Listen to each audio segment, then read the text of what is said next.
currently tracking. There's politics that's erupted over the Twin Tower demolition. Politics has erupted over Akhilesh Yadav granting this project, allowing for Noida authorities to grant permissions to develop a twin tower of this size. 100 meters, 103 meters in altitude is one of the towers and 93 is the other.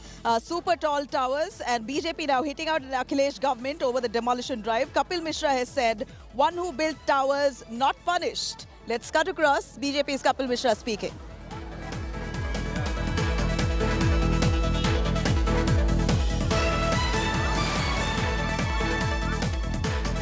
All right. I'm cutting across to Shreya Chatterjee, in fact, bringing us some insight into the politics that's erupted over the Twin Tower demolition. Shreya, over to you. BJP now taking this up politically and slamming the SP government, Akhilesh Yadav government, of joining builders or in cahoot with the builders and the Noida authorities to allow for illegal construction to take place. And now at a whopping cost of 20 crores, this building is going to be brought down. One only knows the kind of losses, apart from that, the builders would face.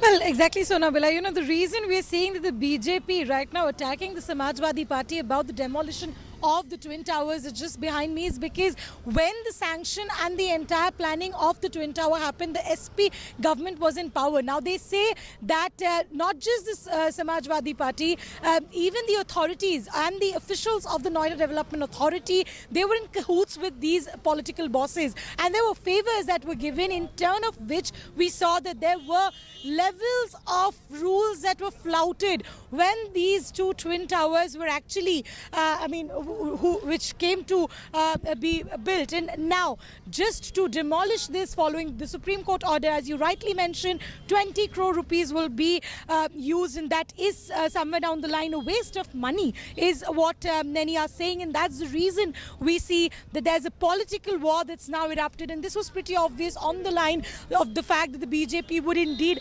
attack the Samajwadi Party. This was something which was expected, and that's exactly what is happening right now. And you can also see the movement that's happening on the ground just prior to the demolition. You know, last minutes, all the people who have been part of the entire planning and preparation, they are taking a last minute recce of the location. There have been hydraulic airlift ladders that's been put on place, water sprinklers. So on one side we see a political war erupt, on one side we see a teamwork that has gone behind the planning and finally the execution of the Twin Towers that was on the part that's going to be conducted after that Supreme Court order. Sir. Thank you. All right, the D-Day for demolition is here. About 3 hours' time when the Twin Towers will be brought down in 9 seconds. So all eyes, of course, are on this demolition drive. And in fact, we know that this is unparalleled. There is nothing of this nature that has happened in the country so far when it comes to the size and magnitude of it. A similar exercise that took place in Kochi, Kerala, but much smaller building. Barely 215 kgs of explosives that were used for that building. There were about 91 apartments. But cut to this, we're looking at the building itself, the size about 103 meters and 3,700 kgs of explosives that have been used to bring it down. So lives of nearly at least 7,000 residents of two neighboring societies of Emerald Court and ATS Village all put on hold. And evacuation that began early this morning, 7 a.m., has been carried out successfully. At least a good 5,000 people have been moved out from all the neighboring localities. In the buildings in the neighborhood, all of them vacant now, only to avoid any kind of untoward incident. You don't want any kind of injury, so people have been moved out. All residents from the two adjoining societies evacuated. 1 p.m. is the last time, even for the security guards locally, to be moved out. And cooking gas, power supply disconnected in the two adjoining societies. Evacuation of residents of both the Emerald Court and the ATS Village has now, it was slightly delayed, but it's now successfully over.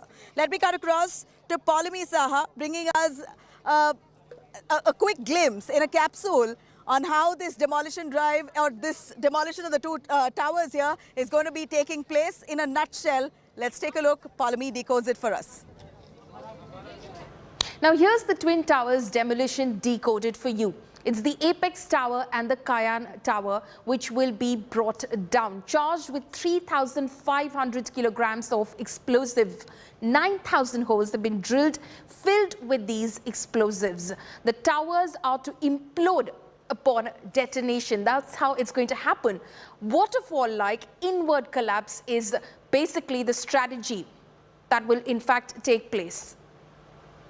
आपने देखा होगा सुबह 7 बजे से हमारे जो जितने भी डाइवर्जन स्कीम है या फिर बैटरी टूटिया है वो एक्टिवेट हो गई है और 2 दिन पहले से भी हम लोग विभिन्न सोशल मीडिया के माध्यम से इसको लोगों को शेयर कर रहे थे।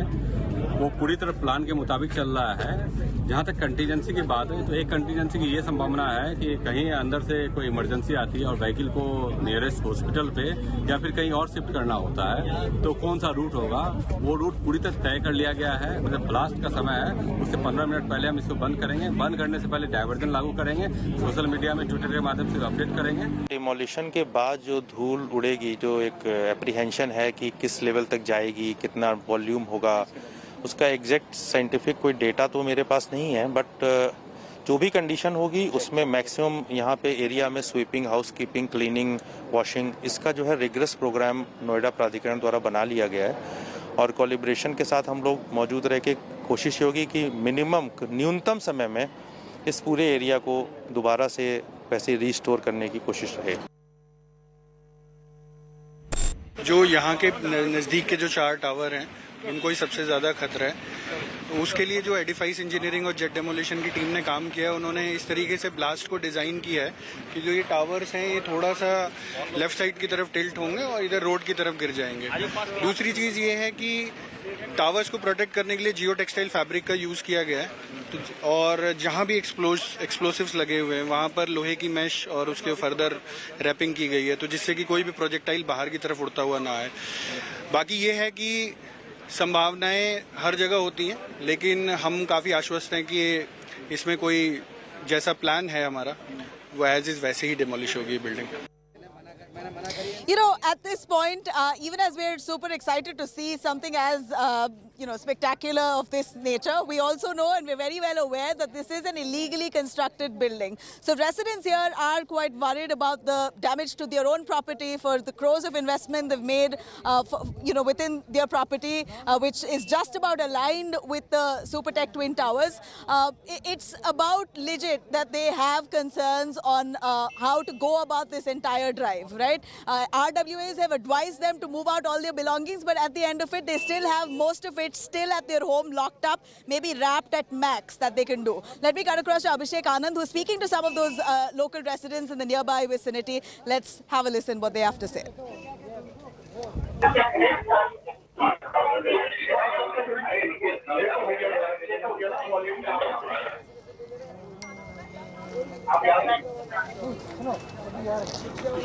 Can you repeat your question, please?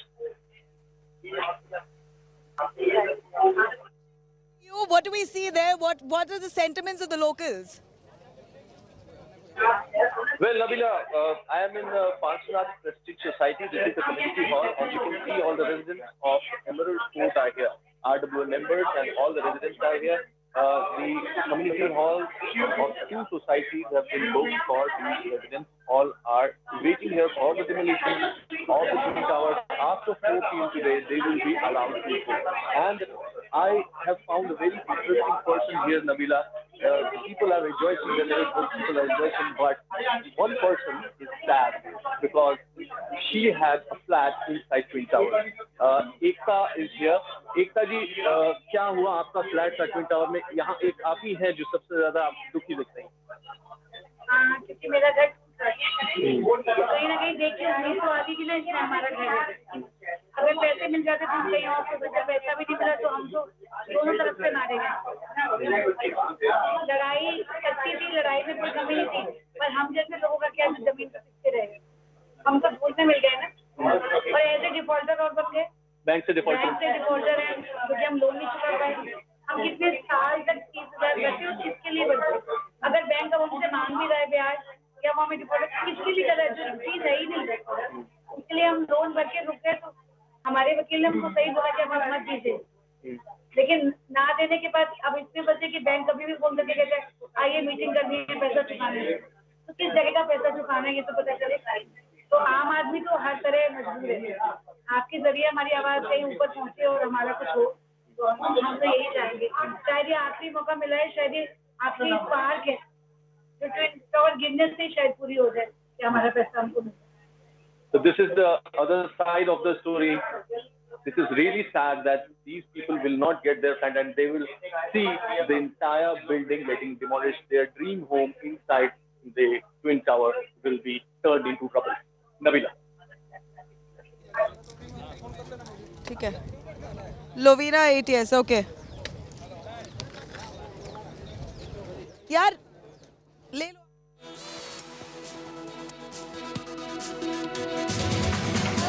For Resident Welfare Association of Emerald Court to fight this case. What began as a pure legal case, and at that time... All right, let me quickly cut across to a resident from ATS Village. ATS Village is possibly the most affected. It's as close as it could get to the Supertech Twin Towers. Lavina joining me, a resident from ATS Village. Lavina, you know, as much as we know that the professionals, the edifice, the company carrying out this demolition have assured people not to panic. They've sort of given guidelines on how to, you know, safeguard your home, you know, pack it, wrap it, seal all the windows so that dust does not enter. Is there any apprehension that you want to put before us right here on India Today? Definitely, in spite of all that wrapping, packing that's been happening for the last 48 hours, there's a lot of inhibition. I'm really scared about the dust storm that's going to come up. And I've heard that there is going to be asbestos, lead, silica in all of that debris. And the debris is going to take about 3 months to, you know, leave us in peace. So I really don't know what's in store for all of us. When will I get an opportunity to go back for a run or a walk in my garden? I don't know.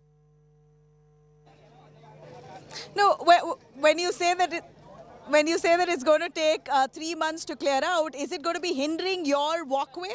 Will your walkways be blocked off? And has your RWA said that you cannot walk in the vicinity for a while until the debris is cleared out? Not as of now. There is no update from the RWA. But if there is pollution, there is dust, I'm sure that, you know, it's not safe. It's not safe to go for a walk or a run. I'm sure my normal routine life will get disrupted.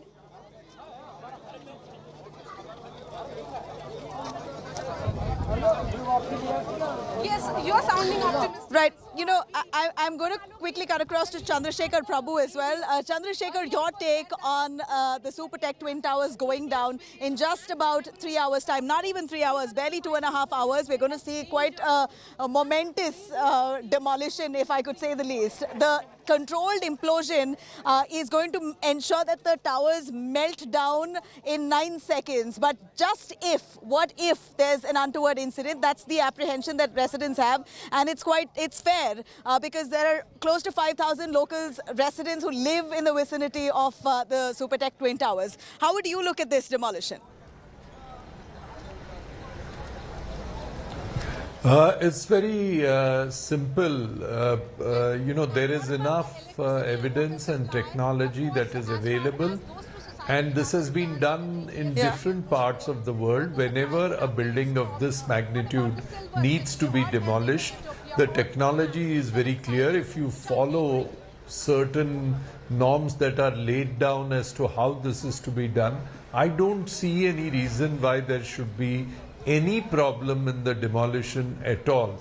And here specifically they seem to have taken adequate care to ensure that the the inconvenience to the neighborhood is kept to the minimum, which is the correct thing to do.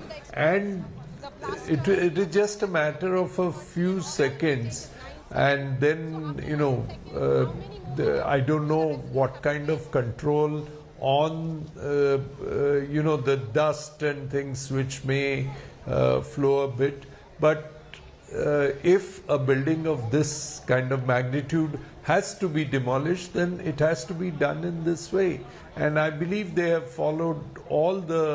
ticked all the boxes before doing it, and they are not leaving anything to chances. And I think everything will go as planned.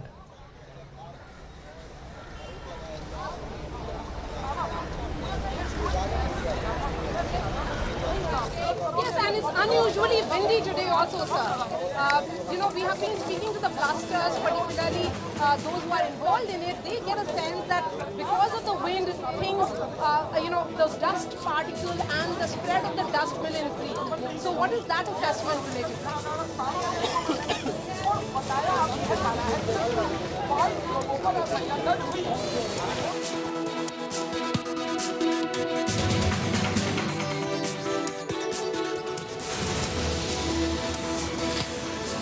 Well, our coverage continues here on India Today. Just 2 hours to go for that big, spectacular demolition of shame. And we're specifically calling it the demolition of shame because we never want any of our viewers to forget that there is a huge amount of shame and corruption that comes crashing down when those towers go down at 2:30 p.m. Brigadier Vinod Datta is with us live on this. Brigadier, welcome to our coverage. Lots of anxiety, a lot of tension, being seen in this enterprise, this demolition that's taking place. Nothing of this scale has been done so far in India. Something of a similar scale happened in Kochi a couple of years ago. What are your thoughts today, sir? 2 hours to go for this demolition. There are,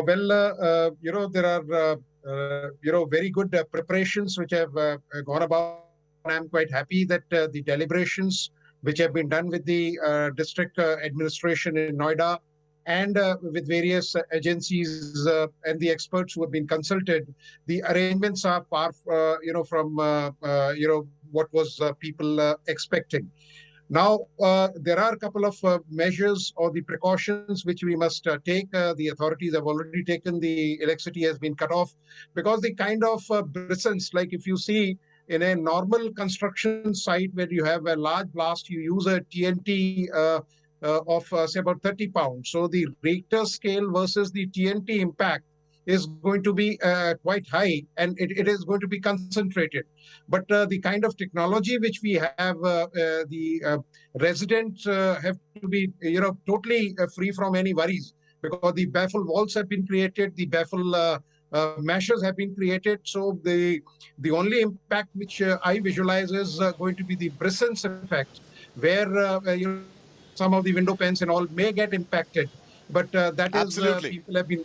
Yeah, the people have been they have been informed, and people should be prepared for these kind of things. But this is nothing, as compared to the technology. No, Brigadier, you're absolutely right. The preparations have been made, but, one also wonders whether preparations are enough considering the scale of this demolition that's taking place. And that's the reason why all anxieties, all apprehensions are towards the aftermath of the demolition. We've been able to collect some information to put all of our viewers, people watching, people who live in this area as well, some information about preparations for the aftermath, because we're right now exactly 2 hours out from the demolition. 2:30 p.m. is when the buildings will come crashing down.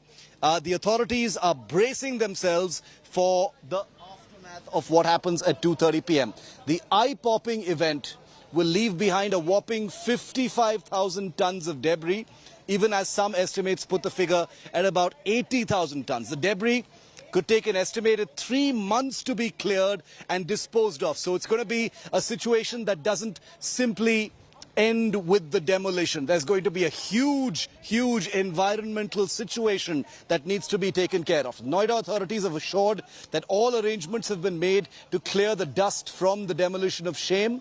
Sanitation workers, mechanical sweeping machines, water sprinklers have been deployed at the site already.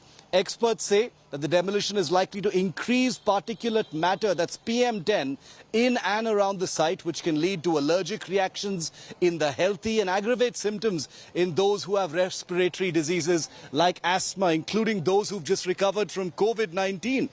A health advisory has been issued in the district. Residents have been asked to, take all precautions as far as possible, wear N95 masks for at least a few days after the demolition is complete. People have been advised to wear. A demolition like this, or rather an explosion happening in open air, is much safer than, say, underground mines, because everything which is coming out of that gets dissipated by in the ambient air, so decreasing the harmful effects of the same. The only risk which has been reported is that occasionally underground channels like drains or something may become the trap for these gases and sometimes even get transmitted further on. This is the final stretch, viewer. The final stretch before the demolition. Those two towers will come crashing down at 2:30 p.m. on the dot. It can't be a little bit this way or that way. There's very little margin for error because remember, there is an entire symphony of actions that are being taken place around the buildings as well as in the general neighborhood. Traffic has been stopped, etc. But what do people who live here need to do? What are the do's and don'ts, especially those who live very close to the Supertech Twin Towers? Take a look at this. Very, very important. Listen carefully to this. Now, if you're any of the residents who's living in the vicinity of the Twin Towers as they're demolished, here are some do's and don'ts that you need to keep in mind. Do's: shut doors and windows tightly. That's going to be critical. Don'ts: avoid opening windows and doors. There's going to be a lot of debris and dust. Do's: clean surfaces with a wet mop or a vacuum. Don'ts: cleaning or dusting with dry cloth. That's completely avoidable. Don't do that. That's not going to be advisable at all. Do's: clean surfaces several times daily. Don'ts: in fact, drink or eat without washing your hands and face. Not advisable at all. Do's: wash linen and curtains after the demolition. Don'ts: avoid nail biting and outside food for some time. That will be advisable. Do's: wash hands before eating and drinking. Don'ts: avoid running or walking in your area for some time until it is in fact advisable to do so. Do's: wash faces before eating and drinking. That's going to be extremely critical. Maintain that. Do's also: wear masks and eyeglasses. Going to be extremely safe for you. Do's: switch on ACs to avoid dust. That's going to be advisable for you to do.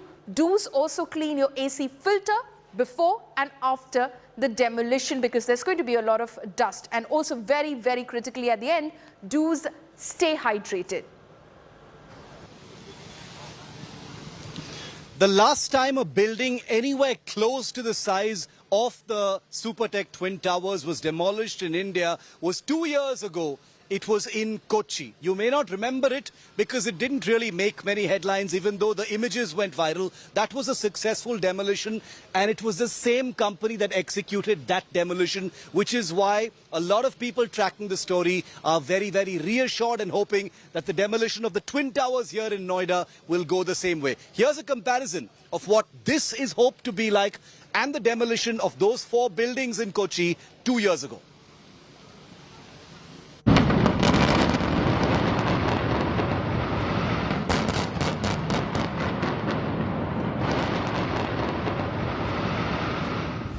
In 2019, 4 high-rise buildings in Ernakulam, Kerala were demolished as they were in violation of the Coastal Regulation Zone rules.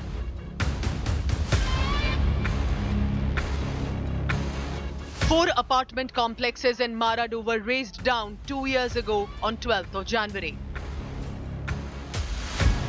H2O Holy Faith, Alpha Serene, Jain's Coral Cove and Golden Kavaloram were demolished by an implosion in just about 12 seconds, over 2,500 kilometers away, and 3 years later, the same fate awaits Noida's Supertech Twin Towers.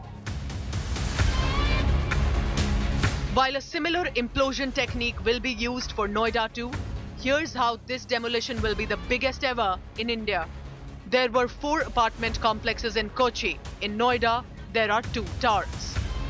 There were maximum 16 floors in the luxury high-rises in Kerala. In Noida, the 2 towers have 32 and 30 floors. In Kochi, about 122 flats were demolished. That number could go up to 1,000 for Noida. The Maradu flats were over 65 meters high. The Supertech towers stand at over 100 meters.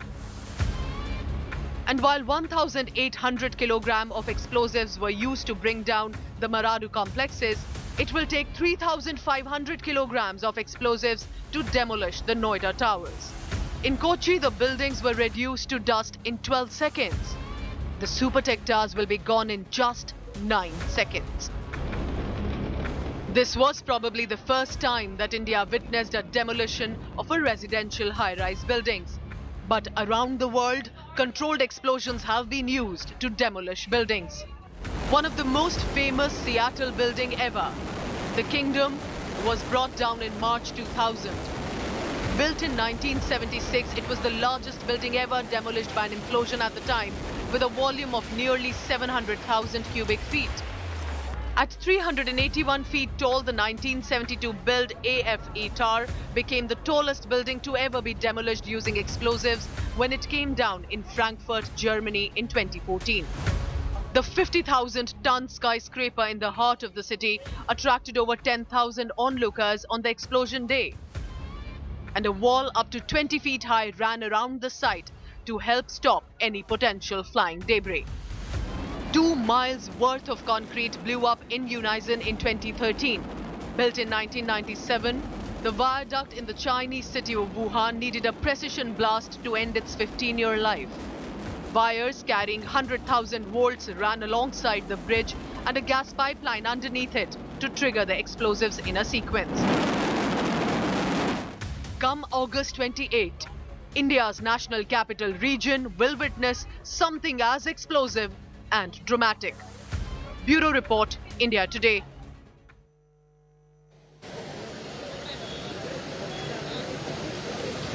The spectacle of shame is less than 2 hours away now, 2:30 p.m. It's been locked, the explosives are all primed, the cords are all inspected, everything is ready. The weather totally proving that nothing is going to go this way or that way as far as the sun is concerned. There doesn't appear to be any cloud or rain in sight. So 2:30 p.m. is going to be when the Supertech Twin Towers come crashing down. Fingers crossed that everything goes well. Live coverage continues after this very short break. We're going to take you closer to the Twin Towers than ever before to show you those final preparations. The only channel that's gotten access with our officials on the ground. Stay with us.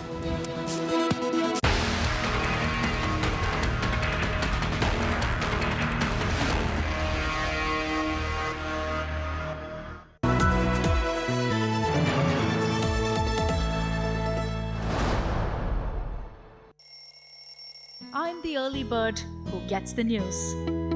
The fresh morning air is my energizer. With me around, there are no dwindled dawns.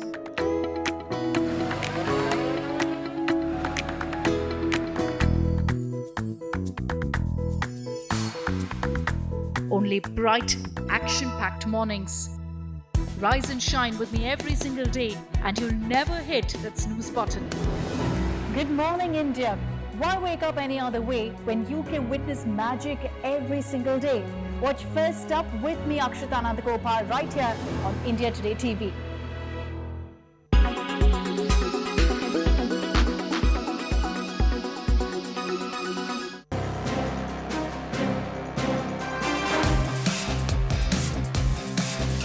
John Abraham's first look from Pathan is out. Shah Rukh Khan took to social media to share the same. He wrote, and we quote, "He's tough and plays it rough," presenting John Abraham in Pathan. Hashtag 5 months to Pathan. Earlier, the superstar had also dropped his first look from the film.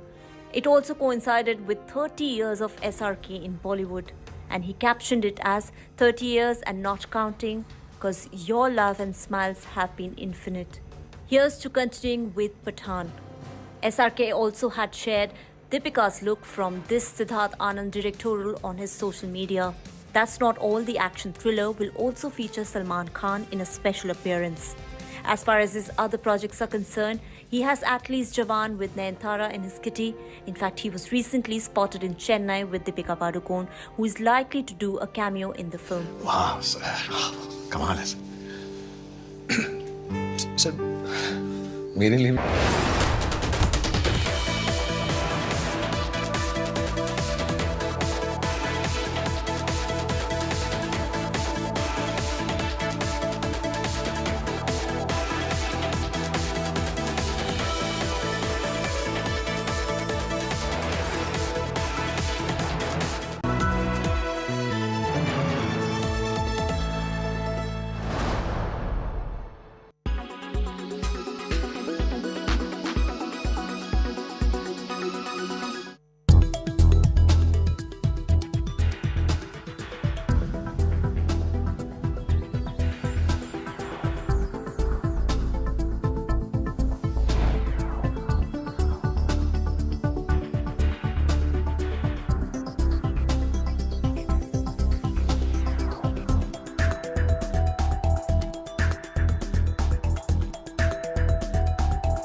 रोका गया है, लेकिन वो ना चले, उसको रोक दिया जाए, इसकी तैयारी भी यहाँ से मॉनिटरिंग जो हो रही है वो हम आपको एक्सक्लूसिव आज तक पर दिखा रहे थे। सबसे पहले आज तक उस रूम में पहुंचा, उस जगह पर पहुंचा जहां पर मॉनिटरिंग चल रही थी, उस जगह से लाइव तस्वीरें जो है हमने आपको दिखाई। थोड़ा साइड बिल्कुल चित्रा, तो ये तस्वीरें हमने आपको दिखाई सिर्फ और सिर्फ आज तक पर। सबसे पहले ये तस्वीर आपने देखी। अर्पिता आर्या हमारी संवाददाता जानकारी देते हुए अपने आप में बहुत सारे सवाल यहाँ पर खड़े हो गए हैं। अलग अलग तस्वीरों के जरिए आप समझ सकते हैं कि इस वक्त स्थिति कैसी बनी हुई है, क्योंकि नोएडा अथॉरिटी और प्रशासन के सामने भी बड़ी चुनौती है। ये जो आप कंट्रोल ब्लास्ट करने जा रहे हैं, अगर एक छोटी सी चूक होती है तो फिर उसका अंजाम बुरा हो सकता है। इसी वजह से पूरी की पूरी भारी भरकम टीम इसको लगाने में, इसको ठीक तरीके से अंजाम पहुंचाने में इस वक्त लगी हुई है। बड़ी कवरेज आज तक पर जारी रहेगी, लेकिन सबसे बड़ा सवाल नोएडा अथॉरिटी के कुछ कारनामे और कुछ डॉक्यूमेंट भी मैंने निकालकर यहाँ पर रखे हुए अपने पास, जो दर्शकों के लिए जानना बेहद जरूरी है। All right, big breaking news that we're currently tracking. Supertech Twin Tower builders have now come up with a formal statement. I'm going to read that out for you. Even as the world is watching the Twin Towers that will be demolished in barely 2 hours' time, here's the Supertech Twin Tower builders statement. The Twin Towers built by Supertech, part of the Emerald project, they've given out a formal statement. I'm going to read that out for you, and I quote: "The Twin Towers, Apex and Kayan in Noida are a part of the Emerald Court project 93A, constructed on land allotted by the Noida Authority. The building plans of the project, including the 2 towers, were approved by the Noida Authority in 2009, which was strictly in accordance with the then prevailing building bylaws announced by the state government." Remember, I'm reading out the statement issued by Supertech right ahead of the demolition that will take place in barely 2 hours' time. Supertech builders now saying that there was no deviation from the building plan. There was no deviation made from the building plan, and building was constructed after making full payment to the authority. However, the Honorable Supreme Court has not found the construction satisfactory on technical grounds and accordingly have issued orders to demolish the 2 towers. I'm reading out the statement, the formal statement that's been given by the Supertech Twin Tower builders. They are now coming out to say that they were not in violation of the building bylaws and the building plan. Let me quickly cut across to the reaction coming in on the same.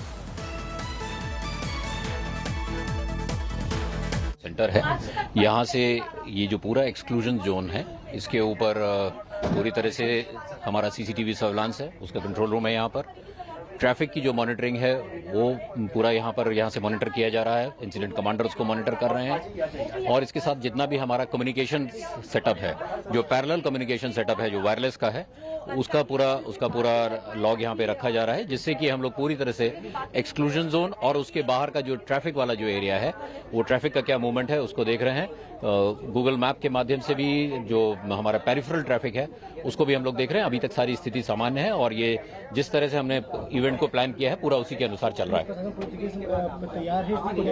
पूरी तरह से तैयार है, और countdown की तरफ हम लोग बढ़ रहे हैं। Thank you.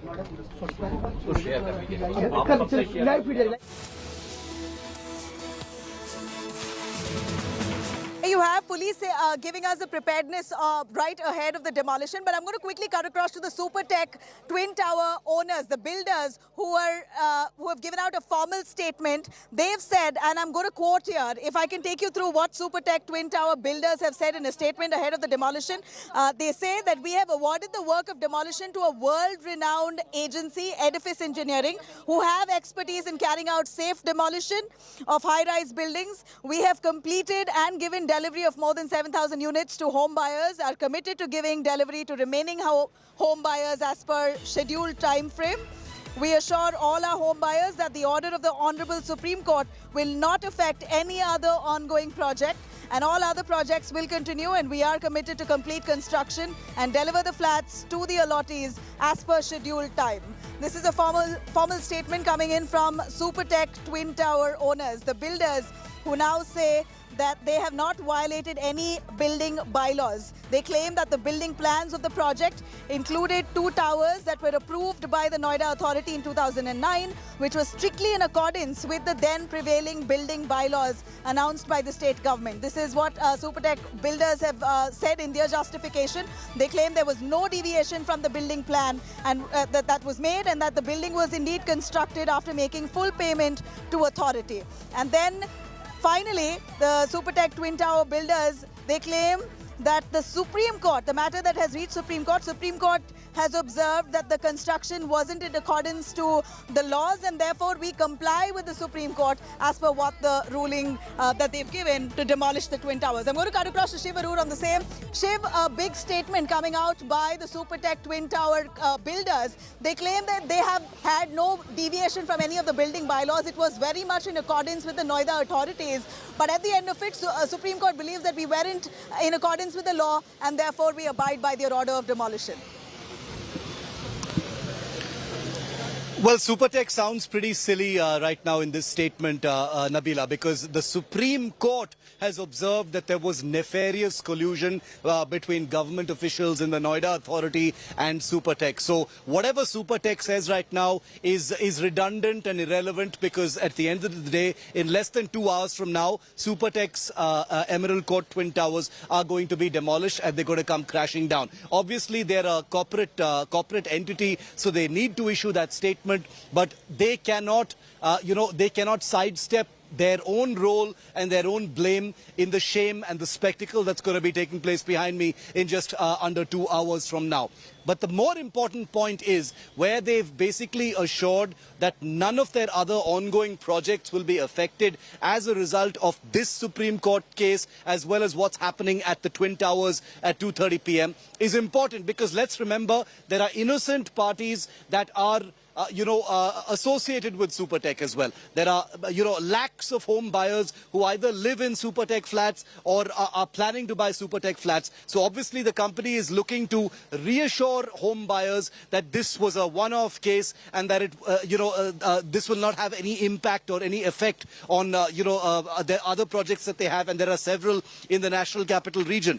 But the fact that these buildings are going down, the fact that this case went from the Allahabad High Court all the way to the Supreme Court over a 9-year period, Nabila. Let's never forget, this entire spectacle of shame has taken 9 years. Shiv, I'm going to put you on hold. I'm going to have to put you on hold. I'm cutting across to Aaj Tak's Arpita, giving us glimpses of the police security drill that's currently underway. यहाँ ये पूरा monitoring room बनाया गया, आला अधिकारी जो हैं वो भी यहाँ पर मौजूद हैं, वो तस्वीरें भी हम दिखा रहे हैं और हम कोशिश करेंगे कि एक बार जो अधिकारी हैं उनसे बात भी कर पाएं, ताकि देखिए कुछ कह रहे हैं, उनसे भी बात करने की कोशिश करते हैं कि आखिरकार किस तरीके की तैयारी यहाँ पर है सुशांत। लेकिन कुल मिलाकर आप देखिए यहाँ पर जो ये पूरा इंतजाम किया गया है, पूरी सड़क हो या टावर हो, उस पर नजर रखी जा रही है। देखिए अर्पिता, यहाँ पर 8 सीसीटीवी कैमरास जो है जो ट्विन टावर उसके आसपास के एरिया में लगाए गए हैं। आप कैमरे चेक कर सकते हैं, 1 2 3 4 8 कैमरे जो है वो लगाए गए हैं। यहाँ पर पुलिसकर्मी तैनात हैं, ट्रैफिक पुलिस के भी अधिकारी हैं और नोएडा पुलिस के भी। पल पल की नजर जो है वो रखी जा रही है। अगर ट्रैफिक का कोई मूवमेंट हो रहा है, तुरंत वहाँ पर जो अधिकारी बैठे हैं, वहाँ पर जो टीआई बैठे हैं, उनको निर्देश जो है वो दिए जा रहे हैं कि आप आइए पुलिस अधिकारी से भी बात करते हैं। कमिश्नर हैं यहाँ पर, उनसे भी हम बातचीत करेंगे। सर लाइव है आप अभी? सर अभी लाइव है आप? क्या तैयारियां हैं सर इसको लेकर के हम जानना चाहते हैं। This is a incident command center where we are monitoring the traffic, the exclusion zone, and all the our wireless communications setup, so that this exclusion zone, as designed, is completely free of any kind of living organism. Thank you. तैयारियां पूरी हैं sir? पूरी है. We are heading towards the countdown now. Sir अगर कोई incident होता है तो उसकी पूरी निगरानी जो है उसका पूरा we have a rescue operation plan which is in place. The fire brigades are in place, the ambulances are in place, the hospitals are on the standby, everything is in place. Thank you. Thank you sir, thank you so much. तो जैसा कि हम आपको तस्वीरों में देखिए दिखा रहे हैं, आला अधिकारी से हमने बात की और आज तक में एक्सक्लूसिव आपने देखा कि मॉनिटरिंग सेंटर जो बनाया गया है उस सेंटर से हम आपको तस्वीर दिखा रहे थे। ये सिर्फ आज तक पर आप तस्वीर देख रहे थे। अब हम जल्दी से नीचे उतरने की कोशिश करते हैं और यहाँ पर हमने आला अधिकारी से भी बात की, किस तरीके की तैयारियां यहाँ पर हुई हैं वो भी हम आपको बता ही रहे हैं। और कुल मिलाकर ये तस्वीर सिर्फ और सिर्फ आपने आज तक पर देखी, जहां पर हम मॉनिटरिंग रूम में दाखिल हुए और वहां पहुंचने के बाद हमने देखा कि 8 सीसीटीवी कैमरे जो हैं वो लगाए गए हैं और उस सीसीटीवी की तरफ से नजर रखी जा रही है, चाहे वो सड़क हो उनमें, वो बिल्डिंग एरिया हो उसमें, और ये देखा जा रहा है कि कहीं पर भी कोई ट्रैफिक में कहीं कोई तो नहीं गुजर रहा, क्योंकि सबको मॉनिटर करना बहुत जरूरी है। जो ब्लास्ट होगा वो खतरनाक हो सकता है, धूल के कण, गुब्बार, ट्रैफिक इसीलिए रोका गया है, लेकिन वो ना चले, उसको रोक दिया जाए, इसकी तैयारी भी यहाँ से मॉनिटरिंग जो हो रही है वो हम आपको एक्सक्लूसिव आज तक पर दिखा रहे थे। सबसे पहले आज तक उस रूम में पहुंचा, उस जगह पर पहुंचा जहां पर मॉनिटरिंग चल रही थी, उस जगह से लाइव तस्वीरें जो है हमने आपको दिखाई। दो साइड बिल्कुल चित्रा, तो ये तस्वीरें हमने आपको दिखाई सिर्फ और सिर्फ आज तक पर। सबसे पहले ये तस्वीर आपने देखी।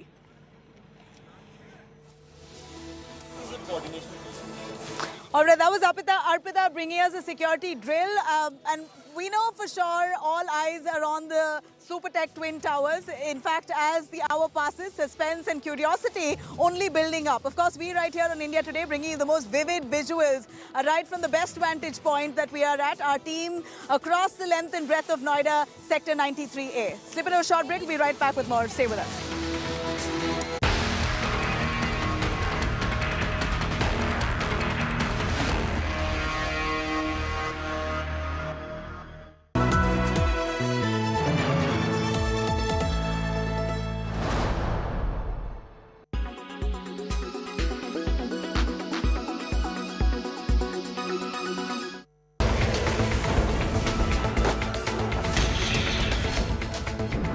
Amid the Russia-Ukraine crisis, Europe saw the world's biggest rise in arms imports in the past 5 years, a trend set to accelerate following recent rearmament commitments. How are arms traded across the world, and what is this industry's worth?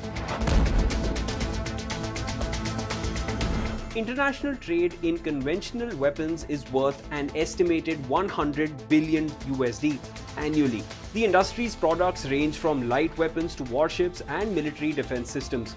Nearly 40% of arms exports originate in the United States, but Russia, France, China and Germany are also major suppliers. Europe shows the strongest growth in trade, 19%, a trend that should consolidate with the new Russian threats. Widely accessible weapons cause suffering and destruction. A global treaty aimed at reducing the irresponsible transfer of conventional weapons came into force in December 2014. Its strict criteria controlling sales aims to ensure participating countries avoid breaking international embargoes and reduce the number of weapons used for genocide, war crimes, or terrorism. Many of the 130 signatory countries, including the US, have still not ratified the arms trade treaty, while Russia and China have not even signed it. The International Committee of the Red Cross says there is still a discrepancy between political commitments and the ease with which arms are transferred to actors who do not respect international law.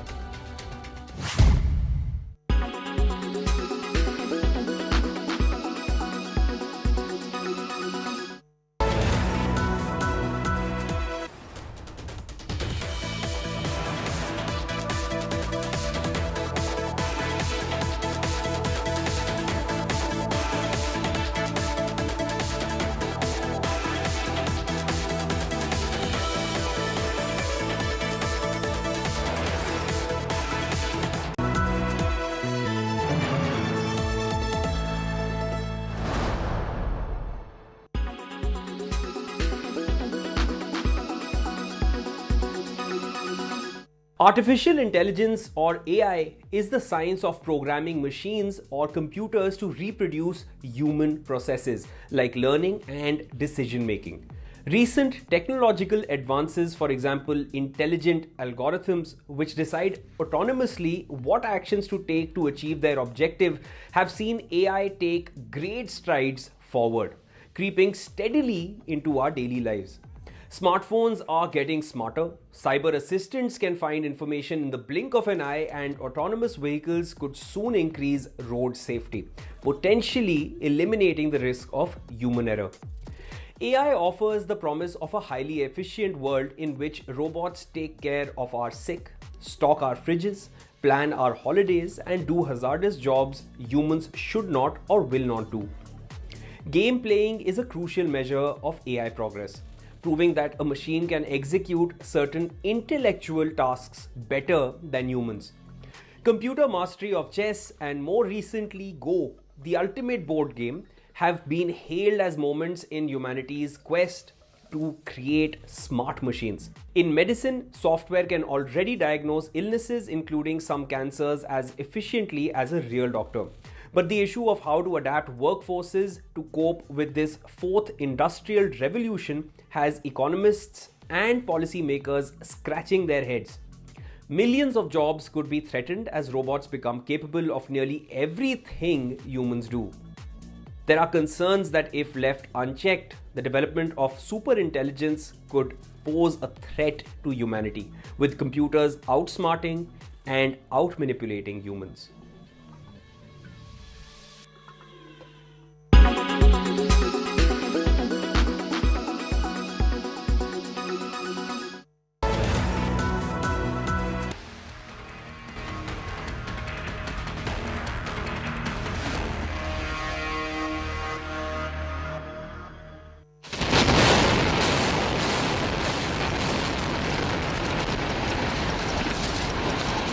Mother of all demolitions. Noida Twin Towers to dust. Nation's eyes riveted to this. We have eyes at vantage point. Ultra high-tech slow-mo cameras. 360-degree view of the demolition. Biggest team of reporters, every angle. Exclusive look, only on India Today.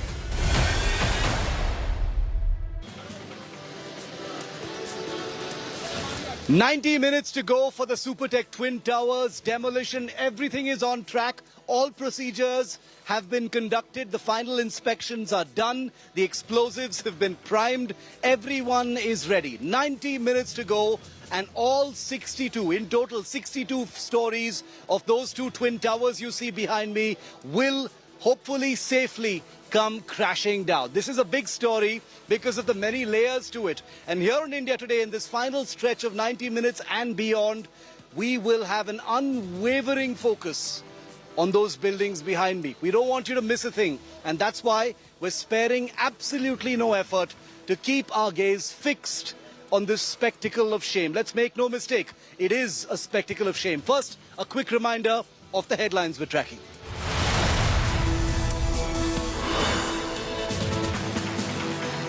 Less than 2 hours to go for the big demolition. Heavy police deployment in and around the demolition site. Rescue teams conduct last-minute surveillance in order to preclude any untoward incident. All residents evacuated from nearby societies. Cooking gas and power supply disconnected from neighboring high-rises. All precautions being taken. Builder Supertech, responsible for the construction, defends the illegal twin towers in a statement passing the buck to the ruling government in 2009, which was the Samajwadi Party, says the building is in accordance with building laws that existed back then. Samajwadi Party deafeningly silent. Clincher video of the last moments of Sonali Phogat, BJP leader from Haryana. Sonali was made to guzzle spiked drinks at Goa's Curly's bar. 5 seconds that reveal what killed Sonali, perhaps only on India Today. Prime Minister Modi on a 2-day visit to Gujarat inaugurates Atal Bridge in Sabarmati to lay foundation stone of many other development projects later today. And remember, hopefully there will be another demolition later this evening. India take on arch rivals Pakistan to start their campaign in the Asia Cup 2022. Both teams are part of Group A along with Hong Kong. We'll have special coverage on that starting 6:30 p.m. right here on India Today.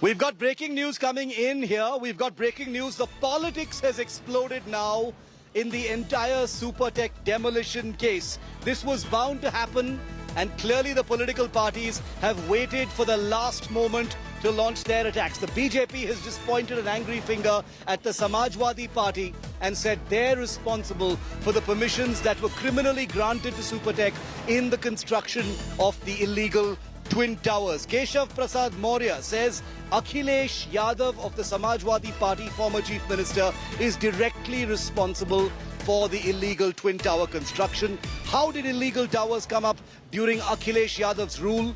SP, Samajwadi Party and the Akhilesh team must apologize to residents and buyers, says Keshav Prasad Maurya.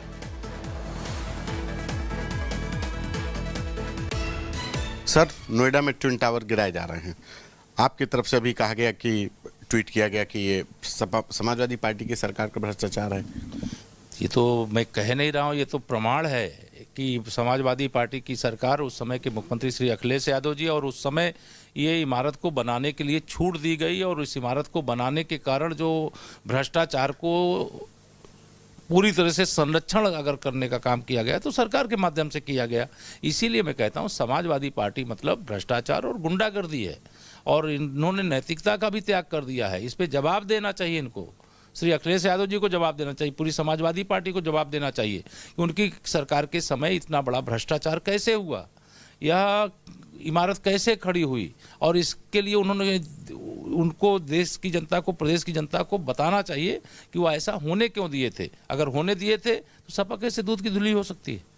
Sir, सवाल इसमें उन अधिकारियों की भूमिका पर भी खड़े होते हैं जिनकी देखरेख में ये पूरा ट्विन टावर खड़ा हुआ 200 करोड़ की लागत से, और आज 20 करोड़ खर्चा करके उसको गिराया जा रहा है। उन अधिकारियों का क्या? ये चाहे अधिकारी हों, चाहे उस समय की सरकार के जिम्मेदार हों, वो जो भी दोषी हैं उनके खिलाफ कार्रवाई होगी। माननीय न्यायालय के आदेश पर यह 200 करोड़ से बनी हुई इमारत 20 करोड़ खर्च करके अगर ध्वस्त हो रही है तो यह एक संदेश है प्रदेश के लिए भी और देश के लिए भी कि भ्रष्टाचार में इतने डूब करके जो इस प्रकार की इमारतें खड़ी कर देना, इस प्रकार से गलत काम करने वाले लोग होते हैं, उनको संदेश है कि अब इस प्रकार की चीज़ें इस देश में, इस प्रदेश में नहीं चलेगी। समाजवादी पार्टी कह रही है कि बिल्डिंग नहीं सरकार ही गिर रही है। देखिए, समाजवादी पार्टी ने नैतिकता का त्याग कर दिया है।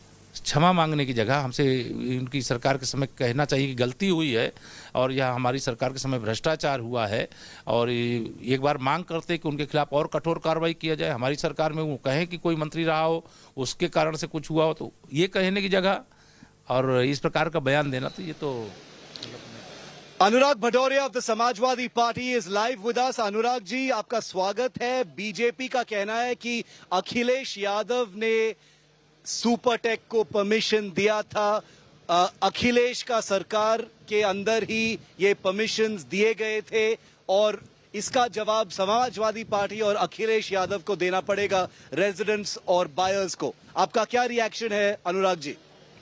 देखिए, जो सरकार जनता की नजर में गिर गई हो वो गिरने गिराने की बात करता है तो आश्चर्य लगता है और हंसी भी आती है। सरकार पूरी भ्रष्टाचार में डूबी पड़ी है।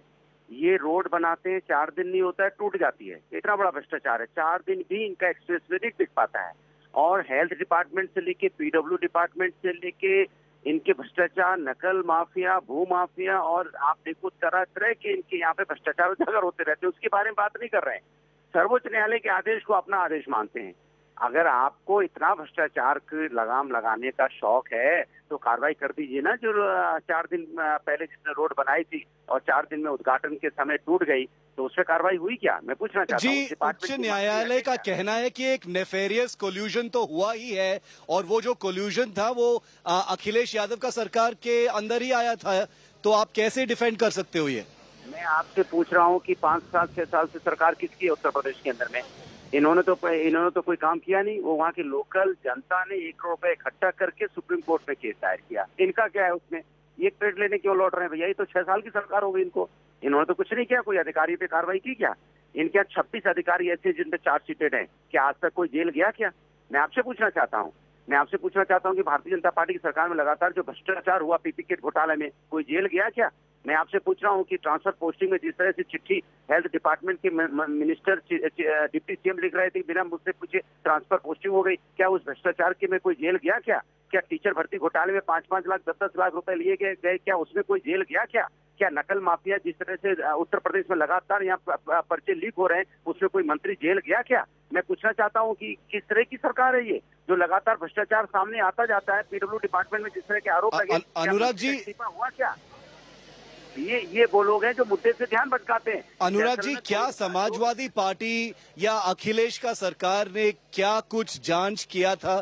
क्या किसी के पार्टी के अंदर कोई लोग के खिलाफ कुछ कार्रवाई हुई है इस मामले में? सुन लीजिए, मैंने आपसे साफ साफ बोला, ये आजकल भारतीय जनता पार्टी दो हो गई है। एक दिल्ली की भारतीय जनता पार्टी है, एक लखनऊ की भारतीय जनता पार्टी है। दोनों में तलवारें तनी हुई हैं। वो अभी जो आपसे बात कर रहे थे, ये दिल्ली की भारतीय जनता पार्टी वाले हैं। लखनऊ की भारतीय जनता पार्टी अलग है, वो अलग बात करती है, ये अलग बात करते हैं। पता नहीं चलता कौन सी भारतीय जनता पार्टी की सरकार उत्तर प्रदेश में चल रही है, दिल्ली वाले की चल रही है कि लखनऊ वाले की चल रही है। आप वहीं पे मुख्यमंत्री, उत्तर प्रदेश के मुख्यमंत्री 2 दिन से गाजियाबाद में थे, और जो प्रदेश अध्यक्ष बने दिल्ली से, वो अभी तक मिले तक नहीं उनसे। ये आपस में इनकी पट नहीं रही है, आपस में ये एक दूसरे को बात नहीं करना चाहते। जनता बेचारी ठगा महसूस कर रही है, इसलिए जनता की नजर से ये लोग गिर चुके हैं। ये क्या गिरने गिराने की बात करेंगे, ये पहले जनता की नजर में इतनी बुरी तरह गिर चुके हैं कि इनको गिरने आप कुछ बचा ही नहीं। Anurag Bhadoria, thank you very much for speaking to India. A lot of political whataboutery is taking place today, but no direct answers as far as the nefarious collusion that the Supreme Court articulated was found to have existed between Noida authority officials, state government officials, and Supertech. You know, the baddies, the villains in this entire piece, this spectacle of shame, are all coming up and making a brave face of things. But let there be no mistake, viewer. Let there be absolutely no mistake that in less than 90 minutes from now, when the Supertech Twin Towers go crashing down, it will be hopefully along with the reputations of those who are responsible. And all of them will be named and shamed here on India Today. Now, with less than 90 minutes to go for the actual demolition, let's take you through the big defining, eye-catching images surrounding this entire enterprise in the big run-up. The first big defining image that we've got to you is the last standing view of Noida's Twin Towers, which will be demolished on time. There's going to be no delay. 2:30 p.m. is the time. After a 9-year-long legal battle, the towers will be reduced to rubble in just 9 seconds. 9-year legal battle. All of it ends in just 9 seconds. The second big defining image we've got in for you, preparations that are continuing to be on in full swing. Trenches have been dug around the Twin Towers and large containers have been put up to prevent the horizontal spread of debris. Containers have also been placed between the Twin Towers and the nearby buildings for extra safety. Big defining image number 3, security has been beefed up in and around the demolition area. National Disaster Response Force teams have arrived for deployment in the area of the demolition. 560 police personnel, 100 people from reserve forces, 4 quick response teams have been deployed. Traffic diversion points have also been activated. Quick defining image number 4, residents residing near Noida's Twin Towers are bracing themselves for India's biggest demolition of this kind. They're covering their belongings, walls of their apartments, and even the swimming pools in their societies in preparation for the massive dust cloud that the demolition will throw up. Big defining image number 5, the trial of water fogging machines has been done before the demolition of the Twin Towers. They were tested to see if they can suppress dust bubbles that will arise in huge amounts after the demolition drive. Big defining image number 6, special dust machines have been installed at the demolition site to monitor pollution levels after the huge blasts take place. This is Sector 93A of Noida. The demolition is set to leave massive piles of dust and debris behind and in the air as well. Big defining image number 7, cranes and bulldozers are on standby as the demolition of the Twin Towers is all set to leave behind up to 80,000 tons of debris, out of which 50,000 tons will remain right there on site. And finally, defining image number 8 at this time, residents of nearby housing societies have joined forces with NGOs to keep stray dogs and stray animals safe in the vicinity. 25 to 30 dogs have been picked up by the Noida authorities. They're being kept in an animal shelter temporarily before they will be released once again after the demolition and once it has been deemed safe for them to be released once again.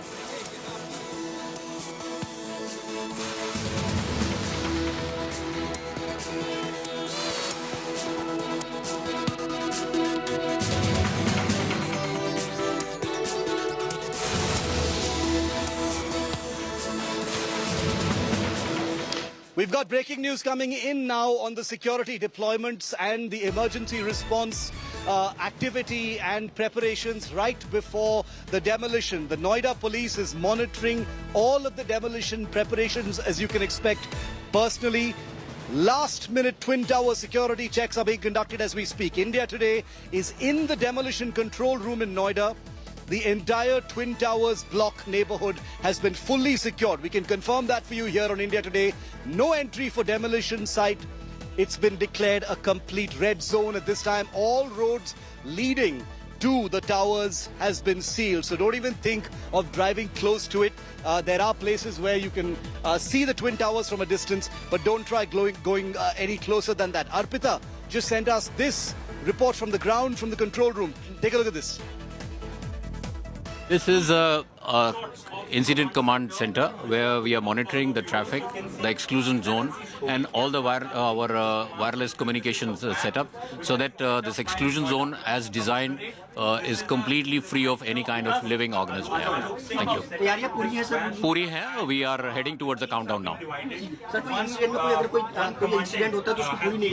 Uska pura we have a rescue operation plan which is in place. The fire brigades are in place. The ambulances are in place.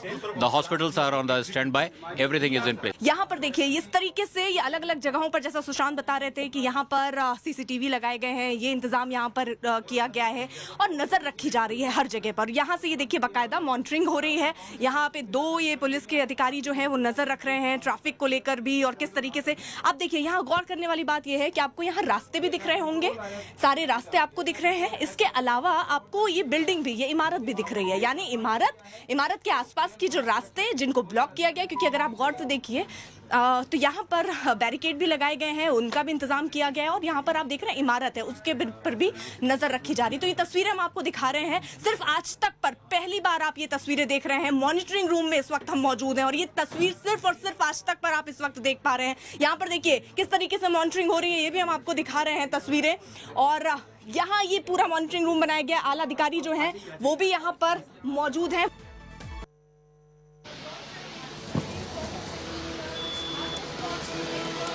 Remember, there are a lot of mixed emotions running thick and fast among those who've had to clear out of their colonies, those who owned flats, who spent their hard-earned life savings to buy apartments in the Twin Towers that will come crashing down at 2:30 p.m. today. For all of them, today is a spectacle of shame, but it's also a day of renewal, a day of victory. Take a look at this report on the many mixed emotions of this day for those who matter the most. क्योंकि मेरा घर कहीं ना कहीं देख के उम्मीद तो आती कि ना इसमें हमारा घर है। अगर पैसे मिल जाते तो कहीं और को बचा, पैसा भी नहीं मिला तो हम तो दोनों तरफ से मारे गए। लड़ाई सच्ची थी, लड़ाई में कोई कमी नहीं थी, पर हम जैसे लोगों का क्या जमीन पर किससे रहे, हम तो भूलने मिल गए ना। और ऐसे डिफॉल्टर और बन गए, बैंक से डिफॉल्टर है क्योंकि हम लोन नहीं चुका पाए। हम कितने साल तक 30,000 बचे उस चीज के लिए बचे। अगर बैंक अब हमसे मांग भी रहे ब्याज या वो हमें डिपॉजिट किसके लिए कर रहा है, जो चीज है ही नहीं। There are a lot of assurance from the organizer, from a society, but we are worried. I am really worried, not just tomorrow, it's like for months, because we don't know what will happen to the base of the foundation of the building. So I don't know, I am like little worried what will happen. We have invested so much in this, and it's like little dilemma is in the mind. हाँ, dust तो naturally आएगा ही आएगा। जब इतनी बड़ी building एक साथ गिरेगी और टूटेगी तो डस्ट तो एक बार डस्ट का पूरा पहाड़ टाइप गुब्बार पूरा हो जाएगा। हाँ, पूरी सोसाइटी डस्ट से फुल हो जाएगी। लगता है कि ब्रीदिंग प्रॉब्लम्स होगी, बहुत ज़्यादा डस्ट आएगा। मोस्टली जो एस्थमेटिक पेशेंट हैं या जिनको क्रॉनिक ब्रोंकाइटिस है उनको प्रॉब्लम हो सकती है, इसलिए हमने बचाव के लिए काफ़ी कवर किया है, बट डस्ट की प्रॉब्लम तो हो सकती है। हमारे लिए तो ये बहुत अच्छा है कि ऐसे करप्शन रोका जाता है। हाँ, करप्शन रुकेगा ना, नहीं तो आगे पता नहीं ऐसे कितने करप्शन होंगे, तो लोग डरेंगे अब।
everyone's busy finding what's trending. You're busy finding out why.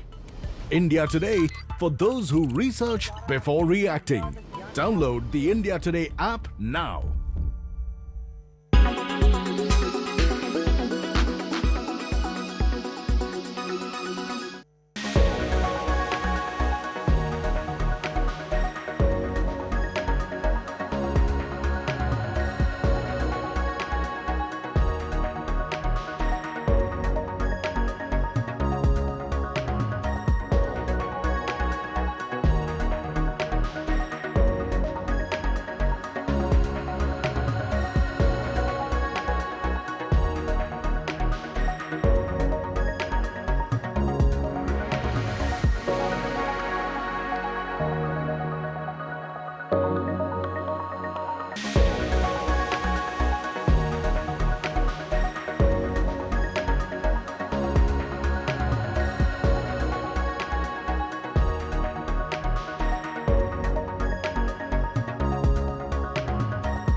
متحف المستقبل أول ككتلة هي كتلة غريبة بالنسبة للناس، وبعدين كسر لجمود الكتل الموجودة حوالينا في دبي على أساس أن يكون نوع من الجذب موجود فيها على مستوى العالم وعلى مستوى الدولة.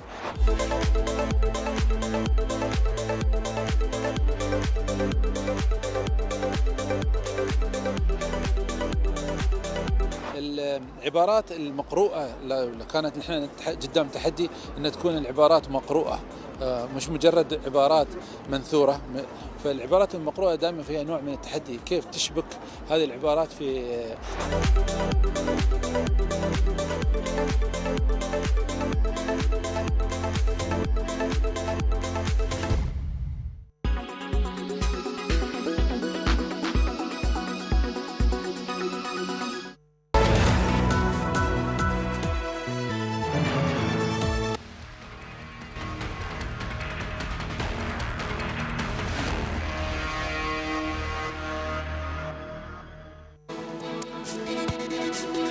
The D-Day to India's massive demolition has arrived barely an hour, in fact, barely half an hour, I would say, for all those engineers to prepare for this massive implosion on a 40-story building at an altitude of 103 meters of one of those towers. And for just a detailed view, I'm going to tell you that the Cayenne Tower is going to be imploded first, and just about 2 seconds apart is the Apex Tower that will be blown up. So this implosion is a controlled implosion which will be detonated by this man, Mr. Datta. He's going to be carrying out, the master blaster will be actually pressing the buttons for the implosion to take place at 2:30 sharp. So the D-Day has arrived indeed, where we also know that at least 5,000 residents have been moved out of this area. Most of them have been moved Most of them have been moved to buildings in the vicinity there where community centers have been set up. In fact, evacuation began early this morning, 7 a.m. itself, 7 hours before the scheduled implosion at 2:30 p.m. And from what we hear on the police deployment, DCP Central says that at least 560 police personnel, about 100 people from the reserve forces, 4 quick response teams and NDRF teams have all been deployed. In fact, traffic diversions as well, all have been notified to the people of Noida. The expressway, very important piece of information, anyone coming in on the expressway post 2:15 will be cordoned off. So 2:15 to 2:45 is when the expressway, the Noida Greater Noida Expressway, will be all cordoned off, only in apprehensions to the kind of dust and pollution this implosion may emanate could really hinder vision for commuters in the vicinity. So not taking any chance, for at least half an hour, 15 minutes before the implosion and 15 after, it will be stalled. The traffic on the expressway will be stalled. Now we know that residents in the adjoining buildings all have been evacuated. 1 p.m. is the last time. Also, gas, cooking gas and power lines, they've been disconnected in the adjoining societies, and evacuation has already taken place successfully. These are the visuals that we get to you exclusive right here on India Today.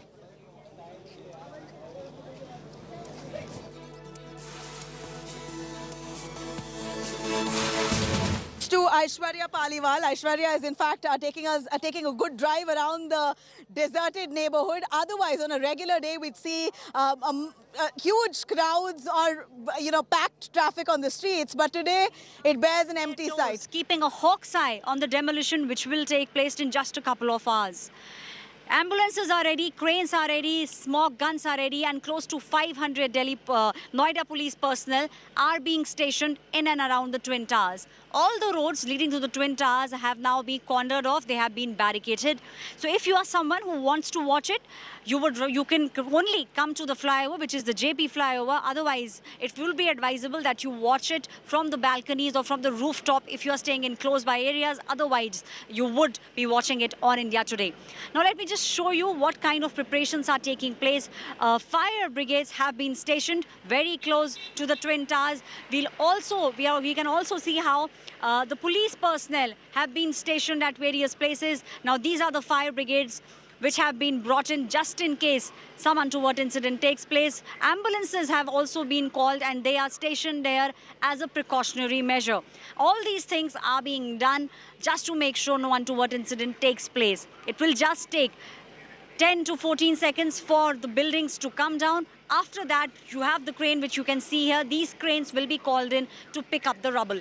Now, one of the things which the police and the administration is taking care of is the pollution control. Close to 200 Safai Karamcharis have been called. There are also smoke guns which will be used, and if they are, the authorities see that after the demolition there is a cloud of dust, then measures are being taken place. Water sprinklers will be used to make sure that dust does not reach other areas. Now, all eyes are on the demolition. Once the demolition is over, the authorities will then rush to the spot to assess the damage. Residents, however, have been given some time. Residents have been asked to stay put where they are, and once the assessment of both the buildings, the Emerald Court as well as the ATS village is being done by the authorities, only then will they give a green signal for the residents to return home. With camera person Alok Das, this is Aishwarya Paliwal reporting for India Today. Right, I'm going to go to our guests joining us, Rajalakshmi as well as Nandini Datta. Both of them are very keenly watching this Twin Tower demolition that will take place in barely an hour's time from now. Nandini, I'm going to start with you as a resident. Your apprehensions are legit. But what's that one issue that you haven't seemed to have resolved even so far? Is there anything that you're still looking for answers? Have you managed to communicate with the edifice owners? To ask, but yes, there's a lot of emotions that we're feeling as of now, because a lot of things are pretty uncertain, and we don't really know, even after taking necessary precautions, what will sustain, what will not break, what will break. So we really don't know anything about that. So yes, that's there because a lot of mix of emotions and uncertainty. But yes, we're pretty excited. You protected and your belongings. anxious at the same time as to what will happen. And definitely, yes.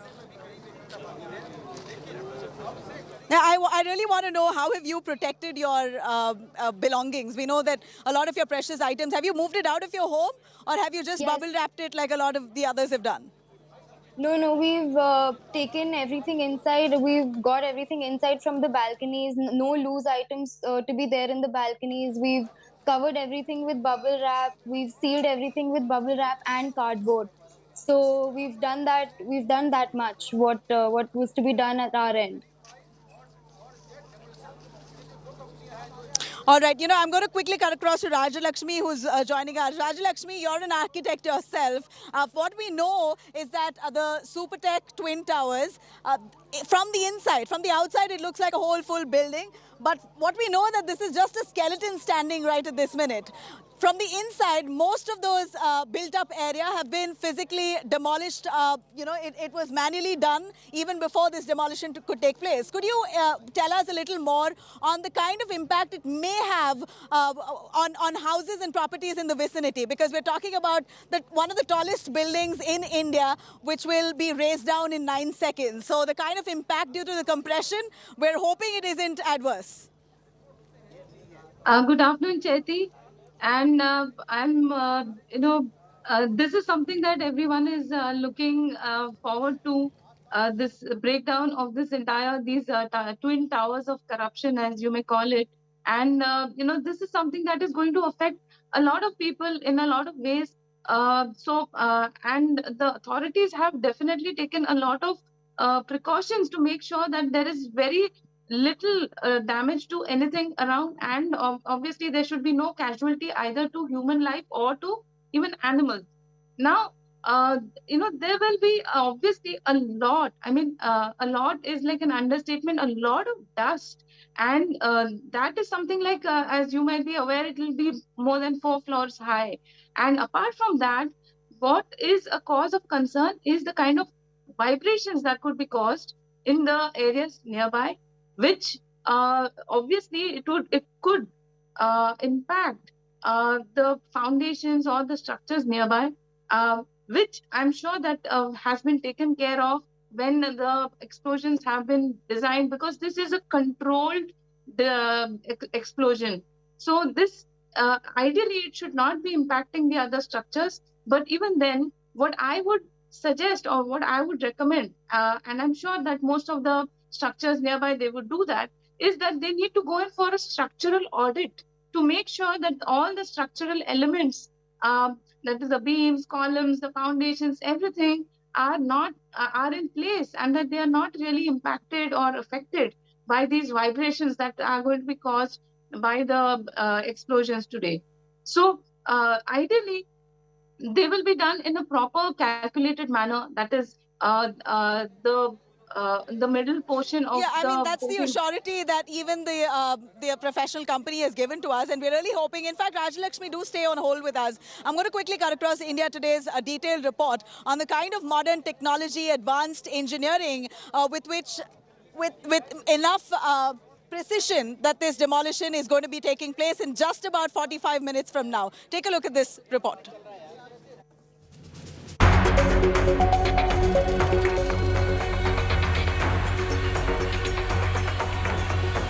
India will be witnessing its biggest ever demolition. The Twin Towers in Noida are all set to be turned into nothing but debris by the authorities. But what led to the fall of these massive buildings? Let's take you through each brick that led to the fascinating demolition of the Apex and Sian Towers.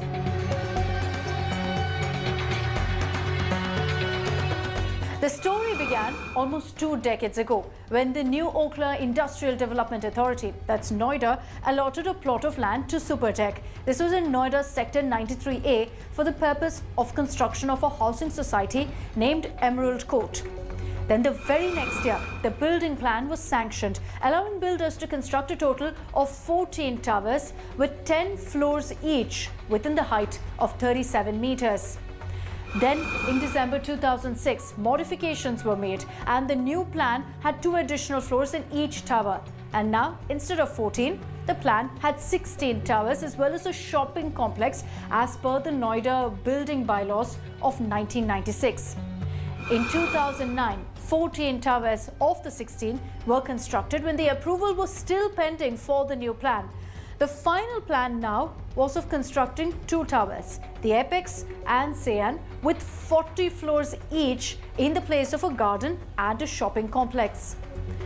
2010, 13 floors of the Twin Towers were already built.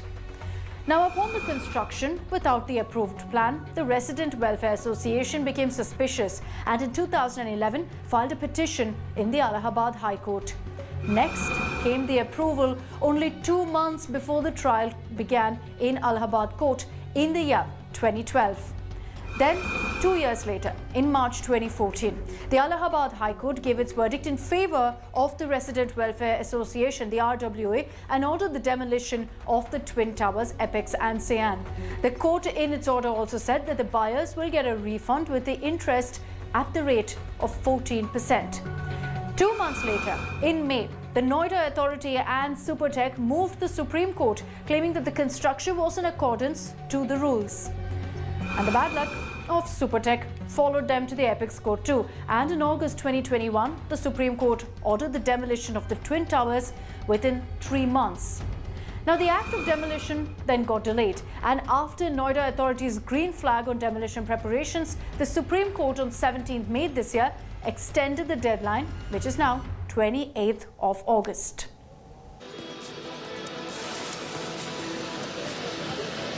And this is the final stretch that we've entered. 60 minutes to go for the Supertech Twin Tower demolition. This is literally the final stretch. The last 60 minutes will include one last final inspection and a complete emptying of the Supertech Twin Tower site. There will be a series of explosions that begin at 2:30 p.m. It will take a total of 9 to 12 seconds for the entire twin structure to collapse into a massive pile of debris. 60 minutes to go for the demolition.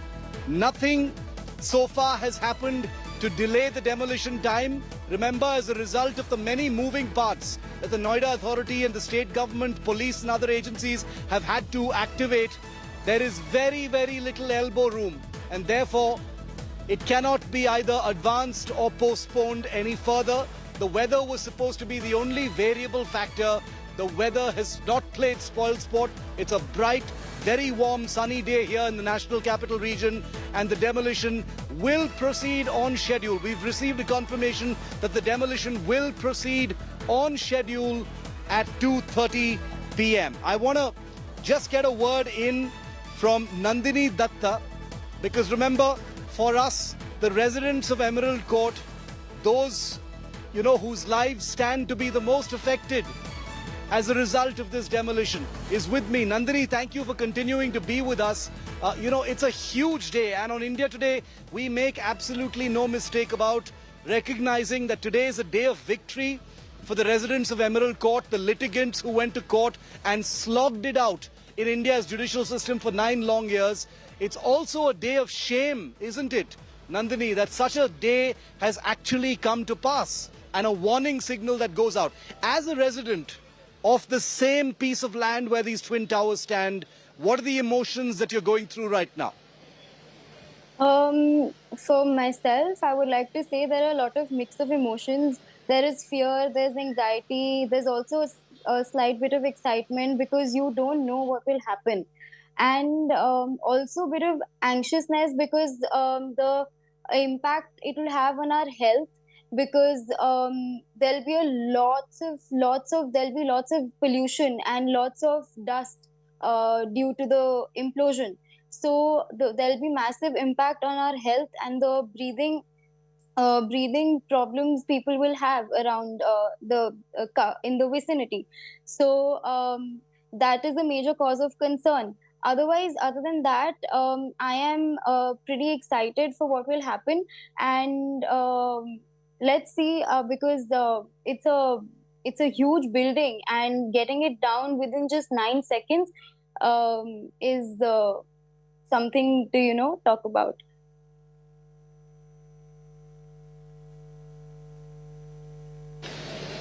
Absolutely, Nandini. You know, I share your mixed emotions. I can imagine what you're going through. I happen to be your neighbor. I live in the colony on the other side of those Twin Towers. I've been, reporting on the evacuations that have been taking place in ATS village as well. So I hear you. I really, really empathize with all the different emotions that you're feeling right now. But this is a spectacle of shame. In a moment from now, the chairman of Supertech, the company responsible for the construction of these towers, will be with us here on India Today. We're going to grill him. We're going to put the questions to those who made this day of infamy really, really possible. But before that, the company that has been entrusted with this huge demolition of the Supertech Twin Towers is the same company that activated and executed the last big such demolition in India. It was 2 years ago. It was in Kochi. Perhaps you don't remember. Here's a reminder of what happened in Kochi, a comparison with what could happen today, and why this is a very, very reassuring story for everyone involved. Take a look at this.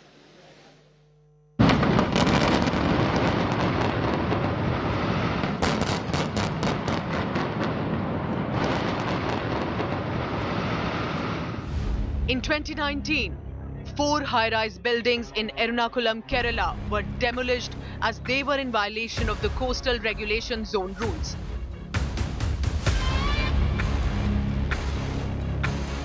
Four apartment complexes in Maradu were razed down 2 years ago on 12th of January. H2O Holy Faith, Alpha Serene, Jain's Coral Cove and Golden Kavaloram were demolished by an implosion in just about 12 seconds, over 2,500 kilometers away, and 3 years later, the same fate awaits Noida's Supertech Twin Towers. While a similar implosion technique will be used for Noida too, here's how this demolition will be the biggest ever in India. There were 4 apartment complexes in Kochi. In Noida, there are 2 towers. There were maximum 16 floors in the luxury high-rises in Kerala. In Noida, the 2 towers have 32 and 30 floors. In Kochi, about 122 flats were demolished. That number could go up to 1,000 for Noida. The Maradu flats were over 65 meters high. The Supertech towers stand at over 100 meters. And while 1,800 kilograms of explosives were used to bring down the Maradu complexes, it will take 3,500 kilograms of explosives to demolish the Noida towers. In Kochi, the buildings were reduced to dust in 12 seconds.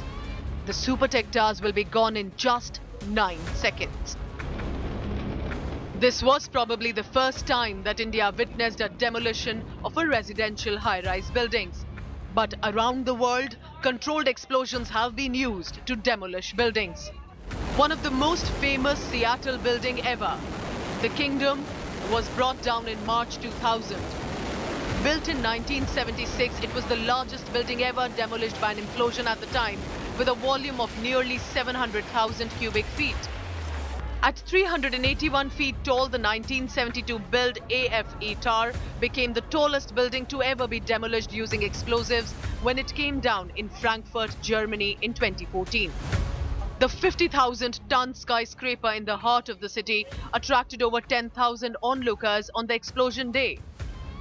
And a wall up to 20 feet high ran around the site to help stop any potential flying debris.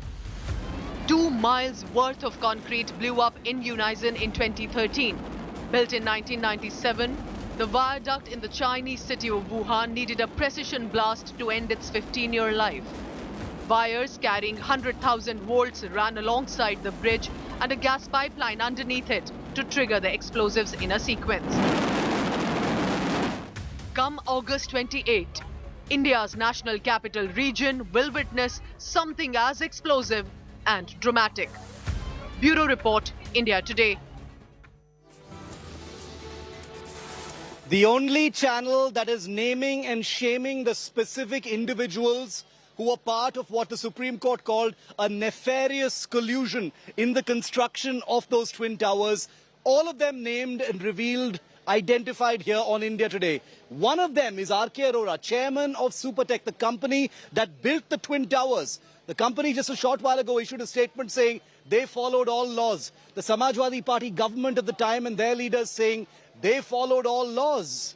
But did they really? Because the Supreme Court ultimately has called it a nefarious collusion of the corrupt. And they've got no place to hide because that building is going to come shattering down in less than an hour from now. Here's R.K. Arora, chairman of Supertech now, putting out his piece.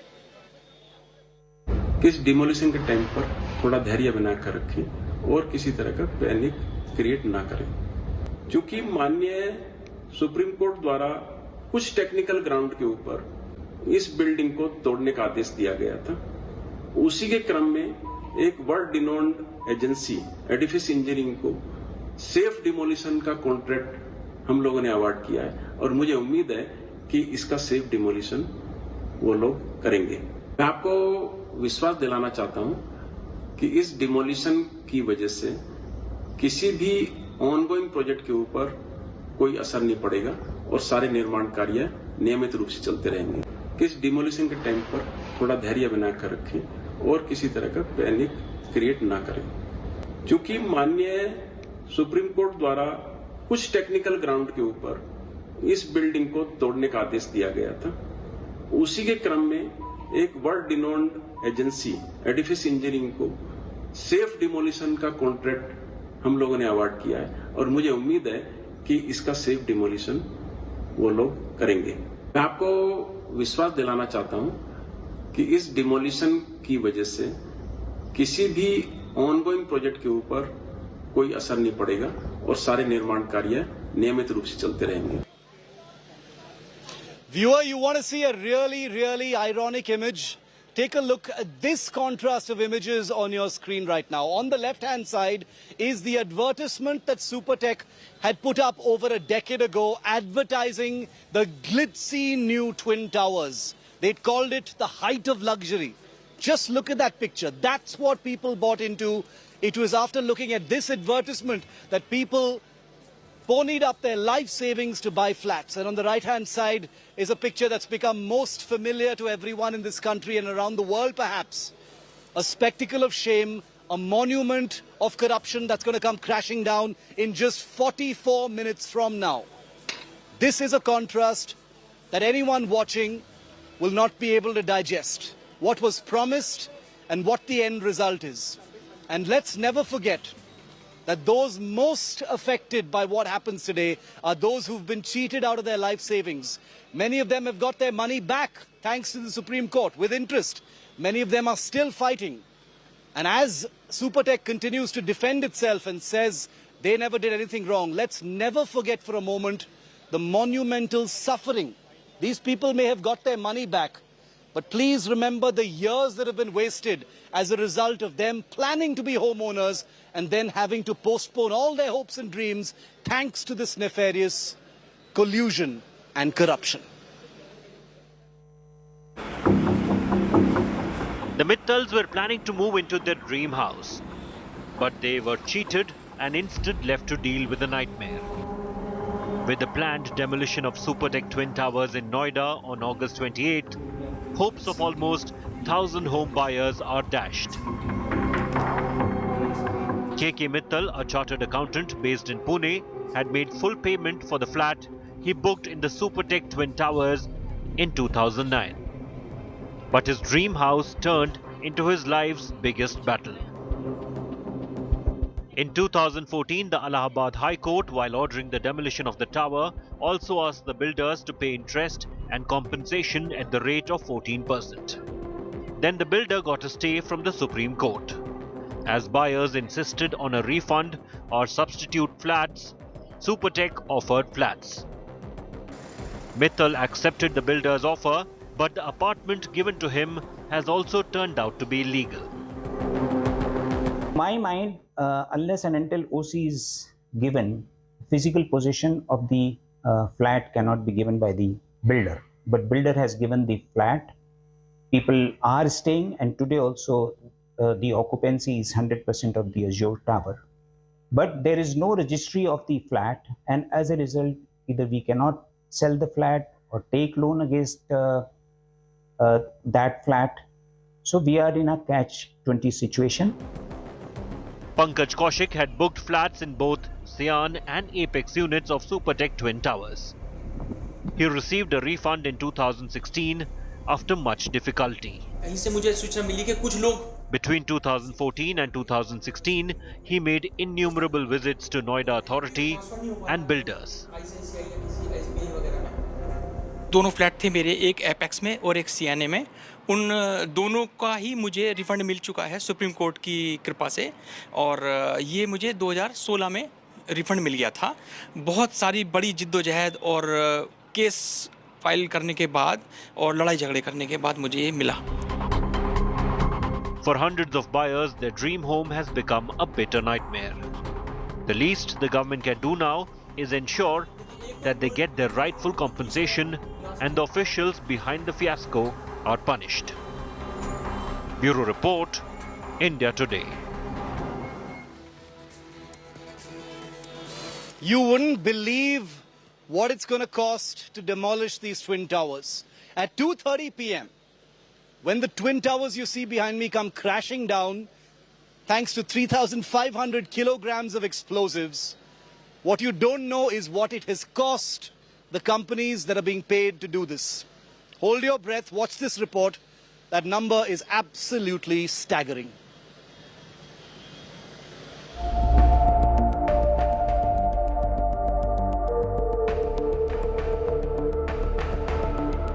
Nine seconds. That's all that will take for Noida's Supertech Twin Towers to be reduced to dust. For those who put their life savings in these homes, the demolition will be truly shattering. The much talked about Supertech Twin Towers of the ATS is right behind me here with explosives 3,500 kgs that have been layered, and every floor will be detonated simultaneously on the 28th of August. It's going to be quite a sight for residents across to watch, and also a point of worry. Of course, the sound, the pollution, the dust that this would result in is something that residents are concerned. So many of them actually taking off for a weekend, not willing to stay in the vicinity until this drive is done. So most of those buildings that you see, ATS as well as Emerald Towers, there all have packed their buildings with white sheets so that they prevent dust from coming into those windows in the houses right neighboring to that ATS building. But it's very interesting to see how this demolition will be carried out, because it's been years that residents locally have been fighting for this to go down. And once this goes down, all that debris will be moved out to a designated location. Cars in the vicinity will be allowed to park at a special multi-facility parking allotted by the Noida authorities. So it seems like this entire demolition drive is fully under control by that company Edifice as well as Noida authorities. The explosion will also come at an explosive cost. At current market price, a 3 BHK apartment in the Twin Towers would cost 1.13 crore rupees at least. With 915 flats, the towers would have made more than rupees 1,190 crore rupees if all had gone well. The cost of construction is estimated to be 70 crore rupees. The demolition will cost 20 crores. Now, the bankrupt company is finding it hard to even pay for the demolition. Supertech is paying around 4.5 to 5.5 crore rupees for the demolition. The rest of the amount, around 14.5 to 15.5 crore rupees, is expected to be made by selling off the debris. Edifice Engineering, the demolition company, has 100 crore rupees insurance for collateral damage due to the blast. The company will cover costs for damages, if any, to societies next to the Twin Towers. Bureau Report, India Today. Only 37 minutes to go now for the Supertech Twin Tower demolition. This is literally now the final stretch. Everything has been locked. Nothing can be called off at this time. All systems go for the big demolition that's been a long time coming. as way of telling our viewers about the many advisories that have been issued by state authorities, the Noida administration, as well as health authorities in the state. Here's a quick look of do's and don'ts. Final stretch to the demolition. Pay very close attention to this. Now, if you're any of the residents who's living in the vicinity of the Twin Towers as they're demolished, here are some do's and don'ts that you need to keep in mind. Do's: shut doors and windows tightly. That's going to be critical. Don'ts: avoid opening windows and doors. There's going to be a lot of debris and dust. Do's: clean surfaces with a wet mop or a vacuum. Don'ts: cleaning or dusting with dry cloth. That's completely avoidable. Don't do that. That's not going to be advisable at all. Do's: clean surfaces several times daily. Don'ts: in fact, drink or eat without washing your hands and face. Not advisable at all. Do's: wash linen and curtains after the demolition. Don'ts: avoid nail biting and outside food for some time. That will be advisable. Do's: wash hands before eating and drinking. Don'ts: avoid running or walking in your area for some time until it is in fact advisable to do so. Do's: wash faces before eating and drinking. That's going to be extremely critical. Maintain that. Do's also: wear masks and eyeglasses. Going to be extremely safe for you. Do's: switch on ACs to avoid dust. That's going to be advisable for you to do. Do's also: clean your AC filter before and after the demolition, because there's going to be a lot of dust. And also very, very critically at the end, do's: stay hydrated. It's the biggest demolition that's ever happened in India, but it is not the biggest demolition that's happened in the world. Over the decades, there have been huge buildings demolished in different parts of the world. Some of them have been unsuccessful, but most of them, thankfully, have been totally successful. And it is very, very similar technology that's going to be employed in just about half an hour from now to bring down the Supertech Twin Towers. Take a look at the history of demolition across the world.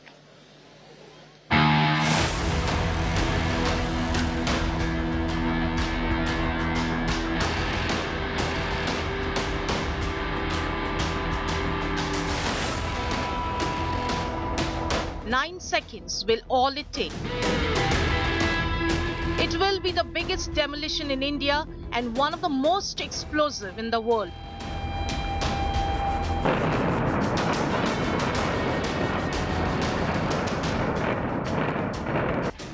Abu Dhabi's Mina Plaza, 1.5 times taller than the Twin Towers, was bulldozed in 2020.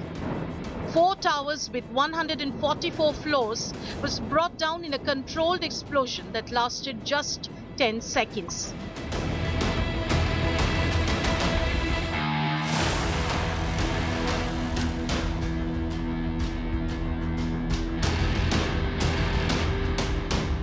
At 381 feet tall, the 1972-built AFE Tower became the tallest building to ever be demolished under explosives when it came down in Frankfurt, Germany in 2014. The 50,000-ton skyscraper in the heart of the city attracted over 10,000 onlookers on explosion day, and a wall up to 20 feet high ran around the site to help stop any potential flying debris. Built as part of the Manhattan Project in 1943, the K-25 gaseous diffusion building at the East Tennessee Technology Park only stood at the world's largest building under one roof. In 2013, the Department of Energy finished a year-long demolition process that started in 2008, the largest the organization had ever undertaken.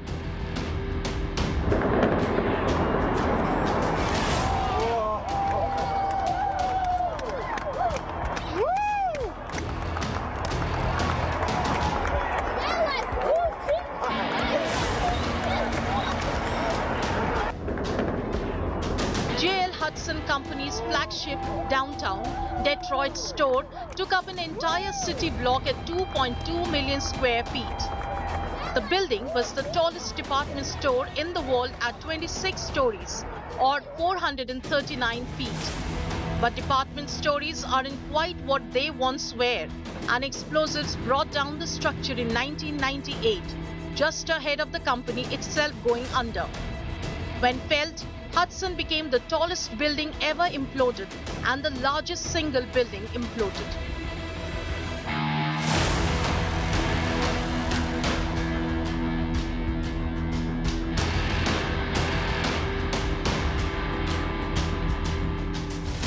One of the most famous Seattle buildings ever, the Kingdome, was brought down in March 2000. Built in 1976, it was the largest building ever demolished by implosion at the time, with a volume of nearly 700,000 cubic feet.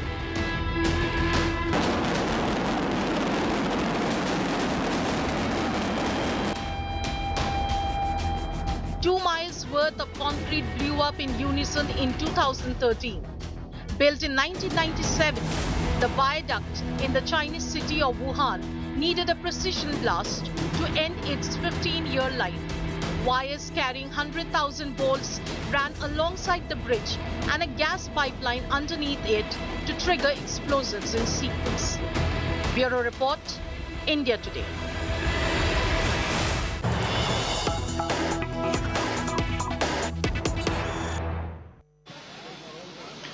It's the final stretch, viewer. 30 minutes to go for the demolition of the Supertech Twin Towers.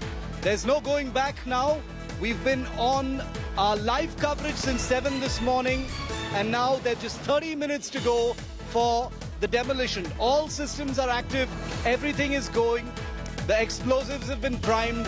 There is no turning back. This operation has gone beyond the point of any return. Nabila, who is a journalist with the closest access to the Twin Towers, she's at a point for India Today that gets her closest to the demolition site than any other journalist. Is with me live.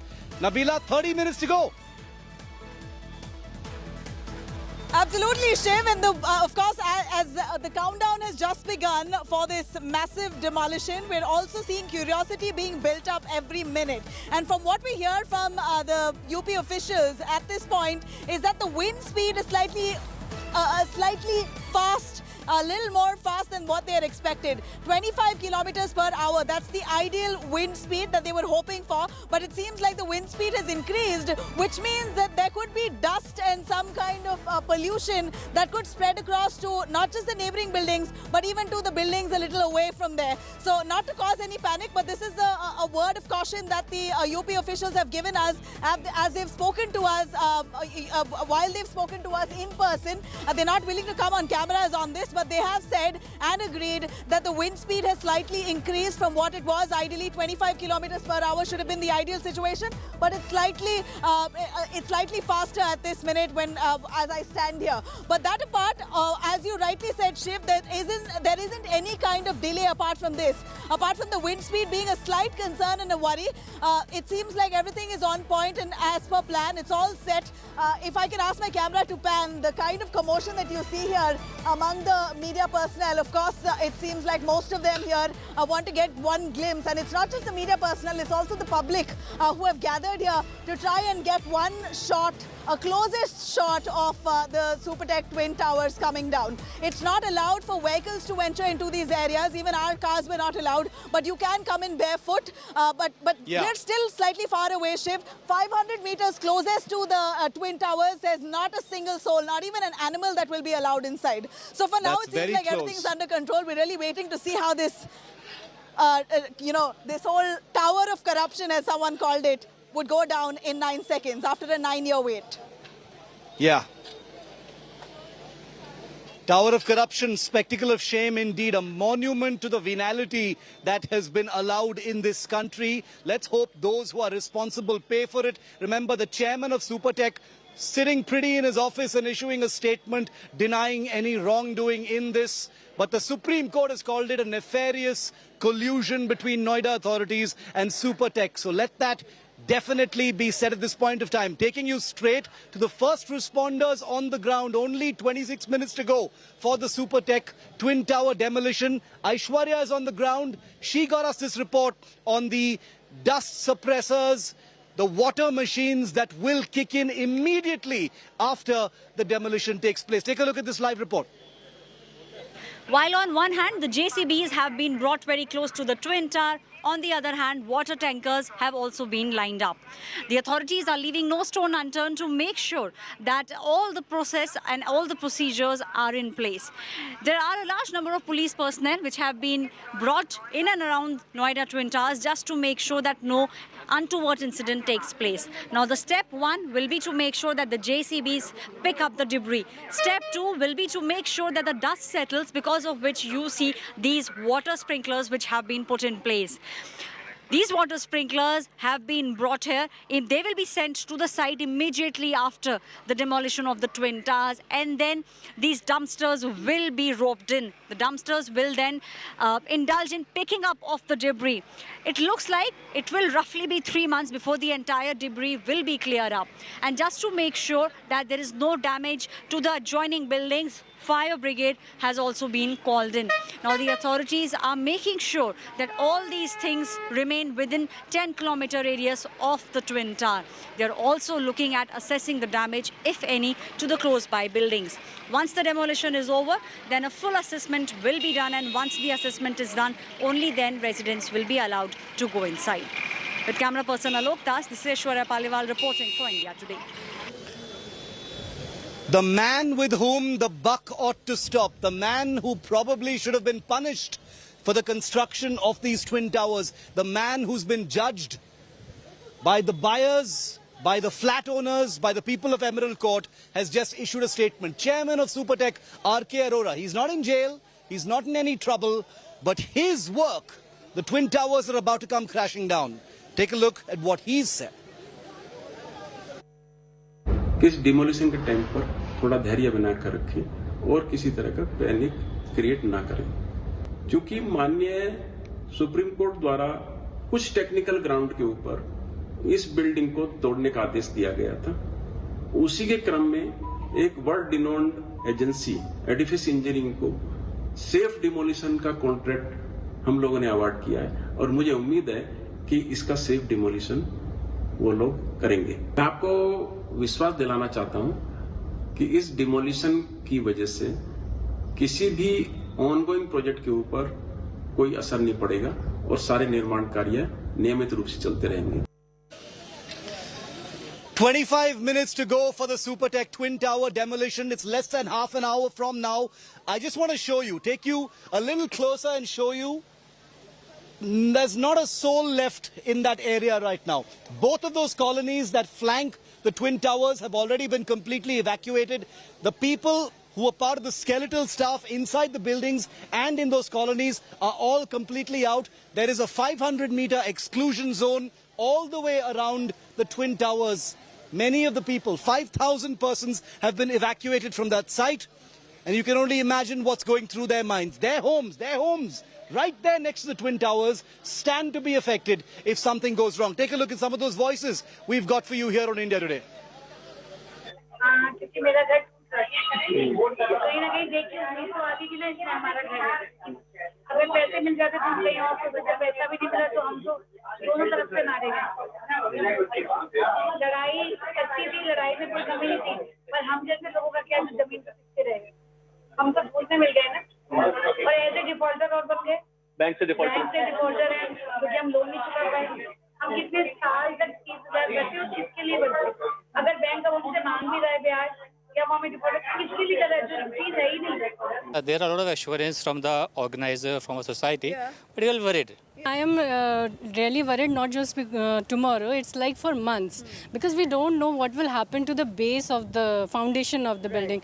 So I don't know, I am like little worried what will happen. We have invested so much in this, and it's like little dilemma is in the mind. हाँ, dust तो naturally आएगा ही आएगा। जब इतनी बड़ी building एक साथ गिरेगी और टूटेगी तो डस्ट तो एक बार डस्ट का पूरा पहाड़ टाइप गुब्बार पूरा हो जाएगा।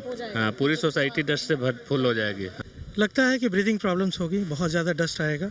मोस्टली जो एस्थमेटिक पेशेंट हैं या जिनको क्रॉनिक ब्रोंकाइटिस है उनको प्रॉब्लम हो सकती है, इसलिए हमने बचाव के लिए काफ़ी कवर किया है, बट डस्ट की प्रॉब्लम तो हो सकती है। हमारे लिए तो ये बहुत अच्छा है। I want to get you a close-up live view of the Twin Towers right now. You won't see anything moving there because everyone has been removed from the site. It is basically an extremely dangerous site right now. There is nobody on site. The actual detonation is happening from a remote location. There are wires running from inside. All of the explosives have been completely primed. There's a huge crowd of people that have collected in different arterial roads around the Twin Towers, outside the 500-meter exclusion zone. But everything is locked and loaded now. And in under 25 minutes from now, those two buildings are going to come crashing down. You've got high-definition live video here only on India Today, and you will see it as it happens. Those 9 seconds will be captured right here on India Today. The journalist closest physically to the site of the demolition is Nabila. She's with me. Nabila, fever pitch now. 20 minutes to go for the demolition. Right, Shiv, 20 minutes to go for the demolition, and I'm telling you, the visual that I see around me are of people very, very curious and waiting for this implosion to take place. Doesn't seem like they've seen anything like this before, and why? In fact, we haven't seen anything of this nature before. Kochi, this happened, yes. Two towers that were imploded in Kochi were far less in altitude when compared to these buildings. These towers are much higher than the Qutub Minar. We're talking about one of the towers here as high as 103 meters. So, but a quick fact here, Shiv, I'm going to tell you that these towers as it stands are mostly the skeleton of the Supertech Twin Towers. Inside, all the interiors have been manually broken down so that there's less when it comes to the implosion, or there's less to deal with when imploding these buildings simultaneously. So it's mostly done manually from the inside. It's just the skeleton structure on the outside that will be brought down today. But it's still going to, the compression is still going to lead to a large thud sound, and also enough and more smoke and pollution that it would emanate for us to be careful of. All the residents have been asked very, strictly to wear their N95 masks and not to take a walk around the area much after the demolition takes place. So these are key points for us to take note of. But the commotion right here that I see on this entire flyover, apart from the media frenzy, of course the locals here coming in large numbers just to take one good look, is certainly something that's new for us. This is not only going to grab national headlines, it's surely going to grab international headlines, because this is perhaps the only structure of this magnitude, at least in Asia, that we're going to see coming down to dust. Huge story. I mean, there are many people who've been skeptical about the media attention being paid to this demolition. But I want to tell all of those skeptics, this isn't just any ordinary building demolition. This is a monument to corruption. This is a spectacle of shame. This is truly, in so many ways, a spectacle of the enormous collusion between state authorities, Noida authorities, and rich builders that has resulted in a decade of suffering that comes to an end in less than 20 minutes from now. The final countdown has begun. Nabila and her sources tell us from the UP government that a sudden change in wind direction means the dust cloud that's taking place, and we'll break that for you in just a moment, is going to probably be of even greater concern than initially imagined. But all systems are ready to try and suppress the dust and deal with the debris immediately after the demolition takes place. Nothing else will be on your screen now until the demolition takes place, viewer. 9 seconds is all it's going to take, but it's been a long wait. 9 years compressed down to 9 seconds. It's as neat and elegant as that, but let's remember that there is nothing to celebrate today. This is not a day of celebration for anyone concerned, because for the people of Emerald Court, on whose property these twin towers were built by the builder Supertech, they've lived in the shadow of these twin towers, wondering when their lives will be normal. For many of those homes, the sun has been completely blotted out thanks to these giant skyscrapers. For many, it's been a symbol of uncertainty. And for those who bought flats there, who actually invested their hard-earned life savings in buying flats in these Supertech Twin Towers, today is a day of renewal. Today is a day of catharsis. Today is a day when they get some sort of closure, hopefully. They've got the money, but remember that for each one of these people, at one point of time, they dreamt of a flat, of a home, 2 BHK, 3 BHK, 4 BHK, 5 BHK, whatever it is. They dreamt of having a flat in these twin towers. So today it stands as an edifice of corruption, an edifice of just how low entities can go in the pursuit of money.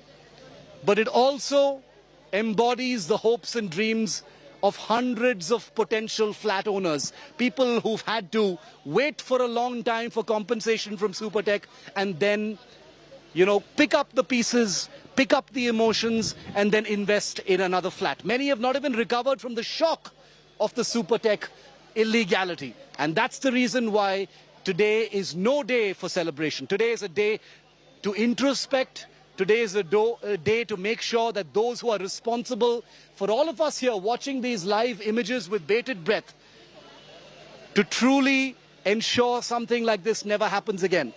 All those hundreds of crores of rupees that is going to be spent in demolishing a structure that should never have been there in the first place is something that makes most people absolutely sick to the stomach. A country like ours, where so many homeless, so many poor, having to demolish twin towers for the middle class and wealthy, all because of collusion and corruption between state and private corporate entities. Nabila continues to be with us. Nabila, it's going to be a day of very mixed emotions. I know it's going to be a day of mixed emotions for you as well, Nabila, considering that for the last few days, you've gotten to know some of the people most affected by what's going to happen in 15 minutes really, really well. You shared their lives, they shared their stories with you, Nabila. You won't believe it, Shiv. People, the locals here have been preparing for this demolition for the last 1 month. We may have been coming here to try and hold the sentiment for the last week, but residents quite literally have been preparing for a month now. So whatever valuables that they had to move out, they've already moved out. They've wrapped up all their glass furniture and all kinds of wall hangings have been pulled down. All the valuable stuff have been moved out, but others fully bubble wrapped and taped and kept at home under their beds. So that it's got the least impact of this implosion. Now this implosion, what we hear from the edifice, the owners and the engineers is be sure of glasses shattering. This is something that you can expect undoubtedly, that glasses will shatter. There will be window panes that will be broken. All of this, you've got to contact your local RWAs so that they will offer compensation as part of Edifice's package. Edifice has come up with 100 crore insurance, so they're going to compensate anyone with any kind of damage owing to this demolition drive. Apart from that, emotions running high at this point of the locals on what kind of impact it would have on their structures, because this is a 40-story building or tower that's coming down. And we're not talking about one tower, we're talking of 2 towers that will be down simultaneously. So imagine the kind of compression and the impact it would lead to a neighboring building. So the fear is, if at all it will lead to some kind of cracks on the neighboring buildings, will the vibration really shake the foundation of the neighboring buildings? All of these questions, of course, even as much as Edifice has tried to answer it and settle all the tension, it doesn't seem like locals are entirely satisfied by the answers. Because we saw it successfully happening in Kochi, but let me tell you, the Kochi buildings were half the size. And the implosives or the explosives that were used were barely 215 kgs. We're talking about 3,700 kgs of explosives used on these towers, 40-floor towers. So the magnitude and the size itself is massive and far different.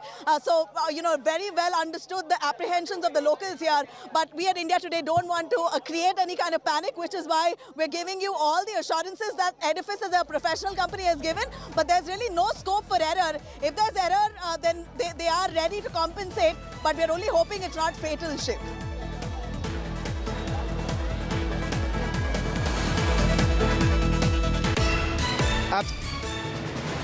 The fact that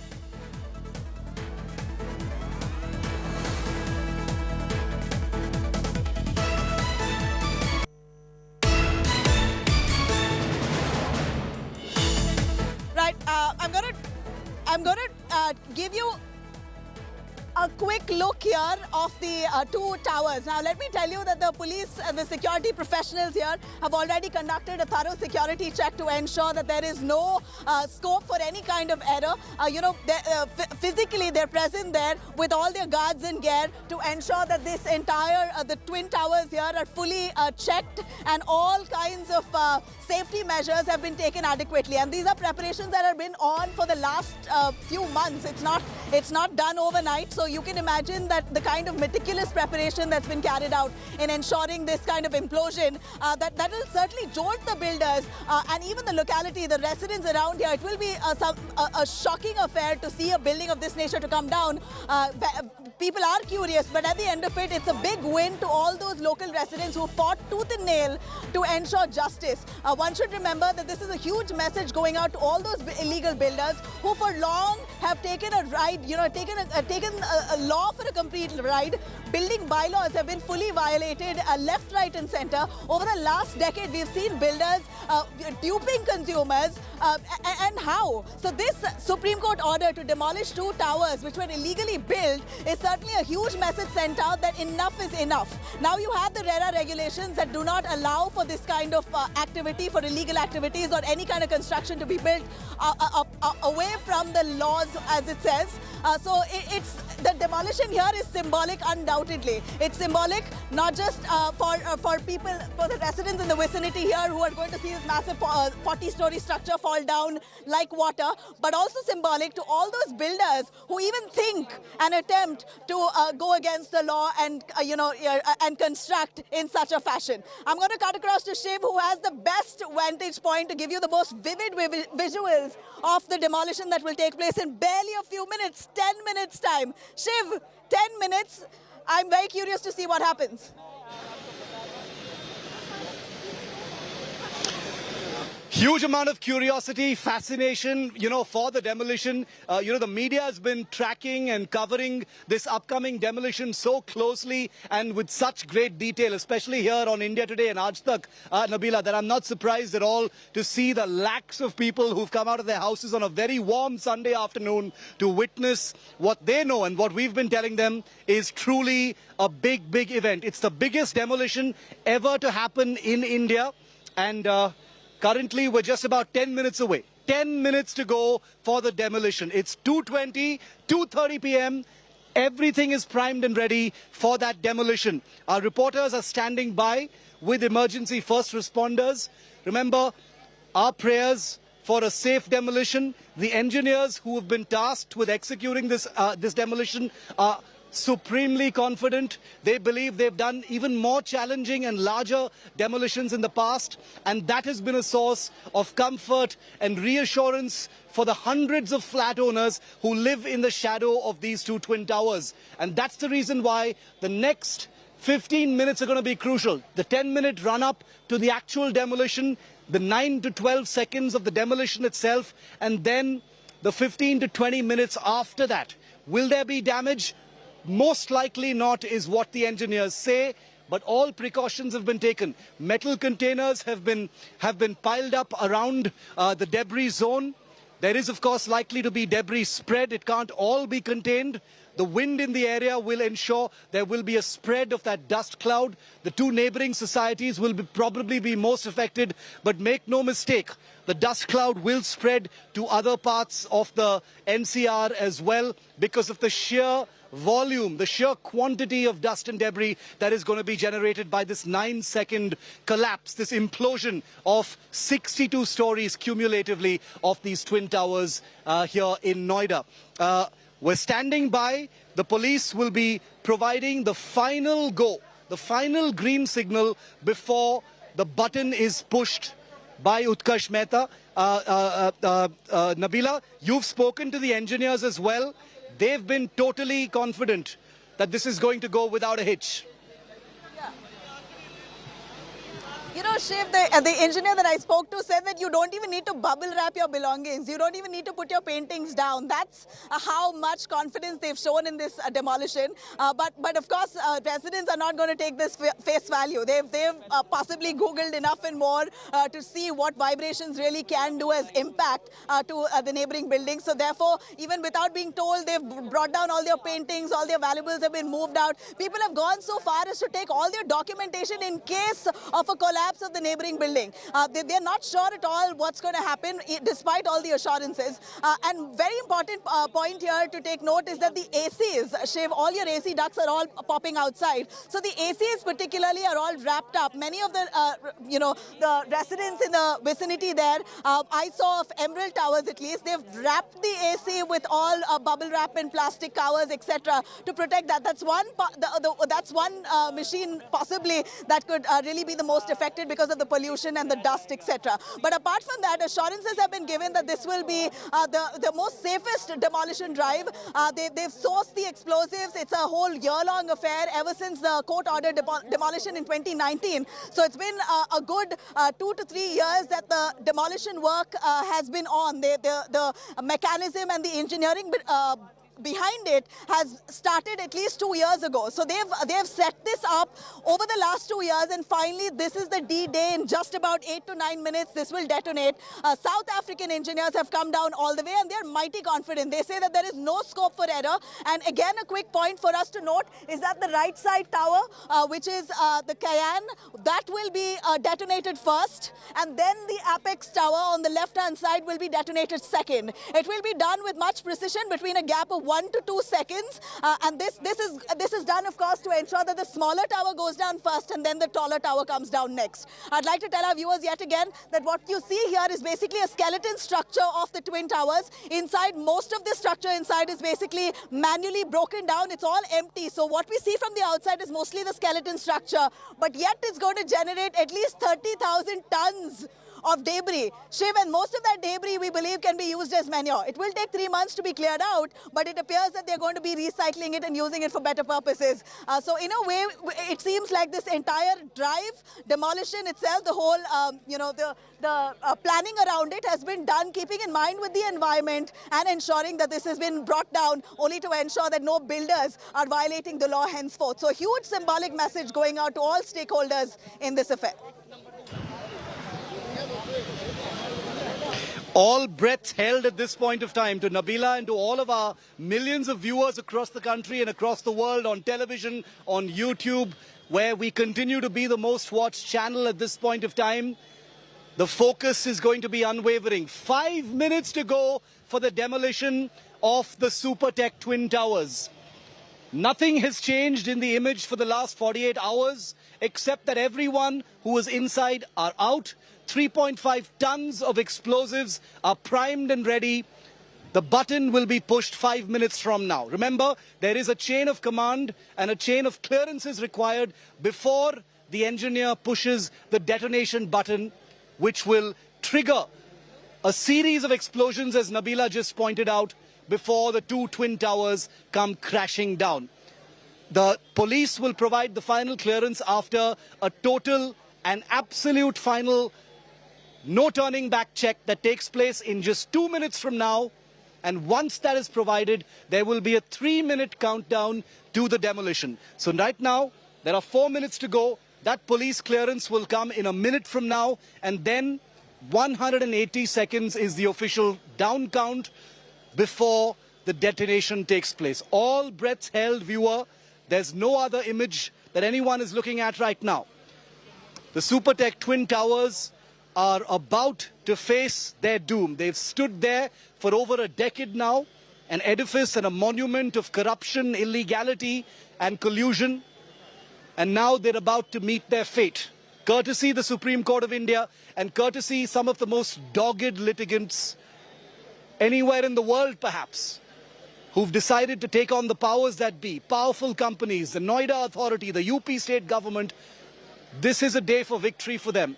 And what you're about to witness in just 3 minutes from now, 3 minutes to go for the demolition, viewer, is history in the making. The real estate mafia of India, this is a signal for you. What you're about to watch is a signal for those who indulge in corrupt dealings because they are hand in glove with authorities on the ground. This is a signal for real estate mafias in all parts of the country. And this is also a signal for those who, as they watch this, are indulging in corrupt practices while building home flats for owners across the country. This is a word of warning and a cautionary tale that against the common citizen of India, there is no power that can suppress them. All breaths held now for the final countdown. 2 minutes to go for the demolition to be triggered. A lull has settled in the area. A lull has settled in the area earlier today. In the last 15 to 20 minutes, there was a lot of excitement, a lot of buzz, a lot of whistling. But now, people...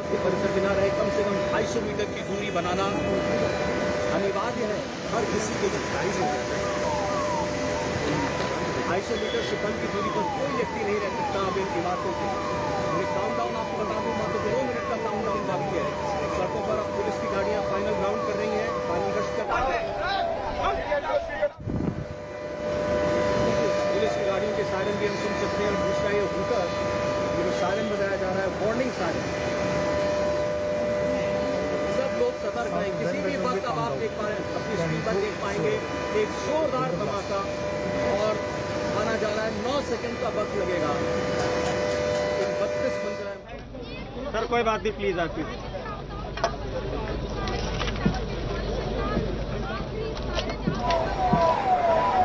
आपने मेरा भी दिखा दिया यार।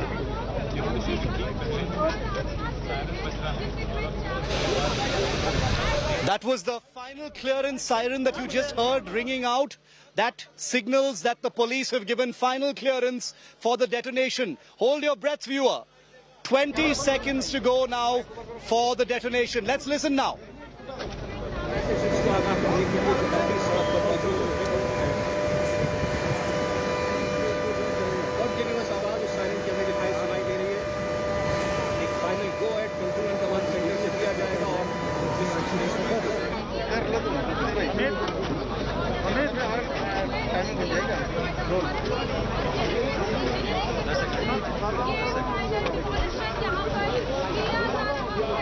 लगा दीजिए।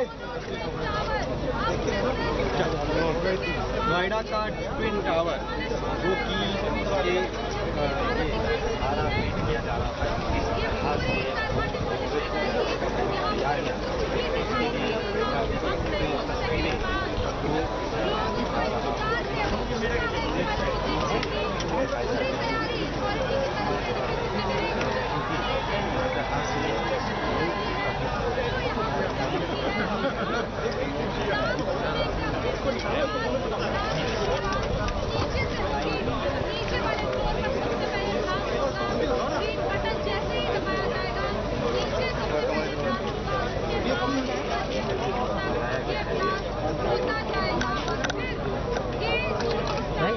हिलो मत यार। 10 सेकंड। हिंदुस्तान समय की पाबंदी नहीं है।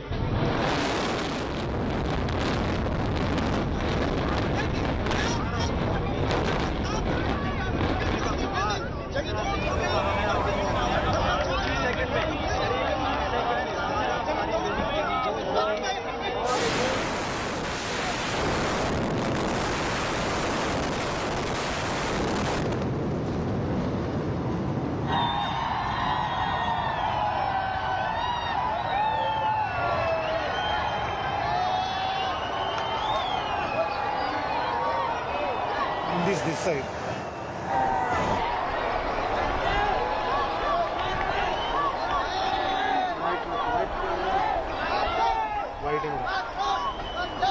कर दिया।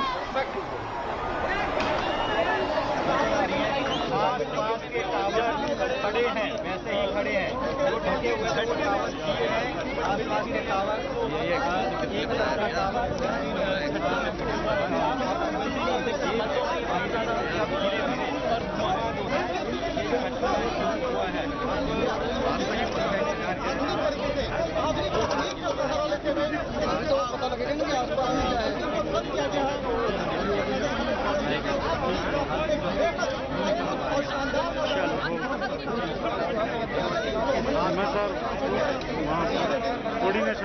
It is complete. You've just seen it. Exactly 9 seconds it took for the two twin towers to come crashing down. And what you're seeing right now is a huge spread of the dust. The debris has been largely contained, but we can confirm to you that this looks like it was a totally successful demolition. Has gone. First images of the buildings right next to the Twin Towers suggest that things have gone on quite well. There doesn't appear to be any immediate damage. Of course, that will be much more apparent once an inspection is completed. But the dust cloud, the huge dust cloud that is now pervading that entire area and will spread. It will rise and it will spread, and that becomes the most immediate concern at this point of time. That dust cloud, the clearing of the debris, is going to be the immediate emergency issue for all of the people who live in this area who've been evacuated, but also the neighborhoods beyond, including where we're standing right now. The Divine Meadows colony and many others will be affected by this dust cloud as it continues to stretch. There's a very, very light wind blowing at this point of time, as a result of which you can see that the dust cloud isn't moving very much. It's spreading very, very slowly, but it isn't moving very much.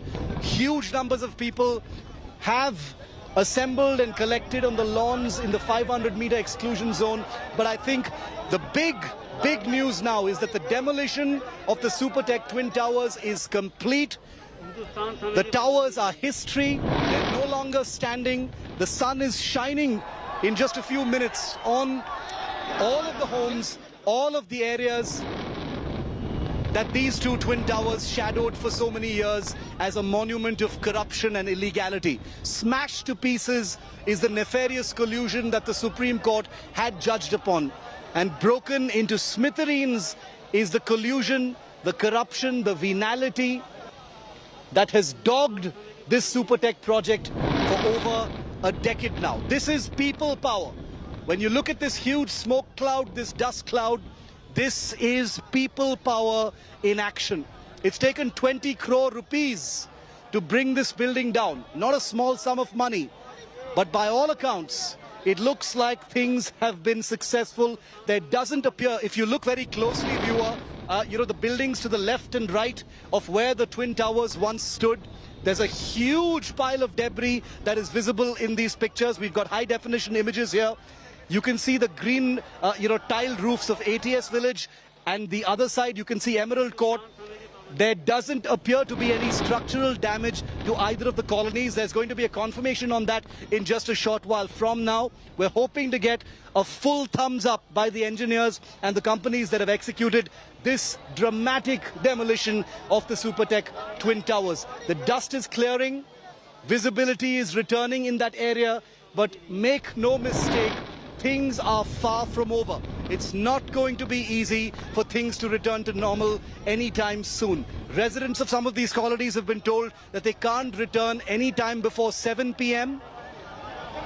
And it's going to take at least until then for this dust cloud to clear. But remember, the dust that goes into the air is one thing. The debris and particulate matter that settles on just about everything in the vicinity is going to be the real challenge. And then come the health concerns. But the immediate breaking story live on your television screens, and we will not be moving from this image until further notice, is that the demolition has been successful.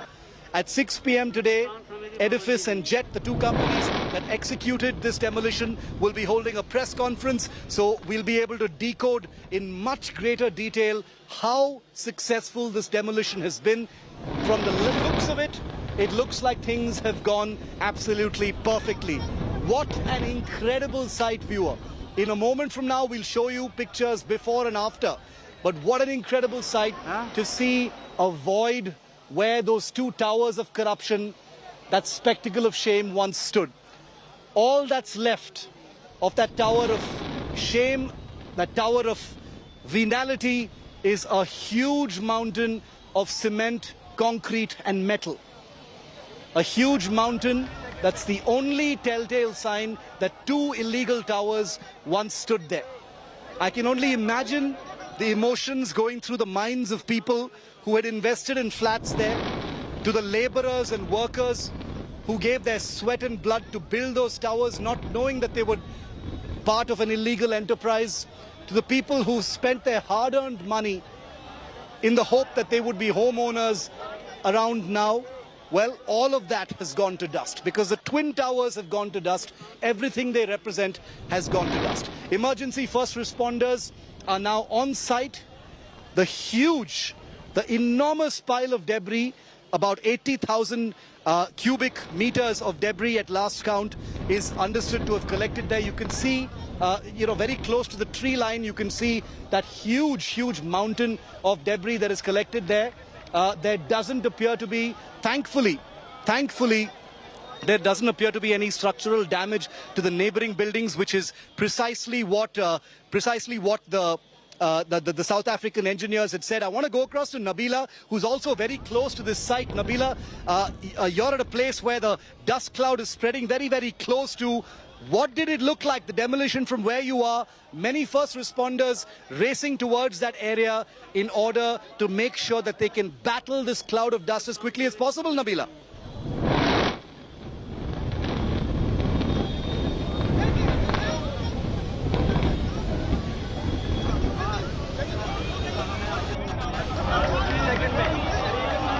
Nabila's going to be with us in just a moment, but the dust cloud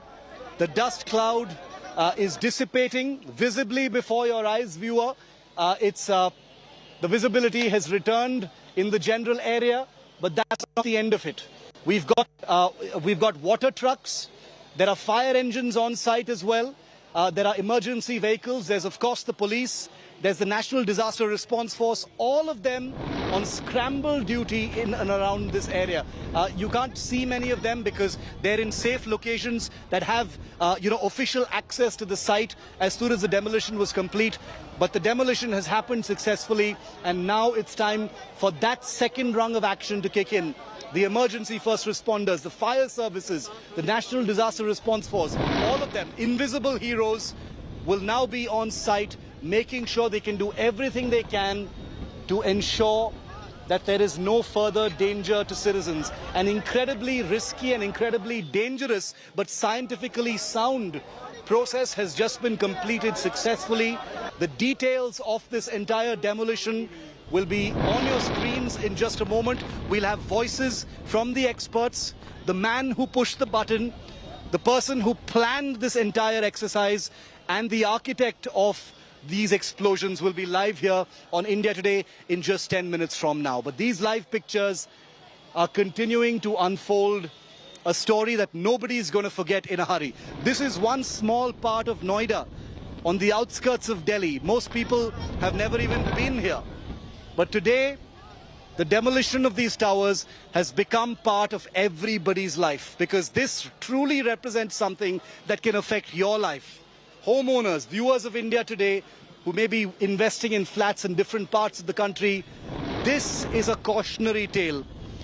The grave of those 2 towers, that huge mountain of debris, represents what must happen to corruption. It's a never say die attitude that resulted in litigants and residents taking on a big company and corrupt Noida authorities to bring 2 towers down at this point of time. The demolition cost has been estimated at about 267 rupees per square foot. That's the figure that we're getting right now. Given the total built-up area of these 2 towers of about 7.5 lakh square feet, the total demolition cost, including explosives, has been about 20 crore rupees. 20 crore rupees has resulted in this dramatic demolition. Out of the total cost, Supertech, the company, is paying about 5 crore, and the remaining 15 crore amount will be realized by selling the debris. Remember the huge amounts of concrete and metal which will be gleaned from that mountain of debris and sold. That's where the remaining 15 crore will be coming from. That includes about 55,000 tons, including 4,000 tons of steel. Building material and steel will be sold to recover the 20 crore rupees that it has cost to execute this demolition. 20 crore rupees. Just think about that figure for a moment, viewer. That's what it has cost to bring this entire Twin Tower down. An incredible display of the underdog fighting against the powers that be has resulted in a never say die attitude and these buildings being brought down. You can hear sirens in the vicinity of fire engines and police cars as well as emergency vehicles rushing towards the vicinity of the entire site. We'll be joined by our reporters in just a moment so you get even more pictures of the demolition. But here on India Today, you will miss nothing. We've got cameras on all sides and you will continue to see the demolition in every aspect as it has played out. Water sprinklers are being used to settle the dust. We'll have India Today's Nabila's ground report of the water sprinklers kicking in immediately after the demolition in just a moment from now. Nabila is going to be live with me as well. 20 crore rupees is what has ensured that building came crashing down. That's what it has cost.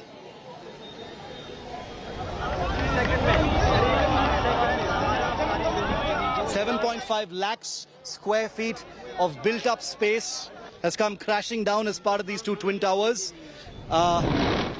Two buildings, one with 30 stories, one with 32 stories, have come crashing down in just a matter of 9 seconds. Nabila's with me. She's closest to that dust cloud. Nabila, I hope you're safe. I hope you're taking precautions. That dust cloud appears to have dissipated, thankfully. It looks like there is no damage to the nearby towers, which is really good news. That's what the South African engineers told you as well. The water sprinklers have kicked in. What was it being so close to the demolition? Take us through what's happening now, Nabila. Gosh, I can't even explain to you the feeling. As soon as the blast happened, my feet was vibrating. Obviously, the entire structure here, the whole flyover that I'm standing at, if I can ask my camera person to pan, this entire flyover shook in how, Shiv. It was really startling for the people here. It felt, certainly felt out of the blue, nothing that we have experienced in the past. It was very overwhelming. I wouldn't say no, and it was scary. I wouldn't lie here. It was certainly scary to see those buildings go off like that and then come down to dust in just a few seconds. Just when we began to watch this spectacle, it disappeared in no time. So in 9 seconds, that was a promise made by the South African engineers, and it seems like they've lived up to it. And speaking of the damage that it may have caused to the neighboring buildings, the impact of this compression, we will know only post the audit. The post-demolition audit will be taking place. It will happen in the next 24 hours or maybe the next 2 days when engineers will check all the neighboring buildings to see if there's any kind of foundation, impact on the foundation of the neighboring buildings, any cracks that may have developed there. Only the audit post this demolition will give us some kind of clarity and of course settle the fears and the worries of the owners. But here's the sprinklers, the water sprinklers. If I can show you, I want to ask my camera person to get slightly closer to the spot there. The water sprinklers right now are in full blast. This is the area where the demolition has taken place in close vicinity, where we see the water sprinklers being used to settle the dust particles that have suspended in the air. Yes, the dust is settled, at least seemingly. Shiv, from a distance, we see that the dust is settled. But in close proximity, we know that people around there are not allowed to enter the area, at least for the next half an hour when the dust actually settles. Now, what kind of debris has accumulated there? I'm only going to wait and watch. Maybe in the next hour, we'll be allowed to go inside there. But for now, we're all restricted right here. That's the view of the now gone Supertech Twin Towers. What stood has come down to dust. After 9 years of struggle, it's come down in 9 seconds. All those buildings on either side, ATS Village as well as Emerald Towers, both those those residential buildings, both of them are fully packed in those white sheets. Nobody in those buildings. All of the residents have been evacuated. So it bears a completely deserted look. Nobody's allowed there, at least for the next half an hour. It's very crucial now for the engineers to ensure that when they do allow people to come back in, all the debris area is fully barricaded and people don't wander into those areas, because we're talking about 30,000 tons of debris that has been accumulated post this demolition shift. But a quick note there, sprinklers there on in full swing. They're in full force to ensure that the dust settles. We're not allowed to go close, but this is the best view that we can give our viewers here on India Today. The water sprinklers, not just one, this is one that we're witnessing, but there are in the vicinity at least a couple of them that are fully blasting water so that this helps settle the dust. This dust and the kind of debris that they've collected will also be used as manure. So in a way, it seems like they've planned it in an economically and environmentally friendly manner, Shiv.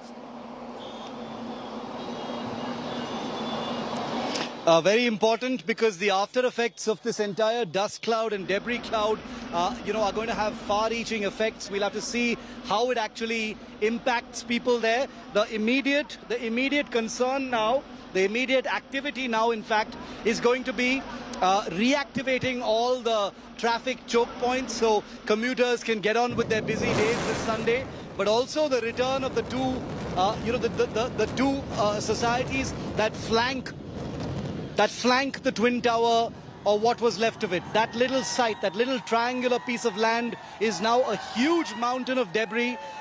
Now authorities will have to issue instructions and provide the all clear for the return of vehicles, the return of over 5,000 residents who live in Emerald Court and ATS Village, who've been evacuated since yesterday. When will they be allowed to return? What kind of colony are they going to return to? What kind of follow-up action is going to be required after this monumental explosion, an image that nobody is going to forget anytime soon? Water sprinklers, water systems and dust sensors are active right now, because all of that data is going to go into and feed into the command center to tell state authorities on precisely how they need to respond and make sure that citizen comfort and citizen health is held as the highest possible priority with absolutely no gaps. The deed is done, the demolition has been successful, but the challenge is not over just yet. In a moment, we'll give you a medical bulletin and a medical advisory on what you can do and what you need to do wherever you are in Noida as a result of this dust cloud, indeed in the national capital region. But the debris and the dust cloud and its effects are going to be far-reaching. There are environmental concerns, and there is a great deal of urgency now in removing all of that debris. 80,000 cubic meters of debris that is collected in that area will all need to be removed as quickly as possible, not only because it needs to be removed, but also because it is literally what is going to pay for the demolition that has taken place. We're going to keep our eye very closely on the aftermath of the demolition.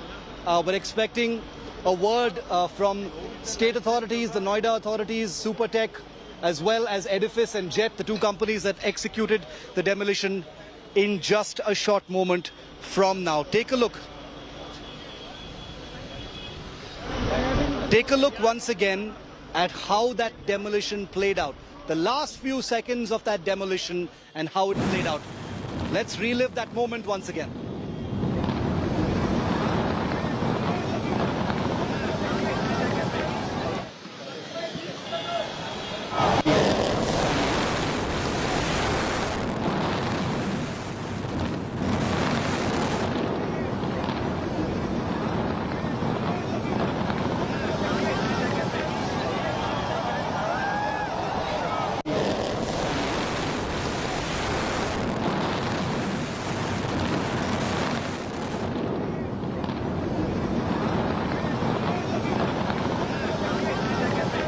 Our viewers, especially those who are around here, that the Greater Noida Expressway has been opened. Very good news. Very, very good news. That's the first indicator that things have gone like clockwork and everything has been done successfully. Nabila, the first piece of good news. The Greater Noida Expressway has just been opened to traffic. which is a signal of normality. It's a signal that things have gone, according to plan. Good news, Nabila, coming in. Right, absolutely, Shiv. The expressway has opened up. It was very briefly shut 15 minutes before the demolition and 15 minutes after demolition. So half an hour the expressway was shut, and you can only imagine how this will bring the entire traffic to a standstill, because that's the most busiest route. The Noida Greater Noida Expressway is so full of vehicles on a regular day. Half an hour of it being blocked, will have far-reaching effects all the way to the Delhi NCR and the Delhi capital city itself. But apart from that, Shiv, let me tell you, there's some kind of eye itching, some dust particles that we feel. People have been complaining of something entering the eyes. So it appears that there is some kind of dust, and it's spread across to the areas that in and around the Supertech Twin Towers that have now been demolished. So people here who are standing by the flyover can really feel the dust particles in the eye, and you can really smell the dust as well. We're as close to the demolition site, and we can really smell the dust at this point and also feel some of those particles in the eye, which is why we see that water sprinklers have been used. It's quite, I'm going to ask my camera person to get to a shot of those water sprinklers where we can see this machine which is sprinkling water, in fact blasting water into the air. It's quite a jarring sound of these sprinklers, and these are not just one but many that have been placed around the vicinity here. These water sprinklers have been blasting water into the air to settle the dust particles. So enough and more preparations, I know, and it's gone off quickly. Right after the blast, it appears that this has come on, these water sprinklers. So, good news certainly that the expressways are open, but not too sure if people are going to handle this dust very well in the hour to come, Shiv.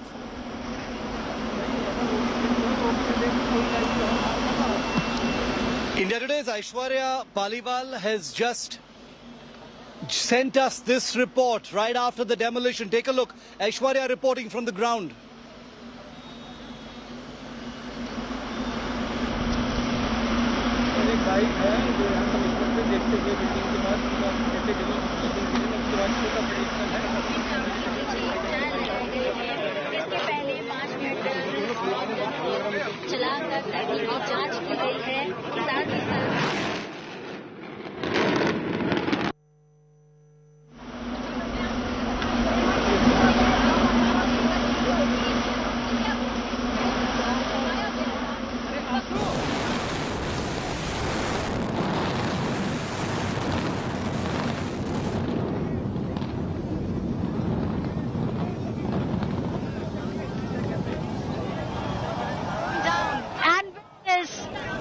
The structure which was illegal, the structure which personified what greed can do, what corruption can do, have been wiped from of Noida.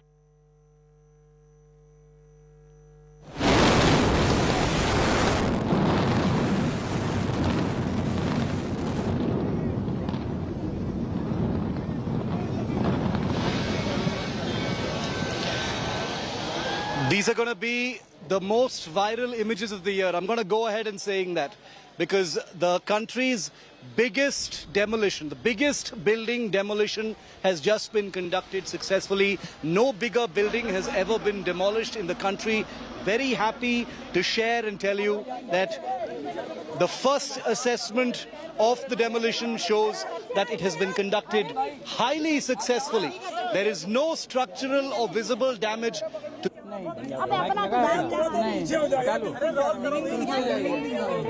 पीछे हो जाओ हाँ sir आप तो हट जाओ आप तो हट जाओ नहीं सर कहाँ माइक कैसे आप नीचे करो यार थोड़ा सा हाँ डाल दिया मैं तुम दोनों का ही लिख रही हूँ ना तो नीचे कर लो ना यार नीचे तो कर लो भैया मैं लिख रही हूँ Ravi and Shalini doing CP bite ठीक है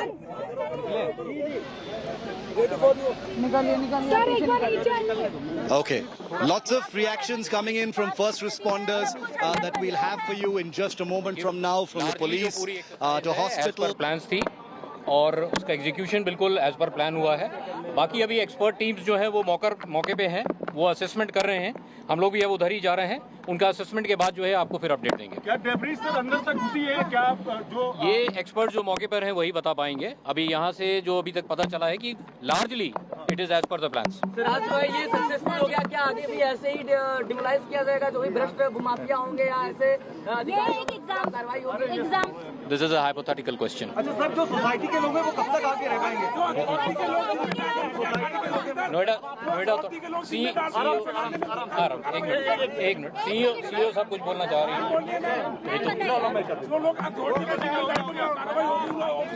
ब्लास्ट लार्जली सक्सेसफुल है।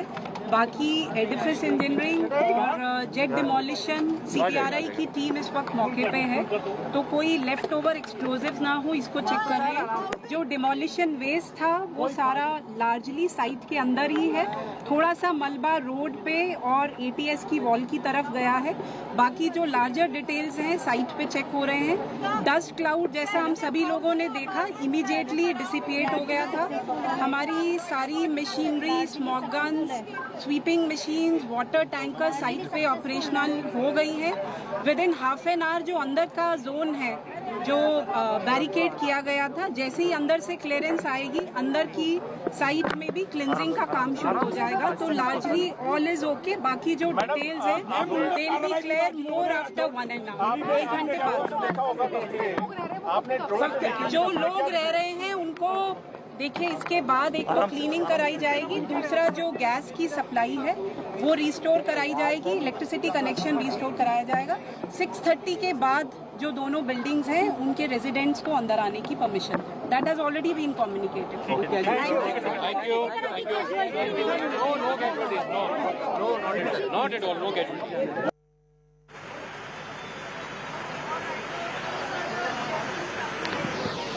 The first assessment is going to be out officially in just about 20 minutes from now. We're expecting a statement from both Edifice as well as Jet. The Noida authorities is also expected to make a statement, but the very fact that the Noida Greater Noida Expressway has been opened on schedule suggests that things have gone on track. They've been successful as had been predicted by the engineers responsible for the demolition at this point of time. Very, very risky, very scientifically executed demolition, and it has gone with 100% success. At 6 p.m. today, remember, Edifice will be holding a press conference where they will be addressing the media and putting out details of the entire demolition. There's no cancellation of that press conference. Second indication that everything has gone to a T.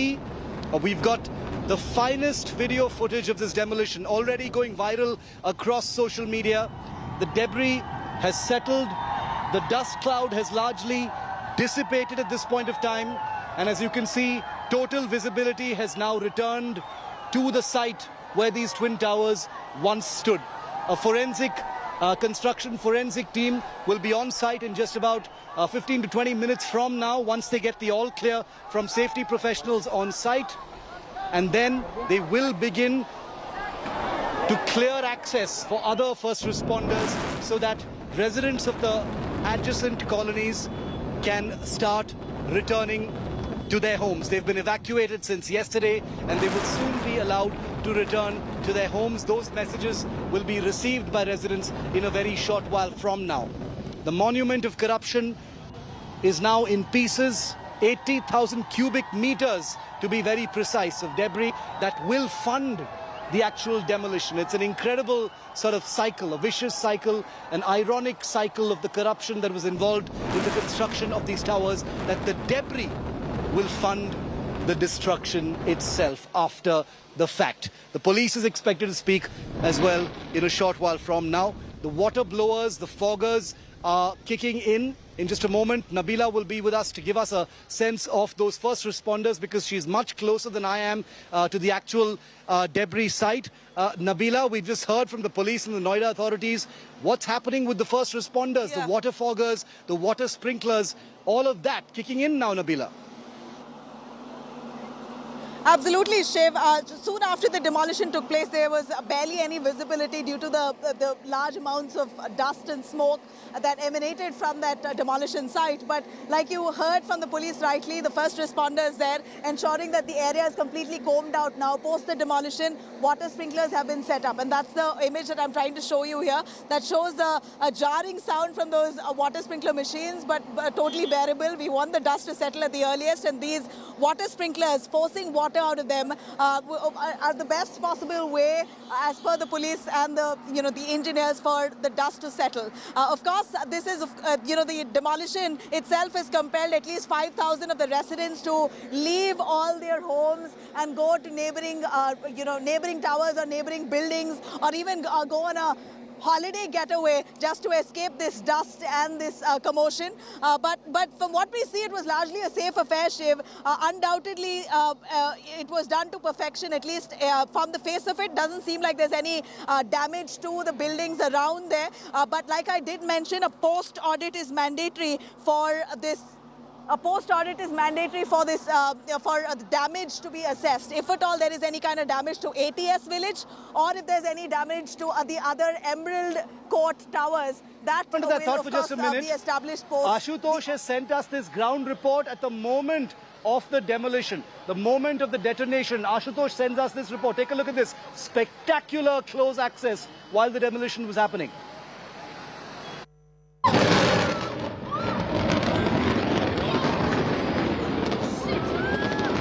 और कुछ इस तरह धमाके के साथ नोएडा का twin tower जमींदोज हो रहा है। एक के बाद एक धमाके, 1 मिलीमीटर के डिफरेंस पर लगातार होते धमाके, और पूरी तरह नोएडा का ट्विन टावर 30 और 32 मंजिला गगनचुंबी इमारत कुछ इस तरह धुएं के गुबार में बदल चुकी है। और जैसा कि अंदाजा लगाया गया था, बिल्कुल प्रिसाइज तरीके से, बिल्कुल परफेक्ट तरीके से गणित और फिजिक्स जिसका नियम लागू हुआ, और कैसे ये पूरी इमारत, आपने देखा धमाका भी बेहद कमजोर लेकिन बेहद मजबूत। धमाके से ज्यादा नुकसान होने की संभावना अब नहीं है। आपने देखे कितने जो आवाज थी वो बहुत कम डेसिबल में थी, और उसके साथ ही चूंकि हवा जो है उत्तर पश्चिम से होते हुए दक्षिण पूर्व की ओर चल रही है, ये सारा धुआं देखिए किस तरह मलबा जो अपने साथ पीछे ले जा रहा है। अब आप पीछे देख पा रहे, देखिए एटीएस के जो रहने वाले लोग थे उनको राहत की सांस मिलेगी, उनका घर वहां दिखाई पड़ रहा है। देखिए धुआं का गुबार जैसे छटेगा, पीछे की जो इमारत है वो बिल्कुल सुरक्षित दिखाई पड़ती है, इसके ठीक दूसरी तरफ एक दूसरी इमारत सुरक्षित दिखाई पड़ती है। आपने देखा ऐसा लगा जैसे दिवाली की फुलझड़ियां फूट रही हों, और एक एक करके दोनों इमारत महज 4 सेकंड में धराशायी हो गई। पहली से लेकर के आखिरी फ्लोर तक के बीच की जो पूरी कैलकुलेटेड थी वो 4 सेकंड की थी, और उसके बाद ये देखिए अब सिर्फ यहां अगर कुछ बचा है तो वो है धूल का गुबार। बहुत ही बारीकी से, बहुत ही स्मूथली, बिना ज्यादा आवाज किए, और सारा का सारा जो स्ट्रक्चर था, जो ढांचा था, वो जमींदोज हो गया। अब आपको जो देख पा रहे वो सिर्फ रिहायशी इलाका है, और यहाँ सिर्फ और सिर्फ धुएं का गुबार है।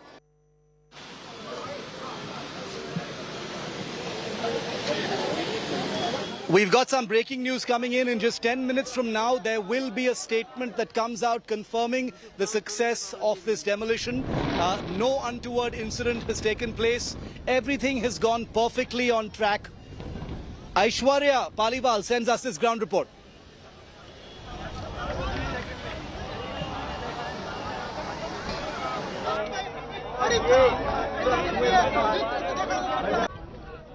हिंदुस्तान समय की पाबंदी नहीं है।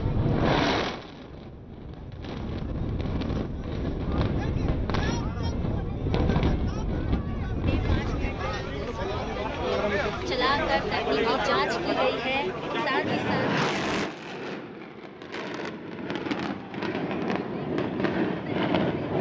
The twin towers have been demolished, and we can feel the vibrations standing here almost a kilometer away from the twin towers. We could feel the vibrations on the flyover.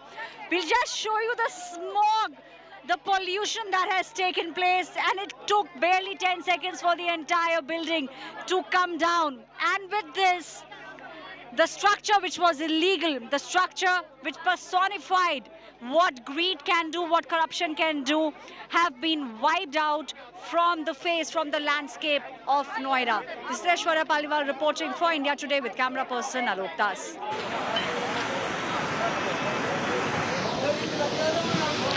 10 minutes.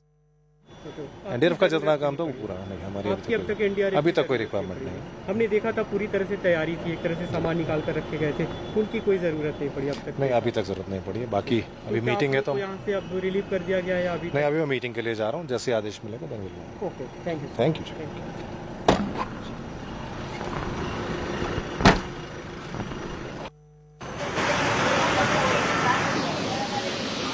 Lots of reactions coming in, very thick and fast. All indicators that the demolition has taken place totally successfully. This is a day of joy for the engineers, the people who are tasked with executing this demolition. Even though they had radiated reassurance, they had radiated positivity for 72 hours to make sure that there was no panic in the community, panic among residents. I am sure they themselves somewhere had known that there was a possibility of things going wrong. So today, in many ways, is a tribute to their engineering. Let's salute the demolition engineers, the explosives experts who've made sure that today's demolition of 62 stories, part of the Twin Towers, have come down successfully, absolutely according to plan, with no untoward incident, no damage apparently to the two societies that flank the Twin Towers, and no damage so far, at least not that we can tell, to anyone, because this entire area was completely cordoned off. We're waiting to hear from hospital authorities as well. Remember, advisories will be issued very, very shortly about care that needs to be taken as a result of this dissipating dust cloud. The cloud itself that you saw was of the thick particulate matter, but as it has dissipated and become invisible, it actually becomes more insidious and more dangerous. Please remember, if you can't see the dust cloud, doesn't mean you don't need to take precautions. Please wear a mask if you're anywhere in that vicinity, preferably anywhere in Noida at this point of time, because there's a light breeze blowing and that dust cloud with all its PM10 particulate matter will be spread over a wide area. Many people will be wishing that it was raining right now, right after the demolition, to wash away the dust and the particulate matter. But the challenge truly in many ways for the far-reaching effects of today's demolition begins now. अभी दिखाई दे रहे हैं, लेकिन नजदीक से जाकर minute examination पर इसके लिए यहाँ पर एक एक्सपर्ट स्ट्रक्चरल टीम है, वो जाकर के जायजा लेगी कि किसी इमारतों को आपके या कहीं कोई खरोच भी आई है, लेकिन दावा ये था कि ऐसा कुछ नहीं होने जा रहा। That's the building that's gone down in just about a few seconds, barely 9 seconds that it's taken for it to come down, and that's the dust that's not settled as yet. It was a huge sound, vibrations that I could feel on my feet. Quite a scary affair. Undoubtedly, the sound was alarming. A huge alarm bell that went out even before the demolition took place. And now we see the building has come down. In just a few seconds, it's gone down to dust. It's happened successfully. Thankfully, nothing to panic at this point. All the residents, locals around have been evacuated, so it's a safe affair. All the dust that has that's still not settled, all in the vicinity there, will take at least half an hour for it to go down. So we know that this is at least another half an hour for the dust to settle, for it to completely come down. But this has left me flabbergasted. It was a shocker to see a building of that size and that magnitude to come down in barely a few seconds. It went off, in fact, almost simultaneously. Between the Cayenne and the Apex Tower, there was barely 1 to 2 second difference, but the way it went off and the way it's come down has really left us aghast. Now, viewer, just how normal does this scene look? It's incredible. It's difficult to believe that those Twin Towers once dominated this particular frame, this view. Only when you zoom in can you see that enormous mountain of debris there. The broken, shattered pieces of these two large edifices of illegality and corruption lying there in pieces. They will be the source of the money that will pay for the actual demolition. But take a look at how normal the scene actually looks. It's incredible. We've got before and after pictures that we've been playing on our screen through the last 20 minutes since the demolition took place, and it's difficult to imagine this frame without those towers. How much better does it look? It looks like the scene has completely opened up. there's more light, there's more visibility, and the illegal manner in which those towers came up have in many metaphorical ways given rise to this beautiful view. For all of those towers that were affected and had to be in the shadow of those towers, it's literally a brighter future. It's a brighter day because they get to see sunlight perhaps for the first time. It's a day of relief. It's a moment of relief for hundreds of families who live in the towers very close to the Supertech Twin Towers where they stood, because they look totally intact. There's been no damage. You know, perhaps some glass panes may have broken, but the engineers, remember, had said you don't need to worry about shrink wrapping or bubble wrapping your crockery or your or taping up your windows. It's going to be all fine. It's going to go totally scientifically.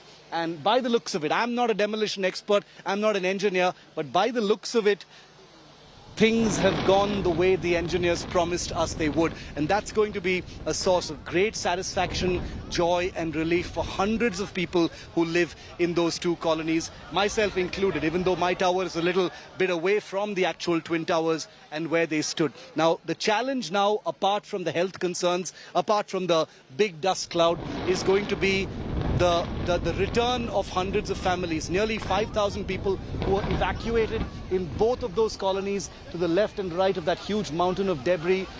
Both of those colonies will now have to be repopulated. Many people chose to go away on holiday. Many people have just moved away to houses of friends or relatives to be able to be part of this entire exercise, be part of this entire dramatic event. And now, starting around 7 p.m. or later, they get to return to their homes, breathing a huge sigh of relief that things have gone well and that there is no damage. Remember, hearts have definitely been in mouths, breaths have been held for many minutes together over what may have happened. People had been planning for the worst. As our reporters were telling us, those who've spoken to, those most affected by this demolition, they've been carrying suitcases full of documents, their jewelry, their precious items, their home-owning papers, and leaving from the site because something somewhere told them, you need to be prepared for any untoward incident. So imagine their relief and happiness today as they get to return without a hitch. Take a look at some of the reactions coming in. It is as per the plans. The teams were working for this execution of the Honorable Supreme Court's order, and largely it is as per the plans. We are going to the site to assess the remnants which are there. See, one is if there is any leftover explosive which could become a safety issue. Second is about the debris, and thirdly about the smoke in the area so that the visibility, and we need to restore the traffic as quickly as possible. Thank you sir. देखिए, हमारे को administration ने request किया था team stand by करने के लिए, जो उनके रिक्वायरमेंट के हिसाब से हमने टीम्स यहाँ लगा रखी हैं। रस्ट जितनी भी डिटेल है वो प्रशासन देख रहा है, उसको तो आपको वहाँ से मिल जाएगी। एनडीआरएफ का जितना काम था वो पूरा होने का हमारी अभी तक कोई रिक्वायरमेंट नहीं है। इसकी सोसाइटीज में कोई डैमेज ब्रॉडली नहीं है, लेकिन जैसा मैंने बताया अभी जस्ट ब्लास्ट होके हटा है। एक घंटे के अंदर स्थिति बेहतर पता लगेगी।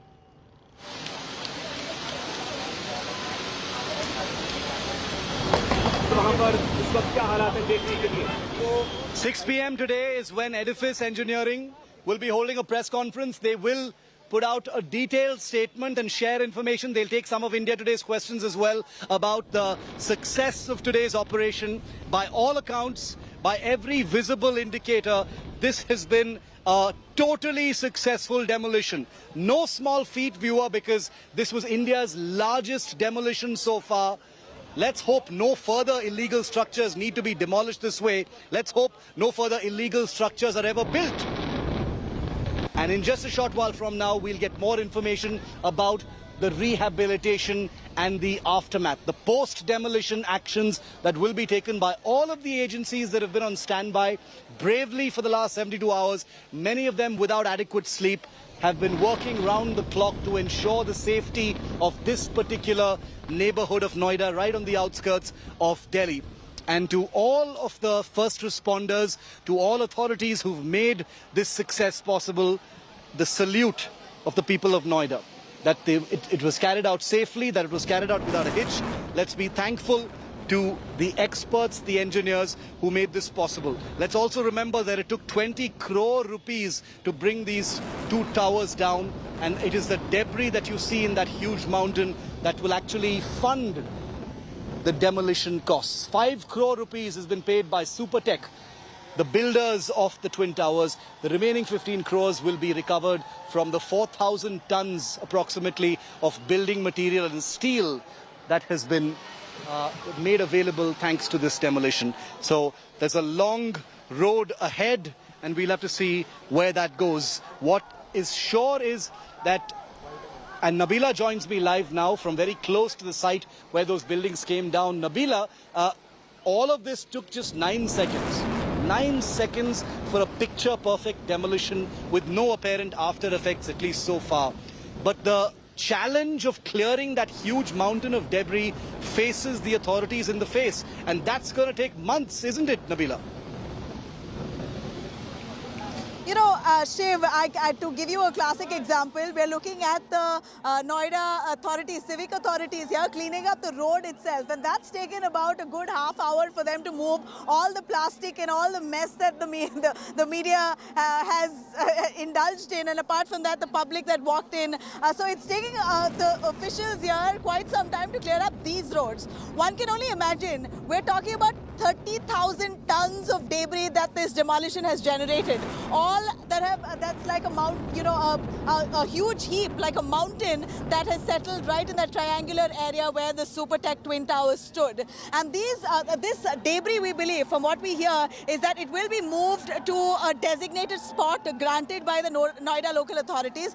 They're going to be moving it at a little distance away from the Supertech Twin Towers, not too far away, but this will be moved in tranches over the next few weeks. So from what we hear, it's going to take at least 3 months to clear the entire debris. But it is a challenge, but it seems like it's very well thought out because the Noida officials, along with the engineers here and that company Edifice, are working in tandem. And this is an end-to-end solution that Edifice as a company has provided. The reason to why we're endorsing Edifice is they've successfully done this even in Kochi. They've done this here. Possibly the one company that has credit to their name when it comes to demolishing buildings of this scale. So, debris of 30,000 ton is not a joke, and that has got to be moved in the next 3 months' time. How are they going to do it? Of course, you have at least 1,000 trucks. Shiv, let me tell you and our viewers, 1,000 trucks have been readied by the Noida civic authorities to move the debris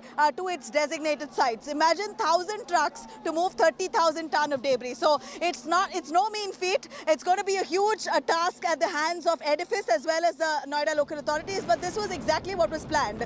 This is now the challenge where they're going to be ensuring that all the dust in the air is settled, and visibly from what I see from here, I'm right now the closest to the spot. It appears that, can I please have some thoda, so if I can see here, the view of the building right now, or the neighboring buildings that I see here, is quite clear post the demolition of the Twin Towers.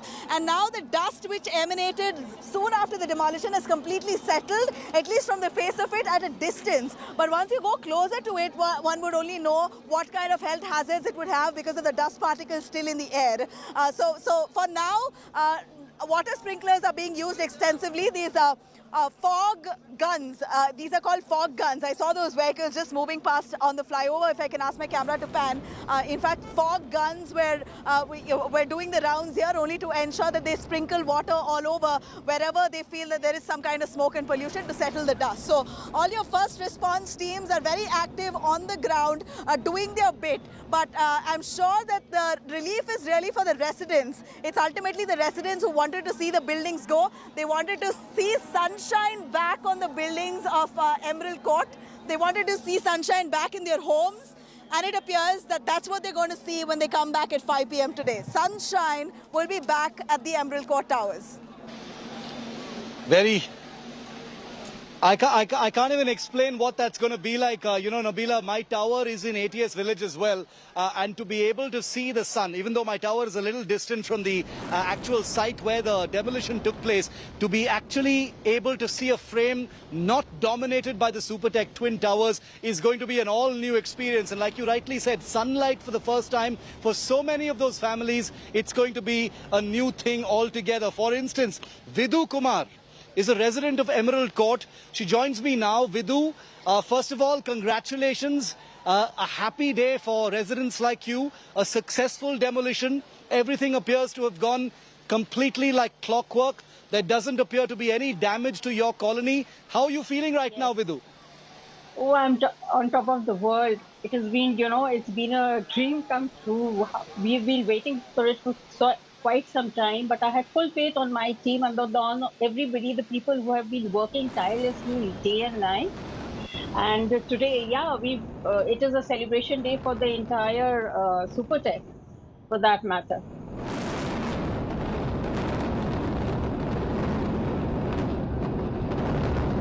Hello, can you hear me?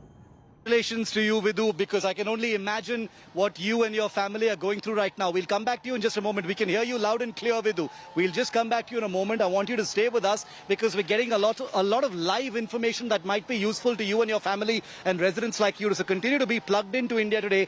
Aishwarya is live with us, one of our reporters who's been on the front line of this entire story. Aishwarya, the police, the emergency services have all kicked in.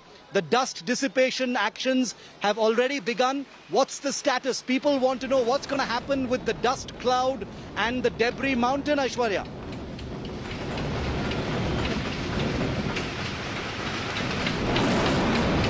Well, we'll have to reach the spot, Shiv. We are trying to reach. We will be able to give you visuals in just about some time. But for the moment, let me tell you, we are standing very close to the demolition site. And the sprinkling of water has already begun. We are giving you all those visuals live on India Today. The authority people are walking along with us. Now, the 2-kilometer radius from the demolition site is being keenly looked at. The water sprinkling has already begun. The sprinkling is taking place on the trees. The sprinkling will also take place on the Noida Greater Noida Expressway. They are trying to control the dust. Just a couple of minutes back, we also saw how a smog gun was being used. We'll try and speak with a couple of people from the authority and try to understand from them exactly what is the next plan of action. अभी जब ये पानी का छिड़काव हो जाएगा उसके बाद आप लोगों की क्या रहेगी प्रक्रिया? 2 किलोमीटर सफाई डस्टिंग के लिए डस्टिंग के लिए तो शुरुआत के अंदर अभी आप लोग डस्टिंग करेंगे। तो ये पानी जो है ये कितने किलोमीटर रेडियस तक जाएगा? करीब हमारा 1 किलोमीटर के आसपास है। 1 किलोमीटर तो हमारे पास एरिया जो दिया गया है। आप लोगों के पास एरिया है तो पूरा इलाका जो है लगभग 2-3 किलोमीटर का उसमें इस समय यही काम किया जा रहा है। So Shiv, we are showing you visuals of how exactly they are trying to control the dust. We have already seen 3 water tankers. This is the 4th one, which is now in action. And all the trees, the roads and the dust, they are trying to control. Sprinkling of water has already begun. Almost a radius of 4 kilometers will be taken care of. And then they will move outside Shiv onto the expressway. Sprinkling of water will then take place on the expressway to Shiv. Incredible day of joy for people like Vidhu, who is a resident of Emerald Court. Her colony is right next to that huge debris mountain. I can only imagine the anxiety, Vidhu, that you and your family have gone through over the last many days and hours. It's been a long fight. But what are your plans today? Are you going to be able to return to your colony today? What is your RWA and the authorities telling you? Yeah, definitely. We are waiting for the green signal from our RWA. And people, those who have been looking after and working tirelessly, so we are just waiting for the green signal. The moment we receive, we are going to pass on to our entire tower, and tower-wise, we are going to come back.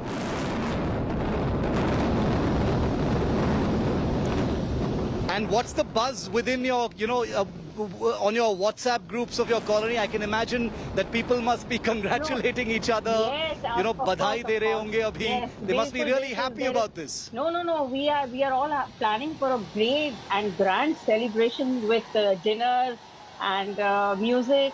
So we are just waiting for the moment when we all are going to return. So yes. Definitely. I mean, it is a time for a huge celebration. No, Hello. I can really imagine. If you're allowed to return today itself, Vidhu, I can hear you loud and clear. There's a little bit of a lag, so don't worry, I can hear you. It'll take a few seconds for me to reply. But Vidhu, if you're allowed to return today itself, will you be returning today itself? Yes. Because I have to inform the other. I'm the tower captain of Aster 6, so I have to be there, and then I'll be, sending messages to the other residents to return. So yeah, by evening, hopefully, I should be back in my tower. Okay. Wishing you the very best for that. I happen to Thank be you a so resident much. of the tower on the other side of those two towers, which is ATS Village. So we're all ATS, waiting yes. for that green signal Congratulations. before we can return to our, Yeah. complexes Yes. as well. Yes.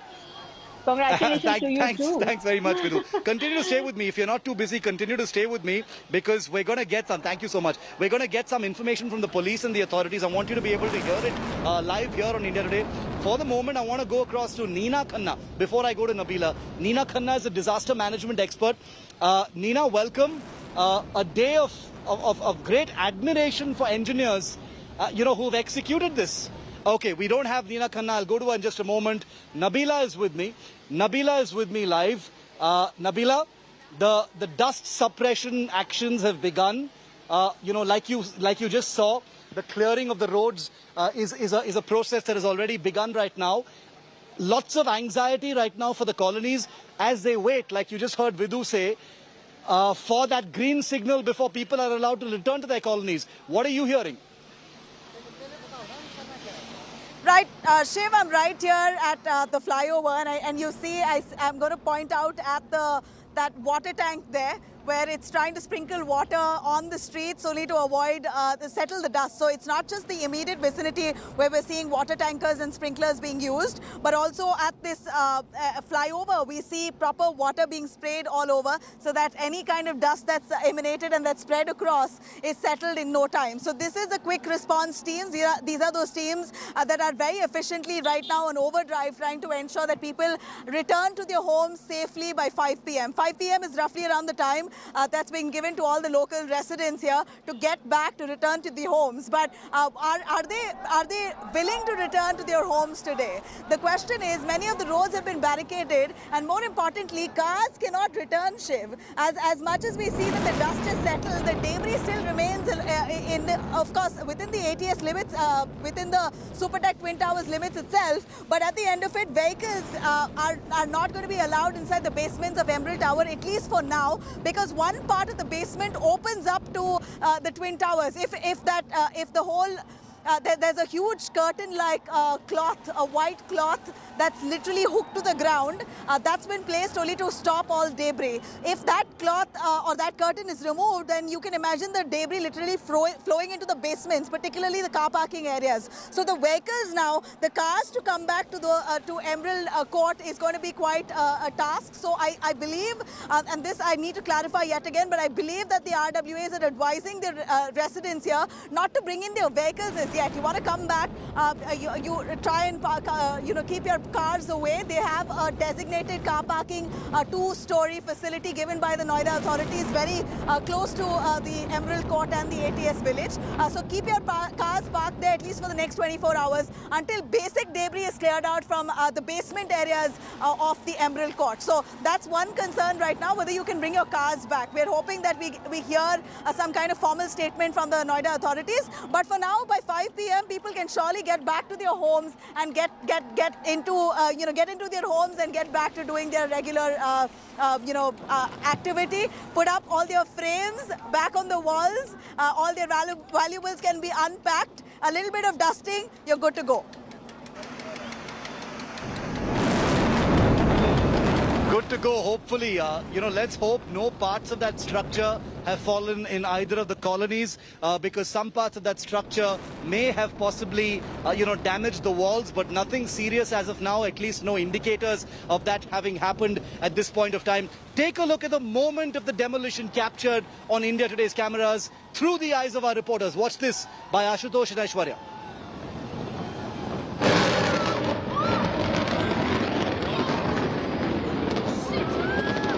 और कुछ इस तरह धमाके के साथ नोएडा का twin tower जमींदोज हो रहा है।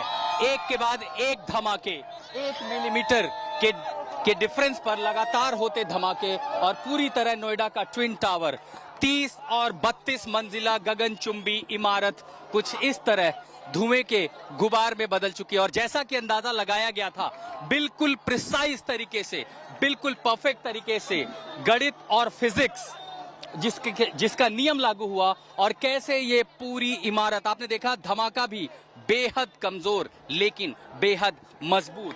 धमाके से ज्यादा नुकसान होने की संभावना अब नहीं है। आपने देखे कितने जो आवाज थी वो बहुत कम डेसिबल में थी, और उसके साथ ही चूंकि हवा जो है उत्तर पश्चिम से होते हुए दक्षिण पूर्व की ओर चल रही है, ये सारा धुआं देखिए किस तरह मलबा जो अपने साथ पीछे ले जा रहा है।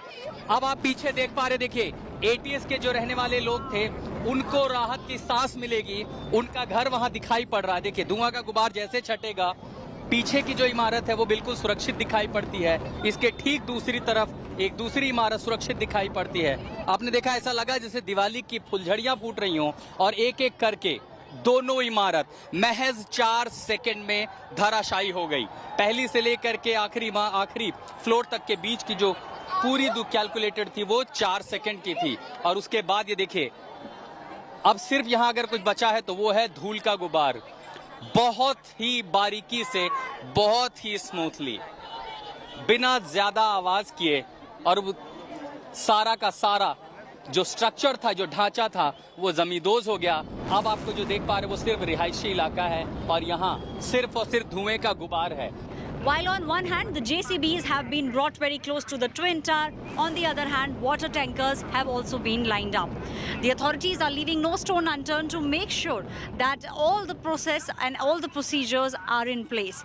There are a large number of police personnel which have been brought in and around Noida Twin Towers just to make sure that no untoward incident takes place. Now, the step one will be to make sure that the JCBs pick up the debris. Step two will be to make sure that the dust settles, because of which you see these water sprinklers which have been put in place. These water sprinklers have been brought here. They will be sent to the site immediately after the demolition of the Twin Towers, and then these dumpsters will be roped in. The dumpsters will then indulge in picking up of the debris. It looks like it will roughly be 3 months before the entire debris will be cleared up. And just to make sure that there is no damage to the adjoining buildings, fire brigade has also been called in. Now the authorities are making sure that all these things remain within 10-kilometer radius of the Twin Tower. They're also looking at assessing the damage, if any, to the close by buildings.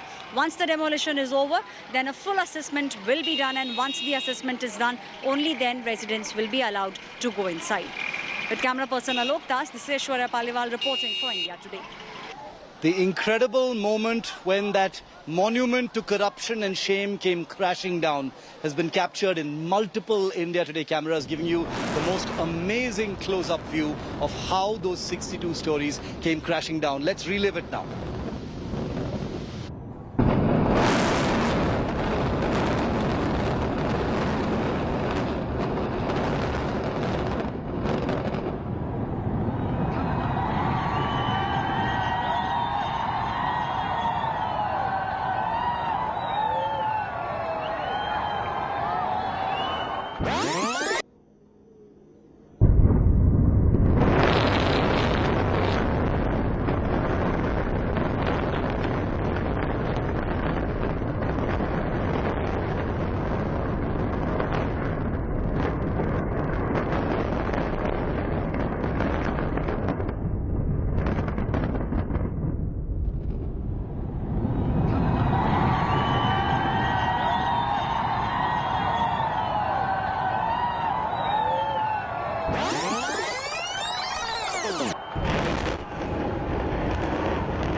Many fresh reactions coming in from the agencies here. Let's listen into the big statements coming out from the agencies in response to this demolition. Largely जो पूरी exercise है as per plans थी, और उसका execution बिल्कुल as per plan हुआ है। बाकी अभी एक्सपर्ट टीम्स जो है वो मौके पे हैं, वो असेसमेंट कर रहे हैं। हम लोग भी अब उधर ही जा रहे हैं। उनका असेसमेंट के बाद जो है आपको फिर अपडेट देंगे। देखिए, ब्लास्ट लार्जली सक्सेसफुल है। बाकी एडिफिस इंजीनियरिंग और जेट डिमोलिशन CBRI की टीम इस वक्त मौके पे है, तो कोई लेफ्ट ओवर एक्सप्लोजिव्स ना हो इसको चेक कर रहे हैं। जो डिमोलिशन वेस्ट था वो सारा लार्जली साइट के अंदर ही है, थोड़ा सा मलबा रोड पे और ATS की वॉल की तरफ गया है। बाकी जो लार्जर डिटेल्स हैं साइट पे चेक हो रहे हैं। डस्ट क्लाउड जैसा हम सभी लोगों ने देखा इमीडिएटली डिसिपिएट हो गया था। हमारी सारी machinery, smog guns, sweeping machines, water tanker site पे ऑपरेशनल हो गई हैं। With in half an hour जो अंदर का जोन है जो बैरिकेड किया गया था, जैसे ही अंदर से क्लियरेंस आएगी अंदर की साइट में भी क्लिनजिंग का काम शुरू हो जाएगा। तो लार्जली ऑल इज ओके। बाकी जो डिटेल्स हैं they will be clear more after 1 hour, 1 घंटे बाद। देखिए, हमारे को एडमिनिस्ट्रेशन ने रिक्वेस्ट किया था टीम स्टैंड बाय करने के लिए, तो जो उनके रिक्वायरमेंट के हिसाब से हमने टीम्स यहाँ लगा रखी हैं।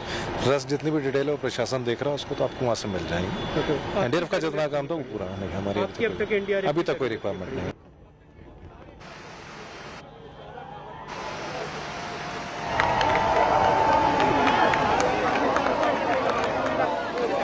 Nabila continues to be with me. Nabila, good news coming in. The Noida authorities saying that residents will be allowed to return to their homes post 6:30 p.m. So that's one really nice indication that everything has gone successfully. Some damage to the walls between the societies, but nothing that can't be fixed in a few days. Today has been a really good result as far as the execution of that demolition is concerned. And let's not forget, Nabila, in a short while from now, at about 6:15 p.m., we are told that Edifice will be holding a press conference as well to detail how this demolition took place. Really looking forward to that, Nabila, because the science of this spectacle will be revealed at that time. Absolutely, Shiv. Right now, even as we speak, I'd like my cameras to pan here where the towers once stood. The twin towers that once stood have been all down, is now all down to dust.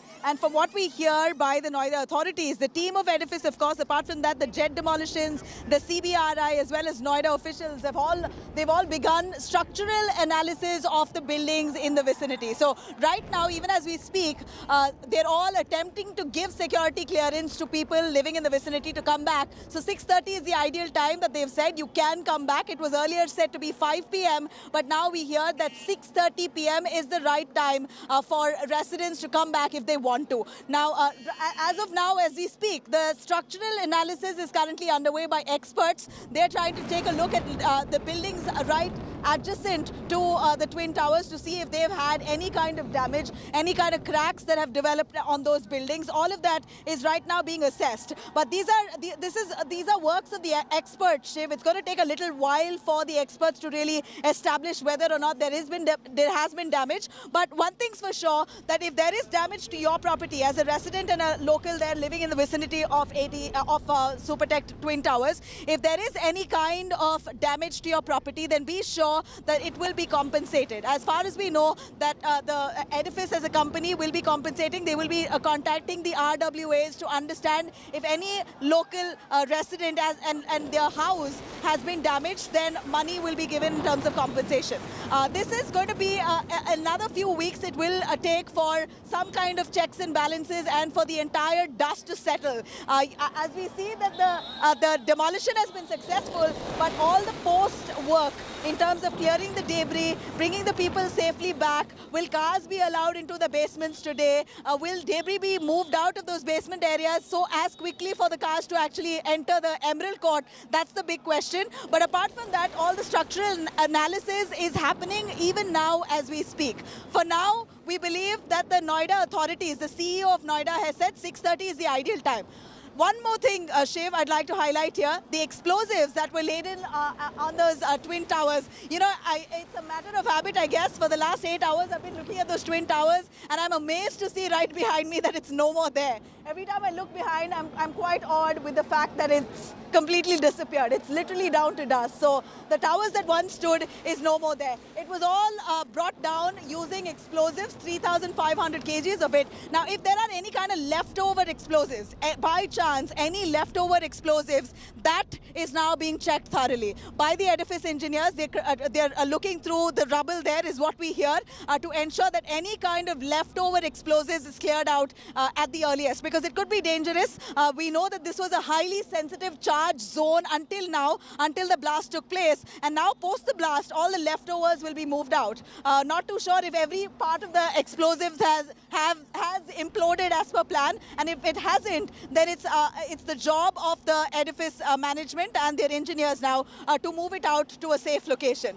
For now, locals are very relieved for the fact that there's no visible damage.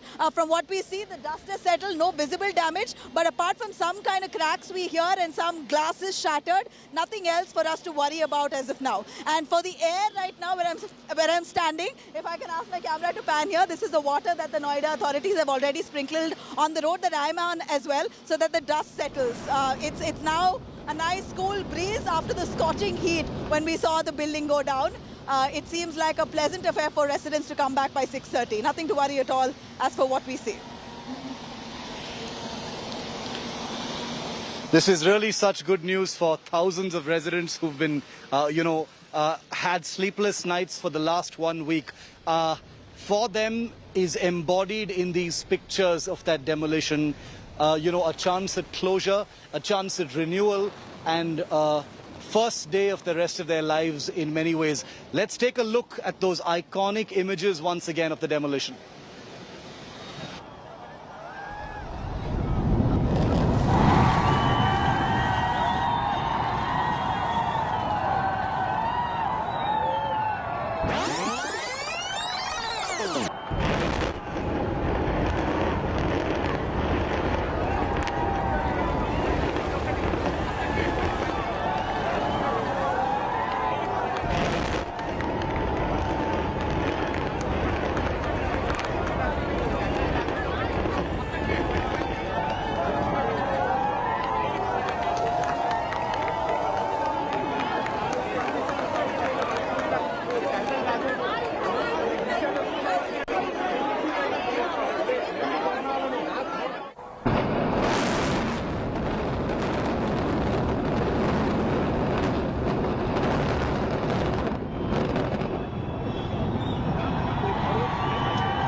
Site का जायजा लेने के लिए मलबा गिरा हुआ साफ दिखाई दे रहा है और सारे टावर जितने थे वो 14 टावर कम से कम वो बिल्कुल सुरक्षित खड़े हुए अभी दिखाई दे रहे हैं, लेकिन से जाकर minute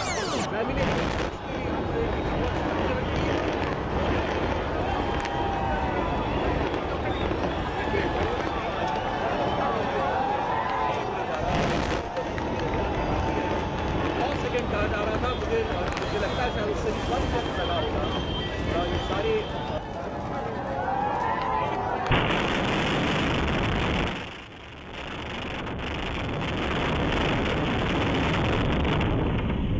Absolutely incredible video footage right now of the dust cloud from inside ATS Village. Exclusive images coming to you on India Today from inside ATS Village, where one particular resident had put up a webcam, a GoPro camera that recorded the entire collapse of those buildings and the dust cloud live. Just listen to it for a moment.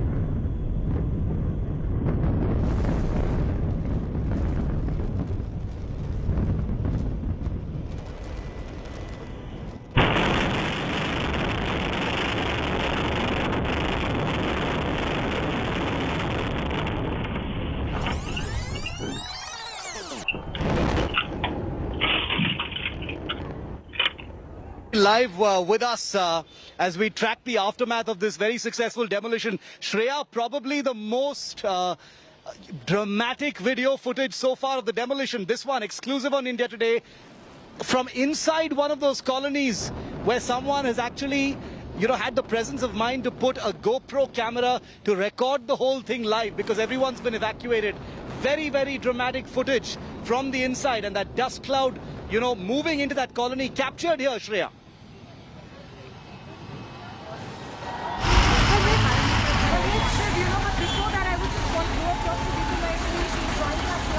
From the blasting site where India Today has managed to get access, and you're monitoring the situation on the ground. Will you say that what's going on so far as the plan is concerned? Because we see there's dust particles that's now floating in the air. What are you guys doing now? The demolition has perfectly on us done, and we have been closely monitoring AQI and PM levels. So the 2 o'clock AQI and PM levels and the 3 o'clock AQI and PM levels are exactly the same. So जो dust generate भी हुई वो immediately dissipate हो गई. It was a little iffy right now because of everything that's happening over there. We'll go back to Shreya in just a moment, but this image is going to take people's breath away. It's from inside ATS village, one of the colonies that was evacuated for this demolition. It shares a wall with the Supertech Emerald Court colony. And someone left their GoPro camera on a webcam to record the demolition. Work होता है तो पूरी team बधाई की पात्र है कि कर दिखाया? सर बिल्कुल पूरी टीम बधाई की पात्र है और जब ब्लास्ट होने के बाद हम पांचों अंदर गए और हम लोगों ने बिल्डिंग को अच्छी तरह इंस्पेक्ट किया. उसके जस्ट 5 मिनट बाद हम लोग रो रहे थे. और सर कितने लोग थे, कितने इन्वॉल्व थे आपने, कितने लोग इन्वॉल्व थे? Sir my family is waiting for me. कितने लोग हाँ मैडम, टोटल 10 लड़के मेरी टीम में थे और 7 फॉरेन एक्सपर्ट्स थे हमारे और 20 से 25 की एडिफिस इंजीनियरिंग की टीम थी. सर जैसे आपने एक्सपीरियंस बताया, कितने दूर थे, मतलब पूरे? मैडम सिर्फ 70 मीटर दूर थे इस ब्लास्ट से. जी. और जो प्रोसीजर जो हुआ, जब बटन दबाया, क्या थी सर, फीलिंग क्या थी उस समय? आधे घंटे पहले जब सायरन पुश दबा दिया गया, बजा दिया गया, आधे घंटे पहले हम पांचों आपस में एक दूसरे से कोई बात नहीं कर रहे थे, सिर्फ दूसरे का चेहरा देख रहे थे. और जैसे बटन दबने की इमीडिएटली बाद जब मैंने खड़े होकर बिल्डिंग की तरफ देखा तो सिर्फ वहाँ धूल का गुबार था और कुछ चिंताएं थी. और उन चिंताओं को देखते हुए हम लोगों ने धूल को सेटल होने की वेट नहीं की. जब से मास्क निकाले एंड सब भागते हुए बिल्डिंग की तरफ गए और हमारा पहला कंसर्न एमराल्ड कोर्ट था, उसको चेक किया. It was completely safe. एक एटीएस की तरफ हल्का सा एक जो कंपाउंड वॉल है उस पर थोड़ा सा पत्थर गिरा है जिसकी वजह से 3 या 4 मीटर कंपाउंड वॉल टूटी है. And everything is safe as per our plan. Sir अपना नाम और designation? Myself Chetan Datta, I was Indian blaster. Thank you so much sir. Thank you.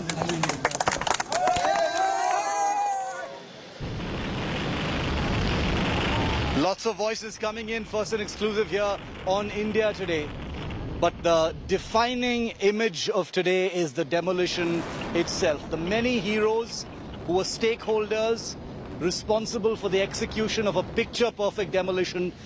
This picture, this series of images here on India Today are testament to their scientific prowess, their engineering know-how, and the brilliant clockwork precision with which they executed what was otherwise an extremely difficult proposition. It was India's biggest demolition, and they've carried out with great elan and with great success. It's going to take a long time to digest these images. What was once the Twin Towers is now an enormous mountain of debris, and I want to take you straight to that mountain because India Today's Shreya Chatterjee is with us live. Shreya, the debris mountain is the big challenge now. Picture perfect demolition, but big challenge ahead. तस्वीरें देखिए कि आज तक के पास exclusive तस्वीरें ये आप देखिए. पूरे इलाके में बड़ी संख्या में मलबा जो है वो इस वक्त इकट्ठा हो गया है. चारों तरफ मलबा ही मलबा जो है वो यहाँ पर लगा हुआ है. नोएडा प्रशासन की तरफ से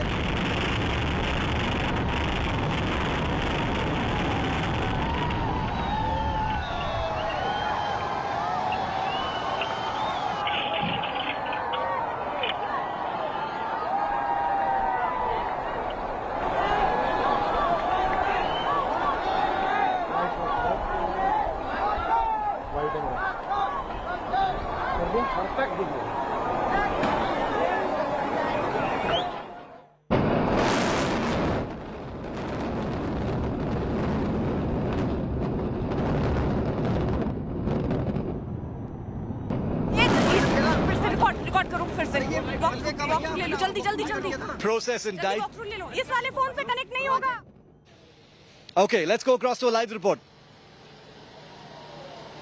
तस्वीरों में Okay, a bit of chaos here. Apologize to our viewers, but that's only to be expected because की टीम इस वक्त पहुंच चुकी है।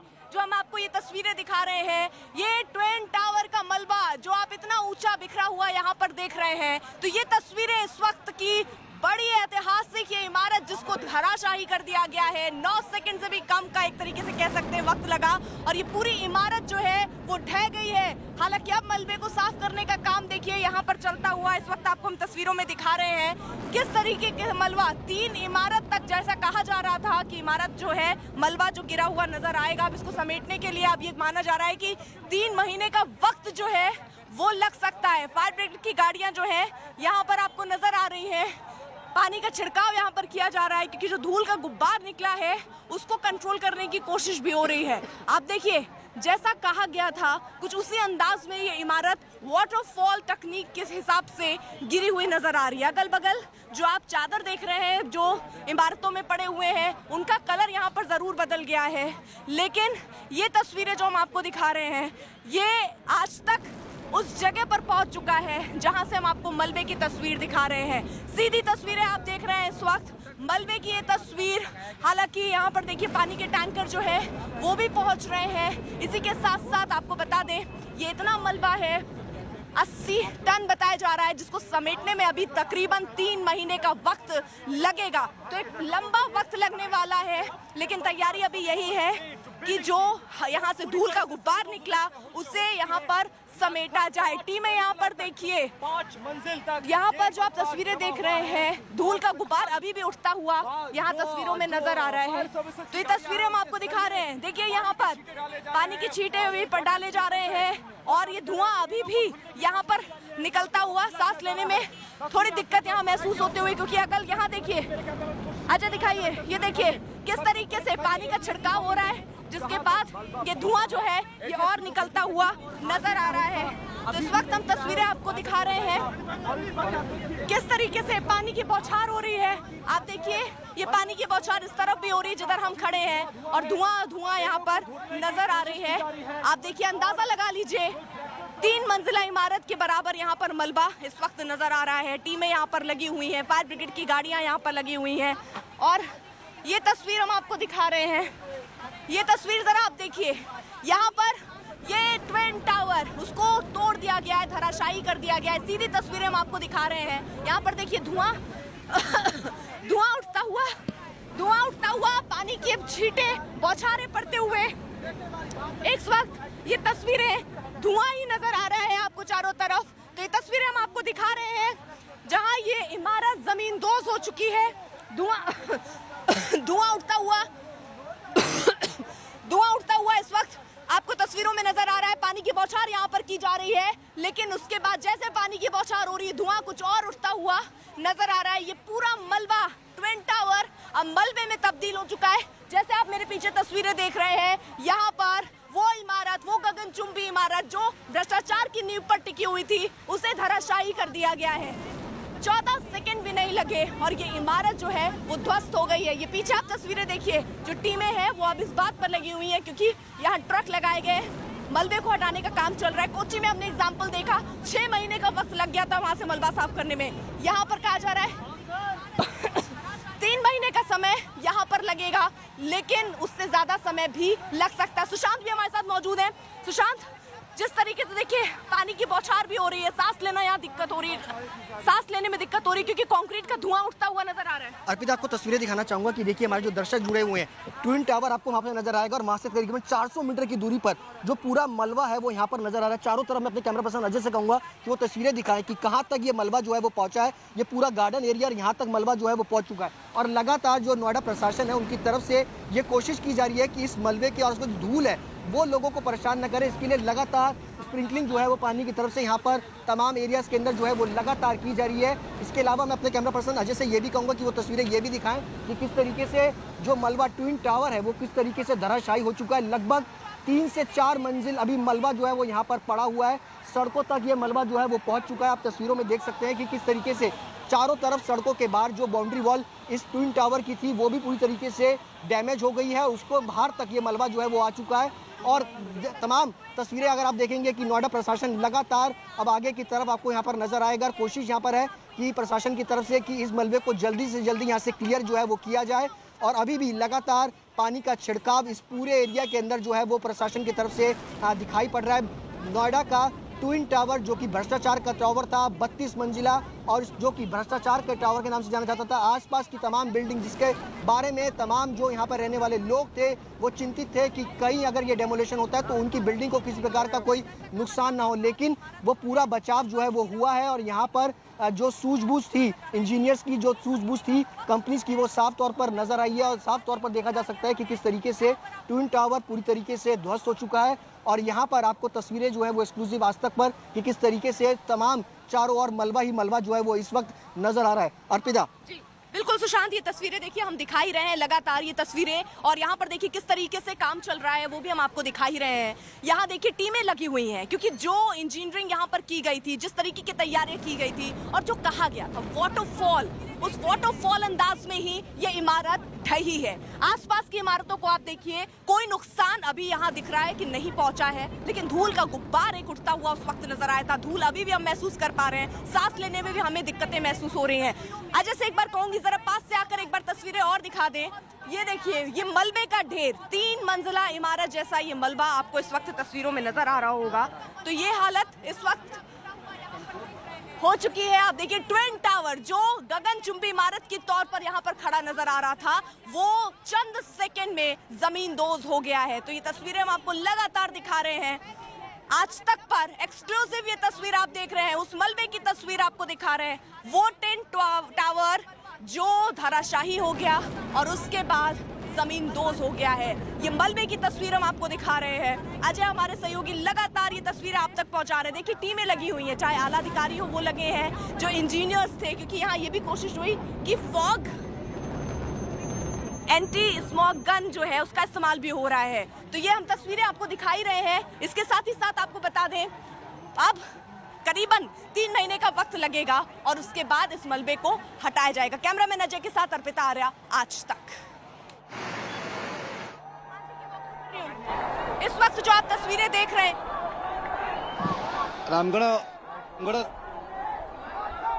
we've been at it since 7 this morning. Great to tell all of our viewers that this has been a totally successful demolition. That's everything I and all of our team here on India Today could have hoped for. But our coverage is just getting started because the aftermath, the celebrations and identifying, naming and shaming the corrupt on whose name that debris mountain has been made possible today will be here on India Today in our rolling coverage. I'm handing you over now. Thanks very much for watching. Polomi takes over our coverage into prime time here. Polomi, over to you. Right, Shiv, thank you so much for that. Of course, that effort which has been put in by our entire team, which has been covering this big exercise through this entire day, and now it has been a successful mission. Cutting across now to Mr. Suhas Elvai, who is the DM of Noida, joining us on the phone line right now. Good evening, sir. Thank you so much for joining us on India Today. Can you give us a sense of the success of this mission? Has it been completed? What is going to be the next step, sir? Thanks for having me, Polomi. Yes, we are happy that the first step, that is the pre-demolition process, and the second step, that is the demolition process, everything went on as per the plan. Now we are in the third phase, that is the post-demolition phase. We want to do it like a textbook operation. So we were working on micro details with respect to people who are staying around and coordinating with different departments. But we are happy that things have gone as per plan so far. Now we are working on getting the AQI back to normal levels. In fact, half an hour after the blast itself, the AQI levels have normalized a lot. But yes, it was a big challenge for all of us, given that 2 buildings were right adjacent to the Twin Towers, which were supposed to be blasted. But yes, the engineers, all the experts, and all the departments put in their best, and we have the results in front of us to see. Absolutely. Congratulations to you, sir, and everyone who worked on this entire exercise itself. It has been a successful exercise, as you are, of course, telling us as well, sir. But what are going to be the next stages, sir? Of course, moving of that debris is going to be extremely critical as well, but you're already telling us about the pollution levels that have dropped. Yes. As regards to the debris which has been created due to the blast, we are having that, and we are looking at that in two phases. One is the debris that has reached the neighboring buildings. As we speak, cleaning process is going on, so that in the next few hours we want to clean all the neighboring flats and buildings so that the residents can come back and resume normalcy. And also the public places are being cleaned, water is being sprinkled as we speak. Then the next big challenge would be to clean the debris that is there within the site, within the blast site, within the plot. That should not create any inconvenience to the residents of Noida or to the neighboring residents. So yes, we have micro plan for that, and we'll go ahead and do it. So the residents who've been living in the vicinity of the area, sir, as was in fact anticipated, can they return back to their residences by about 5 p.m. this evening? Yes. It would only take a few hours to clean the neighboring areas, and they should be able to return back tonight and have the dinner at their homes.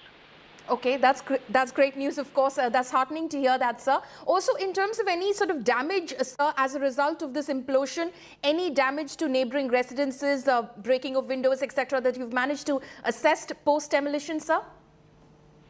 Yes, there has been a preliminary assessment of the damage. There has been no major damage as such, but in one of the neighboring buildings, there has been little damage to the compound wall. It's basically minor damage. Which building is that, sir? That is the ATS building. There's been no damage to building as such, but it is a wall which is neighboring to that. There has been, so yes. So, but otherwise there has been no damage to property, or there's been no damage of life assets. So everything went as per plan, but still our experts are on site and they are scouting for all that we can see and get everything back to normal at the earliest. Okay. And sir, can you confirm that both the towers have been completely razed to the ground? Or because there was some reports coming in, obviously we couldn't see very clearly, our reporters on the ground couldn't see very clearly, but some said that the smaller tower hadn't been entirely razed. Yes, they have been completely razed to the ground. In fact, all of us, our team members, we went into the area after we got the clearance from the company blast, in charge of the blast process. Yes, they have been brought back, and because the debris itself is almost, I think, 4-storied high, so probably people would feel that no, building has not come down, but it's the debris that would probably create such an impression. All right. And how much time will it take in totality, of course, in the area of the implosion itself for this debris to be cleared, sir? 3 months was what was anticipated. Is that how much time it will take? Yes, as I said, the debris in and around the area will be dealt with immediately, and also in the public places. But the debris which is there within the plot site, yes, it would take some time. And with regards to the exact time, the Edifice company would probably, being the expertise company, would assess and probably let us know by late evening. Right. So thank you so much for speaking to India Today, and congratulations to you for carrying this exercise out to precision and safely as well. The DM of Noida, their viewers, assuring that everything has gone as per plan, as per precision. Residents who live in the vicinity of the implosion site can also, in fact, start returning to their residences. In fact, this evening itself, post 5 p.m. and in fact, possibly have dinner at their residences this evening as well. Everything has been conducted extremely safely and as per precision. Let's watch that moment now when these two illegal twin towers were razed to the ground.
क्योंकि टीमें लगी हुई हैं, क्योंकि जो engineering यहाँ पर की गई थी, जिस तरीके की तैयारियां की गई थी और जो कहा गया था वाटरफॉल, उस वाटरफॉल अंदाज में ही ये इमारत ढही है। आसपास की इमारतों को आप देखिए, कोई नुकसान अभी यहाँ दिख रहा है कि नहीं पहुंचा है, लेकिन धूल का गुब्बार एक उठता हुआ उस वक्त नजर आया था। धूल अभी भी हम महसूस कर पा रहे हैं, सांस लेने में भी हमें दिक्कतें महसूस हो रही हैं। अजय से एक बार कहूंगी, जरा पास से आकर एक बार तस्वीरें और दिखा दें। ये देखिए, ये मलबे का ढेर, 3 मंजिला इमारत जैसा ये मलबा आपको इस वक्त तस्वीरों में नजर आ रहा होगा। तो ये हालत इस वक्त हो चुकी है। आप देखिए, ट्विन टावर जो गगनचुंबी इमारत के तौर पर यहाँ पर खड़ा नजर आ रहा था, वो चंद सेकंड में जमींदोज हो गया है। तो ये तस्वीरें हम आपको लगातार दिखा रहे हैं। आज तक पर एक्सक्लूसिव ये तस्वीर आप देख रहे हैं, उस मलबे की तस्वीर आपको दिखा रहे हैं। वो ट्विन टावर जो धराशाही हो गया और उसके बाद जमींदोज हो गया है। ये मलबे की तस्वीर हम आपको दिखा रहे हैं। अजय हमारे सहयोगी लगातार ये तस्वीरें आप तक पहुंचा रहे हैं। देखिए, टीमें लगी हुई हैं, चाहे आला अधिकारी हो वो लगे हैं, जो इंजीनियर्स थे, क्योंकि यहाँ ये भी कोशिश हुई कि फॉग एंटी स्मॉग गन जो है उसका इस्तेमाल भी हो रहा है। तो ये हम तस्वीरें आपको दिखाई रहे हैं। इसके साथ ही साथ आपको बता दें, अब करीबन 3 महीने का वक्त लगेगा और उसके बाद इस मलबे को हटाया जाएगा। My colleague Shreya is now joining me live from the actual site of that demolition. Shreya, you've been speaking to a lot of those authorities who have been, of course, quite instrumental to making this exercise successful. What are they telling you about the aftermath? So now the authorities are cleaning all the roads and everything. The dust has settled down and everything seems okay. When it comes to the nearby buildings, the damage that has been done to the Okay, we'll try and reconnect with Shreya the moment she is, of course, collecting those reactions from the ground from the authorities who have, of course, reached the actual site of the demolition right now. They're clearing out the debris, which is some of it which has reached the neighboring societies. That is their priority, so that residents of those neighboring societies can come back home. And, of course, the entire exercise of cleaning out that debris at the implosion site itself is going to take a few months. That will be carried out as well in due course of time. But you saw that moment when, of course, that implosion took place, a very meticulously calculated exercise, and 2 twin towers illegally built gone in 9 seconds. My colleague Shreya is back with me right now. Shreya is at the site of that demolition. Shreya, you've been speaking to authorities all around who have been, of course, part of this entire exercise, have been planning this exercise for some time now. What are they telling you about the aftermath? Well, follow me. I just spoke with one of the officials from Edifice Engineering. They just told me that the entire process has gone smoothly. The only fear factor that they had was that there was a possibility of some kind of damage to the Emerald Tower, but they say that that's not happened. They're right now gone inside. We've seen at least a 4-member team from Edifice Engineering going inside to take the stock of the situation, because unless and until the entire stock of the situation, say for example whether there has been any damage to the column or there has been any damage to the electricity line or the gas line, until then no one will be allowed inside. But quickly, you know, I'll give you a little bit of a glimpse of what's happening over here. It's pretty apocalyptic because, you know, there is a dust, a rain of dust, I can tell you over here. A slight breathing difficulty for everyone's around. And you can see the way the entire cleaning activity is right now undertaken. Just पता चला कि आप button दबाएंगे, तब आपको उस समय क्या लगा था? आज से पहले काफ़ी इंटरव्यूज में बताया है, हमारा एक व्हाट्सएप का ग्रुप है एक्सप्लोसिव ट्रेडर्स का, उसमें आज से जब 1 साल पहले ये सुप्रीम कोर्ट ने डिसीजन दिया था तो उनमें आया था कि किस तरीके से इस बिल्डिंग को ब्लास्ट किया जाएगा, एक्सप्लोसिव यूज़ होगा। मैंने प्रे टू माई गॉड कि शायद काश ये काम मुझे मिल जाए। आप चाहते थे कि ये काम आपको मिले? बिकॉज ऑफ कोर्स मैडम, मेरे ख्याल से ऐसे इंडियन ब्लास्टर कोई भी नहीं होगा जो नहीं चाहता था। अच्छा, कोई आपका ये कहना है कि कोई ऐसा इंडियन ब्लास्टर नहीं था जो ये काम नहीं चाहता था, और तो आप प्रे कर रहे थे कि जब सुप्रीम कोर्ट का ऑर्डर आए कि ये ऐसा ही हो कि इसको बिल्डिंग को ध्वस्त कर दिया जाए? नहीं, बिल्डिंग को ध्वस्त तो कर दिया जाए और ध्वस्त करने वाला मैं ही हूं। ध्वस्त करने वाले आप हो। ये आपकी एक इच्छा थी जो अब पूरी हो गई है। तो इसका जो ये बताइए कि जो आखिरी क्षण था उस समय क्या लग रहा था? क्या दिल में थोड़ा सा डर था? नहीं, डर पहले 3 घंटे तो मैं बड़ा काम था। उसके बाद जब हमारी बातें आपस में होने लगी जेट डेमोलिशन के कुछ ऑफिशियल्स के साथ, और मुझे अभी वो मोमेंट याद है, I was sitting and the smoking and mister Ian came to me और मुझे बोला गया, यार you are totally stress free. मैं या I am. but I am not. वो घबराए हुए थे, आप नहीं या थे? उसका ये कहना बिकॉज द डिज़ाइंस उनके थे, प्लानिंग्स उनकी थी, और जो उसने कहा कि I am not, that moment I got into सेस मैं यार कुछ गड़बड़ ना हो जाए। और उसके बाद लेकिन ठीक है, सेस तो मुझे भी था, मैं अपने आप को बड़ा अच्छा दिखा रहा था सुबह से लेके शाम को। जब उन्होंने कहा तब आपके दिल में, तब आपको पहली बार थोड़ा सा लगा? लेकिन मैं शो कर रहा था I am stress free, stress तो पूरी रात नहीं सोया था मैं, और स्ट्रेस फ्री तो नहीं था, लेकिन मैंने जो उसको शो किया कि I am not stress free, it but I am stressed, तो थोड़ी सी टेंशन हुई, लेकिन बाकी सब कुछ बहुत अच्छा हुआ, उस भगवान की कृपा से सब ठीक हुआ। आपके परिवारजन है, आप अभी भी बहुत ज़्यादा भावुक हो रही हैं, आपको क्या डर लग रहा था? मुझे सिर्फ ये डर लग रहा था कि इसको सांस कैसे आएगा, अगर वहाँ पे जैसे इतना डस्ट आ जाएगा तो ये सांस कैसे लेगा, बस मुझे और कुछ नहीं था। और कोई डर नहीं था, बस सांस को यही बोल रही थी कि कैसे करेगा, कैसे होगा, ऑक्सीजन कैसे मिलेगी, बस मुझे यही डर लग रहा था। ये डर था कि वहाँ ब्लास्ट के अंदर एकदम है तो कुछ, हाँ जी बस, क्योंकि बहुत धुआं जैसे देख रहे थे ना कि और जगह का दिखा रहे थे, तो यही लग रहा था कि इसको सांस कैसे आएगा, बस और कुछ भी नहीं था। कॉन्फिडेंट थी, भगवान इसके साथ है, बट उस पे जब देखा सामने से तब बहुत दिमाग खराब हुआ था। जब तक इससे बात नहीं हुई तब तक तो बहुत दिमाग खराब रहा कि पता नहीं क्या होगा। दिल में बहुत आपको वैसा हो रहा कि बात हो जाए। हाँ जी, हाँ जी, बट इसका फोन बहुत अर्ली आ गया था हमें। हाँ, ब्लास्ट होने की कितनी देर बाद बात हो गई थी? 4-5 मिनट के अंदर आ गया था। हाँ, आप लोगों ने कहा बालकनी से देखा था? हम लोगों ने खड़े थे, मीडिया के साथ थे, तो वहीं किया हमने, किया था। हाँ जी, परिवारजन जो है चेतन दत्ता के, वो बहुत भावुक हैं इस समय, वो खुद बहुत भावुक हैं। उनका कहना है कि पहले तो बहुत कॉन्फिडेंट थे, लेकिन उसके बाद जैसे जैसे समय पास आने लगा और जब बटन दबाने का समय आया तब भावुक हो गए। लेकिन अब अपने परिवार से मिलके उन्होंने कहा कि जो काम दिया था वो चाहते थे कि बटन दबाने का काम उन्हें मिले, और अब बिल्डिंग ध्वस्त हो गई है। उनको लगता है उन्होंने अपना काम पूरी शिद्दत के साथ अच्छे से निभाया। कैमरा पर्सन आलोक दास के साथ ऐश्वर्या पालीवाल, आज तक। So that is an exclusive conversation that my colleague Aishwarya brought to you with Chetan Datta, edifice official who in fact triggered the detonation that the whole of the country watched as it happened at 2:30 p.m. this afternoon. My colleague Shreya is also live with me at the moment. Shreya, are the residents coming back to the nearby societies? Are they trickling in already? So tell me that will only happen at 7 p.m. because, you know, as I can show you the visuals, even now, the dust particle hasn't really settled down. What you can see going on is the entire cleaning activity. We also spoke with the edifice officials that are there on the ground. They say that the entire checks and balances are right now being seen before.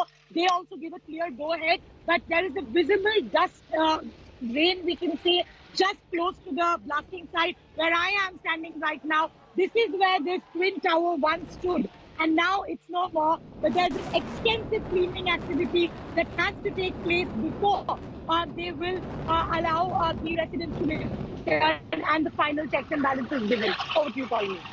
So the cleaning activity is underway, and have the officials on the ground assured you that there is no major damage that has happened to the nearby societies? Because we were speaking to the DM of Noida, Suhas LY, and he did tell us that the compound wall that ATS Village shares with, in fact, Supertech Twin Towers shared with, has been damaged to some extent.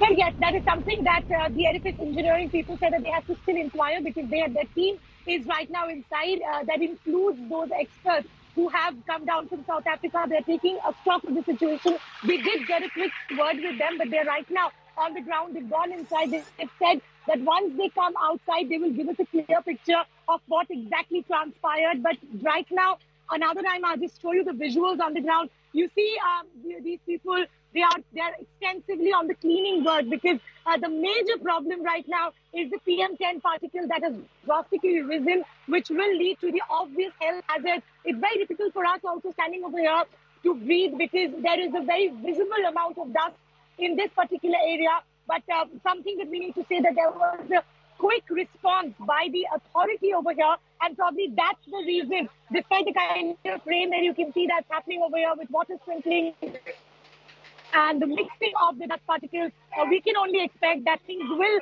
die down soon, and probably it will be safer for everyone else to quickly return.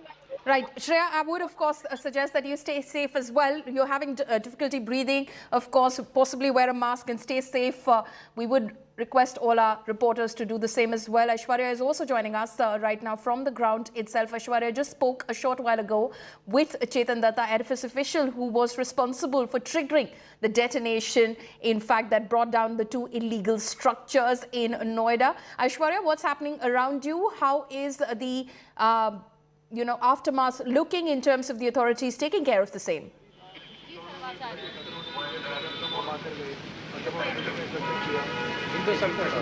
Well, Paulmi, we'll just show you the barricading which has been put in place, and on the other side, all the officials are high on alert because they're still assessing the situation. The debris is barely 20 meters away from where we are. There have been barricades which have been put up. The civilians, those who stay close by, are not being yet allowed to move around freely. The assessment at the moment is taking place. Once the assessment is done with and there is a green signal, that is when people will be allowed to move back into their homes. On the other side, you have the RAF team all ready. All of them are ready and they are just waiting for the green signal. Once they get the green signal, that's when they will also start moving towards the side. Water tankers, Paulmi, on the other side, we'll show you.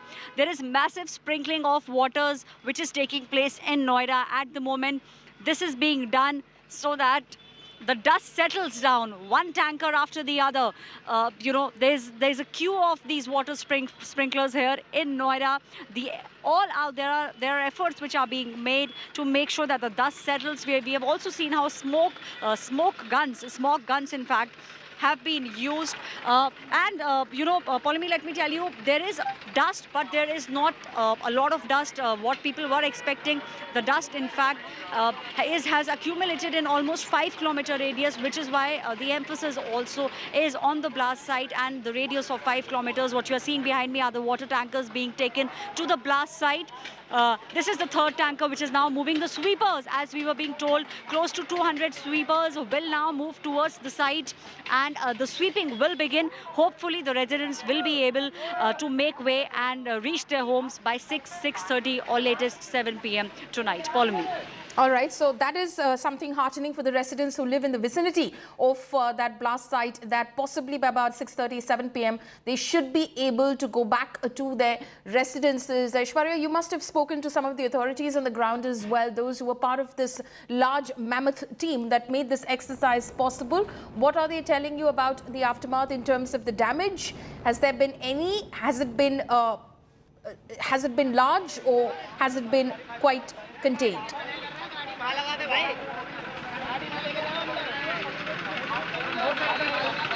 Contained. It has been contained, Paulmi. The initial reports which are coming in, there is not a lot of damage, especially to the adjoining buildings, which is ATS Village, and the other building is Emerald Court. We don't see a lot of damage taking place. However, the structural, there will be a report which will be made on the structures of both these buildings, because there were vibrations which even I could feel roughly 1 kilometer away from the blast site. We could feel the flyover shaking.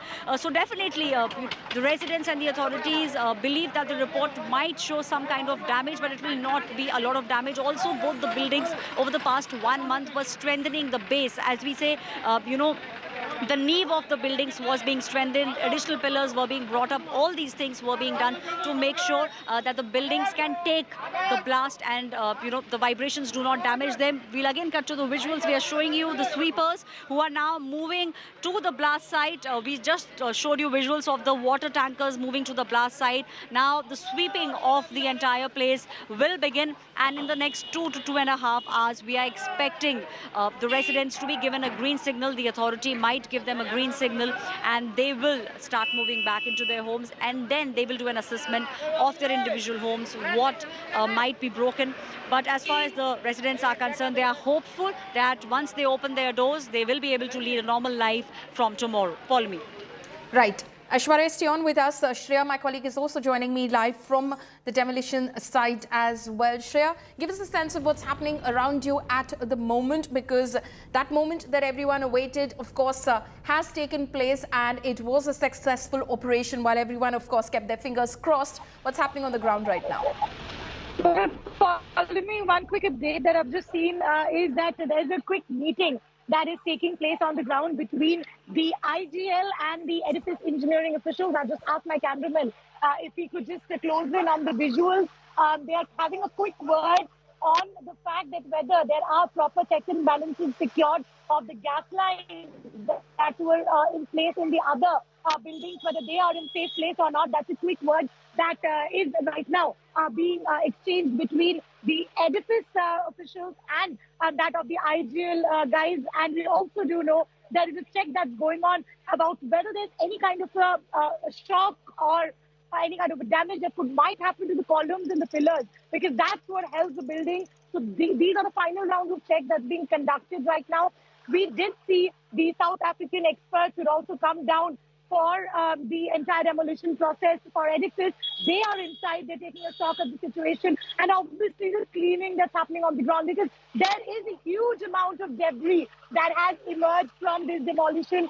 And you can see the automated sweepers, we can see the anti-smoke guns, we can see the sprinklers, and there are huge number of people who we also need to take in account for. Those are manually sweeping, there are manual sweepers, extensive amount of work that's going in. At a time while we celebrate the illegal work, we also need to talk about the ones who are there on the ground, because it's because of that teamwork that this demolition successfully happened. And also right now, they are the ones, they are the unsung heroes, that they are ensuring that the preparation ends on a smooth ground.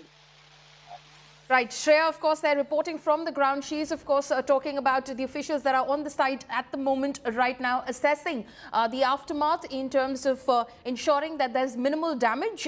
And, of course, the electricity, the gas lines, the water pipelines, all of that needs to be, of course, secured and checked for before, of course, the residents of nearby societies can start trickling into their residences again. Of course, now knowing that this was an entirely successful operation. Those pictures, of course, as you saw earlier this afternoon, of that moment, that precise moment when these two illegal structures, Supertech Twin Towers in Noida, Sector 93A, were brought down within 9 seconds. Our correspondents Shreya, Aishwarya and many others were there on the spot at that moment, while of course there were many residents in the vicinity who watched that moment live as well. One of them, of course, 103 meters tall, the other 94 meters tall, now completely razed to the ground. That was confirmed to us by the DM of Noida as well, Sahas LY, who joined us on the phone line just a short while ago, saying both towers have been razed completely to the ground right now. Of course, the debris is quite tall at the moment. It is in itself about 3 to 4 stories tall, and it would take about 3 months to clear the debris from the actual demolition site, but they're clearing out the adjacent area as we speak. We're slipping into a very short break. Our continuous coverage of this big demolition exercise, India's biggest demolition exercise, will continue on the other side. Stay tuned.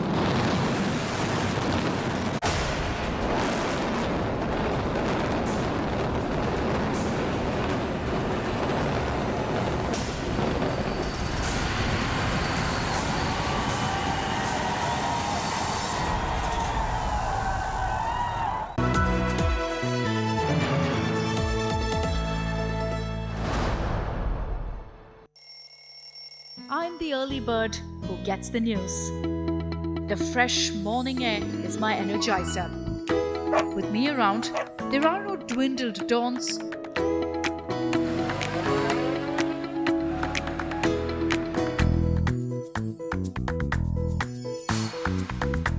Only bright, action-packed mornings. Rise and shine with me every single day, and you'll never hit that snooze button. Good morning, India. Why wake up any other way when you can witness magic every single day? Watch First Up with me, Akshita Nandagopal, right here on India Today TV.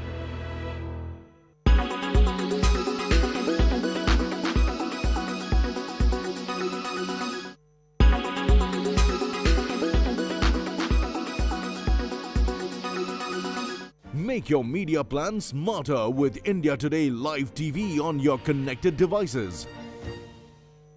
Everyone's busy finding what's trending. You're busy finding out why. India Today, for those who research before reacting. Download the India Today app now. Make your media plan smarter with India Today Live TV on your connected devices.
India's most populous state, the heart of the nation, Uttar Pradesh, is developing at a rapid pace, giving a shape to the vision laid out by Honorable Prime Minister Narendra Modi. Uttar Pradesh is ensuring that growth is registered on all fronts. In a bid to make UP a $1 trillion economy, multiple state authorities are spearheading this growth under the dynamic leadership of Chief Minister Yogi Adityanath. Understanding the need to give economy the right kind of push, the state is working on creating a robust infrastructure of roadways that can help foster several industrial and economic zones. And shouldering this mammoth responsibility is Uttar Pradesh Expressways Industrial Development Authority, or UPIDA. UPIDA was set up to ensure the construction of world-class expressways that stretch across the 4 directions in the state, connecting people from different corners of this densely populated state. With the inauguration of the prestigious Bundelkhand Expressway by the Prime Minister recently, Uttar Pradesh now has nearly 38% of the country's expressways, giving a new ray of hope towards economic progress to its citizens.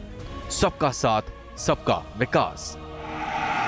Bundelkhand expressway से चित्रकूट से दिल्ली की दूरी करीब 3-4 घंटे कम हुई है, लेकिन इसका लाभ इससे भी कहीं गुना ज्यादा है। ये एक्सप्रेसवे यहां सिर्फ वाहनों को गति देगा इतना ही नहीं है, बल्कि ये पूरे बुंदेलखंड की औद्योगिक प्रगति को भी गति देने वाला है। यह बुंदेलखंड एक्सप्रेसवे चित्रकूट, बांदा, महोबा, हमीरपुर, जालौन, औराई और होते हुए इटावा में लखनऊ आगरा एक्सप्रेसवे के साथ जुड़ेगा। बुंदेलखंड की कनेक्टिविटी को तो ये आसान करेगा ही। चित्रकूट से दिल्ली की दूरी मात्र 6-6.5 घंटे के अंदर पूरा करने के साथ ही बुंदेलखंड के नौजवानों को और यहां के प्लान की बहुत बड़ी समस्या का समाधान के लिए आपने जो डिफेंस कॉरिडोर के 2 महत्वपूर्ण नोड झांसी और चित्रकूट में दिए हैं। ये दोनों नोड को भी मजबूती के साथ आगे बढ़ाने में हमें मदद मिलेगी। माननीय प्रधानमंत्री जी का जो दृष्टिकोण पूरे देश का समग्र विकास हो और उत्तर प्रदेश के विकास के साथ ही जुड़ा है सब कुछ, क्योंकि सबसे बड़ा आबादी वाला प्रदेश है, सबसे ज़्यादा लोकसभा की सीटें हैं, सबसे ज़्यादा विधानसभा की सीटें हैं और लोकसभा विधानसभा के अलावा आदरणीय प्रधानमंत्री जी का जो एक विजन है, सबका साथ, सबका विकास और सबका विश्वास, सिर्फ नहीं है नारा, यह उद्देश्य हमारा धरातल पर दिखाई दे रहा है। उत्तर प्रदेश भारत की सबसे बड़ी आबादी वाला प्रदेश, 25 करोड़ की आबादी, 1153 किलोमीटर नदियों का, गंगा जमुना जैसी पवित्र नदियों का आशीर्वाद प्राप्त होना, तो आबादी के हिसाब से सबसे ज़्यादा खपत हमारे पास है। रॉ मटेरियल की बात करें तो हमारे पास उत्पादन बड़ी संख्या में है, खेती के लिए, सिंचाई के लिए साधन संसाधन बहुत बड़े पैमाने पर है, तो खपत हमारे पास बहुत है, रॉ मटेरियल हमारे पास बहुत है। तो इसलिए एक्सप्रेसवे के किनारे किनारे हम लोगों ने अभी औद्योगिक विकास के लिए इंडस्ट्रियल एरिया बनाए जाने का भी हमने निर्णय लिया है। और सबसे बड़ी बात है कि जब अच्छी सड़कें होंगी, आदमी एक स्पीड से बिना किसी रिस्क के पहुंचेगा, जल्दी पहुंचेगा, ईंधन की खपत कम होगी, उसका जल्दी से काम होगा। हज़ार किलोमीटर, 800 700 किलोमीटर आदमी चल ले और उसको ज़रा भी थकान ना लगे, तो निश्चित रूप से उसमें एनर्जी होगी और अच्छा काम करेगा।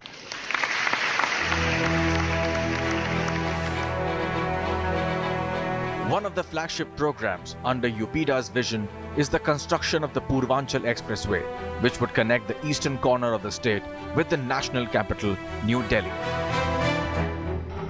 ये एक्सप्रेसवे उत्तर प्रदेश को तेज गति से बेहतर भविष्य की ओर ले जाएगा। ये एक्सप्रेसवे यूपी के विकास का एक्सप्रेसवे है। ये एक्सप्रेसवे यूपी की प्रगति का एक्सप्रेसवे है। ये एक्सप्रेसवे नए यूपी के निर्माण का एक्सप्रेसवे है। The Honorable Chief Minister has envisioned that for Purvanchal, there should be an expressway linking Lucknow to those areas of Purvanchal that have not been developed that well. And this constituted the making of the Purvanchal Expressway. This expressway will link the major districts of the state. Today, with the help of this expressway, one can go to Sultanpur, Amethi and reach Azamgarh in 2.5 hours. And if one wants to touch Bihar or reach Patna, it would take a little over 5 hours to do so. The Ghazipur end of the Purvanchal Expressway is now being linked to Balia. This will prove to be the final structure in the completion of the expressway that will link where Delhi to Agra is the Yamuna Expressway, Agra to Lucknow is the Agra-Lucknow Expressway, and from Lucknow to Balia will be the Purvanchal Expressway. So, the entire state will have a central thread of an expressway running through it. One can now travel from Delhi to the end of the state in 10 hours. ये Purvanchal expressway केवल आवागमन का एक माध्यम नहीं, बल्कि पूर्वी उत्तर प्रदेश को विकास की एक नई जीवन रेखा के रूप में स्थापित करने की दिशा में किए जाने वाले प्रयास का हिस्सा होगा। ये नए भारत के, नए उत्तर प्रदेश की वह तस्वीर है जो आदरणीय प्रधानमंत्री जी को भारत के अंदर, भारत को दुनिया की सबसे बड़ी अर्थव्यवस्था के रूप में स्थापित करने का जो संकल्प है, उस संकल्प के साथ उत्तर प्रदेश पूरी मजबूती के साथ जुड़ेगा। With the opening of Bundelkhand Expressway, the state and UPIDA are looking at gaining new territories that will start a new chapter of economic growth, making Uttar Pradesh the Uttam Pradesh. Furthermore, to connect the east and the west of the state, work on the Ganga Expressway is happening at a rapid pace to make sure that infrastructural and logistical growth is registered.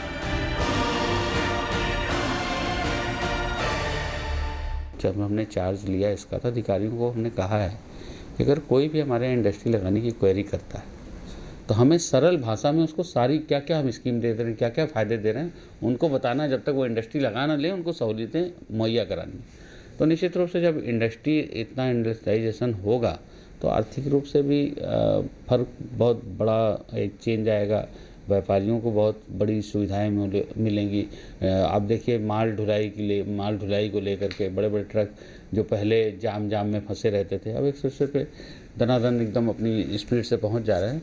तो समय की बचत, ईंधन की बचत, ये सारी चीज़ों तो कृषि। अब आप देखिए गाजीपुर से लोग, गाजियाबाद में एक गाजीपुर है दिल्ली के पास, तो गाजीपुर से सब्जियां लाद करके सीधा ले जाके दिल्ली में बेच रहा है सब्जी। तो ये एक्सप्रेसवे की ही देन है। तो तमाम किसानों को इससे फ़ायदा मिलने वाला है और रोज़गार के लिए इंडस्ट्रीज को भी फ़ायदा मिलने वाला है, बहुत सारे लोगों को फ़ायदा। This massive growth will usher in a new wave of employment generation and push the charts for GDP in Uttar Pradesh. Unhindered movement of vehicles on dedicated corridors will ensure that commuting time is reduced to the minimum. At the same time, these expressways will be adorned with world-class support systems such as patrolling, cattle catcher vehicles, public utility complexes, ambulances, and green belts, among others. Truly, a vision for the people of Uttar Pradesh. देखिए, इन expressway का विकास बुनियादी ढांचे का सुदृढ़ करने का लक्ष्य एक लक्ष्य बना करके किया जा रहा है। इसके विकास से न केवल आसपास शैक्षणिक संस्थाओं को लाभ मिलेगा, एक्सप्रेसवे के निकट औद्योगिक गलियारे बनाए जा रहे हैं, उनको गलियारों को जो विकसित किया जाएगा तो बहुत सारी इंडस्ट्री वहाँ पर आएगी और बहुत सारे इंडस्ट्रिस्ट अभी भी कॉरपोरेट घराने हम लोगों के टच में है कि भाई जल्दी से वो करिए और बताइए तो हम लोग जल्दी से वहाँ पर ज़मीन लें और उद्योग विकसित करें बिना किसी अवरोध के, बिना किसी समस्या के और एक स्पीड से, बिना किसी मतलब रिस्क के अगर जा सकते हैं तो आदमी वो उस तरह से जाना चाहता है। तो निश्चित रूप से जब सड़कें और इतना बड़ा इंफ्रास्ट्रक्चर अच्छा होगा तो निश्चित रूप से ये हम लोग कभी भारत के बाहर दुबई या यूरोप कंट्री में जाते थे तो देखते थे 10वीं 20वीं मंजिल पर बैठ करके जिस तरह की चौराहे, आप बुंदेलखंड पे भी देखिए ऐसे कैसा सर्किल आपको दिख रहा है वो इतना सुंदर सा, तो वो सारा कुछ भारत में दिखाई पड़ रहा है और हो रहा है। Well, a 10% investment by GDP, extra investment in the GDP brings about 1% growth in the state. So obviously, infrastructure development leads to the basic growth of the economy of the state. With the new expressways, in turn, it helps in when these projects are executed. It ultimately comes back to us in terms of tax collection because these projects obviously involve generation of GST. Further, these projects lead to employment within the state. Skilled manpower for these projects are required. Engineering manpower for the projects are required. Further, these projects also lead to development along the expressways. We see that the expressways themselves will ensure that along the expressways, new projects in the private sector would also come up. Today, the expressways ensure that in case people would like to travel by road instead of airways, this option also is provided and fast movement is possible through the expressways. In the COVID times, when air travel was very restricted, the expressways were widely used by commuters, travelers, and other persons, and so the expressways provide an alternate also to air travel because they provide fast means of travel which is convenient and flexible. So the experience of the expressways is a major boost to the state. Anyone who has any driver on a road, once he travels on the expressways, I can't imagine him traveling on any other road other than an expressway if there is an alternative for him. This fast movement towards growth is not just limited to the state, but also the nation. In times to come, UPIDA will also tie up with National Highways Authority of India, NHAI, to seamlessly merge these industrial expressways with the Golden Quadrilateral. Well, we had a very detailed and a very fruitful meeting with NHAI.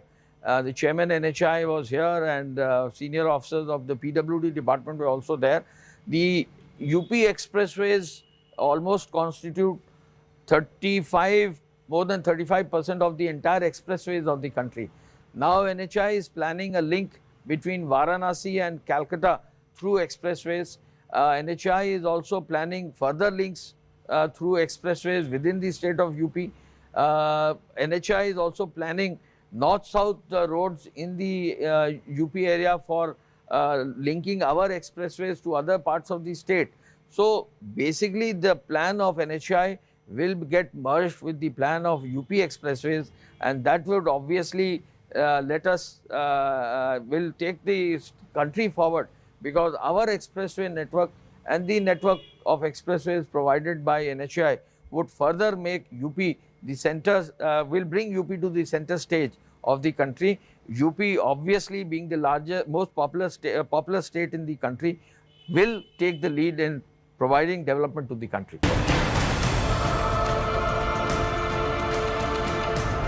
With a grand dream for the future as shown by Prime Minister Narendra Modi and Chief Minister Yogi Adityanath, Uttar Pradesh is growing in leaps and bounds, surging ahead on all fronts: industrial, educational, defense, tourism.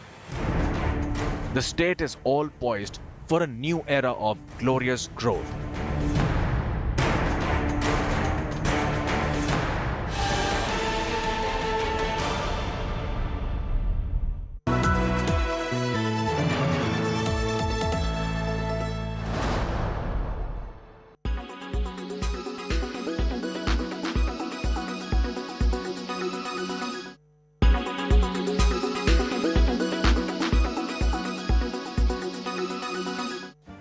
Make your media plan smarter with India Today Live TV on your connected devices. Amplify your brand with 100 million smart internet viewers. To advertise, mail us at sales@aajtak.com. Make your media plan smarter with India Today Live TV on your connected devices. Everyone's busy finding what's trending. You're busy finding out why. India Today, for those who research before reacting. Download the India Today app now. Make your media plan smarter with India Today Live TV on your connected devices.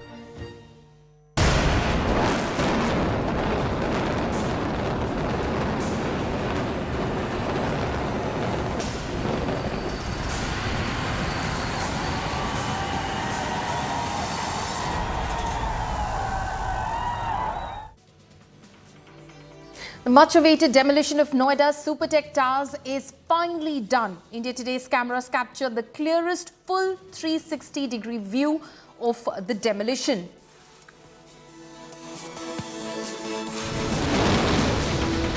Nine seconds is all it took for the two Supertech Towers, Apex and Kayan in Noida Sector 93A to come down. India Today had deployed high-tech, high-definition cameras that captured the full extent of the demolition. Here's a look at the long shot of the moment the explosion was triggered.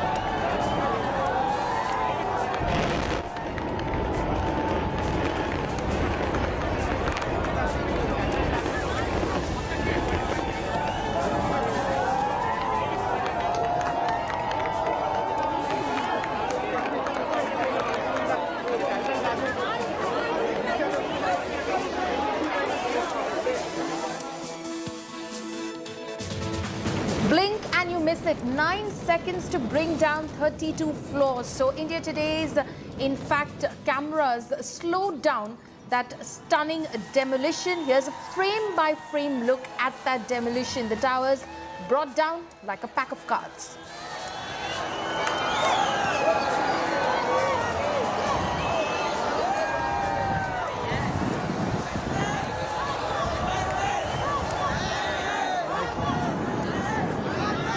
Wait a minute.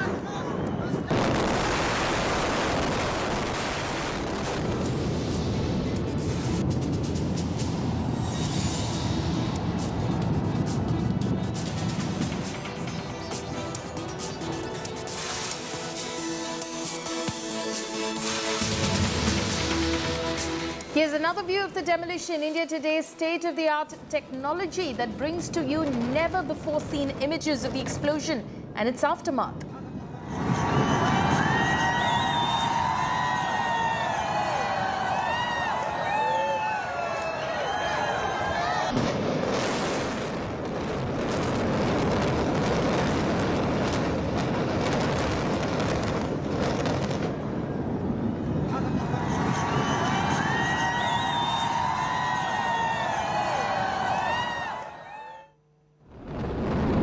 What was left after 9 seconds was a huge plume of smoke and dust. For the first few minutes, there was just dust everywhere, and as it settled, the empty space where 2 Supertech towers once stood.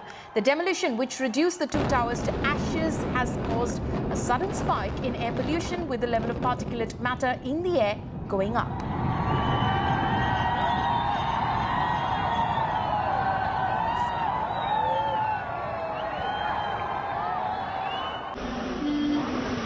Demolition done, the big task ahead is to clear the debris. Soon after, water sprinklers were brought in to remove the dust from plants, trees and neighbouring structures. Fire brigades too, in fact, have been pressed into action to sanitize and clear the area.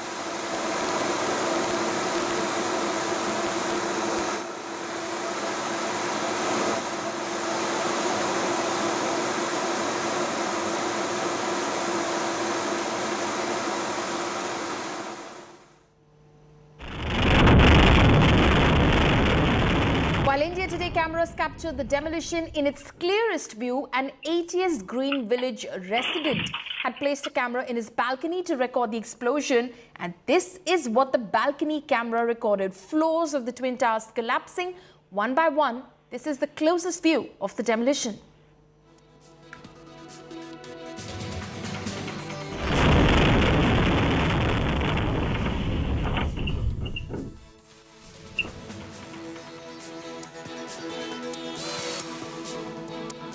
This is what is left of the Twin Towers. 32 floors reduced to 80,000 tons of debris. Clearing this will be a big task, and it will take 3 months to clear this mess. The demolition comes at a cost of 20 crore rupees.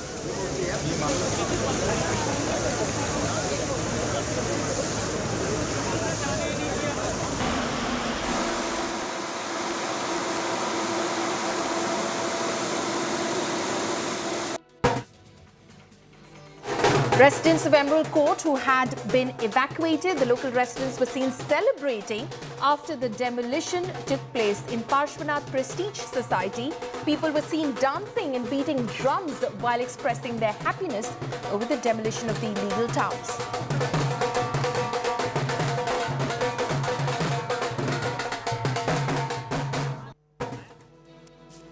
India Today's Arpita Arya was one of the first reporters to reach the demolition site. Here's a detailed ground report.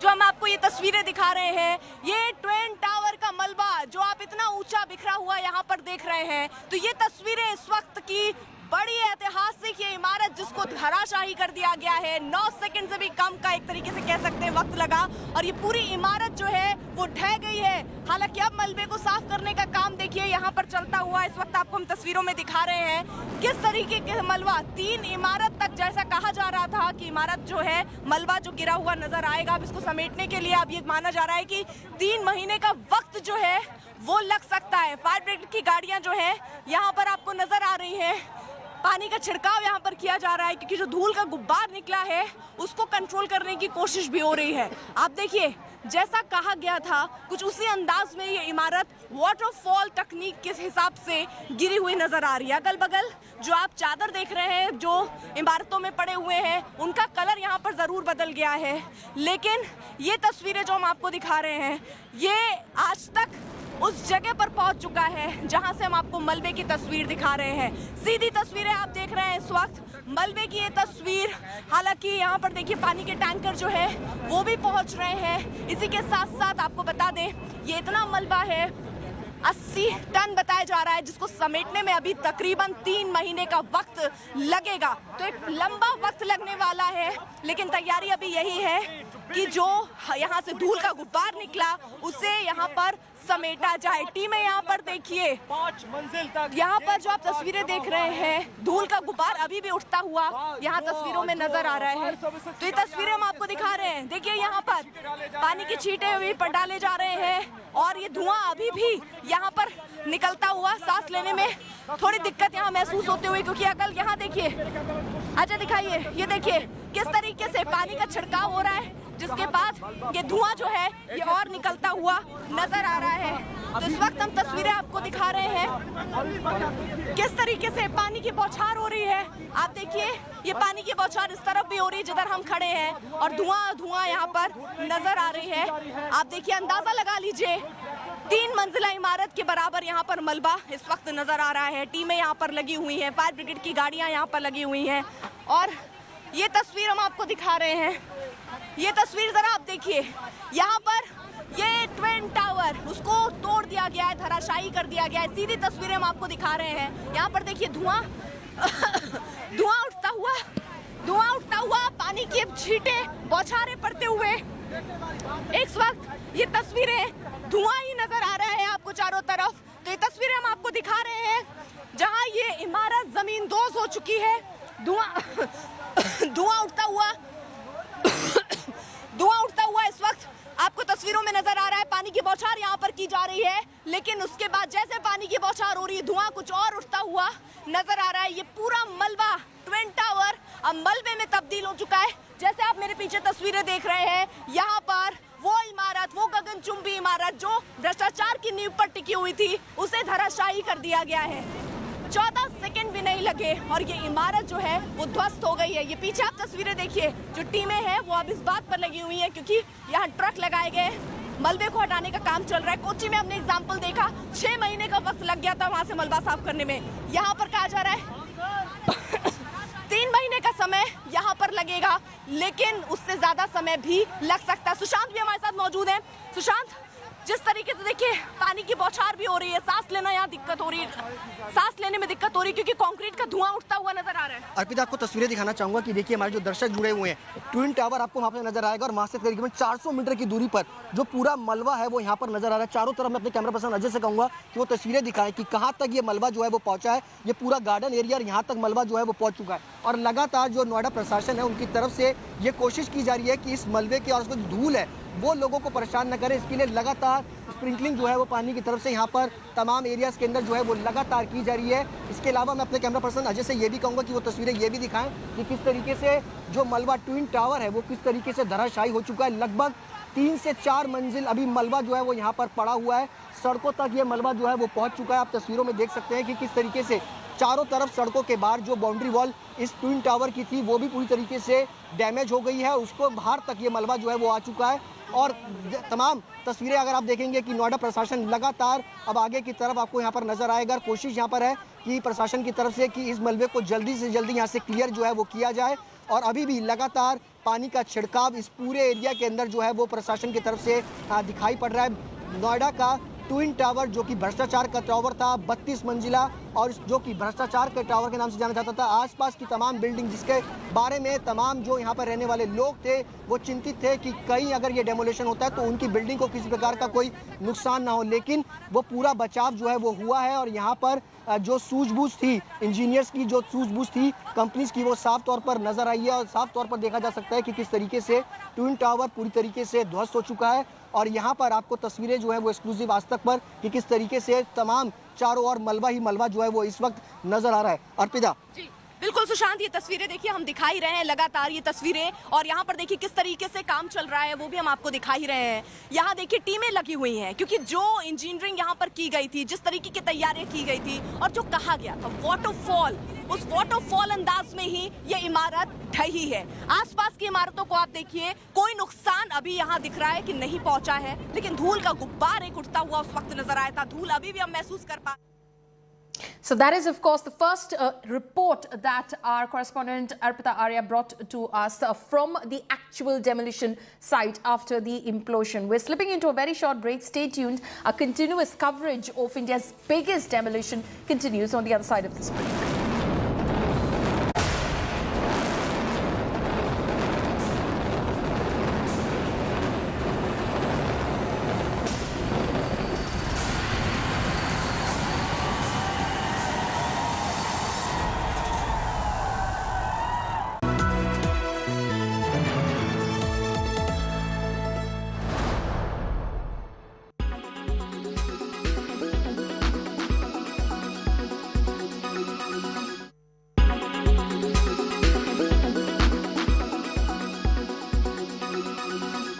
Everyone's busy finding what's trending. You're busy finding out why. India Today, for those who research before reacting. Download the India Today app now. Make your media plan smarter with India Today Live TV on your connected devices. Amplify your brand with 100 million smart internet viewers. To advertise, mail us at sales@aajtak.com. Make your media plan smarter with India Today Live TV on your connected devices. Everyone's busy finding what's trending. You're busy finding out why. India Today, for those who research before reacting. Download the India Today app now. Make your media plan smarter with India Today Live TV on your connected devices.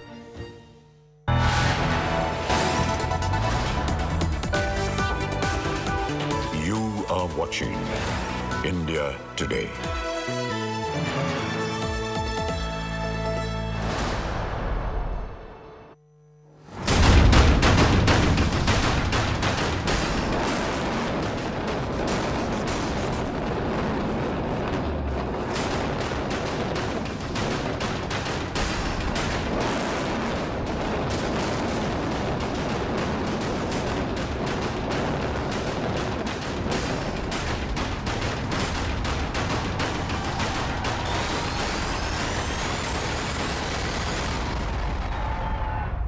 Good evening and a warm welcome to India Today. I'm Paulami Saha, and here are the headlines we're tracking at the top of this hour.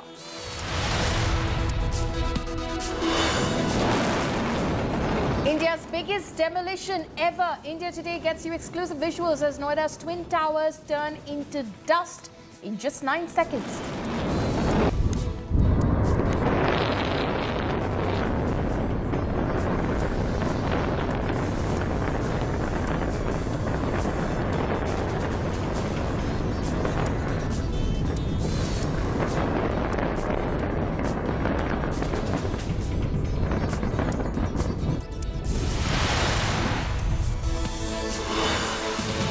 Dust and debris surround the site after demolition. Noida authorities brace for the aftermath.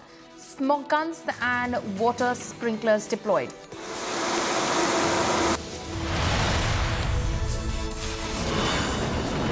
Supertech defends the legal Twin Towers. R.K. Arora passes the buck to ruling government in 2012. Says building was built in accordance with laws that existed back then. आपको विश्वास दिलाना चाहता हूँ कि इस demolition की वजह से किसी भी ऑनगोइंग प्रोजेक्ट के ऊपर कोई असर नहीं पड़ेगा और सारे निर्माण कार्य नियमित रूप से।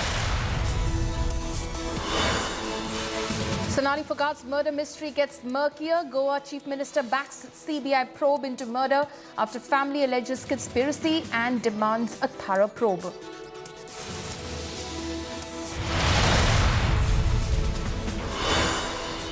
India will take on arch rivals Pakistan to start their campaign in Asia Cup 2022. Both teams are part of Group A along with Hong Kong.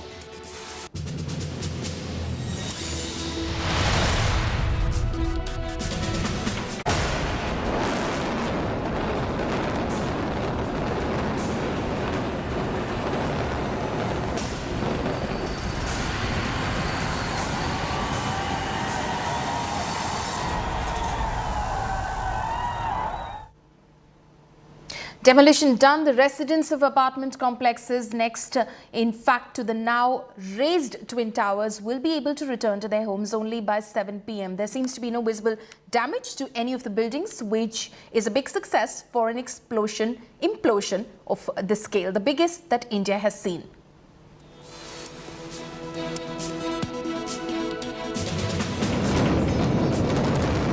Power and gas connections that were switched off in ATS Green Village and Supertech Emerald Court, in fact, will be restored by 6:30 p.m. The residents had to evacuate by 7 a.m. this morning. Most of them have taken shelter in nearby society complexes. Many of them were seen celebrating after the demolition.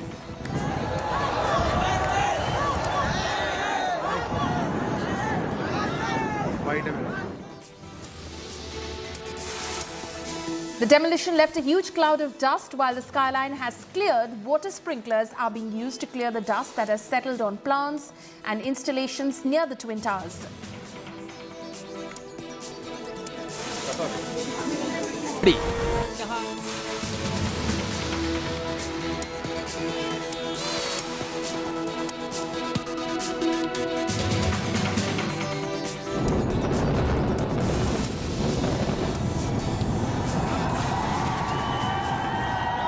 The demolition left a huge cloud of dust while the skyline has cleared. Water sprinklers are being used to clear the dust that has settled on plants and installations near the Twin Towers.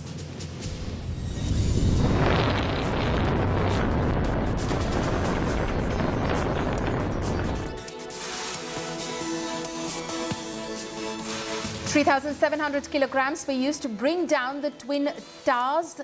There is still some amount of explosive left, and extreme caution and care is being taken to ensure that these explosives are removed from the residential premises properly.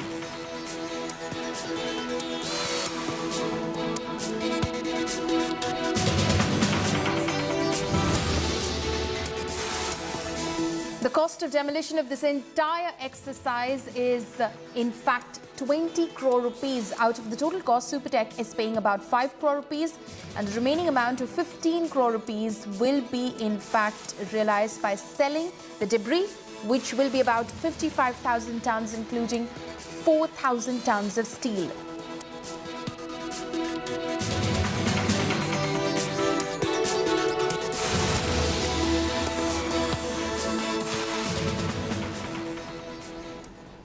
My colleague Aishwarya Paliwal is now joining me live from the actual demolition site. She was one of the first reporters to reach the site after the implosion had taken place. Aishwarya, we do know that measures are being taken to bring down the level of dust pollution on the ground in terms of using anti-smog guns and, of course, water sprinklers as well. What else is happening in terms of restoring the electricity and gas connection? There's some news that's coming in. Aishwarya, just hold on. There's been some minor damage to the nearby Supertech society is what we're hearing at the moment from our sources on the ground, authorities that we're speaking to on the ground. Some minor damage to a nearby Supertech society. ATS Village, of course, has some damage as well. Remember that the DM of Noida, Suhas Elwai, when he spoke to India Today exclusively, did tell us that the boundary wall, the compound wall that ATS Village in fact shares with and shared with, in fact, the now raised Supertech Twin Towers has been damaged to some extent. That was confirmed to us by the DM of Noida.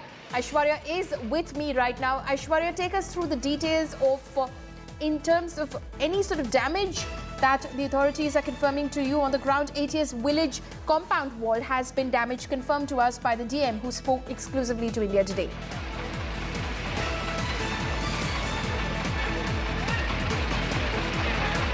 Well, Paulamy, let me just show you through visuals where the ATS Village is. On the right-hand side is where the ATS Village is. On left-hand side is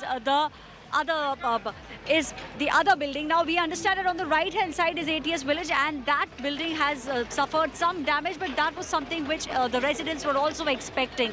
Now as far as the work at the moment is concerned, we have JCBs which have been put in place. We have trolleys which have been put in place to make sure that the debris is picked up, and that debris will be put in place in these trolleys. Now the work will go on for at least the next 15 to 20 days. That's what we are made to understand, because you just look at the debris a lot of debris here which has to be cleared out very soon. You know, we'll just cut and get you a closer visual of exactly what we are looking at. These, you know, what you see, Paulami, the debris is what used to be the Twin Towers, and now it has all been reduced to this rubble that you see.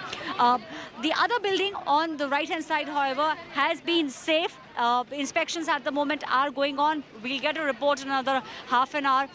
Those are the towers where the residents who have fought the case for almost a decade reside. The other place is the ATS village. It has incurred some damage.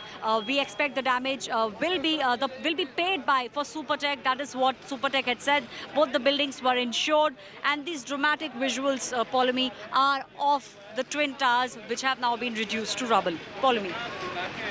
Right, so Aishwarya there, viewers, getting us one of the closest views so far as the demolition site is concerned. She's standing right next to the rubble, the debris which has been left behind after the demolition of the Supertech Twin Towers. She, of course, is also seeing the damage that seems to have happened in the nearby area, but there's only confirmation of the compound wall, the boundary wall that, in fact, ATS Green Village Society shared with the now raised Supertech Twin Towers, that was in fact damaged to some extent, something which the authorities had anticipated. It will of course be repaired in due course of time, but that is something which now stands confirmed. But other than that, there has been very little to no damage at all, which of course is now being confirmed by authorities on the ground as well. Aishwarya, when are we expecting the residents to start trickling back, and especially also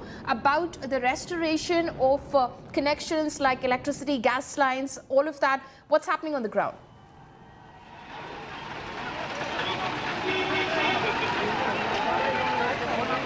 Well, inspections at the moment are going on, Paulami. You know, in fact, let's walk. I'll take you towards this building on the left-hand side, which is Emerald Court. Now, the residents who have fought the hardest stay in Emerald Court, and you see, this was the boundary wall. This was the boundary wall which used to be shared between Emerald Court and Twin Towers.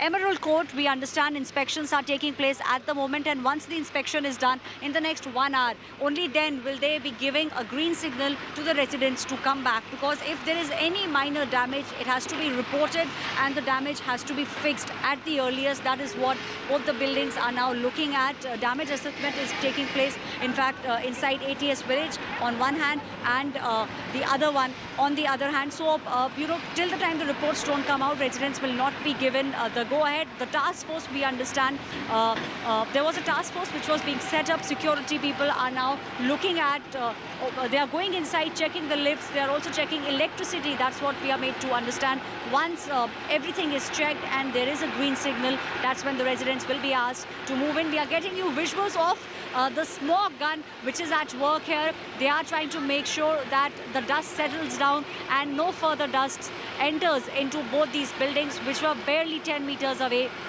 from the Twin Towers. The rubble is untouched at the moment. However, the close by area, the adjoining cleaning has already started. You know, we'll show you the trolley here. This is the trolley which has been brought in. Slowly, as they will start picking up the debris, these trolleys will start taking them away. We also understand that a lot of sweepers will be called in just a couple of hours to sweep the entire road. And once that is done, then hopefully life will be normal for those who stay close by. This, however, Paulami, will take at least 3 months to clear out. That's what we are understanding at the moment. Emerald Court on the other side has a team which is doing the inspection. Once the inspection is over, only then will citizens be allowed to go back. Absolutely, of course. They have to ensure that everything is safe for them to return. Aishwarya Paliwal, one of our colleagues who's been on the ground since early this morning, of course, now one of those closest to that demolition site, bringing you the closest pictures of what has been left behind after those Twin Towers were brought down like a pack of cards. Thank you so much, Aishwarya, for joining us. The Supertech Twin Towers in Noida have been brought down in a massive implosion in mere 9 seconds. A total of 915 residential flats and 21 shops were razed to the ground when 3,700 kilograms of explosive material imploded Cayenne and Apex Supertech Twin Towers in Noida's Sector 93A. 32 floors of Supertech Twin Towers are now just 80,000 tons of rubble. After a 9-year-long legal battle, the towers were finally demolished at 2:30 p.m. on Sunday with a thunderous blast, leaving a cloud of dust in the air and on the ground. Now, when the demolition is done, the next challenge for Noida authorities is to clean the mountain of debris generated due to the demolition. The area had been evacuated hours ahead of the blast, and measures put in place to ensure that adjoining structures are not affected by the implosion. हमने जैसे बोला था, ये India का top demolition है, rather world का top 5 में डिमोलिशंस में आएगा, और जो हिसाब से हुआ है, it is the best demolition which even I have ever seen. जो एनविसेज किया था, जैसे सोचा था, परफेक्टली ऐसे आया नीचे. सो हमें कोई भी इसमें दिक्कत नहीं है. हमारी पूरी टीम, CBRI, हमारी दोनों की joint team, Edifice Jet, CBRI, Noida authorities, we are all happy with the way it has worked out. So we have no problems. Thank you for all the support. मैं पहले से कहता आया था, we are very confident. We have done engineering. हमने ऐसे ये free fall नहीं है, ये प्लान्ड फॉल है, और ऐसे ही हुआ है. लार्जली जो पूरी एक्सरसाइज है एज पर प्लान्स थी, और उसका एग्जीक्यूशन बिल्कुल एज पर प्लान हुआ है. बाकी अभी एक्सपर्ट टीम्स जो है वो मौके पे हैं, वो असेसमेंट कर रहे हैं. हम लोग भी अब उधर ही जा रहे हैं. उनका असेसमेंट के बाद जो है आपको फिर अपडेट देंगे. देखिए, ब्लास्ट लार्जली सक्सेसफुल है. बाकी एडिफिस इंजीनियरिंग और जेट डिमोलिशन, CBRI की टीम इस वक्त मौके पे है, तो कोई लेफ्ट ओवर एक्सप्लोजिव्स ना हो, इसको चेक कर रहे हैं. जो डिमोलिशन वेस्ट था वो सारा लार्जली साइट के अंदर ही है. थोड़ा सा मलबा रोड पे और ATS की वॉल की तरफ गया है. बाकी जो लार्जर डिटेल्स हैं साइट पे चेक हो रहे हैं. डस्ट क्लाउड जैसा हम सभी लोगों ने देखा, इमीडिएटली डिसिपिएट हो गया था. हमारी सारी machinery, smog guns, sweeping machines, water tanker site पे ऑपरेशनल हो गई हैं. With in half an hour जो अंदर का जोन है, जो बैरिकेड किया गया था, जैसे ही अंदर से क्लियरेंस आएगी, अंदर की साइट में भी क्लिनजिंग का काम शुरू हो जाएगा. तो लार्जली ऑल इज ओके. बाकी जो डिटेल्स हैं, they will be clear more after 1 hour, 1 घंटे बाद. देखिए, हमारे को एडमिनिस्ट्रेशन ने रिक्वेस्ट किया था टीम स्टैंड बाय करने के लिए, तो जो उनकी रिक्वायरमेंट के हिसाब से हमने टीम्स यहाँ लगा रखी हैं. रेस्ट जितनी भी डिटेल है वो प्रशासन देख रहा है, उसको तो आपको वहाँ से मिल जाएंगी. NDF का जितना काम था वो पूरा होने का हमारी अभी तक कोई रिक्वायरमेंट नहीं. Now, the man who triggered the demolition, edifice official Chetan Datta, spoke exclusively to India Today. Listen in. आप बटन दबाएंगे, तब आपको उस समय क्या लगा था? आज से पहले काफ़ी इंटरव्यूज में बताया है. हमारा एक व्हाट्सएप का ग्रुप है एक्सप्लोसिव ट्रेडर्स का. उसमें आज से जब 1 साल पहले ये सुप्रीम कोर्ट ने डिसीजन दिया था, तो उनमें आया था कि किस तरीके से इस बिल्डिंग को ब्लास्ट किया जाएगा, एक्सप्लोसिव यूज़ होगा. मैंने प्रे टू माई गॉड कि शायद काश ये काम मुझे मिल जाए. आप चाहते थे कि ये काम आपको मिले? बिकॉज ऑफ कोर्स मैडम, मेरे ख्याल से ऐसा इंडियन ब्लास्टर कोई भी नहीं होगा जो नहीं चाहता था. अच्छा, कोई आपका ये कहना है कि कोई ऐसा इंडियन ब्लास्टर नहीं था जो ये काम नहीं चाहता था, और तो आप प्रे कर रहे थे कि जब सुप्रीम कोर्ट का ऑर्डर आए कि ये ऐसा ही हो कि इसको बिल्डिंग को ध्वस्त कर दिया जाए? नहीं, बिल्डिंग को ध्वस्त तो कर दिया जाए, और ध्वस्त करने वाला मैं ही हूं. ध्वस्त करने वाले आप हो. ये आपकी एक इच्छा थी जो अब पूरी हो गई है. तो इसका जो ये बताइए कि जो आखिरी क्षण था, उस समय क्या लग रहा था? क्या दिल में थोड़ा सा डर था? नहीं, डर पहले 3 घंटे तो मैं बड़ा काम था. उसके बाद जब हमारी बातें आपस में होने लगी जेट डिमोलिशन के कुछ ऑफिशियल्स के साथ, और मुझे अभी वो मोमेंट याद है. I was sitting and the smoking and mister Ian came to me, और मुझे बोला गया, यार you are totally stress free.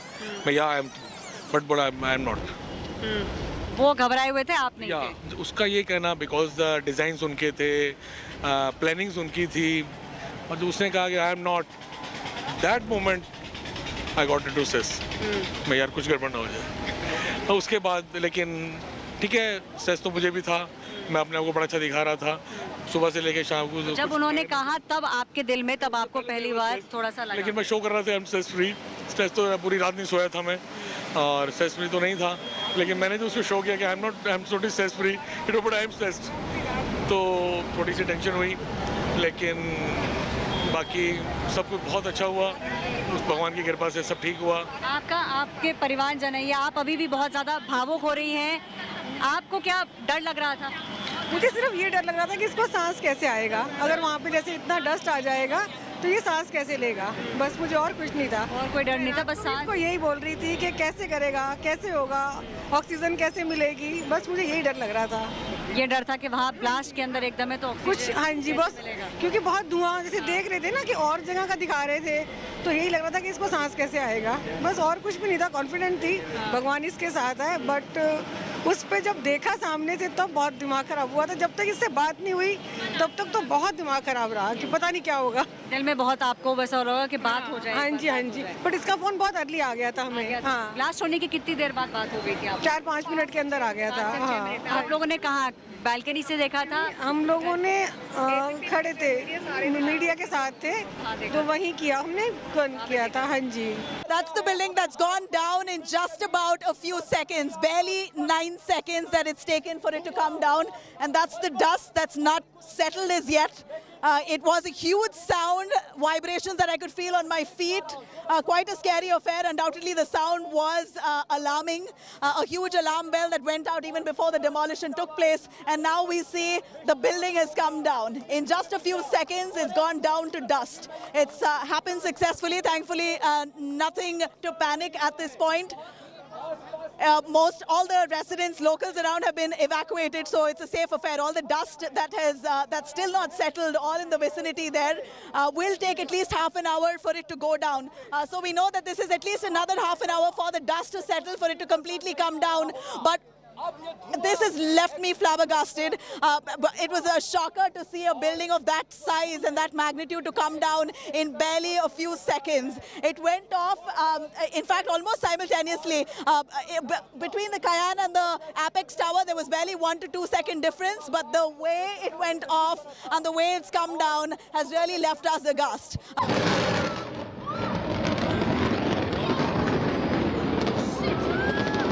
और कुछ इस तरह धमाके के साथ नोएडा का ट्विन टावर जमींदोज हो रहा है।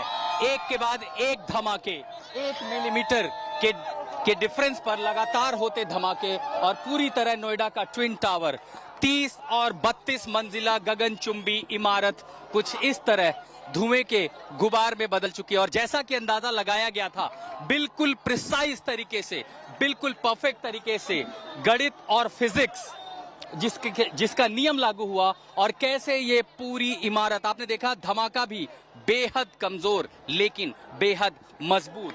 धमाके से ज्यादा नुकसान होने की संभावना अब नहीं है। आपने देखे कितने जो आवाज थी वो बहुत कम डेसिबल में थी और उसके साथ ही चूंकि हवा जो है उत्तर पश्चिम से होते हुए दक्षिण पूर्व की ओर चल रही है, ये सारा धुआं देखिए किस तरह मलबा जो अपने साथ पीछे ले जा रहा है।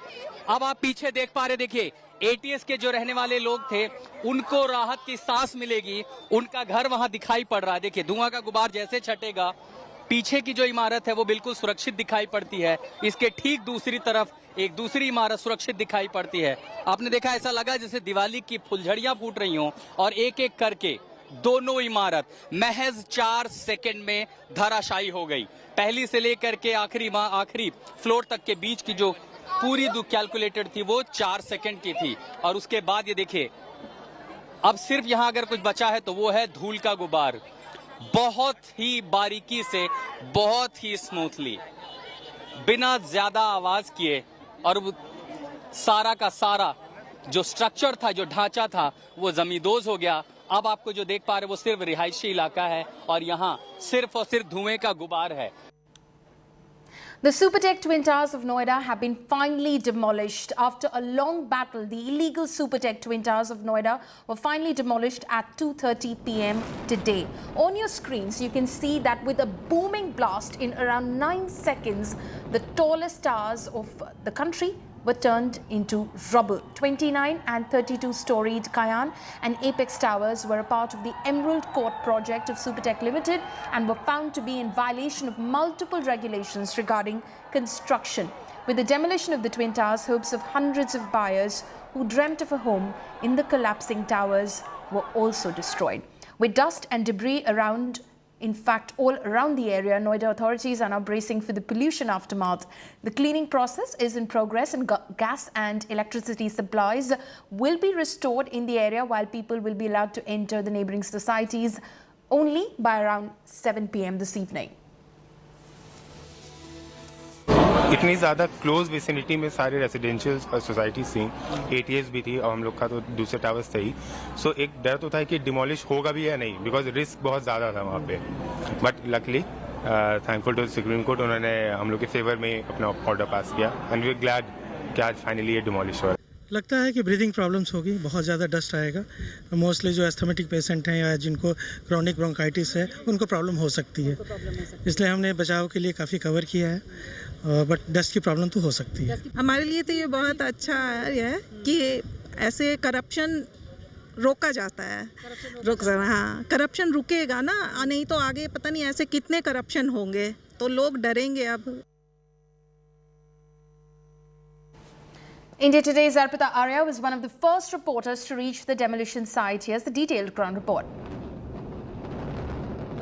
जो हम आपको ये तस्वीरें दिखा रहे हैं, ये ट्विन टावर का मलबा जो आप इतना ऊंचा बिखरा हुआ यहाँ पर देख रहे हैं, तो ये तस्वीरें इस वक्त की बड़ी ऐतिहासिक ये इमारत जिसको धराशाही कर दिया गया है। 9 सेकंड से भी कम का एक तरीके से कह सकते हैं वक्त लगा और ये पूरी इमारत जो है वो ढह गई है। हालांकि अब मलबे को साफ करने का काम देखिए यहाँ पर चलता हुआ इस वक्त आपको हम तस्वीरों में दिखा रहे हैं किस तरीके के मलबा 3 इमारत तक, जैसा कहा जा रहा था कि इमारत जो है मलबा जो गिरा हुआ नजर आएगा, अब इसको समेटने के लिए अब ये माना जा रहा है कि 3 महीने का वक्त जो है वो लग सकता है। फायर ब्रिगेड की गाड़ियां जो है यहाँ पर आपको नजर आ रही है, पानी का छिड़काव यहाँ पर किया जा रहा है क्योंकि जो धूल का गुब्बार निकला है उसको कंट्रोल करने की कोशिश भी हो रही है। आप देखिए जैसा कहा गया था कुछ उसी अंदाज में ये इमारत वाटरफॉल तकनीक के हिसाब से गिरी हुई नजर आ रही है। अगल बगल जो आप चादर देख रहे हैं जो इमारतों में पड़े हुए हैं उनका कलर यहाँ पर जरूर बदल गया है, लेकिन ये तस्वीरें जो हम आपको दिखा रहे हैं ये आज तक उस जगह पर पहुंच चुका है जहां से हम आपको मलबे की तस्वीर दिखा रहे हैं। सीधी तस्वीरें आप देख रहे हैं इस वक्त मलबे की ये तस्वीर। हालांकि यहाँ पर देखिए पानी के टैंकर जो है वो भी पहुंच रहे हैं। इसी के साथ साथ आपको बता दें ये इतना मलबा है 80 टन बताया जा रहा है जिसको समेटने में अभी तकरीबन 3 महीने का वक्त लगेगा, तो एक लंबा वक्त लगने वाला है। लेकिन तैयारी अभी यही है कि जो यहाँ से धूल का गुब्बार निकला उसे यहाँ पर समेटा जाए। टीमें यहाँ पर देखिए 5 मंजिल तक, यहाँ पर जो आप तस्वीरें देख रहे हैं धूल का गुब्बार अभी भी उठता हुआ यहाँ तस्वीरों में नजर आ रहा है। तो ये तस्वीरें हम आपको दिखा रहे हैं, देखिए यहाँ पर पानी की छींटें अभी पर डाले जा रहे हैं और ये धुआं अभी भी यहाँ पर निकलता हुआ सांस लेने में थोड़ी दिक्कत यहाँ महसूस होते हुए, क्योंकि अगर यहाँ देखिए, अच्छा दिखाइए, ये देखिए किस तरीके से पानी का छिड़काव हो रहा है जिसके बाद ये धुआं जो है ये और निकलता हुआ नजर आ रहा है। तो इस वक्त हम तस्वीरें आपको दिखा रहे हैं किस तरीके से पानी की बौछार हो रही है। आप देखिए ये पानी की बौछार इस तरफ भी हो रही है जिधर हम खड़े हैं और धुआं यहाँ पर नजर आ रही है। आप देखिए अंदाजा लगा लीजिए 3 मंजिला इमारत के बराबर यहाँ पर मलबा इस वक्त नजर आ रहा है। टीमें यहाँ पर लगी हुई हैं, फायर ब्रिगेड की गाड़ियाँ यहाँ पर लगी हुई हैं और ये तस्वीर हम आपको दिखा रहे हैं। ये तस्वीर जरा आप देखिए, यहाँ पर ये ट्विन टावर उसको तोड़ दिया गया है, धराशायी कर दिया गया है। सीधी तस्वीरें हम आपको दिखा रहे हैं। यहाँ पर देखिए धुआं उठता हुआ पानी की छींटें बौछारें पड़ते हुए इस वक्त ये तस्वीरें धुआं ही नजर आ रहा है आपको चारों तरफ। तो ये तस्वीरें हम आपको दिखा रहे हैं जहां ये इमारत जमीन दोज हो चुकी है। धुआं उठता हुआ इस वक्त आपको तस्वीरों में नजर आ रहा है। पानी की बौछार यहाँ पर की जा रही है, लेकिन उसके बाद जैसे पानी की बौछार हो रही है धुआं कुछ और उठता हुआ नजर आ रहा है। ये पूरा मलबा ट्विन टावर अब मलबे में तब्दील हो चुका है। जैसे आप मेरे पीछे तस्वीरें देख रहे हैं, यहाँ पर वो इमारत, वो गगनचुंबी इमारत जो भ्रष्टाचार की नींव पर टिकी हुई थी, उसे धराशायी कर दिया गया है। 14 सेकंड भी नहीं लगे और ये इमारत जो है वो ध्वस्त हो गई है। ये पीछे आप तस्वीरें देखिए, जो टीमें हैं वो अब इस बात पर लगी हुई हैं क्योंकि यहाँ ट्रक लगाए गए, मलबे को हटाने का काम चल रहा है। कोच्चि में हमने एग्जाम्पल देखा, 6 महीने का वक्त लग गया था वहाँ से मलबा साफ करने में। यहाँ पर कहा जा रहा है 3 महीने का समय यहाँ पर लगेगा, लेकिन उससे ज्यादा समय भी लग सकता है। सुशांत भी हमारे साथ मौजूद है। सुशांत, जिस तरीके से देखिए पानी की बौछार भी हो रही है, सांस लेना यहाँ दिक्कत हो रही है, सांस लेने में दिक्कत हो रही है क्योंकि कंक्रीट का धुआं उठता हुआ नजर आ रहा है। अर्पिता, आपको तस्वीरें दिखाना चाहूंगा कि देखिए हमारे जो दर्शक जुड़े हुए हैं, ट्विन टावर आपको वहाँ पे नजर आएगा और वहाँ से करीबन 400 मीटर की दूरी पर जो पूरा मलबा है वो यहाँ पर नजर आ रहा है। चारों तरफ मैं अपने कैमरा पर्सन अजय से कहूँगा कि वो तस्वीरें दिखाएं कि कहाँ तक ये मलबा जो है वो पहुँचा है। ये पूरा गार्डन एरिया और यहाँ तक मलबा जो है वो पहुँच चुका है और लगातार जो नोएडा प्रशासन है उनकी तरफ से ये कोशिश की जा रही है कि इस मलबे की और उसको जो धूल है वो लोगों को परेशान न करे। इसके लिए लगातार स्प्रिंकलिंग जो है वो पानी की तरफ से यहाँ पर तमाम एरियाज के अंदर जो है वो लगातार की जा रही है। इसके अलावा मैं अपने कैमरा पर्सन अजय से ये भी कहूँगा कि वो तस्वीरें ये भी दिखाएं कि किस तरीके से जो मलबा ट्विन टावर है वो किस तरीके से धराशायी हो चुका है। लगभग 3 से 4 मंजिल अभी मलबा जो है वो यहाँ पर पड़ा हुआ है। सड़कों तक ये मलबा जो है वो पहुँच चुका है। आप तस्वीरों में देख सकते हैं कि किस तरीके से चारों तरफ सड़कों के बाहर जो बाउंड्री वॉल इस ट्विन टावर की थी वो भी पूरी तरीके से डैमेज हो गई है। उसको बाहर तक ये मलबा जो है वो आ चुका है और तमाम तस्वीरें अगर आप देखेंगे कि नोएडा प्रशासन लगातार अब आगे की तरफ आपको यहाँ पर नजर आएगा। कोशिश यहाँ पर है कि प्रशासन की तरफ से कि इस मलबे को जल्दी से जल्दी यहाँ से क्लियर जो है वो किया जाए और अभी भी लगातार पानी का छिड़काव इस पूरे एरिया के अंदर जो है वो प्रशासन की तरफ से दिखाई पड़ रहा है। नोएडा का ट्विन टावर जो कि भ्रष्टाचार का टावर था 32 मंजिला और जो कि भ्रष्टाचार के टावर के नाम से जाना जाता था। आसपास की तमाम बिल्डिंग जिसके बारे में तमाम जो यहाँ पर रहने वाले लोग थे वो चिंतित थे कि कहीं अगर ये डेमोलिशन होता है तो उनकी बिल्डिंग को किसी प्रकार का कोई नुकसान ना हो, लेकिन वो पूरा बचाव जो है वो हुआ है और यहाँ पर जो सूझबूझ थी इंजीनियर्स की, जो सूझबूझ थी कंपनीज की, वो साफ तौर पर नजर आई है और साफ तौर पर देखा जा सकता है कि किस तरीके से ट्विन टावर पूरी तरीके से ध्वस्त हो चुका है। और यहाँ पर आपको तस्वीरें जो है वो एक्सक्लूसिव आज तक पर कि किस तरीके से तमाम चारों ओर मलबा ही मलबा जो है वो इस वक्त नजर आ रहा है। अर्पिता जी बिल्कुल सुशांत, ये तस्वीरें देखिए हम दिखा ही रहे हैं लगातार ये तस्वीरें और यहाँ पर देखिए किस तरीके से काम चल रहा है वो भी हम आपको दिखा ही रहे हैं। यहाँ देखिए टीमें लगी हुई हैं क्योंकि जो इंजीनियरिंग यहाँ पर की गई थी, जिस तरीके की तैयारियां की गई थी और जो कहा गया था वाटरफॉल, उस वाटरफॉल अंदाज में ही ये इमारत ढही है। आसपास की इमारतों को आप देखिए, कोई नुकसान अभी यहाँ दिख रहा है कि नहीं पहुंचा है, लेकिन धूल का गुब्बार एक उठता हुआ उस वक्त नजर आया था। धूल अभी भी हम महसूस कर पा रहे हैं, सांस लेने में भी हमें दिक्कतें महसूस हो रही हैं। अजय से एक बार कहूंगी जरा पास से आकर एक बार तस्वीरें और दिखा दें। ये देखिए ये मलबे का ढेर, 3 मंजिला इमारत जैसा ये मलबा आपको इस वक्त तस्वीरों में नजर आ रहा होगा। तो ये हालत इस वक्त हो चुकी है। आप देखिए ट्विन टावर जो गगनचुंबी इमारत के तौर पर यहाँ पर खड़ा नजर आ रहा था वो चंद सेकंड में जमींदोज हो गया है। तो ये तस्वीरें हम आपको लगातार दिखा रहे हैं। आज तक पर एक्सक्लूसिव ये तस्वीर आप देख रहे हैं, उस मलबे की तस्वीर आपको दिखा रहे हैं। वो ट्विन टावर जो धराशाही हो गया और उसके बाद जमींदोज हो गया है। ये मलबे की तस्वीर हम आपको दिखा रहे हैं। अजय हमारे सहयोगी लगातार ये तस्वीर आप तक पहुंचा रहे हैं। देखिए टीमें लगी हुई हैं, चाहे आला अधिकारी हो वो लगे हैं, जो इंजीनियर्स थे, क्योंकि यहाँ ये भी कोशिश हुई कि fog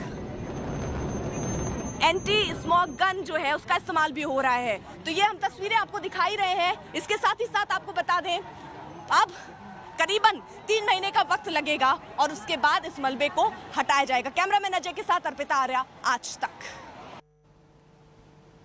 And that's a wrap on this bulletin. For all the latest news and updates, you can log on to indiatoday.in. You can also download the India Today app. Thanks for watching.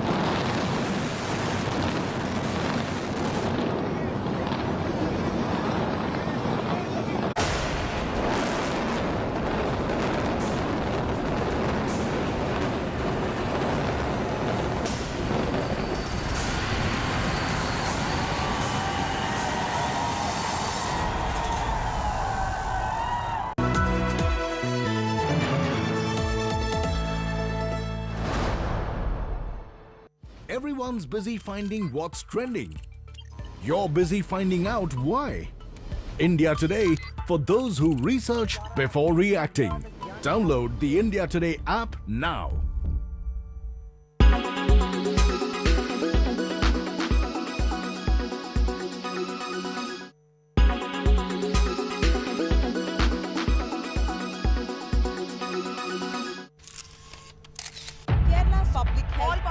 Traveling from different parts. Armed with facts, Looking at political background. she takes the news by its horns. Do you think the future of these students are not hampered?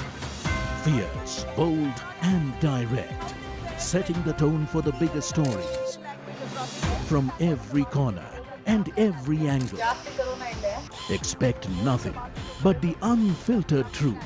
News first, niceties later. Watch me, Nabila Jamal, on India Today. Everyone's busy finding what's trending. You're busy finding out why. India Today, for those who research before reacting. Download the India Today app now.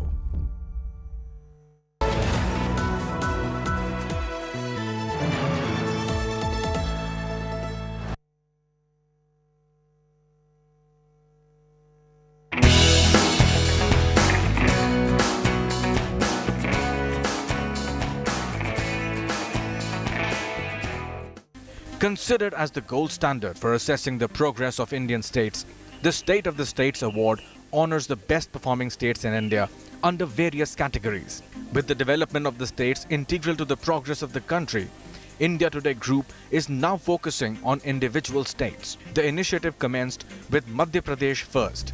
Held in Bhopal, the event saw an eclectic mix of inspirational addresses and insightful discussions.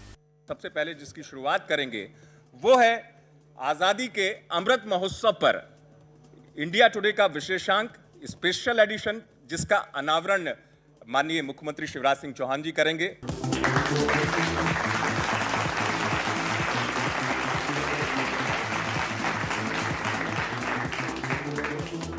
Mukhyamantri Ji Shivraj Singh Chauhan Ji, ladies and gentlemen, I am delighted to welcome you to India Today magazine's first edition of Madhya Pradesh First. We are also deeply honored, Mukhyamantri Ji, that you could come and deliver the welcome address. For the first 2 decades, India Today magazine has pioneered the concept of the State of the State survey, and this annual survey is considered to be the gold standard for judging the performance of various states. More recently, we started what we call the State of the States, where we focused on a particular state. While the State of the States was a national survey, the State of the State looked at state development because the state is the microcosm of India's development. We have taken this step further, and we have now started what we call Madhya Pradesh First. Now the idea is to present how can Madhya Pradesh, under your leadership and political leadership, become the leading state of the country. Actually, Madhya Pradesh is a mini India, if you really look at it. This state is very key to the development of India, and the idea is to put together the best brains to come up with an agenda, a vision that you could implement, a lot of suggestions that are there. And we have put together in this conclave major sessions that would look at how to add great value to agriculture, which is one of the mainstays, how to maximize industrial development, what are the challenges for Madhya Pradesh, and how to push forward women, Nari Shakti, which you are focused on, also how to harness the energy of youth, Yuva Keli, and interesting panels to discuss the politics of the state. We would like to listen to you, the various initiatives you've taken, and your vision ahead. With these few words, let me welcome you to deliver the inaugural keynote address. Ladies and gentlemen, Mukhyamantri Ji Shivraj Singh Chauhan. Thank you, sir. मैं धन्यवाद देता हूँ state of the states Madhya Pradesh first, तो शुरुआत मध्य प्रदेश से ही हो रही है। मध्य प्रदेश के विकास की कहानी तथ्यों से राज जी ने रखी, मैं उसमें विस्तार से नहीं जाऊंगा। कोविड के दौरान, क्योंकि चौथी बार मैं मुख्यमंत्री बना, तो 23 मार्च को मैंने शपथ ली और 24 को लॉकडाउन लग गया। तो पहली प्राथमिकता थी हम कैसे कोविड को कंट्रोल करें। लेकिन उसी समय प्रधानमंत्री जी ने एक बात कही थी, आपदा को अवसर में बदल दो, और उन्होंने कहा कि आत्मनिर्भर भारत हम बनाएंगे। मैं उस समय अस्पताल में एडमिट था कोविड के कारण, मुझे भी कोविड हो गया था। तो लेटे लेटे मैंने सोचा आत्मनिर्भर भारत के लिए आत्मनिर्भर मध्य प्रदेश, और वहीं से हमने रोड मैप बनाया, वर्चुअली कई विद्वानों को देश भर के जोड़ा, और हमने 4 चीजें उसमें तय की जिस पर हम फोकस्ड तरीके से काम कर रहे हैं। एक, हम सब इंफ्रा का महत्व जानते हैं, और एक जमाना था जब गड्ढों में सड़क की, सड़क में गड्ढा कि गड्ढा में गड्ढा क्या था मध्य प्रदेश में, वो जानकारी में है। लेकिन सामान्य तौर पे इंफ्रा हमने काफी बेहतर कर लिया है। ये हमारे चंबल के बीहर थे, कभी वहां डकैत हुआ करते थे, अब डकैत तो बचने नहीं दिए। तो हम अटल एक्सप्रेस वे बना रहे हैं, दिल्ली से बहुत पास है, और दिल्ली नोएडा आसपास की जो हालत हो गई आप जानते हैं। हमारा अटल एक्सप्रेसवे केवल सड़क नहीं होगा, दोनों तरफ इंडस्ट्रियल क्लस्टर, नई टाउनशिप्स हम कैसे ला सकते हैं, अनेकों संभावनाओं पर विचार करके हम उस पर काम कर रहे हैं। एक मध्य प्रदेश में पूरब से पश्चिम तक नर्मदा एक्सप्रेसवे, और उसमें भी हमारे सारे प्रमुख शहर कवर होंगे, और उद्देश्य ये कि केवल एक्सप्रेसवे नहीं, वो मध्य प्रदेश की ग्रोथ का इंजन बन जाए। नई टाउनशिप्स की बात हो रही है, हमने भी इंदौर और भोपाल के बीच में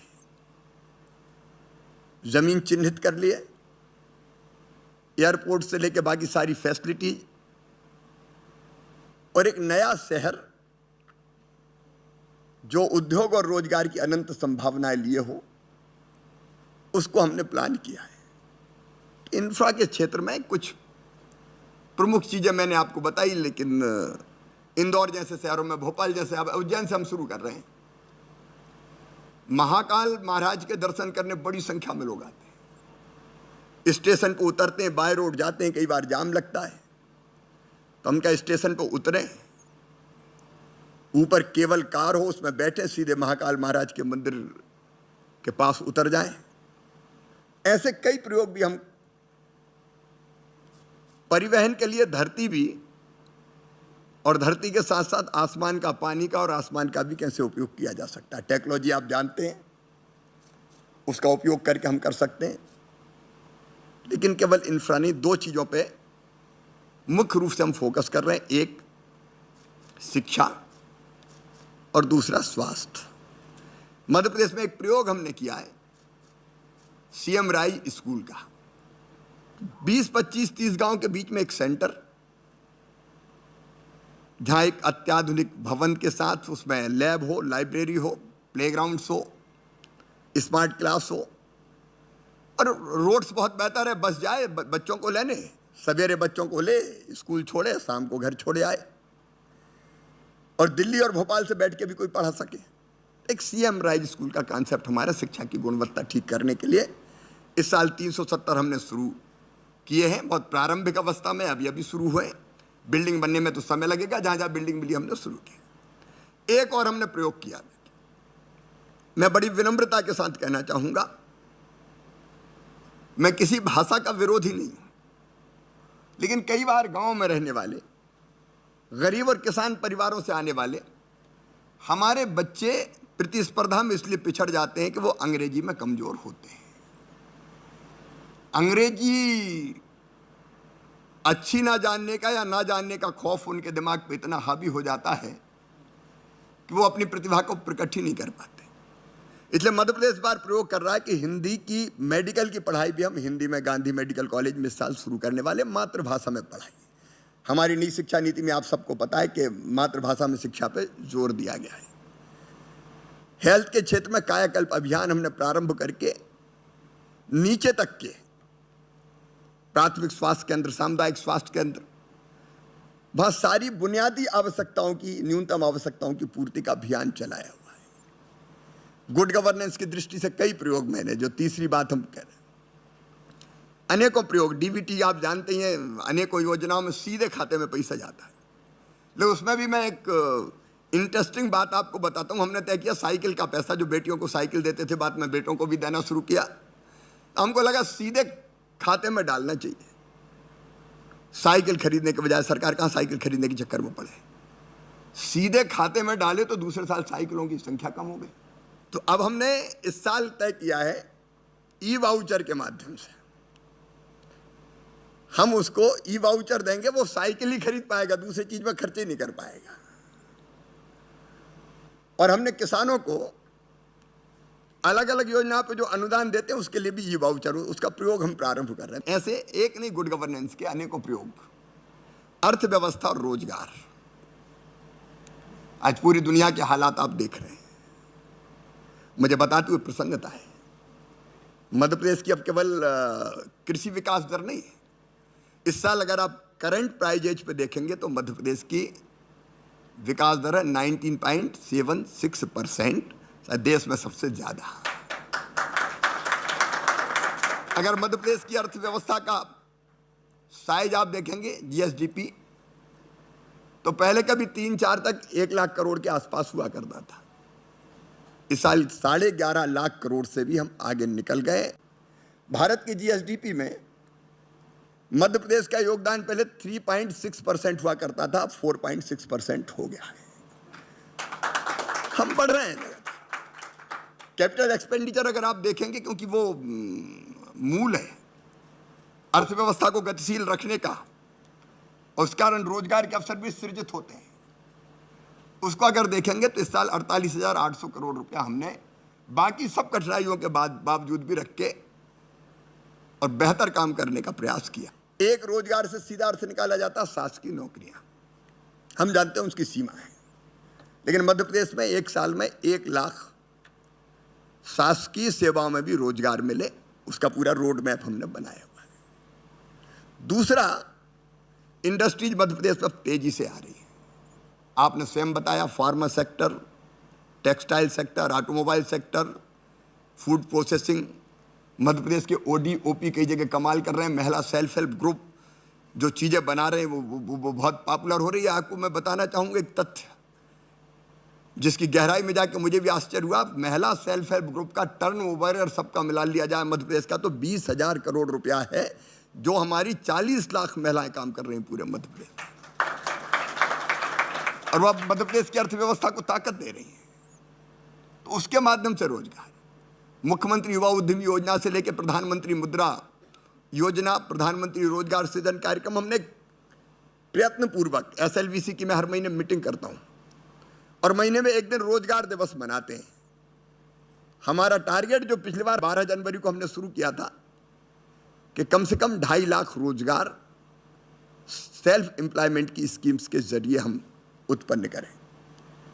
फिर जो निवेश मध्य प्रदेश में आ रहा है उसके कारण रोजगार के अलग अवसर, तो उसके लिए बच्चों को ट्रेंड करना। देखिए, स्किल्ड मैन पावर अगर आपके पास है तो फिर काम की कहीं कमी नहीं है। भोपाल में हम ग्लोबल स्किल पार्क बना रहे हैं सिंगापुर के सहयोग से। बच्चों को हम ट्रेंड करेंगे और ट्रेड भी ऐसे कि जिसमें तत्काल उनको जॉब मिल जाए। हम मॉडल ITI बना रहे हैं संभागीय मुख्यालयों पर, स्किल मैन पावर तैयार करने का प्रयास कर रहे हैं। तो रोजगार हमारा फोकस है और इस साल हमारा टारगेट है 32 लाख लोगों को सब तरह की योजना मिला के हम रोजगार देंगे। अलग अलग योजनाएं जो मैंने आपको बताई।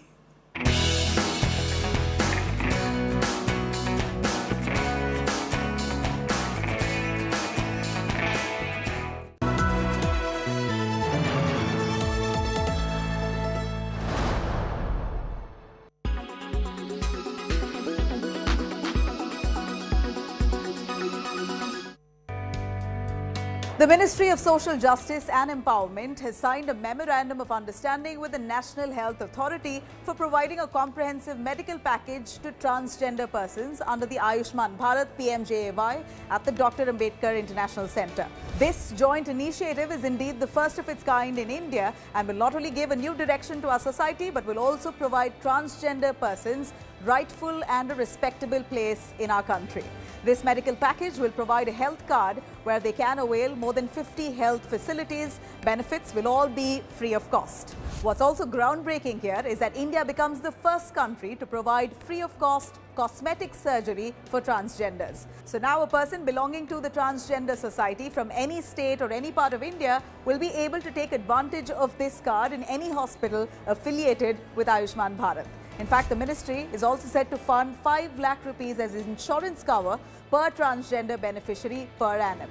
And now to make identification a lot more easier, the Ministry of Social Justice and Empowerment is providing identity cards for transgenders if they register themselves at the central level.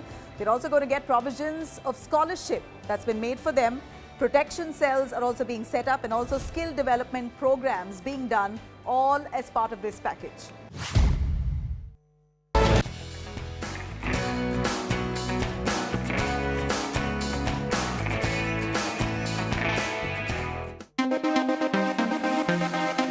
Madhya Pradesh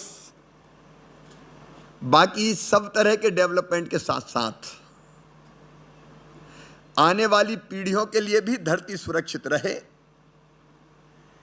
इसलिए पर्यावरण जैसे मुद्दों पर बहुत गंभीरता से काम कर रहा है।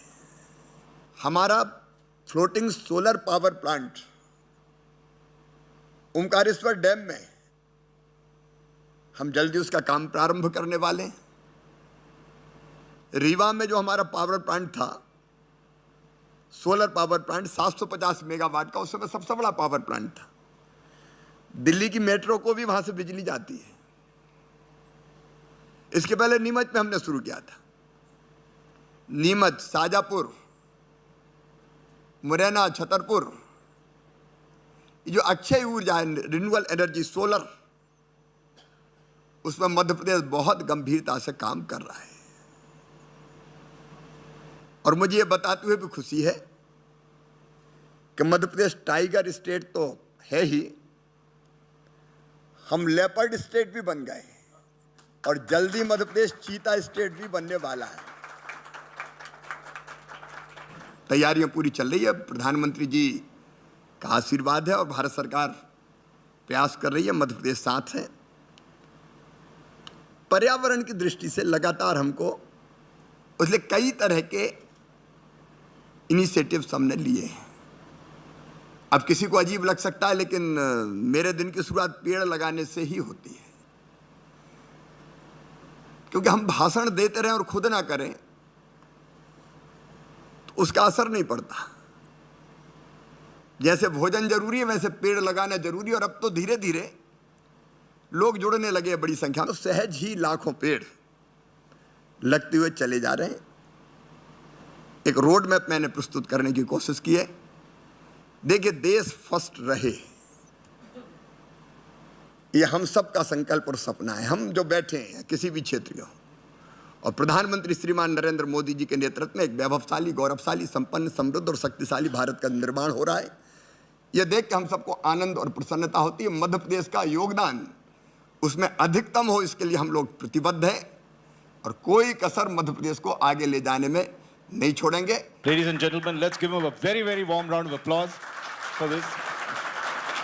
And the Honorable Chief Minister has very kindly agreed to do a question and answer session. And for this, I would like Mr. Saurabh Dwivedi, my colleague and editor of India Today Hindi, and of course the very popular show Lalan Top, to come and join us as part of this. मुख्यमंत्री जी, आपने बताया आप रोजगार 32 lakh jobs देंगे. What is your plan to do this? देखिए, सारी मैंने जो स्कीम्स हैं, एक सरकारी रोजगार, दूसरे गैर सरकारी।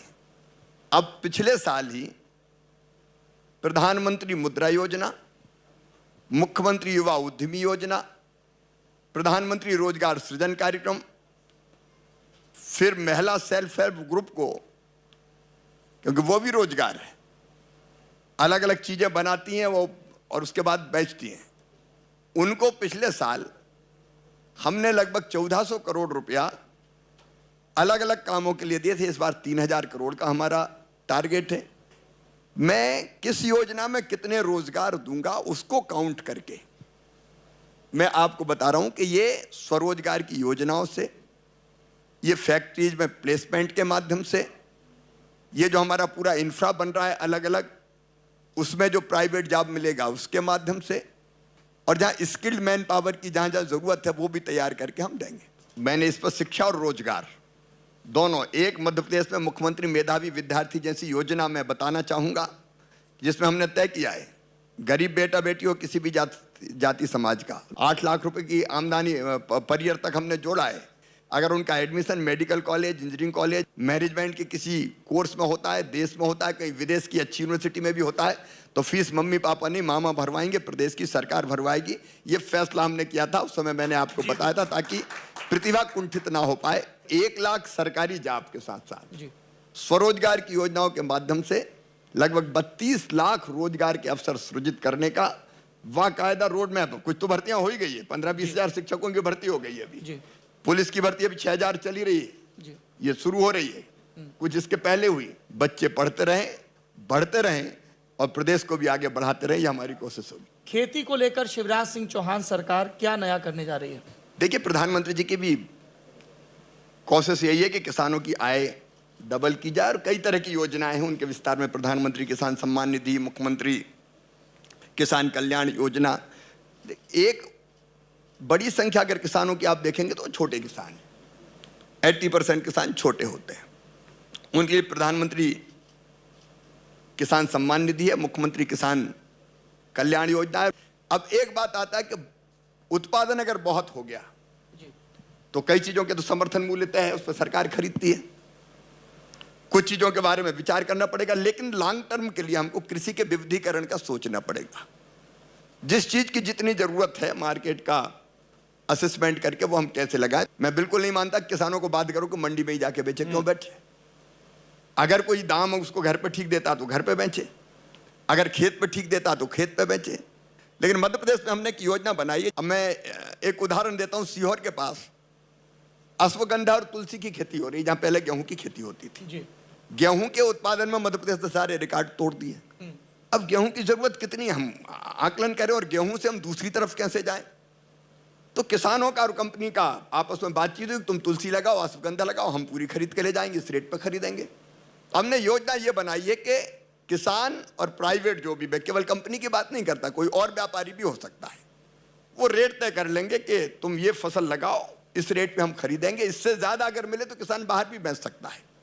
और जैसे हम एमएसएमईज को या इंडस्ट्रीज को कई तरह की राहत देते हैं, किसानों को भी कई तरह की कृषि उपकरण वगैरह खरीदने में सब्सिडी देते हैं, वैसे ही हम इस तरह की प्राइवेट सेक्टर का कोई व्यक्ति हो या कंपनी हो, उसको भी कुछ सहूलियत देंगे। जैसे पैक हाउस उसको बनाना है, फूड प्रोसेसिंग का काम कर रहा है, किसान ने कुछ बनाया, हम उसमें कुछ मदद करेंगे, दूसरी कुछ चीजें करेंगे। अभी तक 13 कंपनियां आ गई, जिसमें 2 ने काम भी शुरू कर दिया। तो हमको रास्ते ढूंढने पड़ेंगे। और प्रधानमंत्री जी इस मामले में बहुत गंभीरता से और गहराई में जाके विचार करते हैं। उनके मार्गदर्शन में हम काम कर रहे हैं, इसलिए लगातार कुछ नई चीजें और करते रहने की आवश्यकता है। शिवराज सिंह चौहान की महत्वाकांक्षा क्या है? क्या अब और क्या हासिल करना चाहते हैं?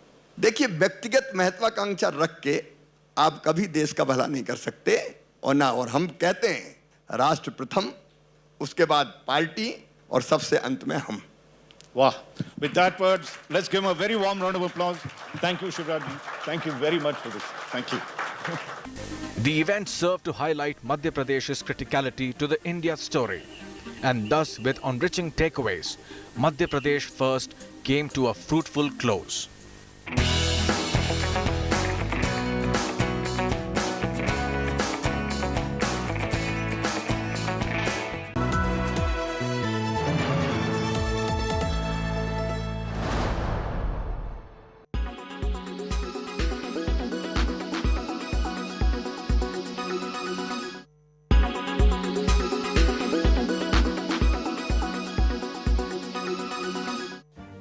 Make your media plan smarter with India Today Live TV on your connected devices.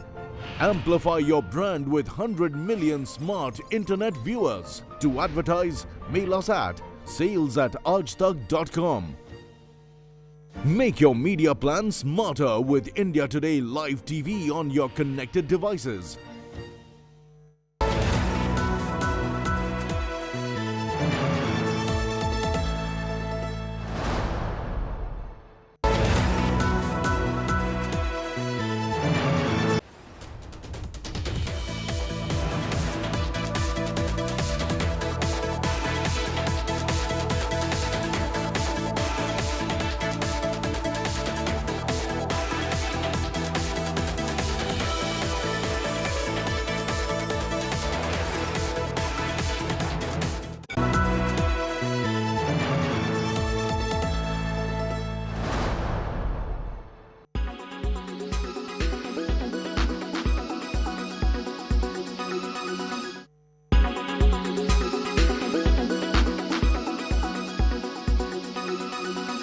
Make your media plan smarter with India Today Live TV on your connected devices.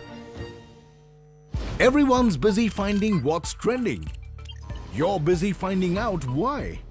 India Today, for those who research before reacting. Download the India Today app now. Make your media plan smarter with India Today Live TV on your connected devices.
watching India Today.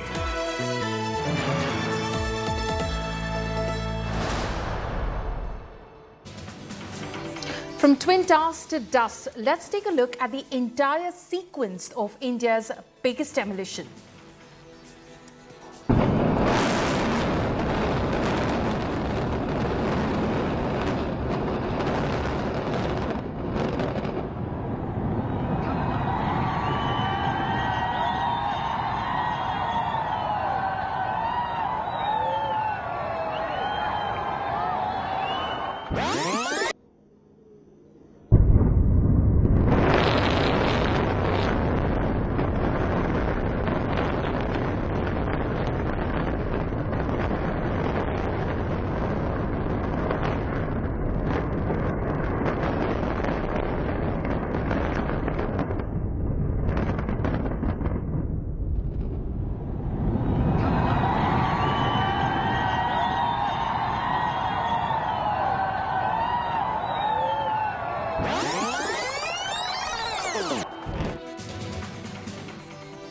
Good evening and a warm welcome to India Today. I'm Paulami Saha. Here are the headlines we're tracking at the top of this hour.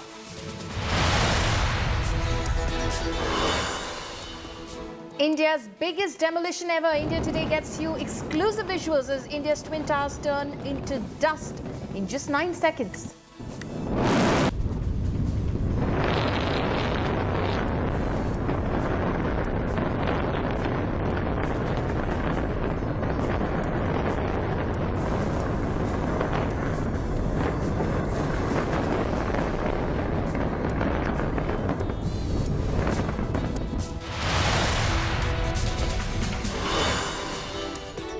Dust and debris surround the site after demolition. Noida authorities brace for the aftermath. Anti-smog guns and water sprinklers deployed.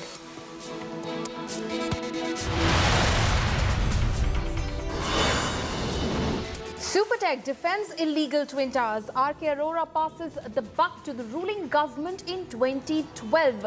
Says building was built in accordance with laws that existed back then.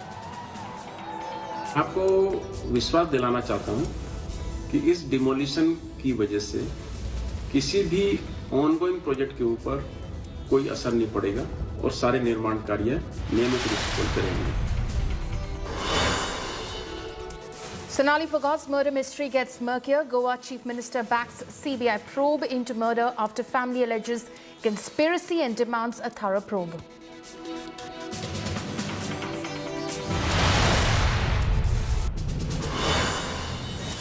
The Congress Working Committee has decided a new date for the Congress President poll election to be held on the 17th of October and counting on the 19th of October.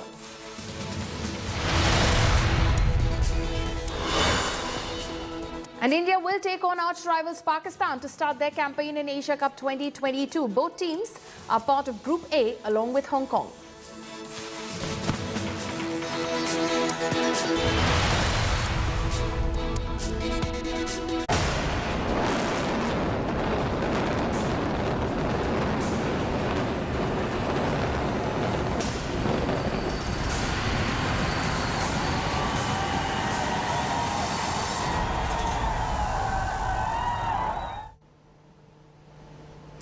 The much-awaited demolition of Noida Supertech Towers is finally done. India Today's cameras captured the clearest full 360-degree view of the demolition. Here are some defining images. 9 seconds is all it took for the two Supertech Towers, Apex and Kayan in Noida Sector 93A to come down. India Today had deployed high-tech, high-definition cameras that captured the full extent of the demolition. Here's a look at the long shot of the moment the explosion was triggered.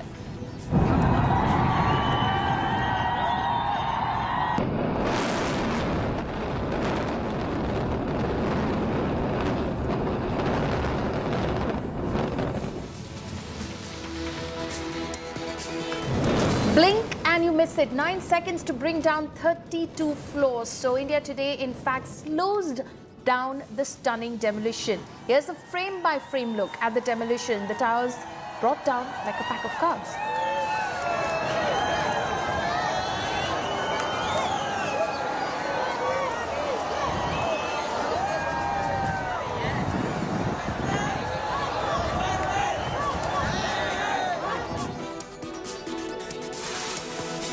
Here's another view of the demolition. India Today's state-of-the-art technology that brings to you never-before-seen images of the explosion and its aftermath.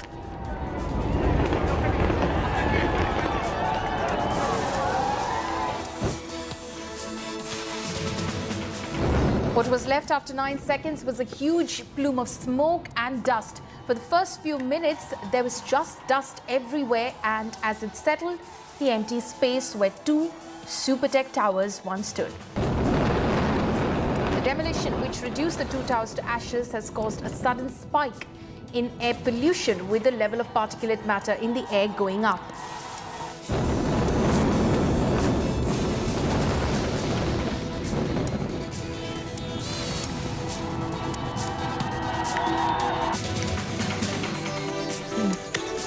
Demolition done. The big task ahead is to clear the debris. Soon after, water sprinklers were brought in to remove the dust from plants, trees and neighbouring structures. Fire engines too were pressed into action to sanitize and clear the area.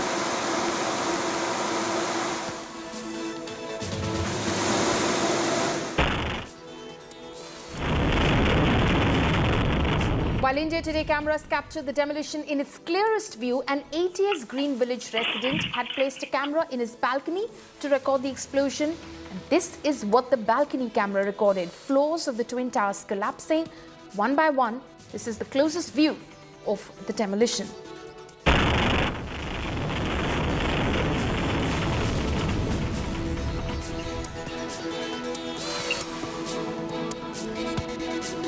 This is what is left of the Twin Towers. 32 floors reduced to 80,000 tons of debris. Clearing this will be a big task, and it will take 3 months to clear this mess. The demolition comes at a cost of 20 crore rupees.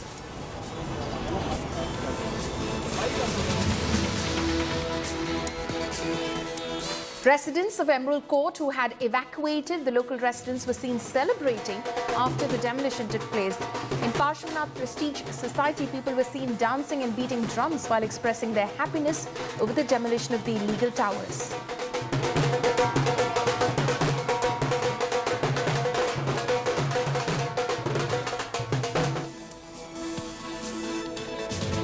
And as soon as the 2 illegal towers were reduced to concrete dust, the debris has drawn the attention of selfie takers. The local residents were seen taking selfies with the leftovers amid the administration's interference.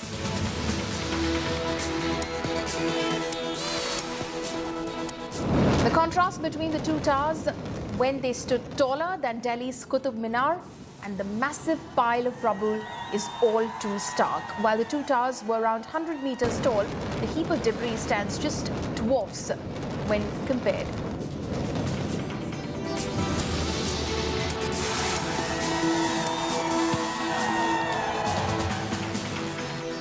Now let's listen in to the Supertech Demolition Squad. The successful blast of the Twin Towers has been conducted, and joining with me right now are those who have worked day and night to ensure that this happens. Sir, exactly how long did you guys carry out this extensive task? And roughly, if you could give us a figure of how many of you worked for edifice engineering for us to see this day. We are working day and night from last 5 months for this project, and still more 3 months will be there to clear all this debris and scrap. And how many of you all were on the ground? The team of ranges from 50% to 400% were involved in this. Sir, have all the checks and balances been done, or are there some few to follow? Apparent balances has been done. Only the explosive check is going on. Okay. So one more thing, the adjacent buildings, I believe there needs to be a check on whether there has been any effect on the columns or anything of that sort. So far, any untoward report that's coming in? No, nothing. Till now, preliminary report has suggested nothing has happened to even the adjacent building of Emerald or Esther. So there was one news that was floating that there is a wall of the ATS village that could have suffered a damage. Is that true?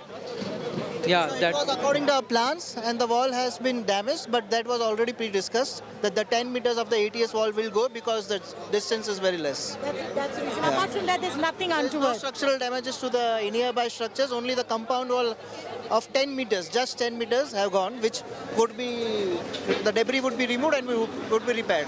Thank you, sir. So that was the team of those who worked to ensure this day is seen. They say that the damage of the ATS wall that's happened, that wasn't planned. Anything else hasn't happened. They say it was a successful blast. With video journalist Pradeep Gupta, this is Shah Chatterjee for India Today. आप button दबाएंगे तब आपको उस समय क्या लगा था? आज से पहले काफ़ी इंटरव्यूज में बताया है, हमारा एक व्हाट्सएप का ग्रुप है एक्सप्लोसिव ट्रेडर्स का, उसमें आज से जब 1 साल पहले ये सुप्रीम कोर्ट ने डिसीजन दिया था तो उनमें आया था कि किस तरीके से इस बिल्डिंग को ब्लास्ट किया जाएगा, एक्सप्लोसिव यूज़ होगा। मैंने प्रे टू माई गॉड कि शायद काश ये काम मुझे मिल जाए। आप चाहते थे कि ये काम आपको मिले? बिकॉज ऑफ कोर्स मैडम, मेरे ख्याल से ऐसे इंडियन ब्लास्टर कोई भी नहीं होगा जो नहीं चाहता था। अच्छा, कोई आपका ये कहना है कि कोई ऐसा इंडियन ब्लास्टर नहीं था जो ये काम नहीं चाहता था, तो आप प्रे कर रहे थे कि जब सुप्रीम कोर्ट का ऑर्डर आए कि ये ऐसा ही हो कि इसको बिल्डिंग को ध्वस्त कर दिया जाए? नहीं, बिल्डिंग को ध्वस्त तो कर दिया जाए और ध्वस्त करने वाला मैं ही हूं। ध्वस्त करने वाले आप हो, ये आपकी एक इच्छा थी जो अब पूरी हो गई है। तो इसका जो ये बताइए कि जो आखिरी क्षण था उस समय क्या लग रहा था? क्या दिल में थोड़ा सा डर था? नहीं, डर पहले 3 घंटे तो मैं बड़ा काम था, उसके बाद जब हमारी बातें आपस में होने लगी जेट डेमोलिशन के कुछ ऑफिशियल्स के साथ, और मुझे अभी वो मोमेंट याद है, I was sitting and smoking and mister Ian came to me और मुझे बोला गया, यार you are totally stress free.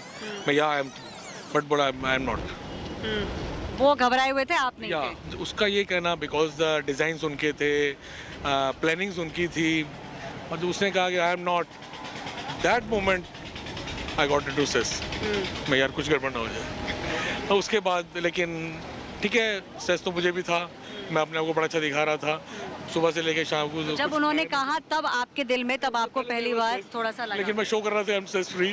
Stress तो पूरी रात नहीं सोया था मैं, और स्ट्रेस फ्री तो नहीं था, लेकिन मैंने जो उसको शो किया कि I am not, I am totally stress free, it but I am stressed, तो थोड़ी सी टेंशन हुई, लेकिन बाकी सब कुछ बहुत अच्छा हुआ, उस भगवान की कृपा से सब ठीक हुआ। आपके परिवारजन है, या आप अभी भी बहुत ज़्यादा भावुक हो रही हैं, आपको क्या डर लग रहा था? मुझे सिर्फ ये डर लग रहा था कि इसको सांस कैसे आएगा, अगर वहाँ पे जैसे इतना डस्ट आ जाएगा तो ये सांस कैसे लेगा, बस मुझे और कुछ नहीं था। और कोई डर नहीं था, बस सांस को यही बोल रही थी कि कैसे करेगा, कैसे होगा, ऑक्सीजन कैसे मिलेगी, बस मुझे यही डर लग रहा था।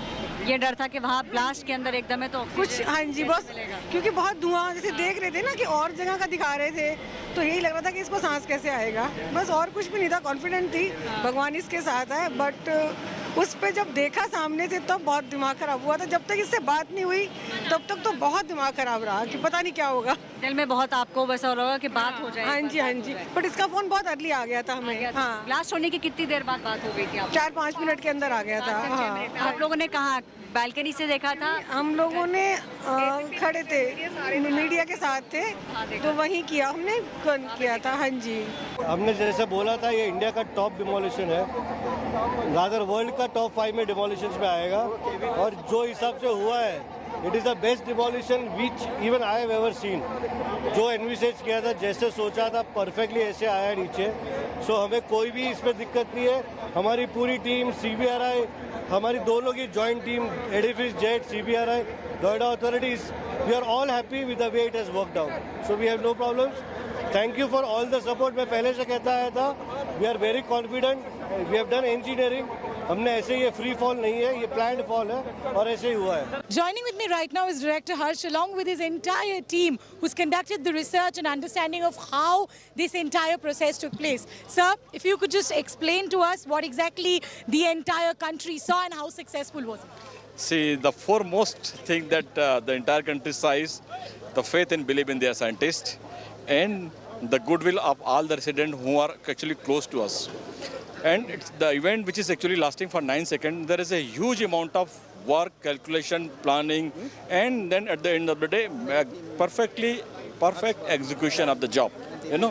So we can say that you guys closely worked with edifice engineering. Yeah, absolutely. CBRI team, Dr. Kanunga is there, our Simpa team is there. We all work together, and everybody was having a lot of pressure situation was there. Right. And you guys were also keeping a close watch. Of course, it was like that. Yeah, you know very well since when we are tackling this problem and how huge was this problem.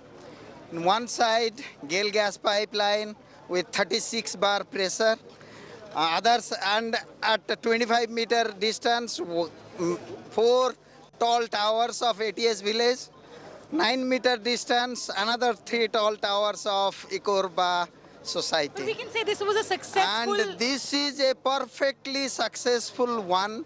What we planned, what we predicted, we executed exactly that.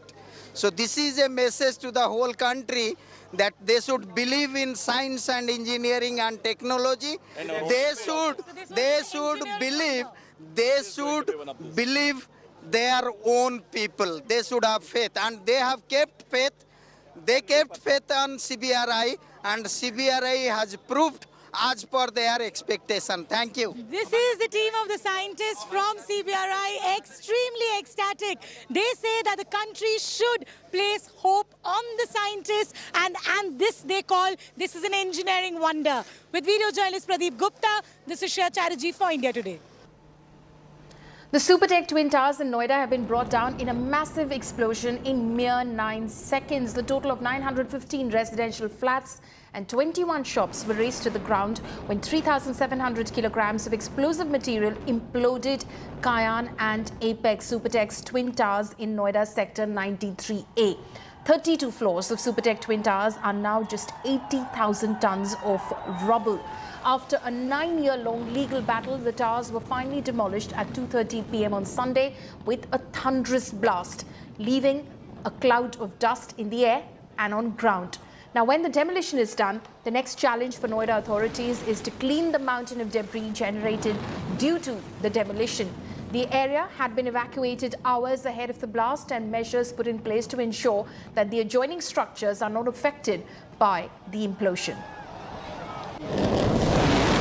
हमने जैसे बोला था ये India का top demolition है, rather world का top 5 में demolition में आएगा, और जो हिसाब से हुआ है it is the best demolition which even I have ever seen.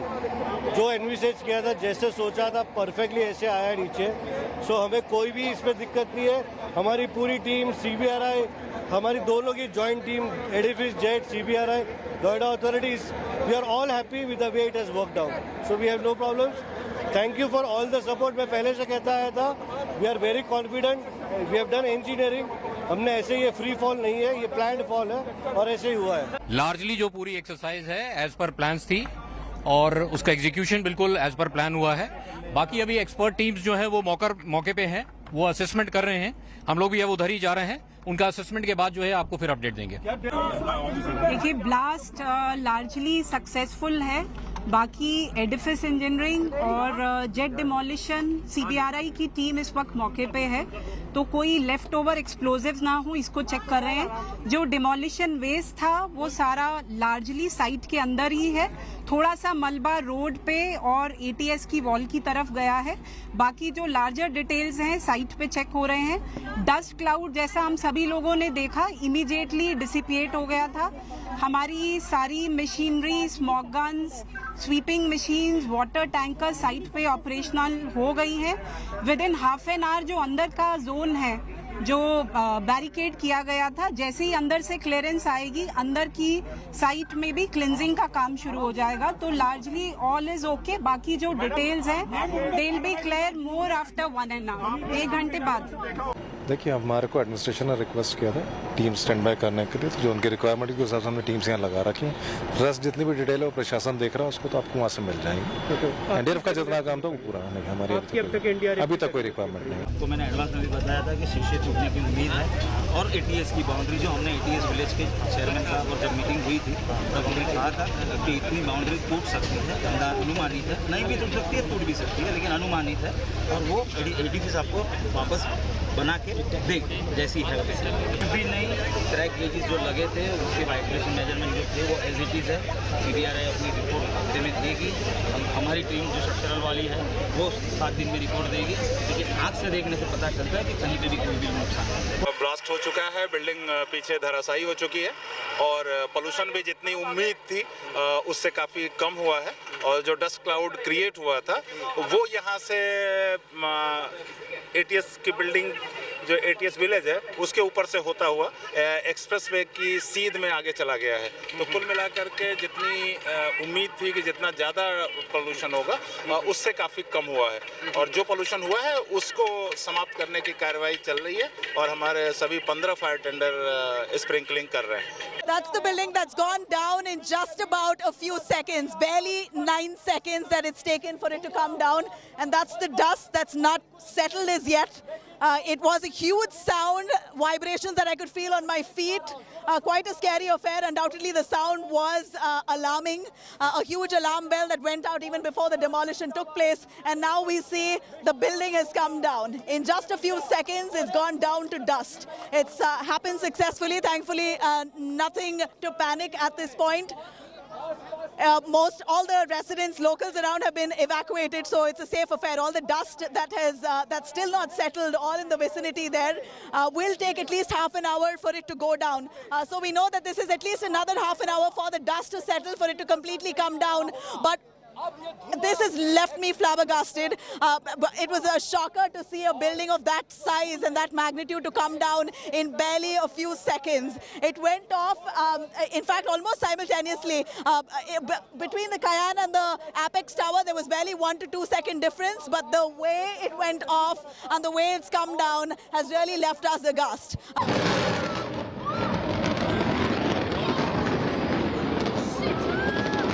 और कुछ इस तरह धमाके के साथ नोएडा का ट्विन टावर जमींदोज हो रहा है।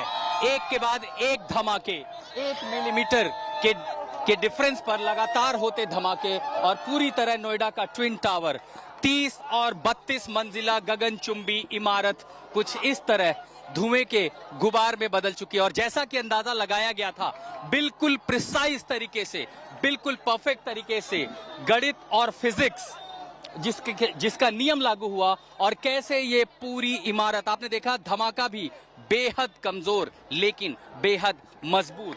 धमाके से ज्यादा नुकसान होने की संभावना अब नहीं है। आपने देखे कितने जो आवाज थी वो बहुत कम डेसिबल में थी, और उसके साथ ही चूंकि हवा जो है उत्तर पश्चिम से होते हुए दक्षिण पूर्व की ओर चल रही है, ये सारा धुआं देखिए किस तरह मलबा जो अपने साथ पीछे ले जा रहा है।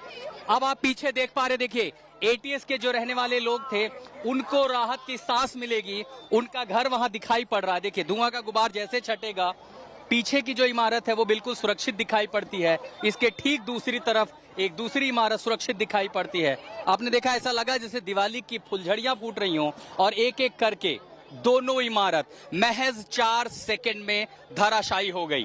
पहली से लेकर के आखिरी फ्लोर तक के बीच की जो पूरी कैलकुलेटेड थी वो 4 सेकंड की थी, और उसके बाद ये देखिए अब सिर्फ यहां अगर कुछ बचा है तो वो है धूल का गुबार।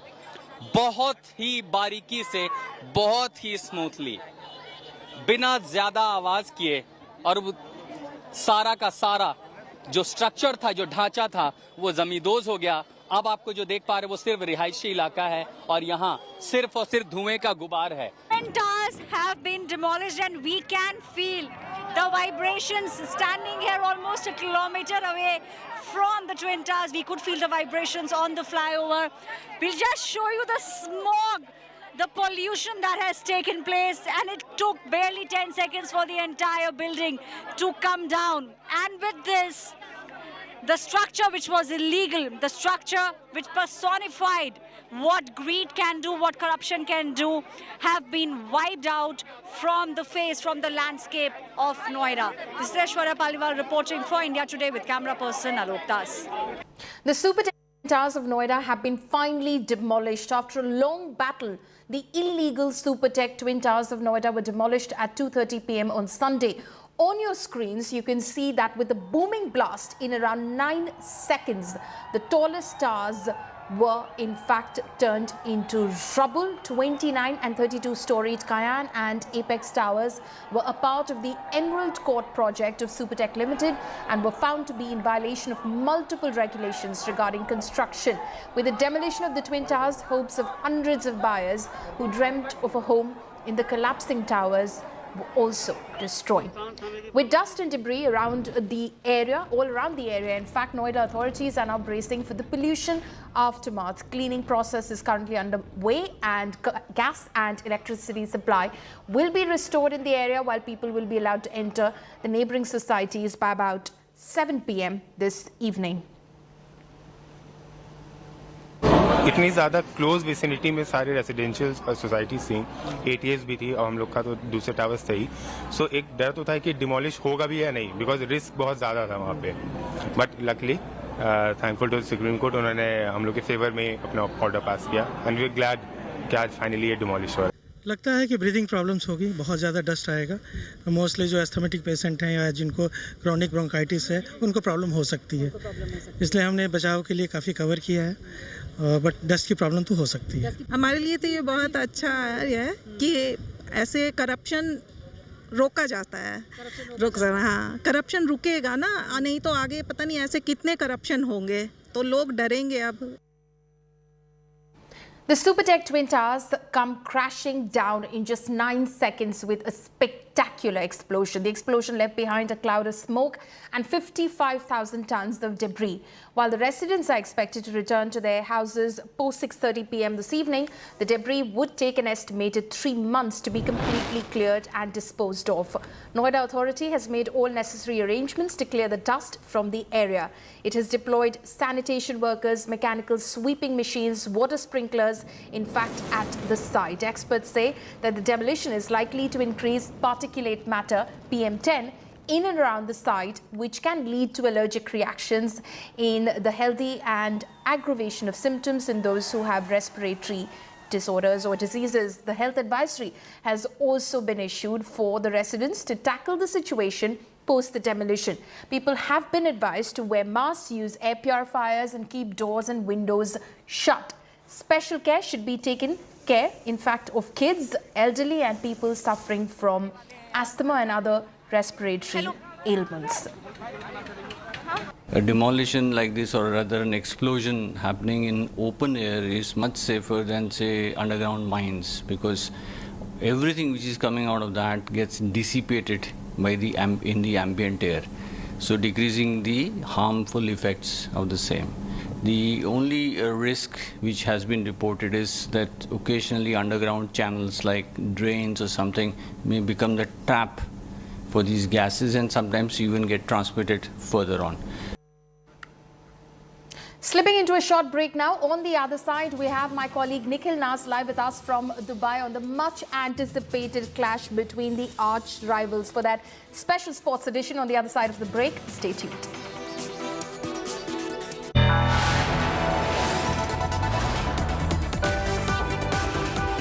You are watching India Today.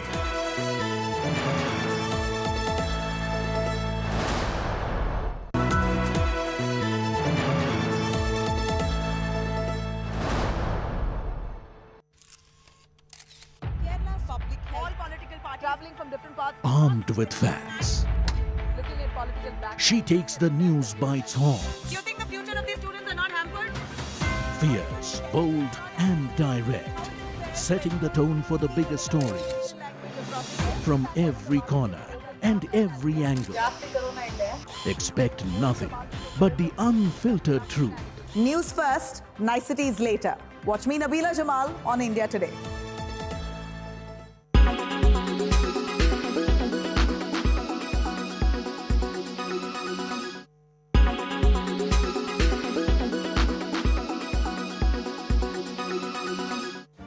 Make your media plan smarter with India Today Live TV on your connected devices. Amplify your brand with 100 million smart internet viewers. To advertise, mail us at sales@aajtak.com.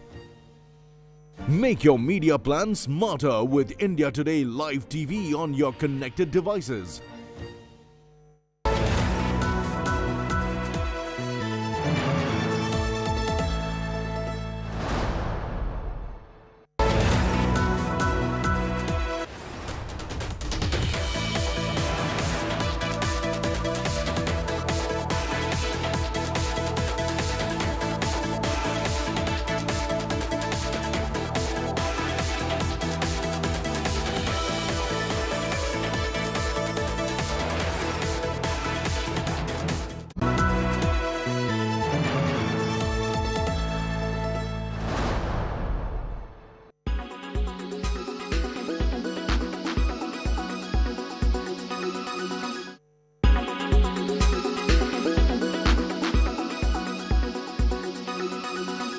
Make your media plan smarter with India Today Live TV on your connected devices. Kerala's public health. All political parties traveling from different parts. Armed with facts, Looking at political back. she takes the news by its horns. Do you think the future of these students are not hampered? Fierce, bold, and direct, setting the tone for the biggest stories from every corner and every angle. Expect nothing but the unfiltered truth. News first, niceties later. Watch me, Nabila Jamal, on India Today. Everyone's busy finding what's trending. You're busy finding out why. India Today, for those who research before reacting. Download the India Today app now. Make your media plan smarter with India Today Live TV on your connected devices.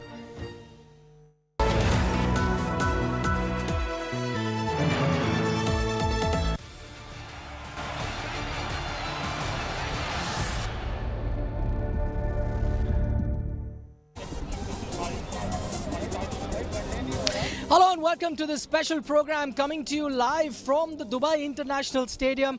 That's the venue of the India versus Pakistan encounter, the first game that both India and Pakistan will play in this edition of the Asia Cup. There's plenty of history between the two teams. India, of course, the kings of Asia because they've won this tournament the most number of times.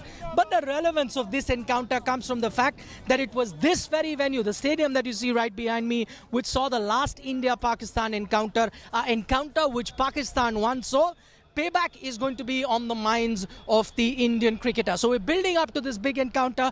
Be with us for the next 1 hour or so. Joining me will be special guest in Sunny Gavaskar and Pragyan Ojha as we build up to this. Let me tell you, I don't know if you can see it very well, but the queues are running for kilometers. That's the amount of fans that have turned up here to witness this historical encounter, and we're bringing you all the latest updates. But first, let's take a look at how these two teams stack up. If you look at the current form, Pakistan may have had the edge, but overall, India's record at the Asia Cup is good. We heard from the two captains in Rohit Sharma, Babar Azam. Let's find out how they are getting ready for this encounter. Two Asian giants and one epic rivalry. It's India versus Pakistan. Past records will matter little as the world gears up for the big-ticket Asia Cup clash. Pakistan handed India a 10-wicket mauling the last time two teams met in the T20 World Cup last year.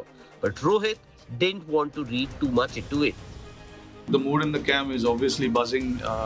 It's a fresh tournament, a new start, and that is something that we always talk about. When you start fresh, you need to start fresh, not to think about what has really happened in the past. Even Pakistan skipper Babar Azam agreed with Rohit that this will be a fresh start. देखें वो match गुजर गया, अब नया match आ रहा है और नई कंडीशंस है और नए मैचेस हैं और बिल्कुल कॉन्फिडेंस होता है और ये नहीं कि हम बड़ी-बड़ी बातें करें, जरूरी नहीं है बड़ी बातों से कुछ होता है। मेरे ख्याल से जितना आप ग्राउंड में अपने आप को दिखाएंगे उतना ज़्यादा अच्छा है। Both India and Pakistan will miss their pace spearheads Jasprit Bumrah and Shaheen Shah Afridi, both out due to injuries, which may take some sting out of the pace attacks of the two teams. और बिल्कुल दोनों team में से शाहीन पाकिस्तान के team से नहीं है, हमारे टीम से बुमराह नहीं है, तो ऑब्वियसली वो क्वालिटी जो दोनों लेके आते हैं अपनी टीमों के लिए वो ऑब्वियसली मिस होगा दोनों टीम के लिए. While India's top order hogs majority of the limelight with Rohit Sharma, KL Rahul and Virat Kohli's names there, the middle order looks more stable and experienced compared to Pakistan's. A lot of focus will be on Virat, who returns to action after a lengthy 1-month break. India would desperately want their former captain to come back into form, and Rohit has every reason to believe that. जहाँ तक उनका विराट का सवाल है कि वो किस तरीके से बैटिंग कर रहे हैं, किस फॉर्म में लग रहे हैं, आई थिंक सामने से जो मैंने देखा मुझे बहुत अच्छा लगा. अच्छे टच में दिख रहे हैं, काफी मेहनत कर रहे हैं अपने बैटिंग को लेकर. Team India looks settled with its lineup, although there will be a few crucial calls to make. Rishabh Pant or Dinesh Karthik will be one such call, but the left-hander looks a more likelier option. Another interesting call would be to play 3 spinners or go in with 3 pacers and Hardik Pandya. 3 spinners is what India may prefer, and if that happens, it could be a toss-up between Ashwin and Bishnoi. And in that case, the senior pro could get the nod. Asia Cup has been a happy hunting ground for India, who have won the tournament 7 times in different formats. Pakistan, on the other hand, have succeeded in lifting that title only twice. In T20 internationals, India have had more success against Pakistan, having won 6 of the 9 games between the two teams. Of course, there is a camaraderie between the players of the two teams, and fans around the world have already had glimpses of it, with some of the visuals going viral on internet. But on the field, the fierce rivalry will once again be back. There has been no hyperbole from either side ahead of this crucial encounter, with both teams sounding quietly confident. However, this could just be the quiet before the big storm that is India-Pakistan encounter. And once the player crossed the boundary line, you could expect a high-intensity encounter. The tickets for this match have been sold out days in advance, and the Indian camp will have payback on their mind, having lost to the same opposition at the same venue just a few months ago. This is Nikhil Naz in Dubai for India Today. All right, you heard from both the captains. Right behind me, you could see a Pakistani supporter with a massive Pakistani flag. But let that not fool you, because I think as far as the stadium attendance is concerned, it's going to be a very, very close contest, almost a 50-50 between Pakistani and Indian fans, as you would expect in the UAE, because there's a lot of expats that stay here. So it's going to be a full house. Let me tell you, behind me is the stadium there, and the queues are running for kilometers because tickets are being sold at a premium. I've heard that tickets that were costing about 60 dirhams are going for 600 dirhams in black. That's how the supply and demand, there is a big gap between the two here at this crucial encounter that is India versus Pakistan. Okay, time for me to introduce the two guests that join me live on the program. There's the legendary Sunil Gavaskar as well as former India cricketer in Pragyan Ojha join us live. Sunny bhai, first let me tell you, I've been here 2 days and I've met plenty of fans both from India and Pakistan. All of them are missing you. You couldn't be here. They're so used to seeing me do the shows with you. Whenever they see me, they ask, I hope Sunny bhai is there. And I said, no, he's decided to skip the heat of Dubai and be in cooler confines in London. But even though you're miles away, are you feeling the excitement that comes with an India-Pakistan encounter?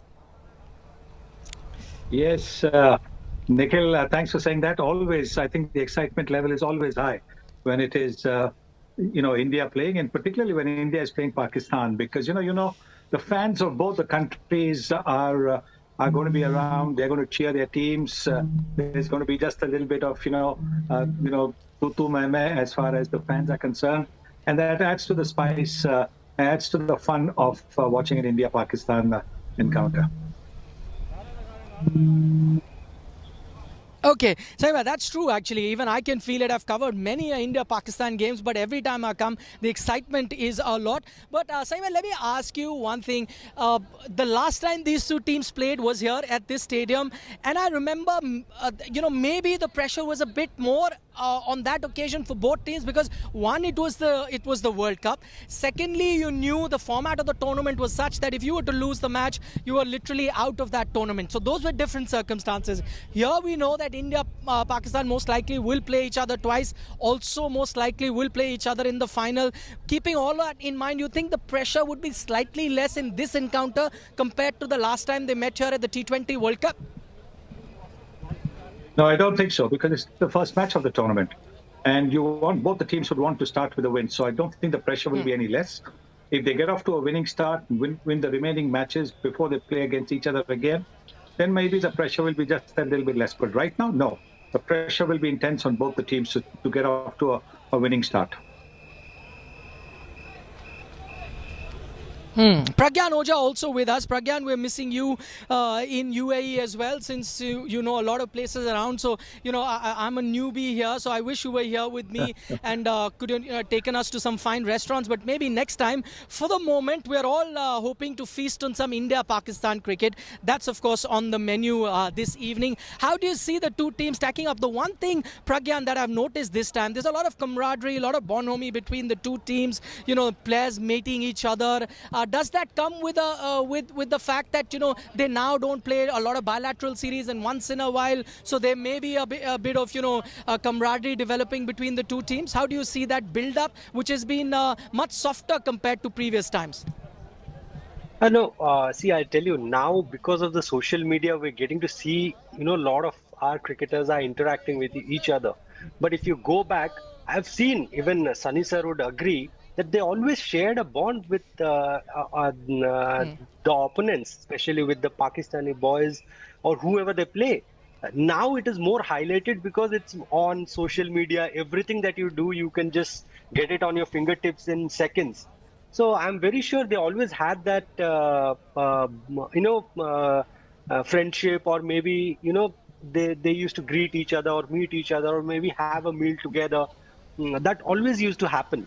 But saying that, when they enter the field, when they cross that line, I think the intensity goes up, and so does, you know, it happens to all the spectators, because everybody, even I was just talking to a friend. So he's like, no, today I am going to watch India-Pakistan because this is the match we all wait for.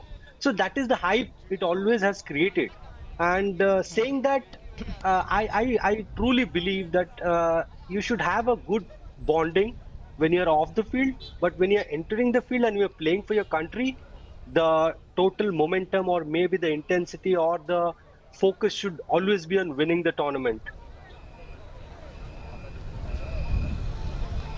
In fact, Pragyan, what you're saying was echoed by the two captains as well. They said, yes, there's a lot of camaraderie here, but once you cross the line, you can expect a lot of intensity from both teams. Babar Azam said that. Rohit Sharma said the same thing. Plenty was spoken about the last encounter. We'll have, more analysis from Sunny Gavaskar, Pragyan Oja a little later in the show. But for the moment, I've spent some time in the last 2 days looking ahead to this game with the legendary off-spinner Harbhajan Singh, and I put him to a T20 test, a rapid-fire test, to build up to this game. Asked him to pick his favorite, which is the better bowling attack. This is Harbhajan Singh unplugged. Building up to the first game between India and Pakistan in this Asia Cup. I say first because there'll be a few more, hopefully. Harbhajan Singh with me, a veteran of many Asia Cup games between India and Pakistan. Harbhajan, I'm playing a rapid fire with you. Quick fire questions, okay? One word answers is what I'm looking for. So what's generating more heat, India versus Pakistan or the Dubai summer at the moment? Dubai summer. Okay. One word to describe India-Pakistan? Great game. Who has the better top three? I'm talking about batting between India and Pakistan. Of course, India. The better bowling attack overall? At this stage, slightly Pakistan ahead. Will this be the tournament where Virat Kohli strikes form? Yes, I think so. I believe so, yeah. In the 11, Pant or DK, who makes it to your 11? I think Rishabh Pant. Okay. If India play three spinner, Bishnoi or Ashwin, who's your third spinner? Ashwin. Afridi, Shaheen Afridi or Jasprit Bumrah, who will be missed more by their teams? Shaheen Afridi. There's a bit of a debate about who's going to open for the Indian team. We know Rohit will. Will it be Rohit and KL, Rohit and Virat, or Rohit and Sky, as they've been trying? Rohit and KL. Number 3 Virat, 4 Surya Kumar Yadav. Okay. One Pakistani player you think India should be wary of? Rizwan.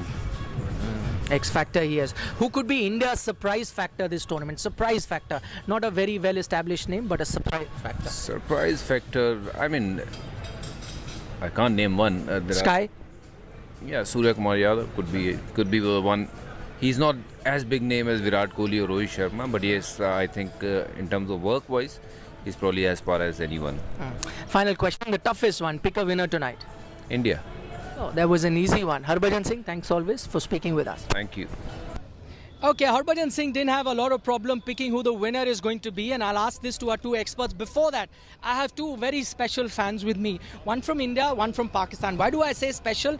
This gentleman, before I speak to him, I'll show you his t-shirt. Turn around. See his t-shirt. It says 152 for 0. Now, for those of you who saw the last India-Pakistan encounter, I'm not going to give you the context. You know what happened. Pakistan chased down that total with a score of 152 for 0. Okay. What's your name? Ibrahim. Ibrahim, you're boasting about the last win, is it? Of course, why not? And anyways, we have an overall record also, which we are higher, obviously. But let me remind you, overall record in Asia Cup, India is ahead at 8-5. India, the most successful team in Asia Cup as well. Yeah, but it's okay. It will change. Okay, it changes. Okay, another special fan. You know, he's a Dhoni fan. If you've been watching cricket, you must have seen him travel the world. He travels everywhere to watch his favorite team, which of course is India. इनको कुछ जवाब देंगे क्या लिखा है इन्होंने? बिल्कुल कि पास नाल गल नहीं होंदी पास ਜਿਹੜਾ 10 ਵਿਕਟ ਚੱਲਦੀ ਪਈ ਹੈ ਨਾ ਇਹ 10 ਵਿਕਟ ਇੱਥੇ ਹੀ ਰਹਿ ਜਾਣਗੇ ਤੇ ਸਾਡੇ hit and Rohit hitman Sharma and Virat Kohli ਚੱਕ ਦੇਣਗੇ ਫੱਟੇ ਮੈਂ ਕਿਹਾ ਵਿਰਾਟ ਭਾਜੀ ਚੱਕਦਾ ਫੱਟੇ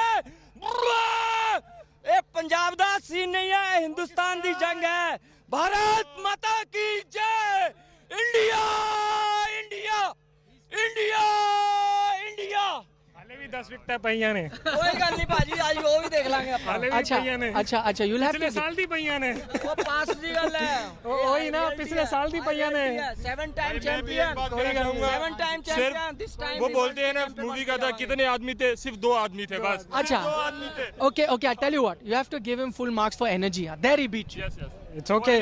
Energy is on the field now.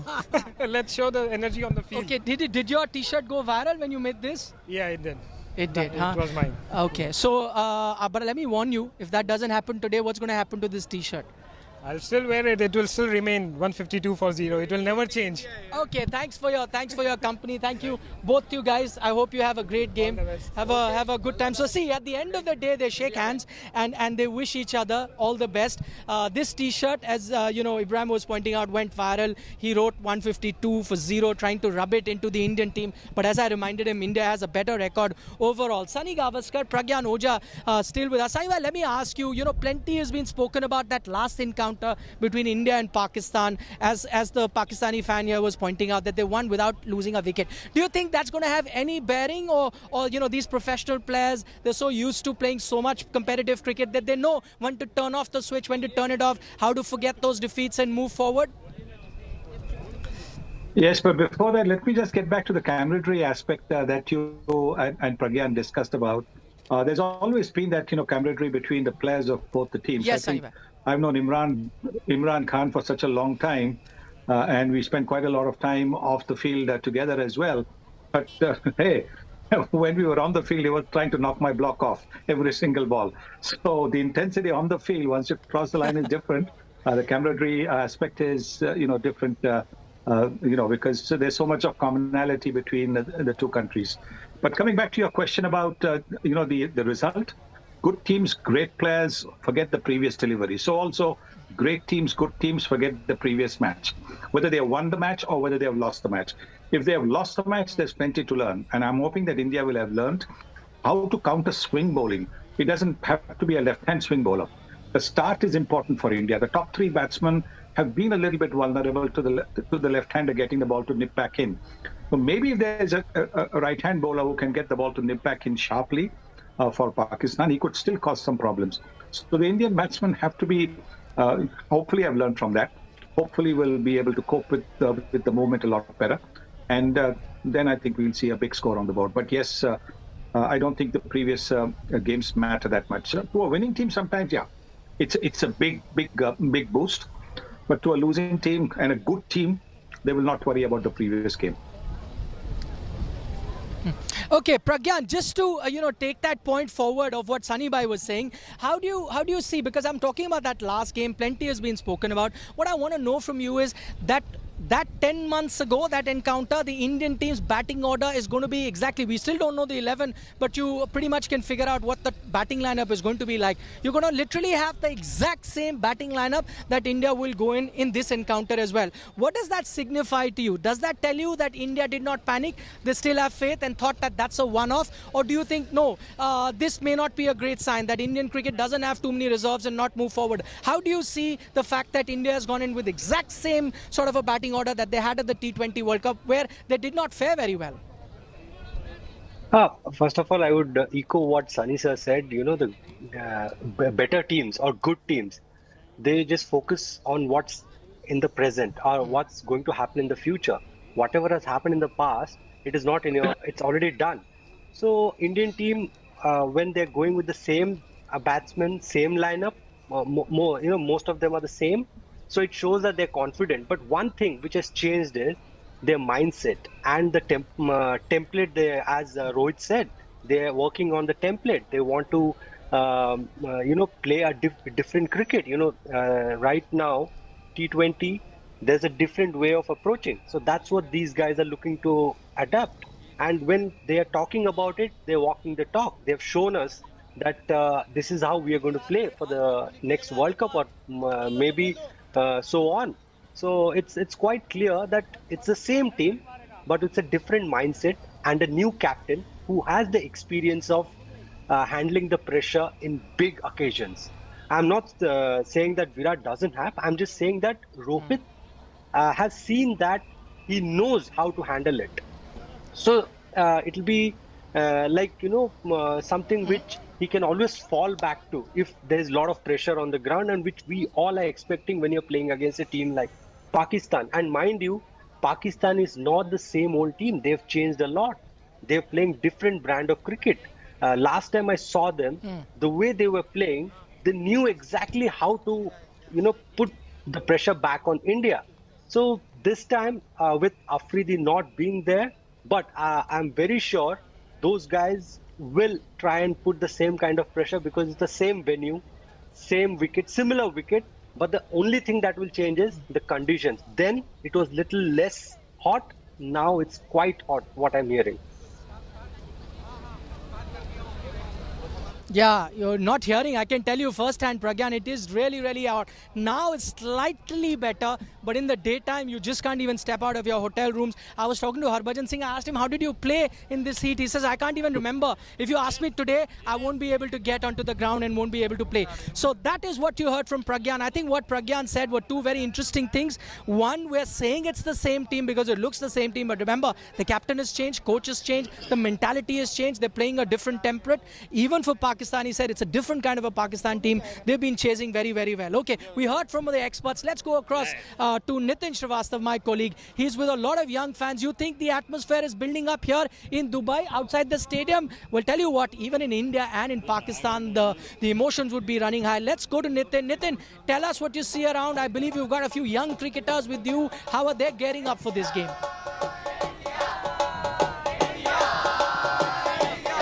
Each and everyone here is really excited for this India and Pakistan match. As you can see, all are cheering for India. And let's go to these young cricketers and let's talk to them. This is a very important match. India playing Pakistan, opener of Asia Cup. How do you look at it?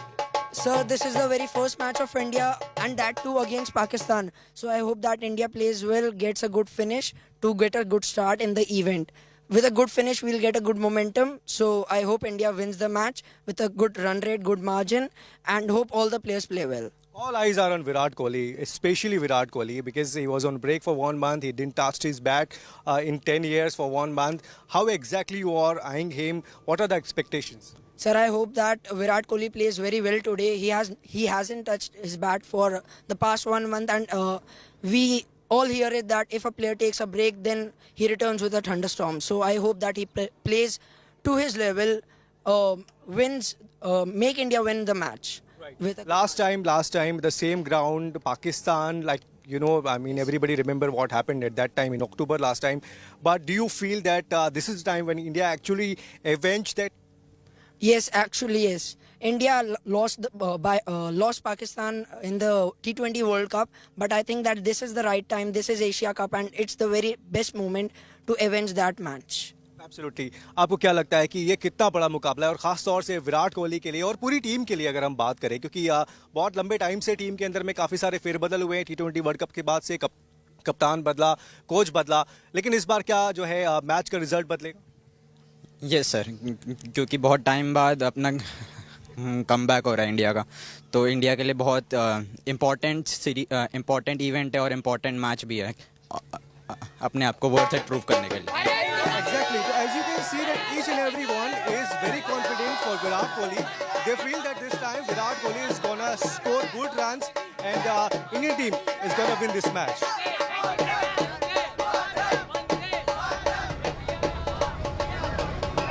All right. right. So that was Nitin Srivastav joining us live with a bunch of young fans, all of them very, very excited, just as we are excited building up to this game. Let's go back to Sunny Gavaskar. Pragyan Ojha still with us.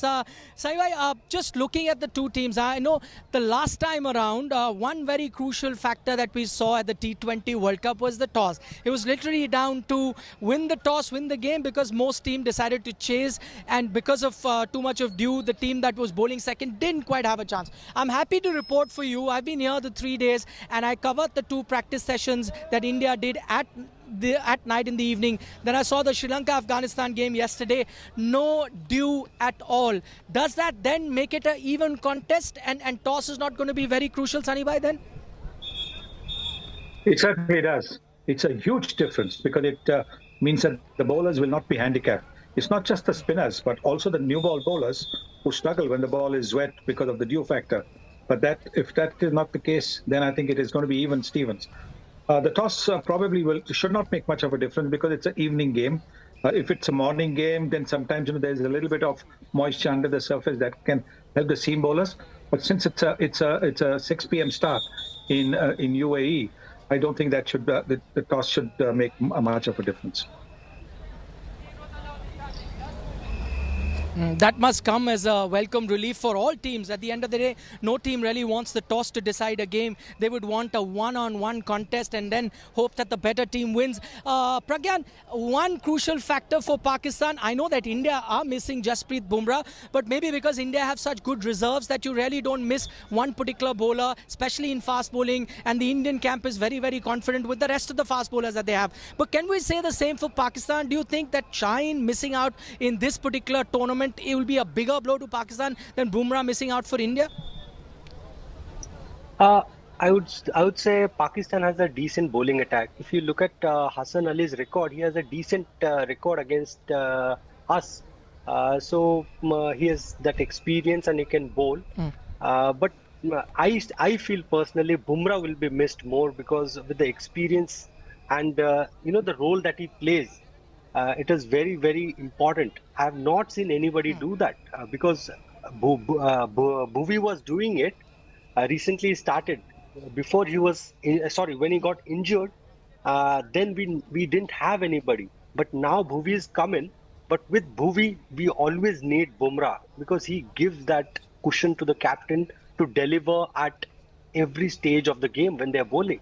I think India will miss Bumrah.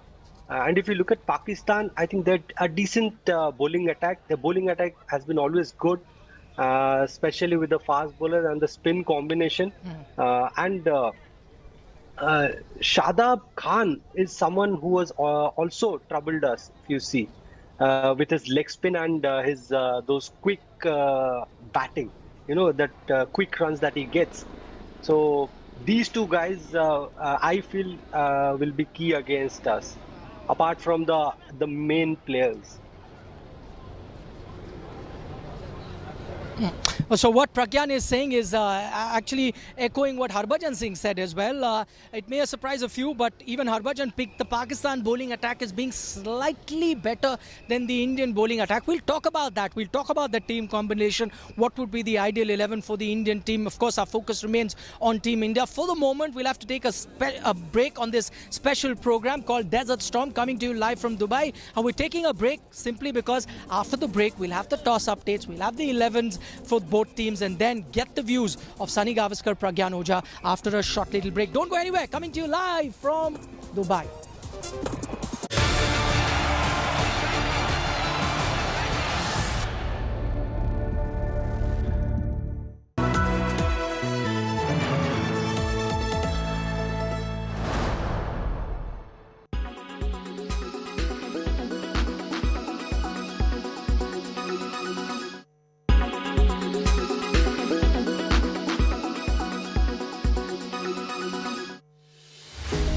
With every sunrise comes new beginnings, new opportunities and new stories. And that's why we're first up. India Today While you're sleeping, we're hard at work to ensure you get the perfect news shot every morning. Get you all the updates.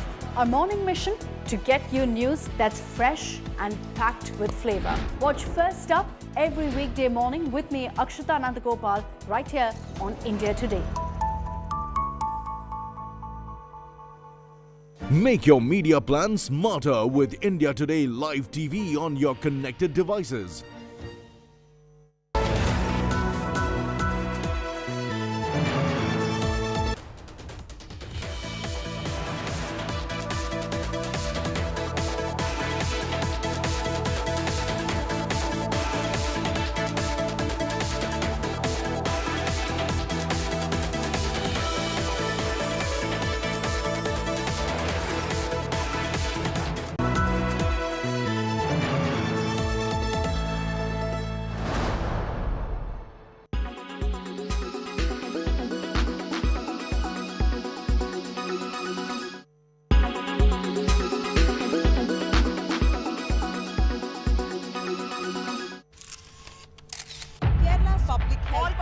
Traveling from different parts. Armed with facts, she takes the news by its horns. Do you think the future of these students are not hampered?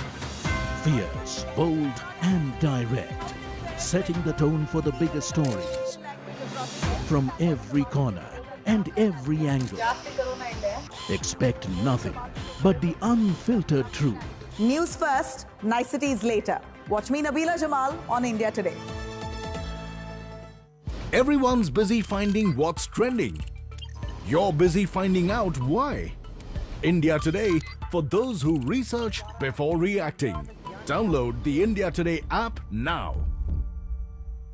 Make your media plan smarter with India Today Live TV on your connected devices.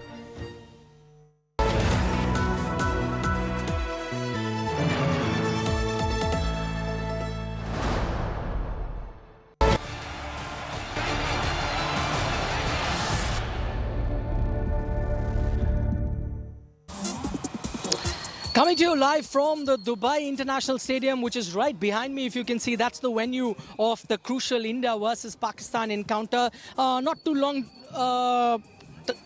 too much time left for the toss to happen. I believe a couple of minutes from now, we'll give you the toss updates, the playing 11s. It'd be interesting to see what is the combination that the Indian team goes with, whether they are going to be playing those three spinners or whether the three fast bowler formula that India has been employing for some time, does that continue? It'll be interesting to see from Pakistan side as well. Just to give you an update, Hassan Ali has only reported into the squad today.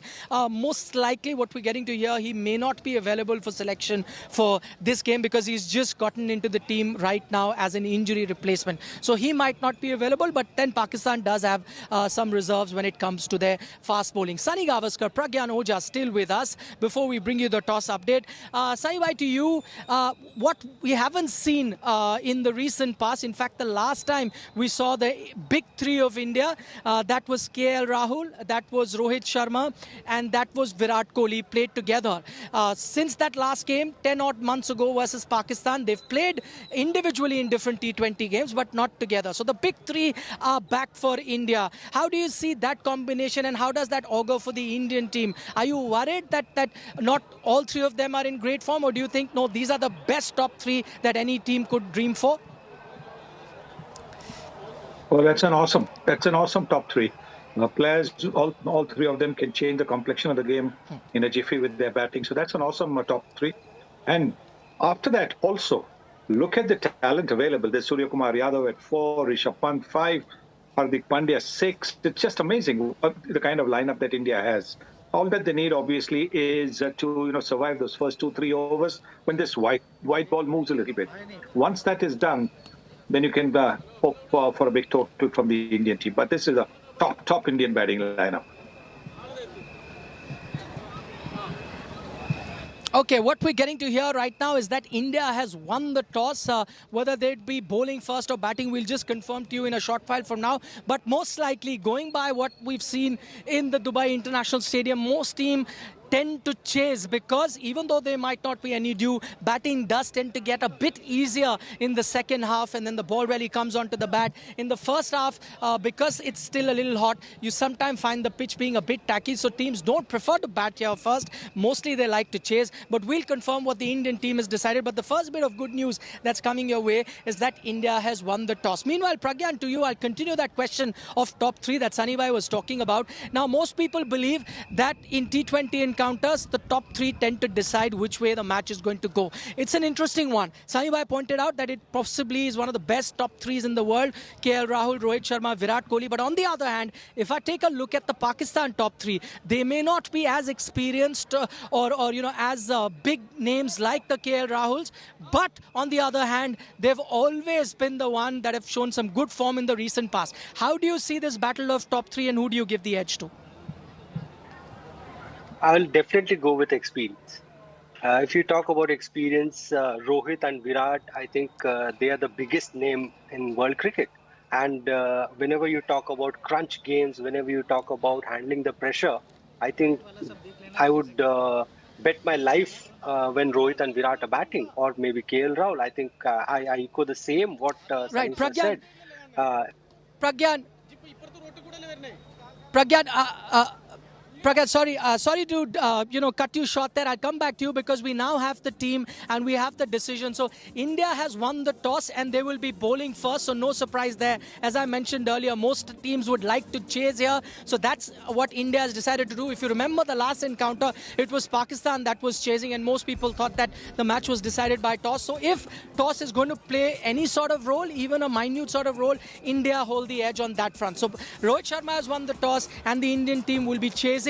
I also have the Indian playing 11. Let me run you through the playing 11. You'll have Rohit Sharma, KL Rahul as your openers. Virat Kohli batting at 3. Surya Kumar Yadav most likely batting on 4. Don't take this as a batting order, but I'm just telling you the names of players that are playing. The interesting bit, there's Dinesh Karthik that's into the team. No place for Rishabh Pant. So Dinesh Karthik pips Rishabh Pant. It was always going to be a contest between these two wicket keepers. Who is going to get the nod? Now we have the answer. It's Dinesh Karthik that's made it into the 11 and no place for Rishabh Pant. Then you've got a Hardik Pandya, which you expected, the all-rounder. Yuzi Chahal will be your number 1 spinner. Then you've got Ravi Jadeja, the second spinner and the all-rounder. Your fast bowler. So India have gone in with 3 fast bowlers, not 3 spinners. That was another piece of debate that was going on, whether India goes in with 3 spinners.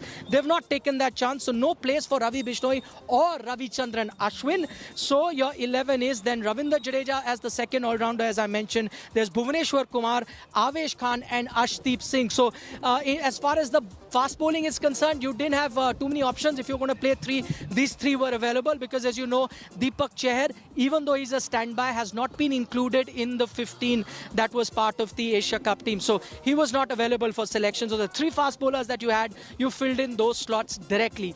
2 spinners, as was expected. Yuzi Chahal, number 1. Ravindra Jadeja alongside him.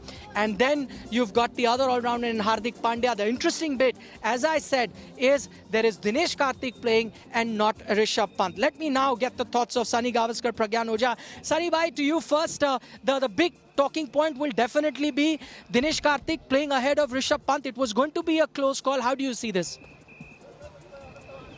Well, I actually expected both of them to be playing because with Hardik Pandya now available to bowl his 4 overs, you've actually gone into this contest with six options for bowling.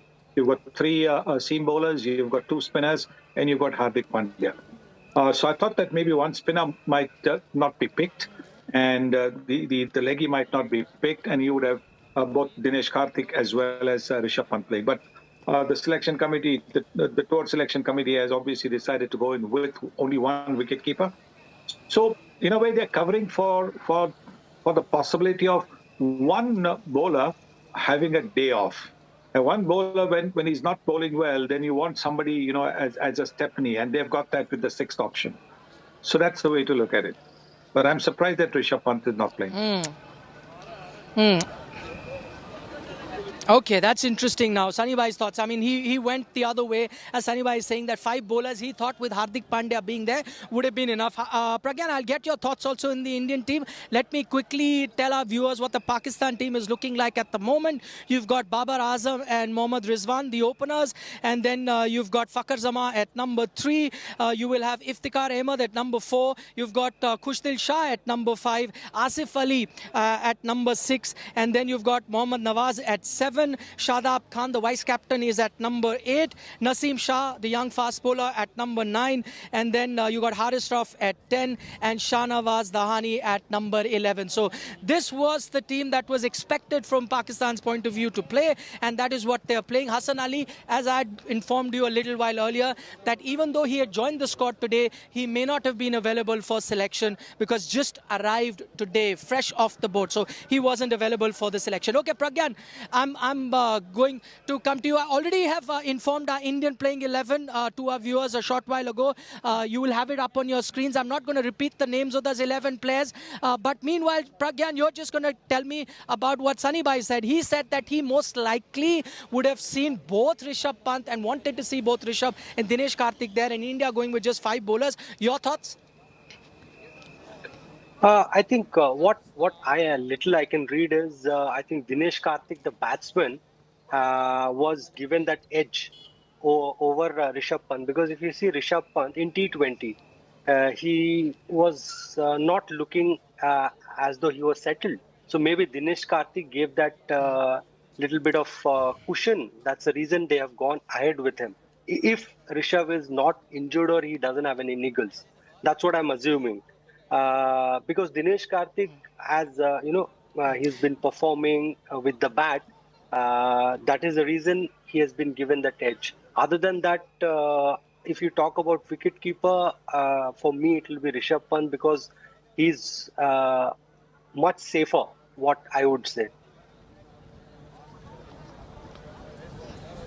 Interesting thoughts. Pragyan, let me tell you, you said that unless he's injured or something, I'm going to tell all our viewers that we've been tracking the Indian practice. Rishabh Pant is not injured. In fact, if you had told me to tell you the 11 yesterday, I could have told you the 11, just that I did not risk it. I'll tell you why.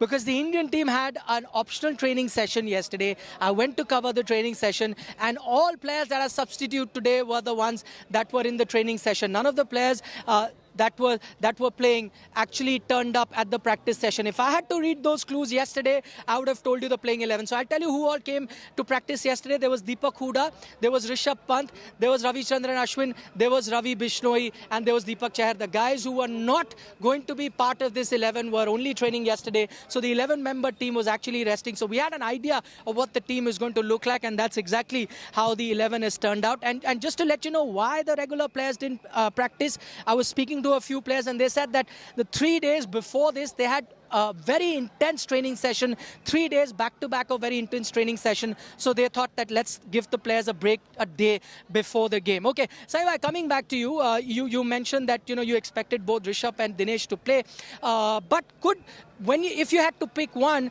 you reckon Dinesh has got the edge because Rishabh's bat's not been firing in the recent past in the T20 format. I'm just going to add my 2 bits, Saribai.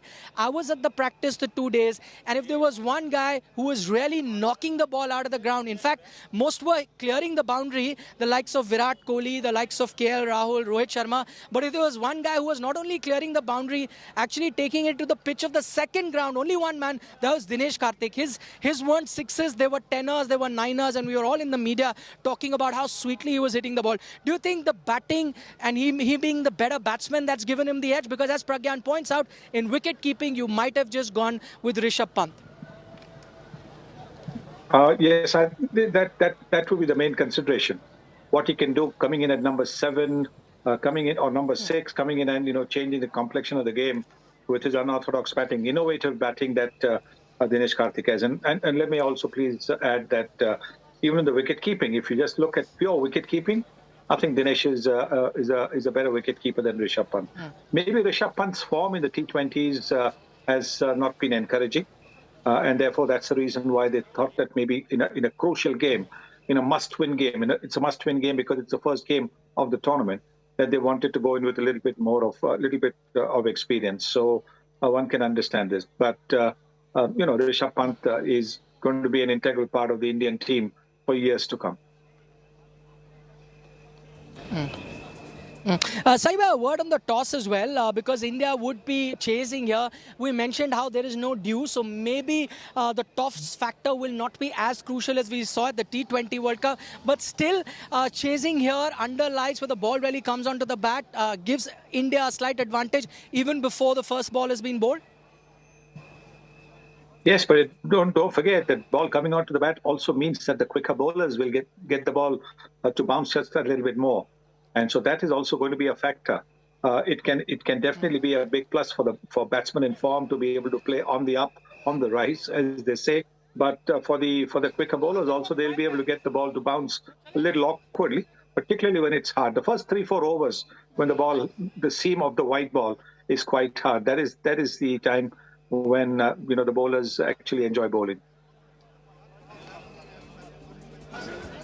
Okay, Pragyan, word on the spinners too. Now, India have gone in with 3 fast bowlers, 2 spinners. When we were debating, there was also a school of thought that maybe India has picked more spinners in their 15-member squad because they might be playing 3 spinners here. Conditions might suit. In that regard, then if you're going to play 2 spinners only, are you then surprised with the overall selection? You might as well had a fast bowler in your 15 because at the moment the 3 available are playing just in case someone gets injured or something like that.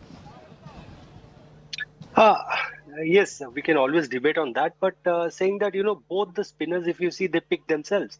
You cannot miss Ravindra Jadeja, the way he's been contributing with the bat, bowl, and the way he fields. He can change the game in all the 3 departments. And then Yuzi Chahal, the way he has won you games, he has picked most number of wickets for you. So I think these 2 are automatic selection. And when you talk about the 3rd spinner, if the wicket was little slow or maybe later half, if we see, if the wicket tends to favor the spinners, we will see one more spinner. But right now, I think because of Hardik Pandya, the cushion that this man gives, we are able to use, our spinners and fast bowlers better. Because last time, if you see, Hardik wasn't bowling.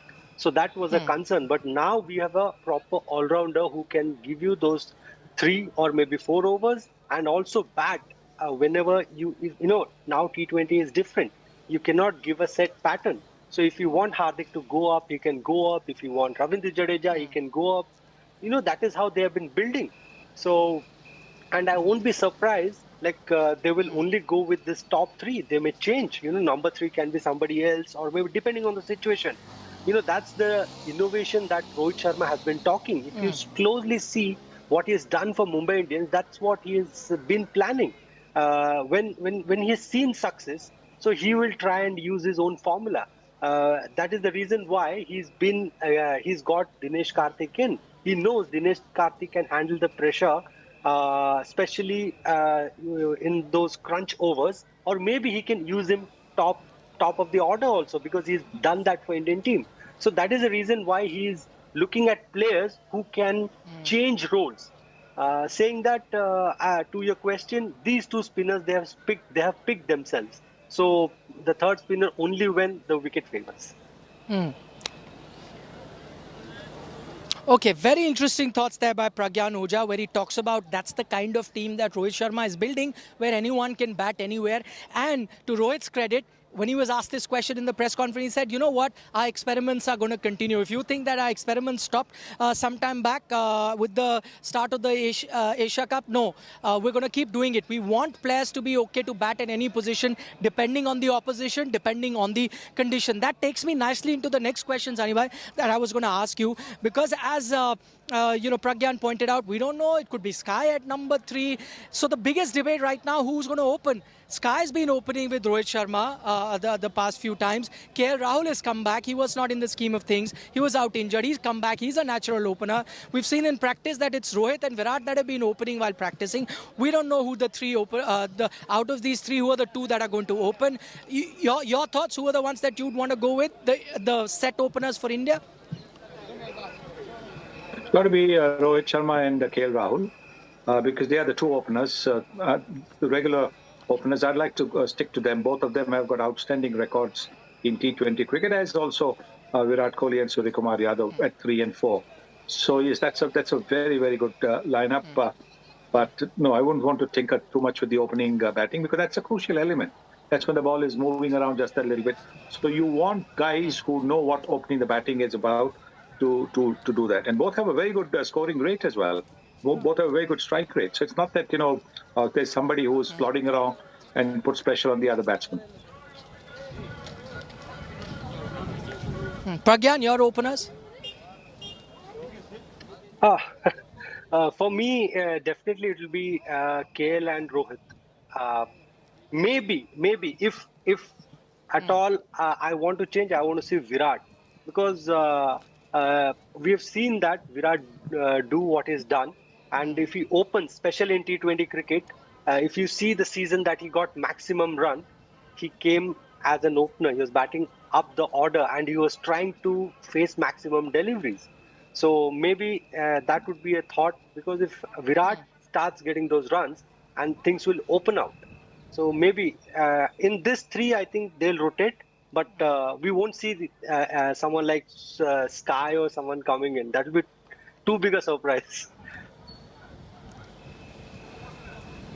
Okay, that Pragyan says is not going to happen. That was only happening because your top three weren't playing together, so you saw Sky open. But tell you what, if someone had to ask me, Surya Kumar Yadav, one of the best middle order batsmen, I'd never want anyone to tinker with his position. He should bat in the middle order, because there are very, very few batsmen in international cricket who could play with that strike rate of 150 plus, even when batting in the middle order. And Sky is that one batsman that can really do it. But we were talking about Virat Kohli. I tell you what, in the few days that I'm here, all eyes have been on Virat Kohli. Not only just his interviews and the revelations that he came with, the candid interview where he spoke about, his mental state and how, he needed some time off the game. Other than that, the fans have been queuing up just to get a glimpse of Virat Kohli. And one thing that has been common, in the ground, you would want the Pakistani fans would want Pakistan to win, and Indian fans want India to win.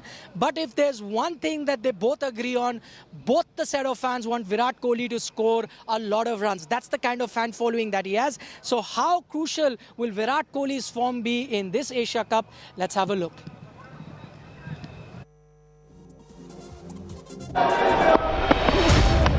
Virat Kohli's recent slump in form has the fans divided. One filled with optimism, the other in doubt over his form. Never the one to hold himself back, Virat has already shot back at his detractors. I know where my game stands, and you cannot come this far in your international career without having the ability to counter situations and counter conditions and counter different kinds of bowling. So that for me, this phase for me is an easier phase to process. But I don't want to put this behind me. Irrespective of his form, on a cricket field, Virat Kohli will always remain a protagonist. Virat is back after a decent break from cricket, and there are many who believe that time away from cricket is exactly what the former India captain needed. Virat hasn't played too many T20 internationals this calendar year, just 4 matches in which he fetched 81 runs at an average of just over 20 and a strike rate of 128.5. In the IPL this year, he played 16 games at an average of 22.73 and his strike rate of close to 116 was once again under scanner. After the IPL this year, India played 15 T20 internationals, but Virat featured only in 3 of them during the Tour of England. It's been over 1,000 days since Virat's last century in November 2019. But after the COVID hit the world in 2020, his form has taken a major hit for 2 consecutive years. Despite having a bad run at the office for 2 years straight, Virat averages 50.12 and has a strike rate of 137.66 in the shortest format of the game, an indication of how dominant he was during his heydays. For a player of Virat's caliber, the lean patch that Virat has undergone is far too long. Runs may still not be a problem, but the manner in which those runs have come and the manner in which he has been dismissed are a bigger concern. The last time India played Pakistan, Virat was the highest scorer for India and played like a lone warrior. Big occasions usually demand big players. In cricket, there's nothing bigger than an India-Pakistan match. And this generation of cricket hasn't seen anything bigger than Virat Kohli. Looking for the placement. Sports Bureau, India Today. Right, so all eyes on Virat Kohli after a month-long break. We heard from Virat as well. What was his thought process? Why is it that he decided to take this long, extended break from international cricket? Saiba, I'd like to come to you. The one thing that stood out in the interaction that Virat Kohli did with the broadcaster just a couple of days ago, where he goes on to say that for the very first time, he was forcing that intensity on the field. He was not feeling that intensity that he's always felt as soon as he's crossed the boundary line and gone onto the field. He was trying to force that intensity. It wasn't coming naturally, and that's why he thought that it's best that he should step back, take a break, and come back refreshed. When he decided to take a break, there was a school of thought that, listen, you're out of form, you must keep playing. Sitting at home, taking a break might not help. Go and play against West Indies, go and play against Zimbabwe, get some runs, and when you get runs, the confidence definitely will come back. But now that we know his side of the story, does it help you also understand that why or what would be the reasons why he chose to take this month-long break? And do you think at the end of the day it turned out to be the right call then? Well, we'll just have to wait, isn't it? We'll see what this tournament does and whether it has helped or not. Whether he should have been playing against opposition against whom he has scored runs in the past, where he missed out, but and now he's come back. Clearly, I think we just have to wait and see how this break has helped or not helped. So we just have to wait and see.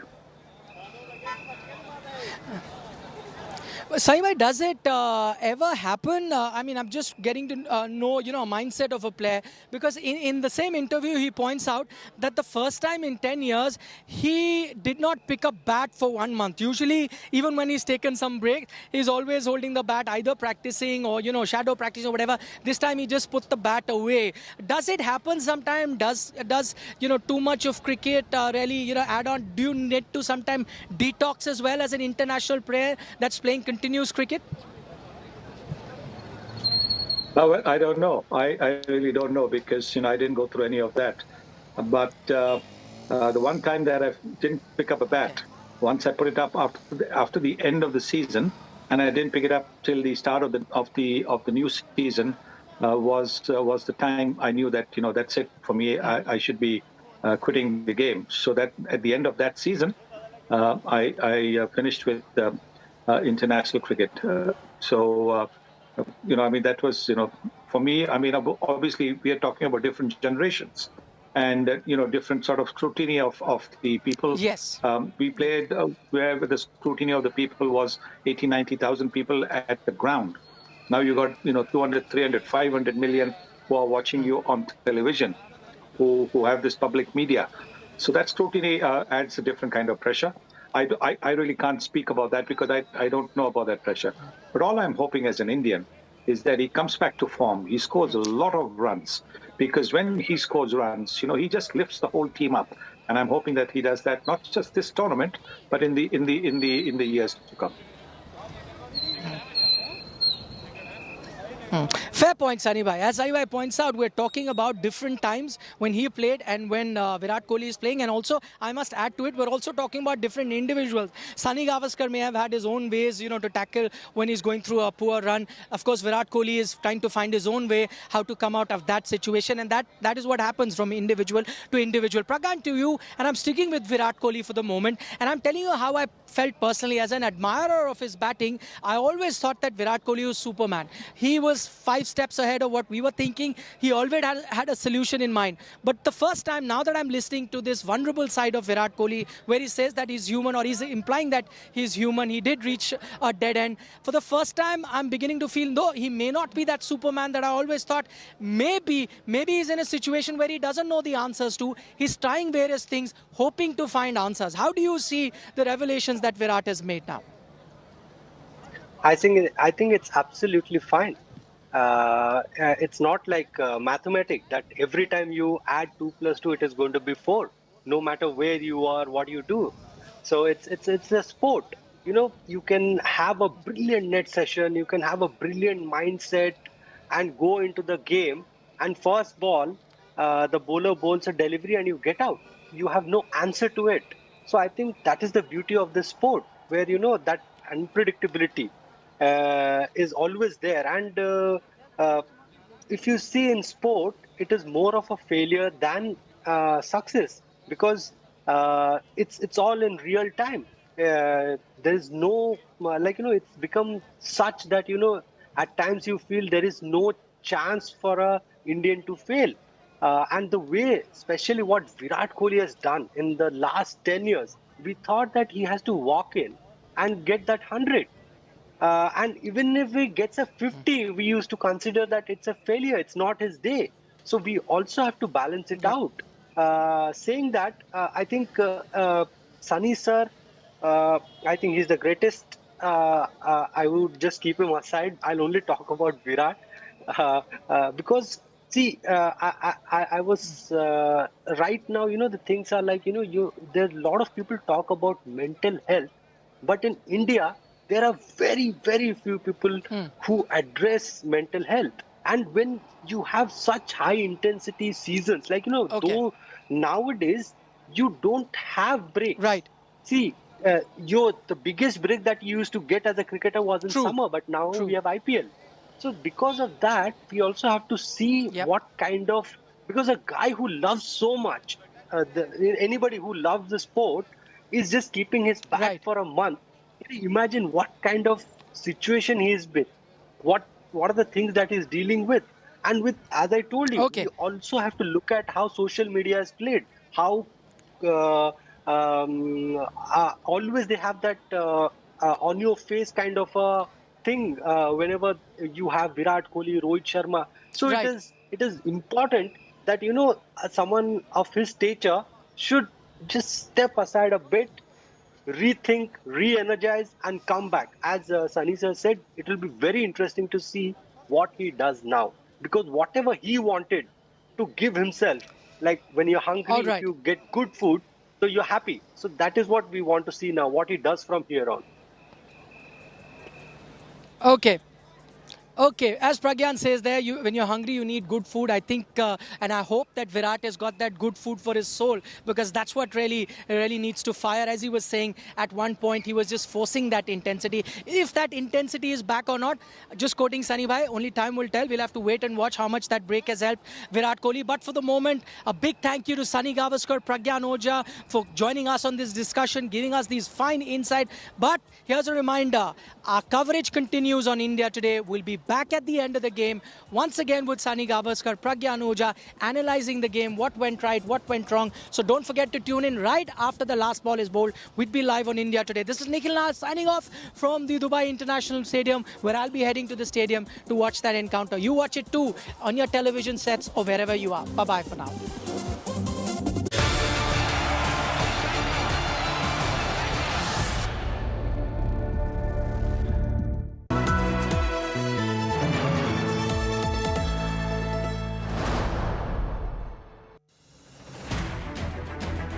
I don't read the news. I read between the lines to tell you the true version of events, the true story of our times. To document grief, the toughest assignment for any journalist to be. From those who matter. Women politicians going to stick up for each other. Of those who should matter. I document the truth. I don't distort the truth. I don't glamorize the truth. I don't gloss over the truth. The ghosts of India's contentious medieval history have come knocking again. I hustle for the truth. On the ground, in the newsroom, in the studio. I don't try to grab eyeballs. I inform you to make you see the point. To the Point with Preeti Chaudhary. At these times, only on India Today.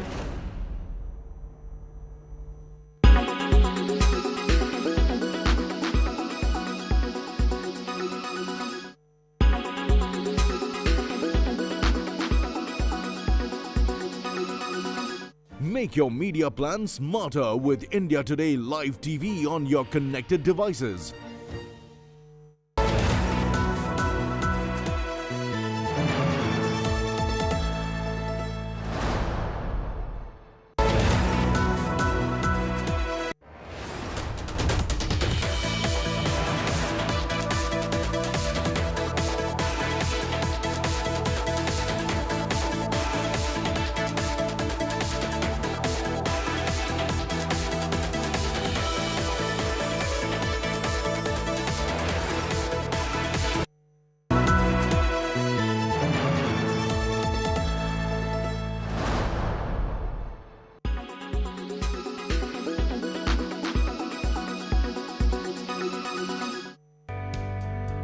The Ministry of Social Justice and Empowerment has signed a memorandum of understanding with the National Health Authority for providing a comprehensive medical package to transgender persons under the Ayushman Bharat PMJAY at the Dr. Ambedkar International Centre. This joint initiative is indeed the first of its kind in India and will not only give a new direction to our society but will also provide transgender persons rightful and a respectable place in our country.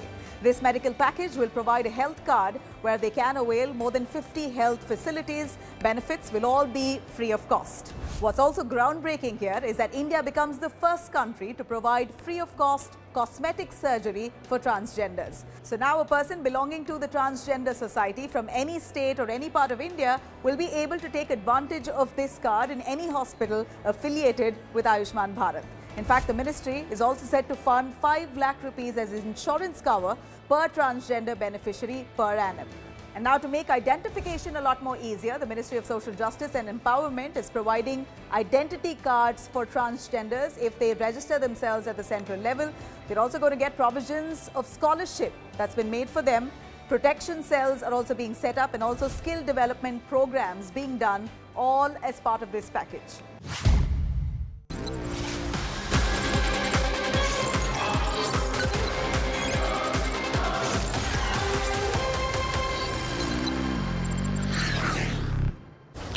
Hello and welcome to this special broadcast of Battle Cry on board INS Vikrant, India's second aircraft carrier and the first to be made indigenously. Over the course of the next half an hour, we will take you on a journey of this mammoth warship and explain to you the importance of having 2 aircraft carriers for India to enhance its security capabilities, particularly its maritime power in wake of the growing Chinese forays in the Indian Ocean region.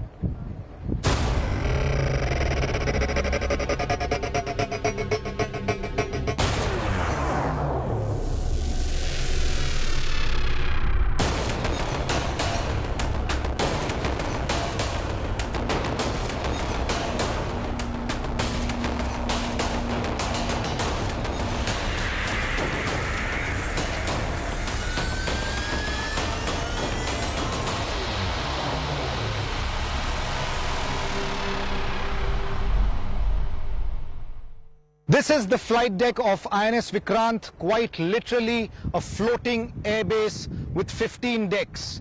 Behind us is the superstructure of the warship that includes the flying control center right at the top, keeping a close watch on all air operations. This flight deck with 2 runways ensures simultaneous takeoff and landing at one point of time. Take a look at this report to understand what the INS Vikrant is all about.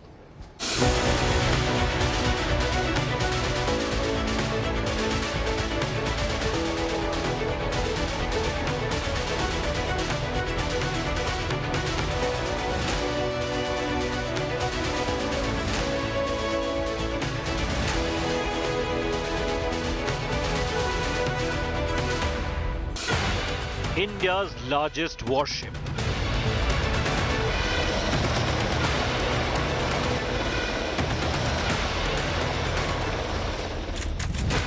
Vikrant is a 45,000-ton carrier. It can accommodate up to 1,700 personnel, including the air crews and arrangement for even women personnel. The flight deck of the warship, 262 meters in length and 62.4 meters wide. The total area, 12,460 square kilometers. With 15 decks, including 5 in the superstructure, the ship has over 2,300 compartments. The ship's top speed is around 28 knots and cruising speed 18 knots. With an endurance of 7,500 nautical miles, she can almost cover the entire coastline of India twice without any requirement of refueling for 45 days. The Vikrant in its new avatar stands tall proudly after years of toil. It's the sweat and hard work of so many that's made this possible. Thousands have toiled over the years. The Kochi shipyard, that had an expertise in building civilian commercial ventures, took up the challenge. Electronics systems, warship weapons intensive system. Companies like Bharat Electronics, companies like Hindustan HAL, BHEL, we all got together. So there's been a huge synergy in action. And that synergy, we are very happy that between us and Navy, we created that synergy in this country to actually create the belief in the country that you can actually deliver projects like this. The electrical power on the ship is 24 megawatt. 8 generating sets, each of 3 megawatt. Now this electrical power can actually, I say a city like Kochi, probably the lighting loads of the city can be taken by this system. Refueling, without refueling, what is the distance that can... 75 days, probably like for something which people may connect. If you sail from here, maybe you can sail up to Brazil without refueling. So, I mean, that would be, in terms of kilometers, how much? I will have to check it up exactly, but then it's about 75 days without... 75 days, correct. One can reach up One to can, that's right. This takes India into select band of 7 countries: USA, UK, France, Russia, Italy and China, that have niche capabilities of design and building of an aircraft carrier.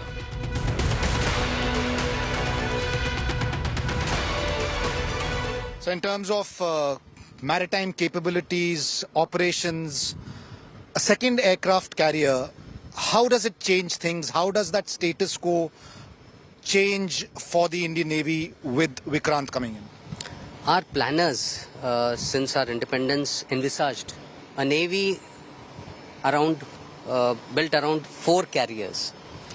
Whilst it was approved in principle, due various reasons, it never took off. So considering our geography, our importance of sea lanes of communication for our economy, with our economy on a growth tangent which is unmatched in the past, it is imperative that we have not just the second but the third carrier also. So what does a carrier bring? It brings a potential to undertake operations in any type of scenario, from peace to combat scenario. All kind of missions, operations can be undertaken by a carrier. Indian Navy's previous aircraft carriers were acquired from UK and Russia. India's first aircraft carrier, acquired from the UK in 1961, that was decommissioned later, was also called Vikrant. A new Vikrant is expected to live up to its name, that means victorious and gallant. As per naval tradition, ships never die. And in keeping with this tradition, the indigenous aircraft carrier is back in a new avatar with the same name, Vikrant. Jayam Samaha Yudhis Pradaha. We defeat those who dare to fight with us. This motto of INS Vikrant is going to be the center stage of what Vikrant means to the Indian Navy. This is a clear message that Vikrant will not only embolden the firepower of India's maritime security agencies, but will also make sure that the adversary is always 2 steps behind. The Indian Navy will have 2 aircraft carriers soon working simultaneously. A big relief, since till now the Navy had only 1. But the Navy says a third one is a must. However, military planners are not sure whether having 3 aircraft carriers is feasible. But keeping in mind the growing expansion of the Chinese Navy, will the Indian Navy soon get a 3rd carrier? Take a look at this report.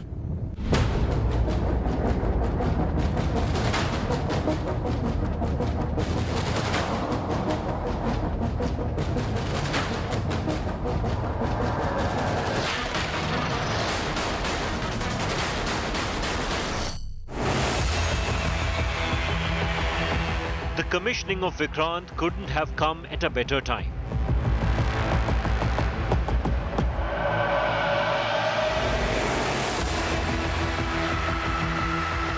With growing presence of Chinese Navy in the Indian Ocean, enhancing maritime operational capabilities is the need of the hour.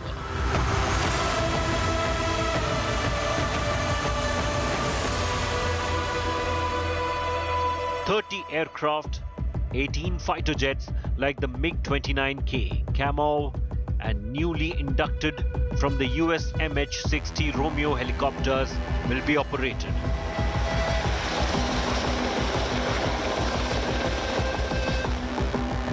This will enable sea control far off from the country, both in war and peacetime. The new MH-60 Romeos are lethal in anti-submarine warfare. It will take a while before the fighters start operations. Vikrant will be combat ready by the end of the year, fully equipped with Barak missiles and fighter jets taking off within 2 to 3 seconds of one landing.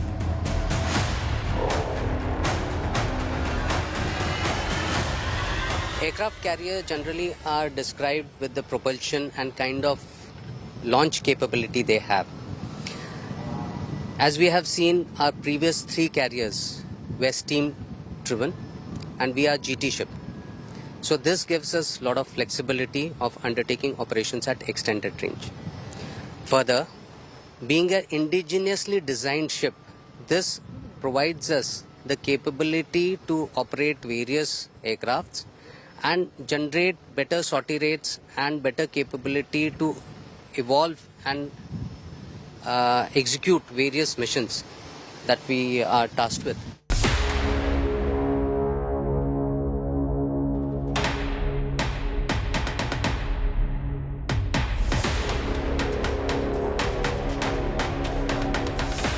India till now currently has INS Vikramaditya as the only operational aircraft carrier, while INS Vikrant should be ready for operations within a year. Indian Navy has been insisting for a 3rd aircraft carrier. The capability that we envisage is to safeguard our national interest. That, having said so, would include a 3rd carrier to begin with. With the capability that we envisage to have, we don't have any adversary per se in our scope. With this capability, we would be able to take on any challenge, anytime and anywhere. With 3 you mean? So with 3 aircraft carriers? That's right. So the concept is to build capability, and if you are capable, no other adversary would think of having any misadventure.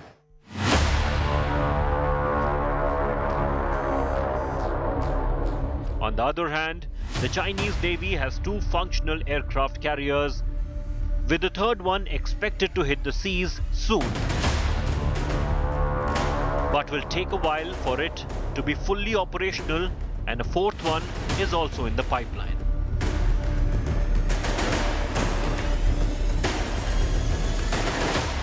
Air operations are most crucial for an aircraft carrier, adding a punch to warfare capabilities.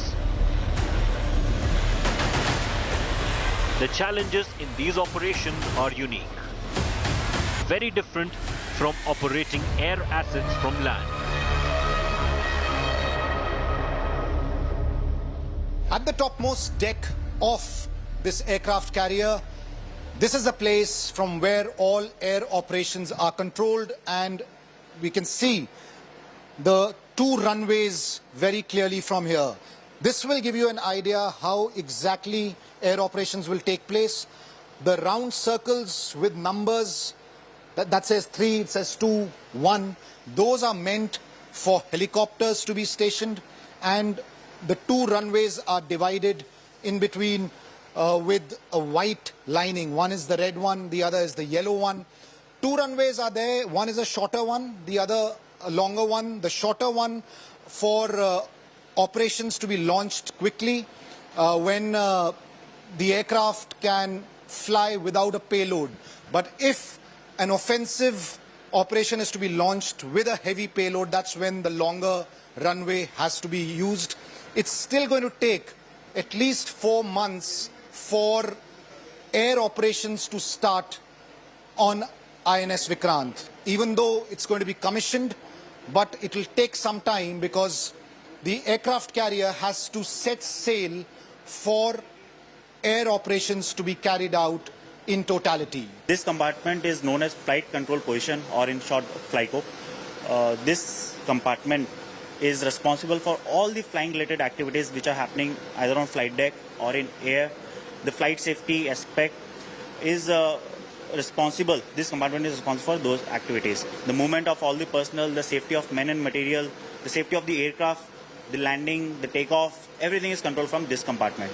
So can you give us a lowdown on how many aircraft are going to be there on board at one point of time? The ship is capable of carrying approx 30 aircraft in different variations, in different configurations. So at a point of time, it depends on which mission am I going for. So I can carry in the different configurations of fighters and helicopters.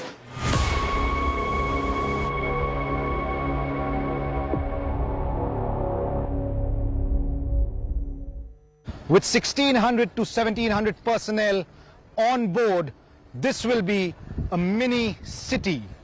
They say the electricity generated just for Vikrant is almost equal to cater to the entire Kochi town. How life is going to be inside, we'll show you in this report.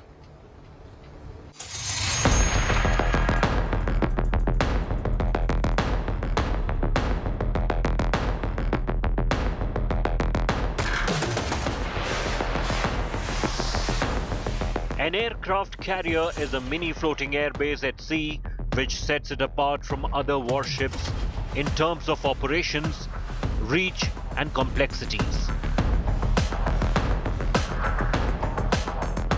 From ensuring hot-cooked meals for 1,700 personnel on board to having all medical facilities. All needs are to be catered on board. Apart from the glorious exterior, the warship is a technological wonder.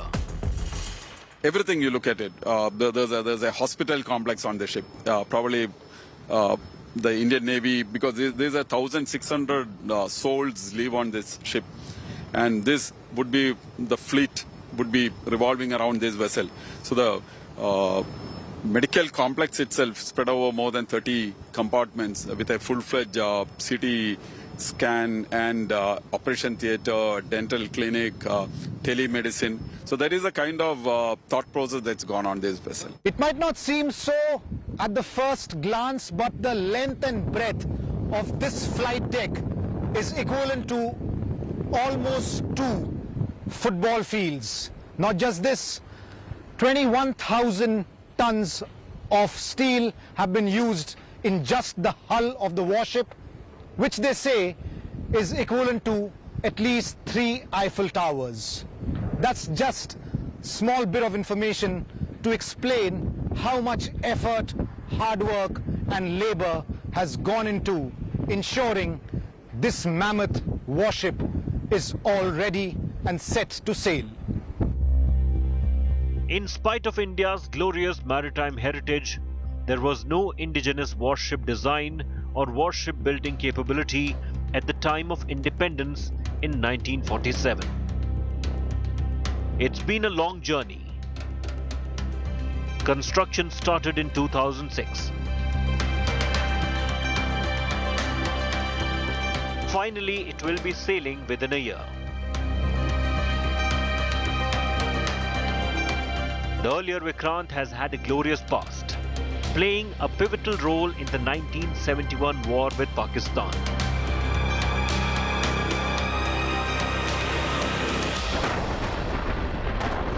Being the first indigenous aircraft carrier, it means a lot. This heralds that India and Indian Navy is able to design, construct and operate this kind of a complex warship. It itself gives a boost to our indigenous capability of warship building. Whilst you must have followed up that last decade, we have inducted numerous platforms which have been indigenously designed and developed. A case in point being our indigenous submarines, our P-15 Bravo, Vishakhapatnam class and other vessels. So this is coming of age, I would say, that we have started from a nascent stage and today we are able to construct an aircraft carrier. At the bottom of the warship is the engine room, the place that gets the gigantic warship moving. The speed at which she travels is controlled from this place at the bottom of the 15 decks. The gas turbines is what gives Vikrant the extra power. 4 gas turbines are 24,000 megawatt each, so that's now 24,000 megawatt multiplied by 4. So that is 96,000 megawatt of installed power on the gas turbines. If you want to compare this with a mid-size tanker which we have built, that tanker would be only about 13,000 megawatt, 13 megawatt. So instead of that, you are saying 96 megawatt installed.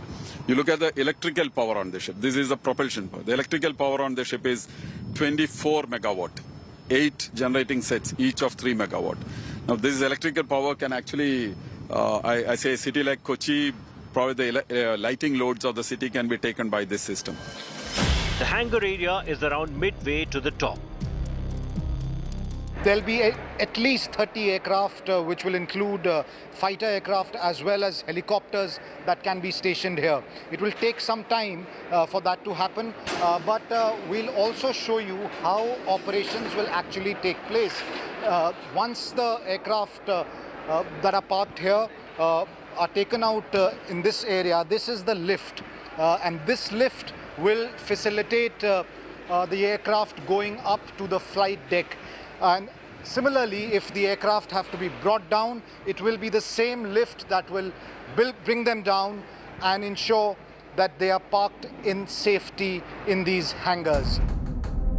Other critical areas for operations are the electric room controlling power distribution and ship control center. Soon the Vikrant will set sail, enhancing India's maritime capabilities. Not one, but 2 aircraft carriers will be fully operational.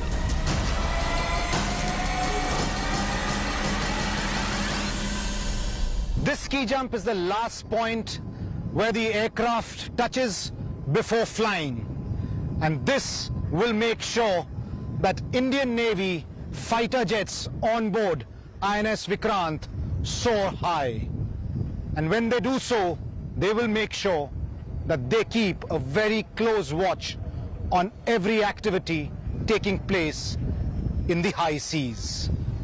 That's all we have from this journey of INS Vikrant ahead of its commissioning. Here's wishing happy sailing to the entire crew of INS Vikrant as it sets sail in a few days from now. For more news and updates, keep watching India Today.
Pour les entrepôts de préparation de commandes, donc typiquement un de nos clients est Cdiscount. Si vous passez une commande chez Cdiscount, avant c'est des gens qui dans un entrepôt essayaient de retrouver le téléphone et la coque de téléphone que vous aviez commandé qui pouvaient faire jusqu'à 15 km par jour dans des entrepôts immenses.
जो भी हुंदा है वो हम कर दें या फिर हम हवा विच एवं ही उड़ते फिरते हैं यहाँ से वहाँ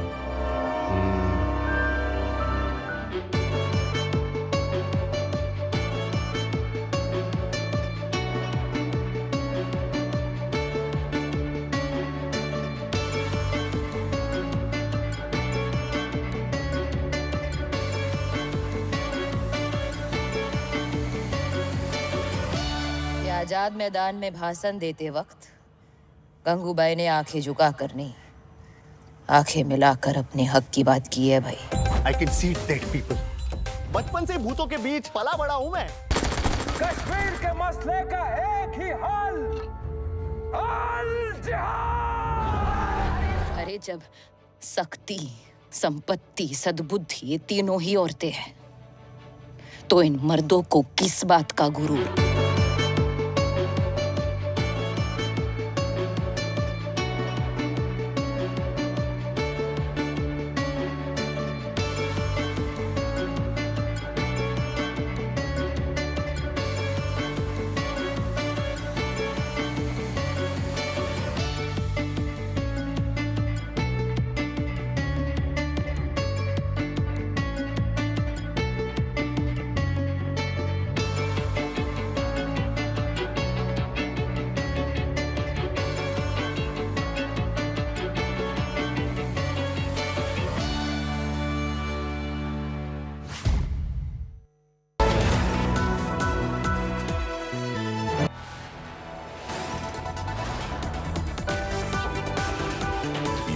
are watching India Today.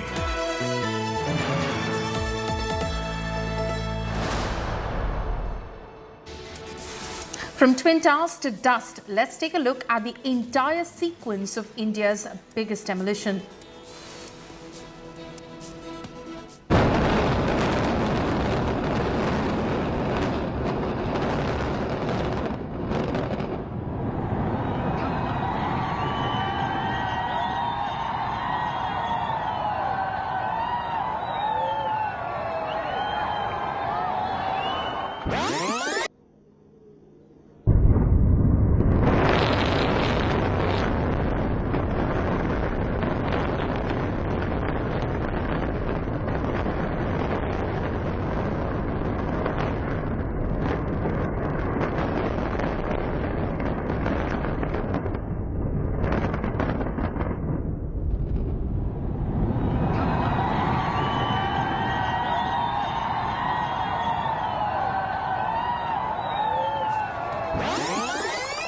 And that's going to be our top focus this evening. Good evening and a warm welcome to India Today. I'm Paulami Saha. Here are the headlines we're tracking at the top of this hour. India's biggest demolition ever. India Today gets you exclusive visuals as Noida's Twin Towers turn into dust in just 9 seconds.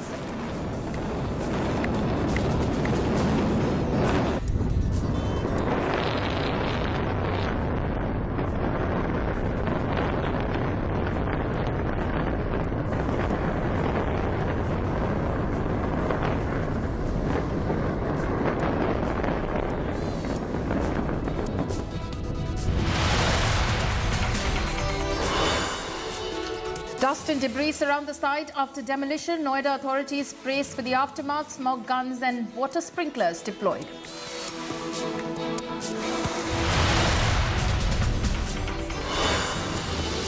Supertech defends illegal Twin Towers. R.K. Arora passes the buck to the ruling government in 2012. Says building was built in accordance with laws that existed back then.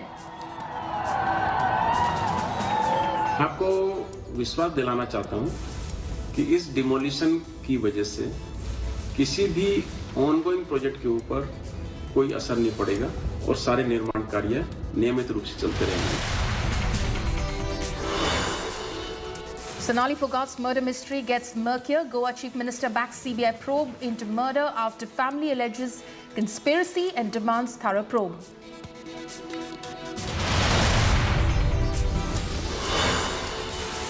The Congress Working Committee has decided a new date for the Congress President poll, elections to be held on the 17th of October and counting on the 19th of October.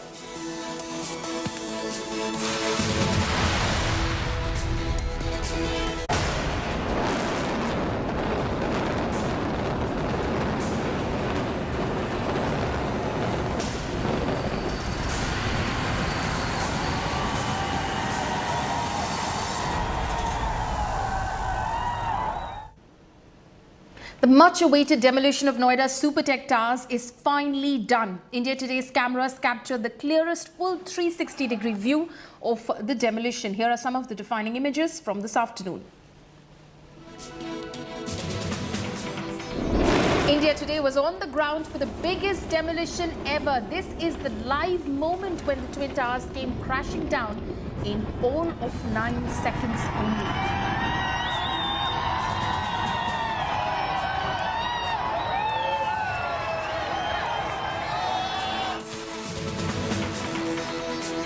Nine seconds is all it took for the two Supertech Towers, Apex and Kayan, in Noida Sector 93A to come down. India Today had deployed high-tech, high-definition cameras that captured the full extent of the demolition. Here's a look at the long shot of the moment the explosion was triggered.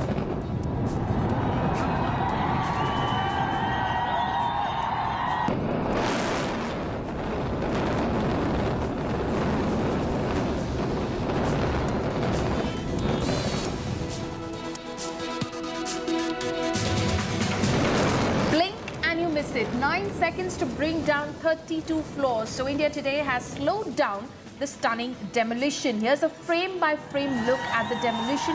The towers brought down like a pack of cards.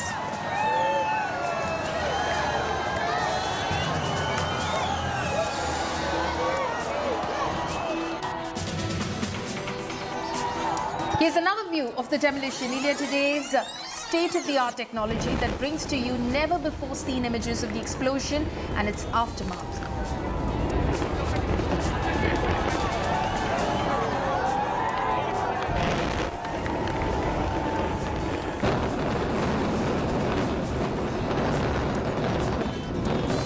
What was left after 9 seconds was a huge plume of smoke and dust. For the first few minutes, there was just dust everywhere, and as it settled, the empty space where two Supertech Towers once stood. The demolition, which reduced the two towers to ashes, has caused a sudden spike in air pollution, with the level of particulate matter in the air going up.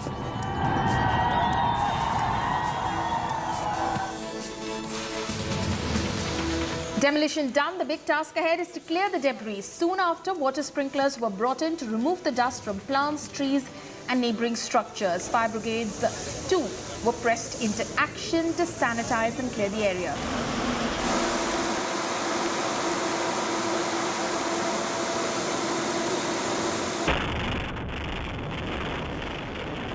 While India Today cameras captured the demolition in its clearest view, an ATS Green Village resident had placed a camera in his balcony to record the explosion, and this is what the balcony camera recorded. Floors of the Twin Towers collapsing one by one.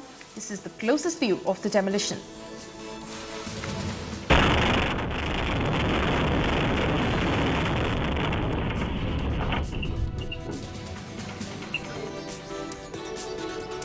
This is what is left of the Twin Towers. 32 floors reduced to 80,000 tons of debris. Clearing this will be a big task, and it will take 3 months to clear this mess. The demolition came at a cost of 20 crore rupees.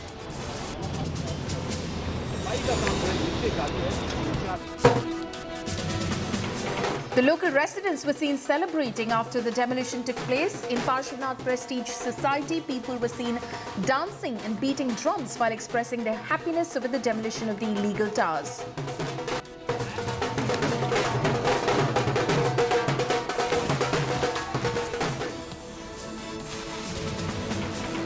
And as soon as the two illegal towers were reduced to concrete dust, the debris has drawn the attention of selfie takers. The local residents were seen taking selfies with the leftovers amid the administration's interference.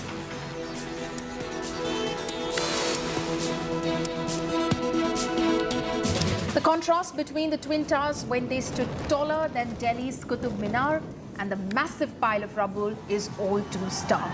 While the two towers were around 100 meters tall, the heap of debris stands just in the form of a dwarf when compared.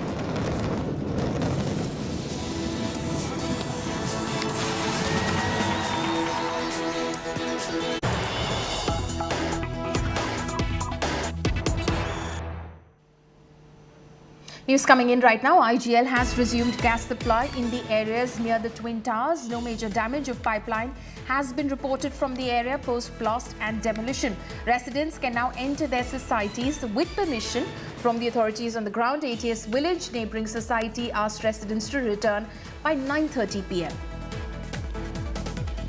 My colleague Aishwarya Paliwal is now joining me live right now. So that is one concern taken care of, Aishwarya. IGL says that there is no damage to the gas pipeline. It has been restored.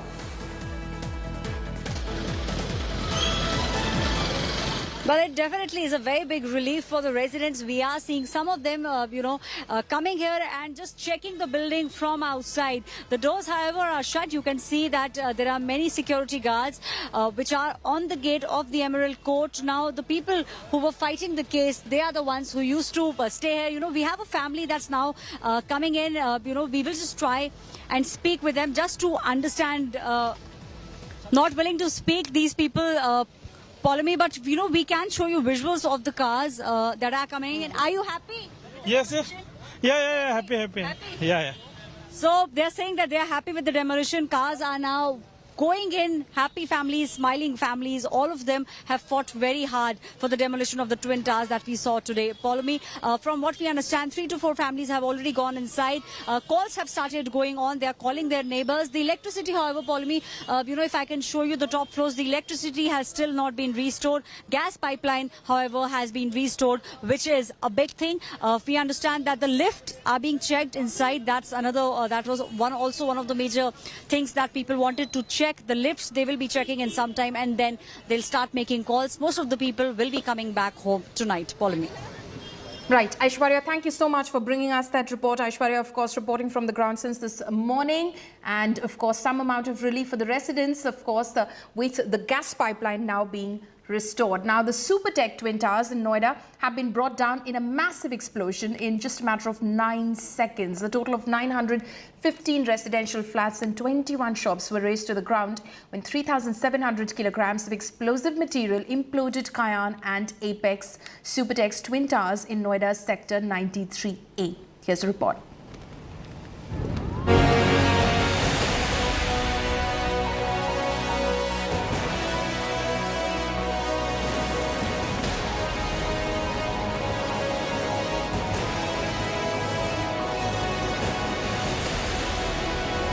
A stunning series of explosions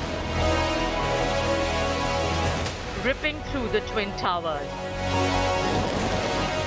One floor after another, sending minimal debris flying, bringing down the doomed skyscrapers, sparking a massive plume of thick, blinding dust clouds, sweeping through the Noida neighborhood. The Supertech Twin Towers turned to dust in mere seconds, in one ferocious rumble.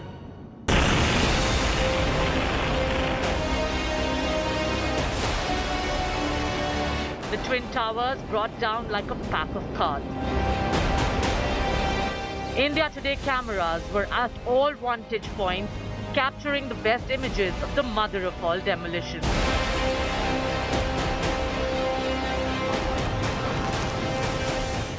Amid cheer from assembled onlookers who packed nearby high-rises to witness the breathtaking moment. The nearly 100-meter-high structures, taller than Delhi's iconic Qutub Minar, were demolished a little after 2:30 p.m. on Sunday.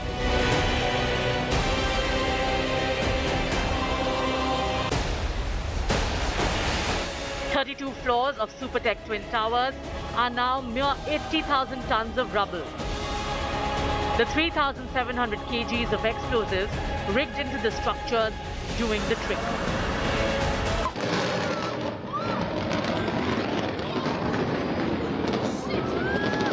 और कुछ इस तरह धमाके के साथ नोएडा का twin tower जमींदोज हो रहा है। एक के बाद एक धमाके, 1 मिलीमीटर के डिफरेंस पर लगातार होते धमाके और पूरी तरह नोएडा का ट्विन टावर 30 और 32 मंजिला गगनचुंबी इमारत कुछ इस तरह धुएं के गुबार में बदल चुकी है और जैसा कि अंदाजा लगाया गया था बिल्कुल प्रिसाइज तरीके से That's the building that's gone down in just about a few seconds. Barely 9 seconds that it's taken for it to come down. And that's the dust that's not settled as yet. It was a huge sound, vibrations that I could feel on my feet. Quite a scary affair. Undoubtedly, the sound was alarming. A huge alarm bell that went out even before the demolition took place. And now we see the building has come down. The mammoth demolition comes at a cost of 20 crore rupees. While Supertech paid 5 crores, the rest will be released by selling the piles of rubble, including steel structures. The colossal pile of debris is the only testimony to the 100-meter-tall towers that once stood at the spot. The pile of debris will take 3 long months to clear. 3 मंजिला इमारत जैसा ये मलबा आपको इस वक्त तस्वीरों में नजर आ रहा होगा। तो ये हालत इस वक्त हो चुकी है। आप देखिए ट्विन टावर जो गगनचुंबी इमारत के तौर पर यहाँ पर खड़ा नजर आ रहा था वो चंद सेकंड में जमींदोज हो गया है। करीबन 3 महीने का वक्त लगेगा और उसके बाद इस मलबे को हटाया जाएगा। The locals celebrated after the twin towers came down, happy that their homes were left unharmed despite the massive demolition.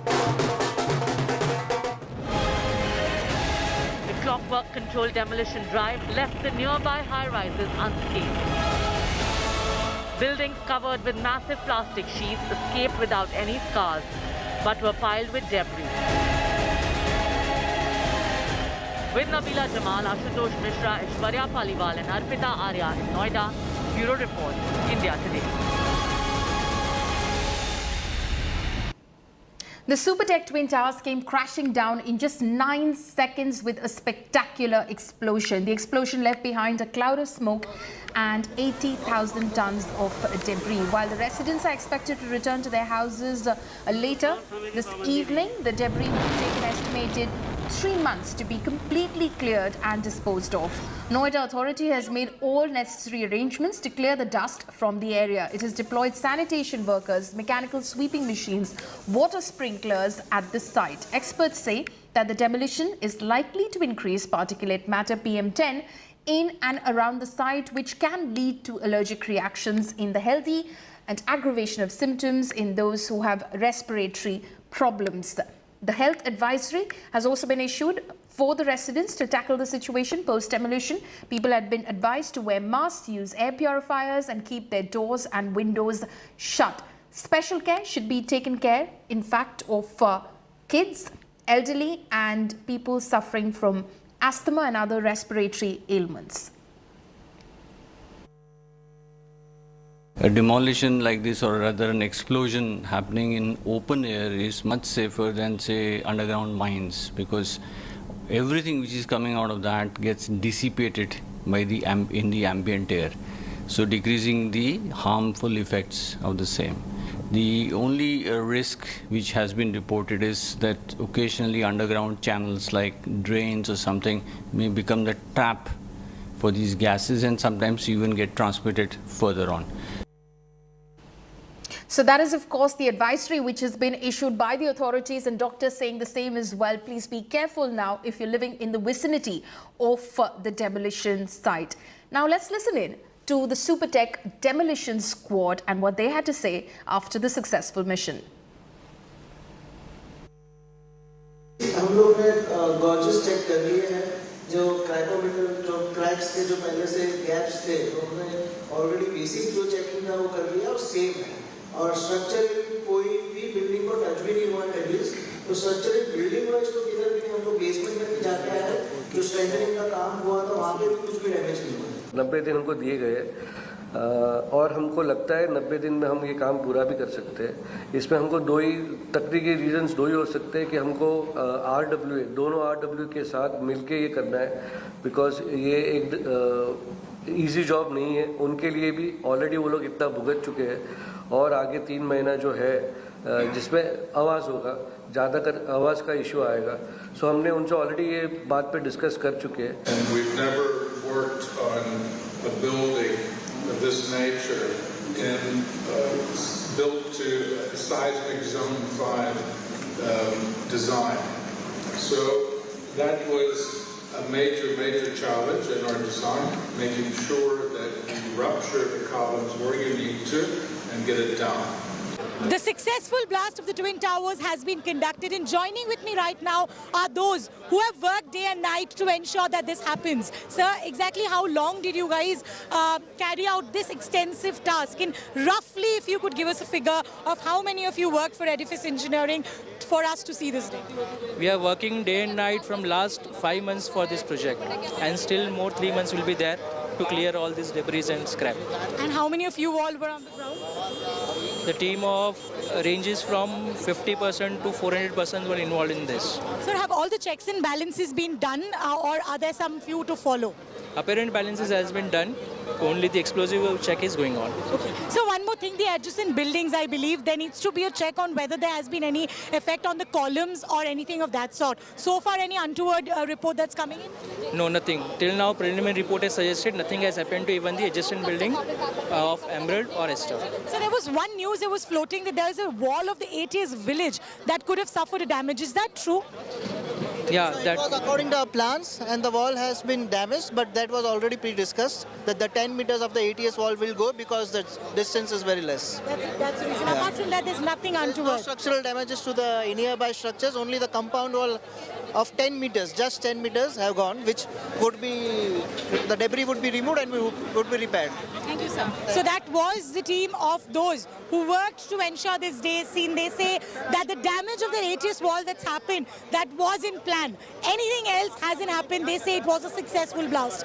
With video journalist Pradeep Gupta, this is Shah Chatterjee for India Today. आप button दबाएंगे तब आपको उस समय क्या लगा था? आज से पहले काफ़ी इंटरव्यूज में बताया है, हमारा एक व्हाट्सएप का ग्रुप है एक्सप्लोसिव ट्रेडर्स का, उसमें आज से जब 1 साल पहले ये सुप्रीम कोर्ट ने डिसीजन दिया था तो उनमें आया था कि किस तरीके से इस बिल्डिंग को ब्लास्ट किया जाएगा, एक्सप्लोसिव यूज़ होगा। मैंने प्रे टू माय गॉड कि शायद काश ये काम मुझे मिल जाए। आप चाहते थे कि ये काम आपको मिले? बिकॉज ऑफ कोर्स मैडम, मेरे ख्याल से ऐसे इंडियन ब्लास्टर कोई भी नहीं होगा जो नहीं चाहता था। अच्छा, कोई आपका ये कहना है कि कोई ऐसा इंडियन ब्लास्टर नहीं था जो ये काम नहीं चाहता था, और तो आप प्रे कर रहे थे कि जब सुप्रीम कोर्ट का ऑर्डर आए कि ये ऐसा ही हो कि इसको बिल्डिंग को ध्वस्त कर दिया जाए? नहीं, बिल्डिंग को ध्वस्त तो कर दिया जाए और ध्वस्त करने वाला मैं ही हूँ। ध्वस्त करने वाले आप हो, ये आपकी एक इच्छा थी जो अब पूरी हो गई है। तो इसका जो ये बताइए कि जो आखिरी क्षण था उस समय क्या लग रहा था? क्या दिल में थोड़ा सा डर था? नहीं, डर पहले 3 घंटे तो मैं बड़ा काम था, उसके बाद जब हमारी बातें आपस में होने लगी जेट डेमोलिशन के कुछ ऑफिशियल्स के साथ, और मुझे अभी वो मोमेंट याद है, I was sitting and just smoking and mister Ian came to me और मुझे बोला गया यार you are totally stress free. मैं या आई एम, बट बोला आई एम नॉट। वो घबराए हुए थे, आप नहीं थे? उसका ये कहना बिकॉज द डिज़ाइंस उनके थे, प्लानिंग्स उनकी थी, और जो उसने कहा कि I am not, that moment I got to stress, मैं यार कुछ गड़बड़ ना हो जाए। तो उसके बाद लेकिन ठीक है, स्ट्रेस तो मुझे भी था, मैं अपने आप को बड़ा अच्छा दिखा रहा था सुबह से लेकर शाम को। जब उन्होंने कहा तब आपके दिल में, तब आपको पहली बार थोड़ा सा लगा? लेकिन मैं शो कर रहा था I am stress free. Stress तो पूरी रात नहीं सोया था मैं, और स्ट्रेस फ्री तो नहीं था, लेकिन मैंने जो उसको शो किया कि I am not, I am totally stress free, it but I am stressed, तो थोड़ी सी टेंशन हुई, लेकिन बाकी सब कुछ बहुत अच्छा हुआ, उस भगवान की कृपा से सब ठीक हुआ।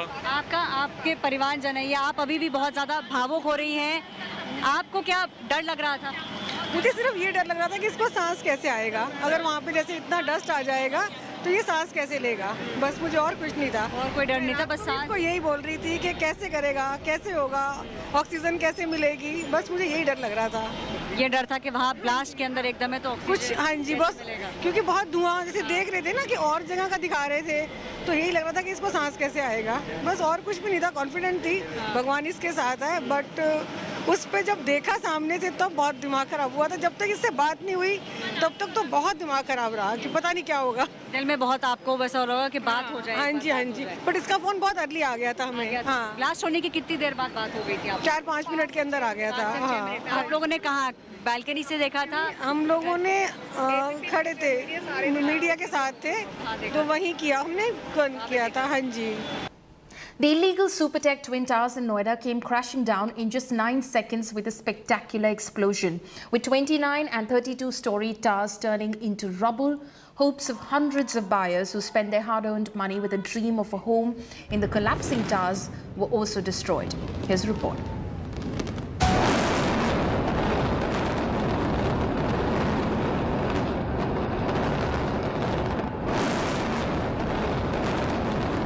The death of Twin Towers, crashing down in seconds into massive pile of rubble in a controlled explosion. The breathtaking images stunning India.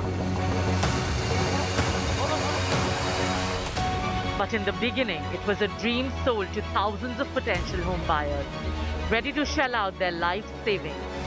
Supertech promised a pair of modern swanky skyscrapers in the form of the Twin Towers, with ultra-modern facilities complete with a glitzy dream. And now, almost a decade later, this is what has happened to that promise. Thousands of dreams lying buried in this massive pile of rubble.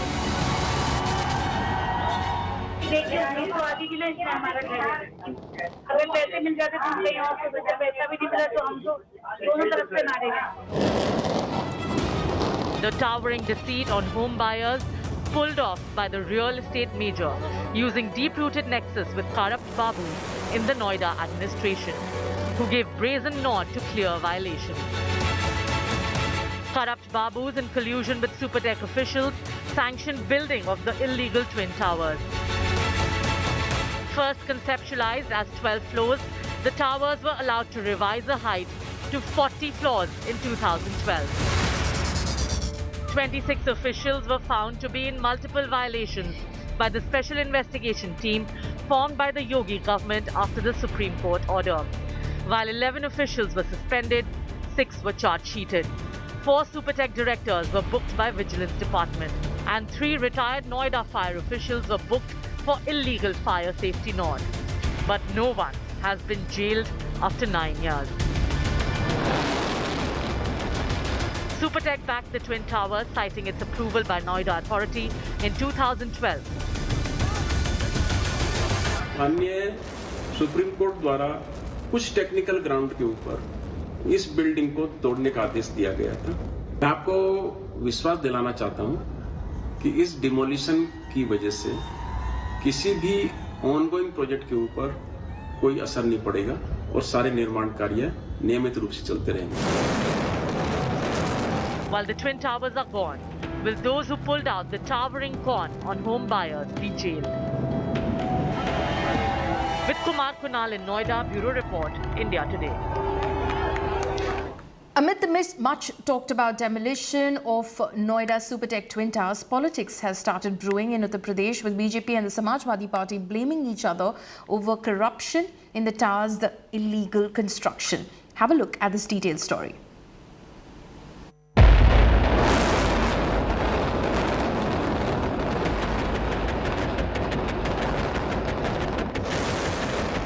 Monuments of corruption gone for good.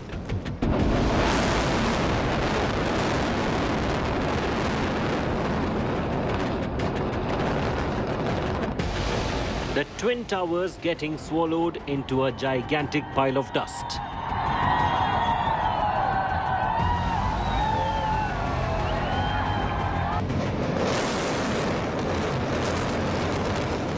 After controlled ignition of explosives, turned to dust in 9 seconds.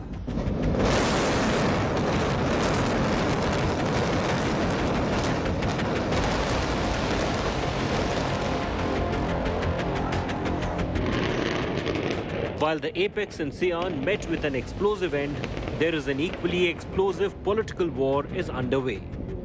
Moments before the demolitions, the now obliterated Twin Towers became arena of a political dangal.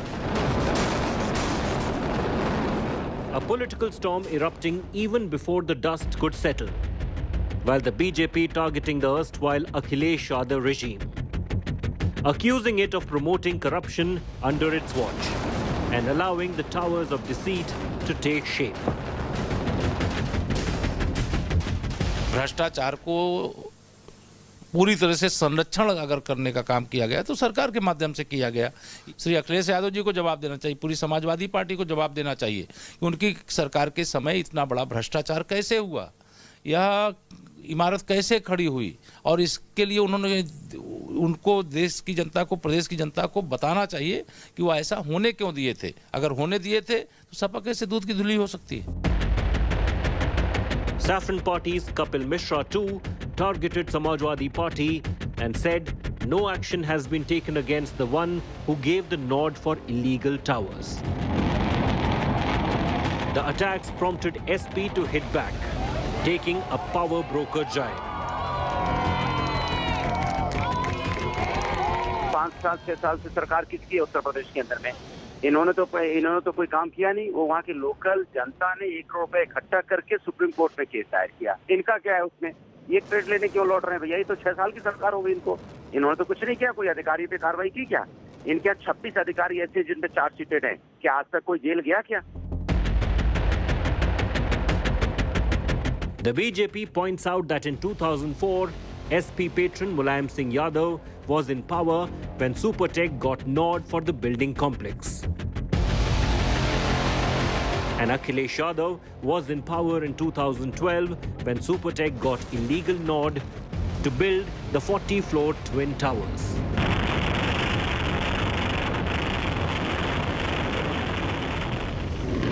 The Twin Tower may be gone, but they have left a massive legacy of corruption and Neta Babu builder nexus.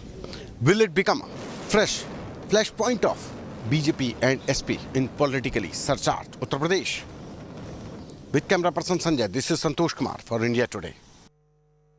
And that's a wrap on this bulletin. For all the latest news and updates, you can log on to indiatoday.in. You can also download the India Today app. Thanks for watching.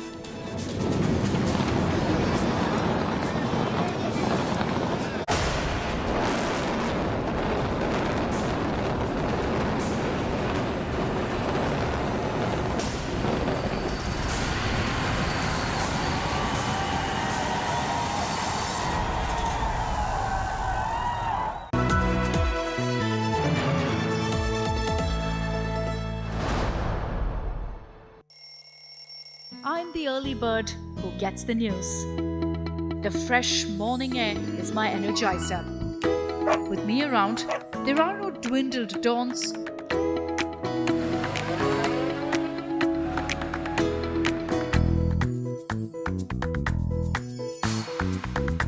Only bright, action-packed mornings. Rise and shine with me every single day, and you'll never hit that snooze button. Good morning, India. Why wake up any other way when you can witness magic every single day? Watch First Up with me, Akshita Nandagopal, right here on India Today TV.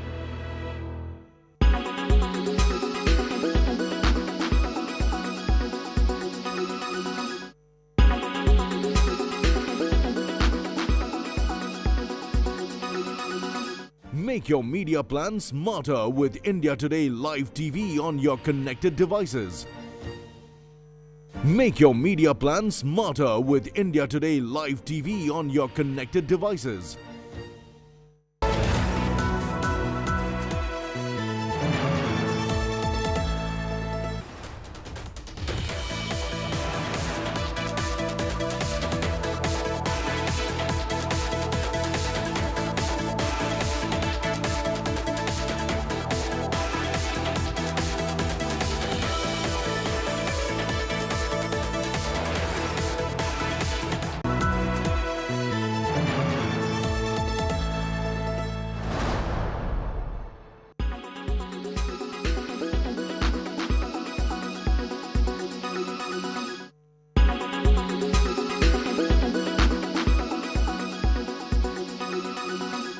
Everyone's busy finding what's trending. You're busy finding out why.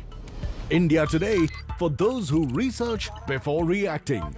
Download the India Today app now. Make your media plan smarter with India Today Live TV on your connected devices. Amplify your brand with 100 million smart internet viewers. To advertise, mail us at sales@aajtak.com. With every sunrise comes new beginnings, new opportunities and new stories. And that's why we're First Up. While you're sleeping, we're hard at work to ensure you get the perfect news shot every morning. Get you all the updates. Our morning mission, to get you news that's fresh and packed with flavor. Watch First Up every weekday morning with me, Akshata Nandagopal, right here on India Today.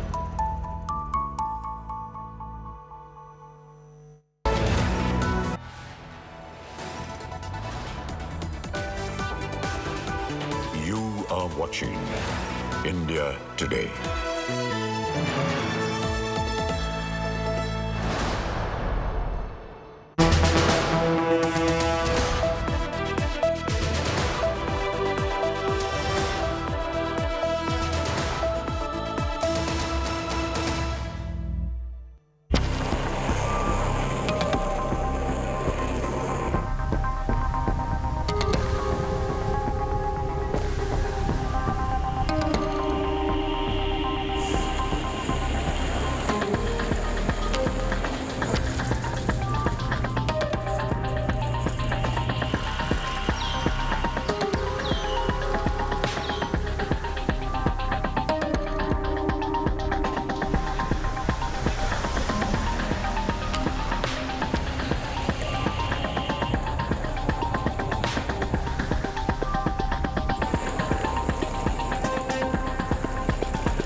Welcome to World Today. I'm Geeta Mohan and I bring you the special edition from Taiwan.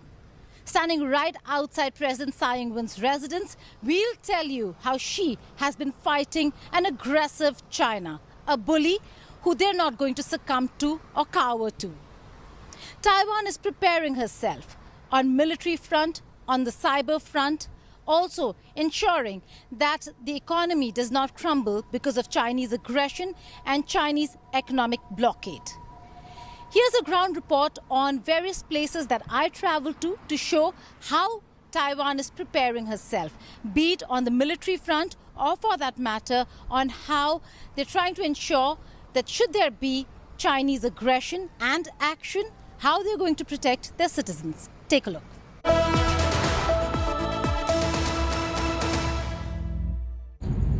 This is an exclusive report by India Today. We are here right outside the Hsinchu Air Base, a critical air base for Taiwan. In the recent past, during Pelosi visit, we saw Mirage 2000 jets scramble and take off from this very air base. If you see, there are hangars that are camouflaged, and all through the day, there are sorties that take place from this very air base. Mirage 2000s flying up and coming back, given the transgression, the kind of movement by the Chinese side wherein they have been transgressing the air defense identification zone almost on a daily basis, and is the reason why, taking no chances, the Taiwanese government and the Taiwanese Air Force over here ensuring that sorties in the area in Taiwanese territory continue. So we see fighter jets from this airbase take off, go for their sortie and then return right here into the airbase.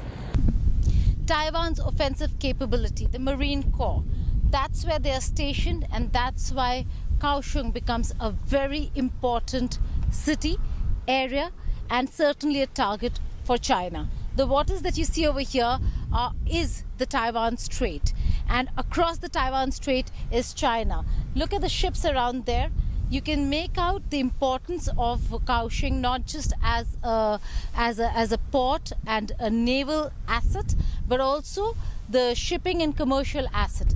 That's the reason why we're seeing all the kind of focus in ensuring that Kaohsiung is secure. If China is to attack, that would be one of the first targets that China would be looking at. Republic of China's Coast Guard. Taiwan's Coast Guard is the first line of defense for Taiwan, to protect Taiwan, to protect Taiwanese territory and Taiwanese waters from an aggressive China.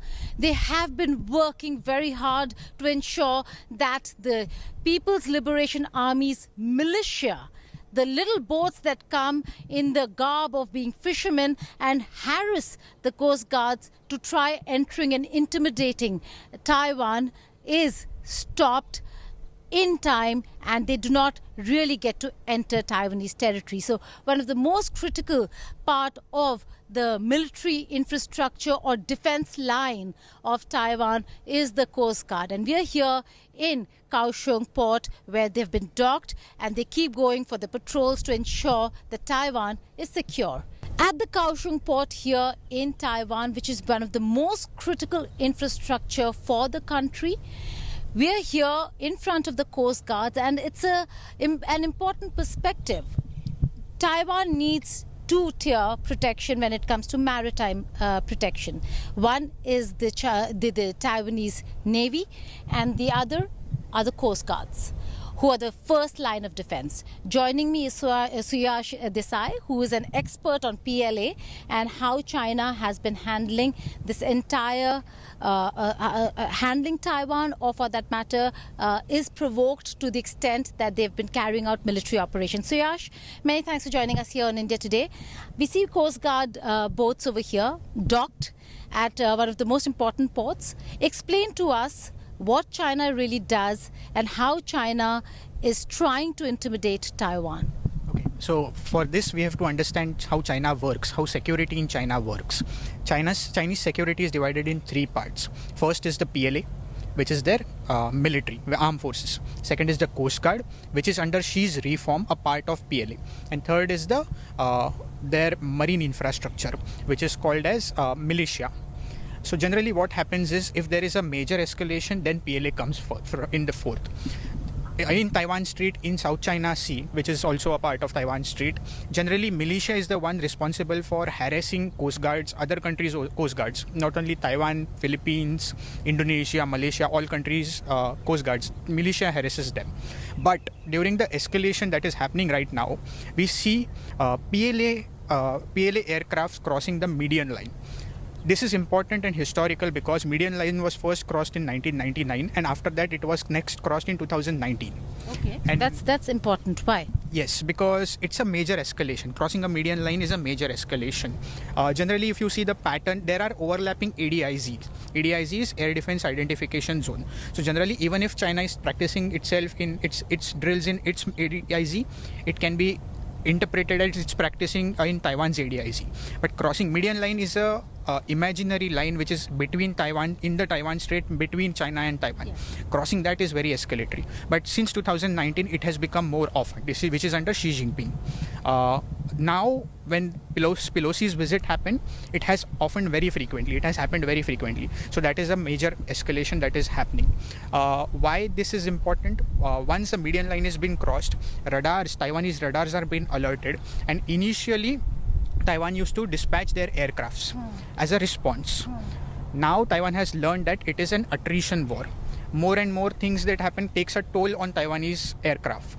Similar to India, what is happening in India. So now what they are doing is they are fixing radar and targeting missiles just on the location, on their aircrafts. So this is a major change that has happened under Xi.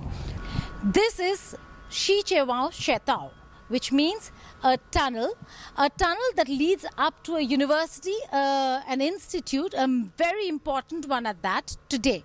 But there was a time that this was built for another reason. Let's explain how.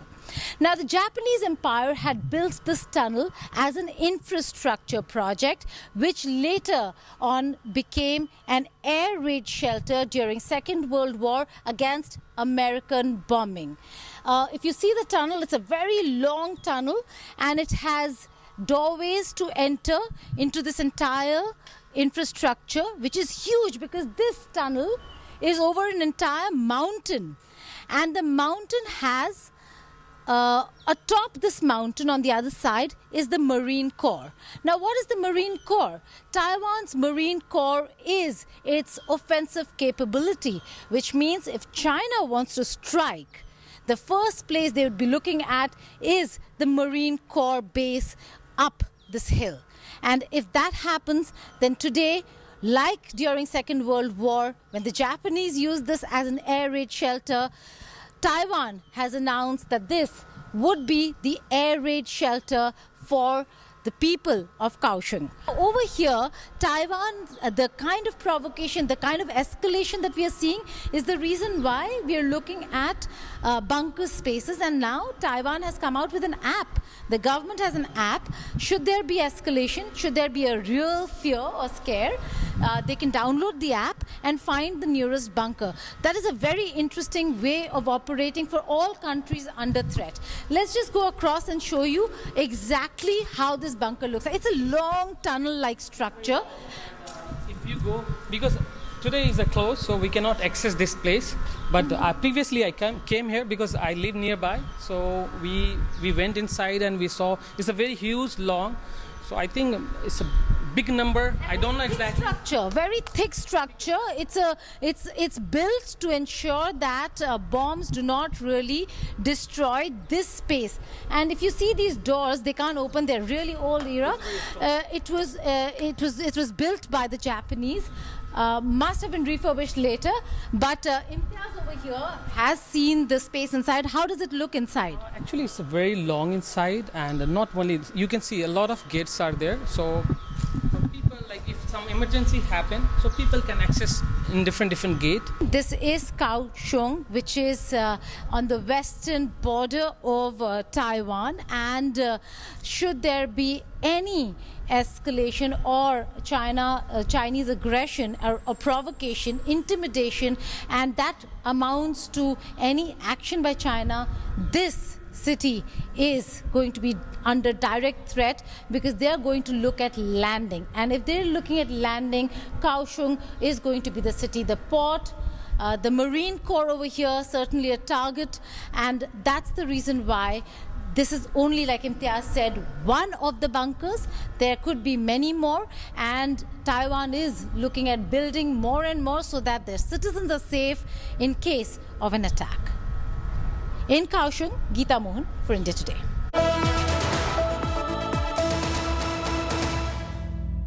Two different countries or two parts of one country. Confusing much? China is called People's Republic of China, whereas Taiwan is known as the Republic of China. Now, what China is doing today, laying claim to various parts of the Taiwan Strait as also many other parts in the region, clearly shows that China is trying to fulfill its ambition of One China policy. Then where does Taiwan stand? Let's decode the story of Republic of China.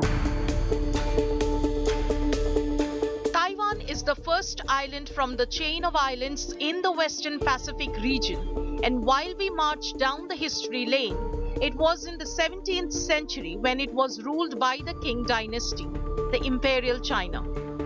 The rule lasted for about 200 years till the time when China lost the island to Japan after facing a defeat in First Sino-Japan War. Then 50 years later, when Japan lost during the Second World War, China gained back control over Taiwan, which by then have turned into a colony. Then came the era of civil war in China between the nationalists led by Chiang Kai-shek and the Mao Zedong communists. The latter won the civil war and took control over Beijing, while nationalists fled to Taiwan and ruled for decades.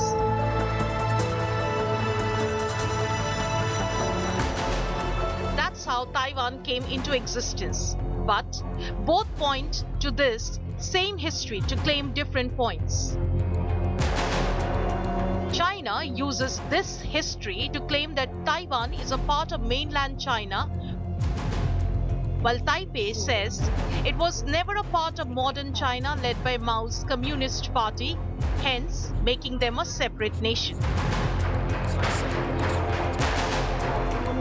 Then comes the neighborhood cop, the US, into the frame, and not being a fan of communism, the US recognized ROC, that is Taiwan, is a nation which got it a seat at UN, but by the 1970s, it did not seem to work out anymore. The UN then passed a resolution confirming the representatives from the PRC as the only lawful representatives of China for the UN. At present, for Beijing, the stand is clear. China is one land and Taiwan is a part of it, and it can go to any extent to rejuvenate its mainland. Exhibit of which is what happened in Hong Kong. The historical task of complete reunification of the motherland must be fulfilled and will definitely be fulfilled. For the nation governing itself, Taiwan has made it clear it's not a part of China, but at the same time, it's not doing much to maintain a status in international community. We will not act rashly, but there should be absolutely no illusions that the Taiwanese people will bow to pressure. So now you ask, what's the neighborhood cop, the US, doing in the whole scene? The US on one hand holds the ground that it does not accept China's claim over Taiwan, but then again, even today, there is no Taiwanese embassy in the US. They have just vowed to defend Taiwan under the war-like circumstances. So now what differentiates Taiwan from Hong Kong? Once a British colony, Hong Kong as another missing piece that China mainland acquired in 1997 handover. As decided back then, Hong Kong was supposed to have 50 years of democratic life, but as soon as modern China got hands on it, it started imposing its legislations over the state, hence creating the unrest for the years to follow. Taiwan has seen it happening with Hong Kong, hence have no intention to give up to the China's one mainland policy. Also, being a nation so well on the economic front, Taiwan wishes to maintain its status quo. With Simranjeet Kaur Renu, Bureau Report, India Today.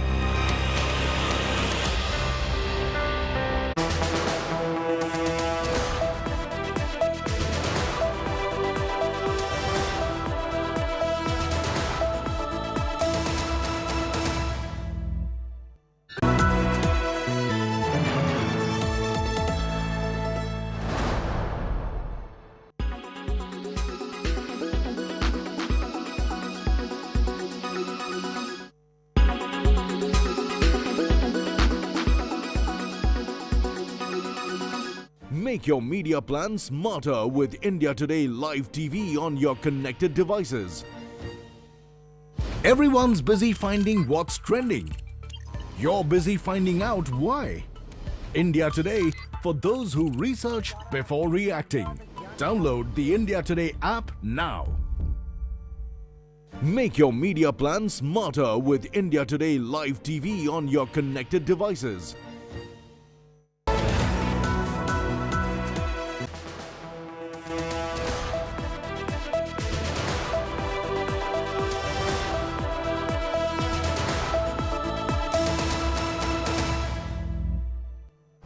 China uses not just conventional but more so asymmetrical, unconventional warfare against Taiwan.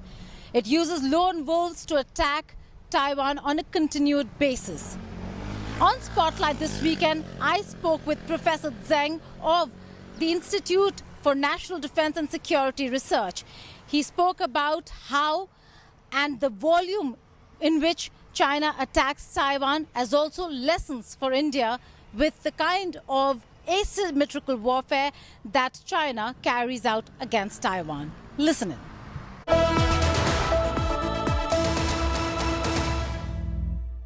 The recent tensions between China and Taiwan quite evident in terms of what China's plans really are.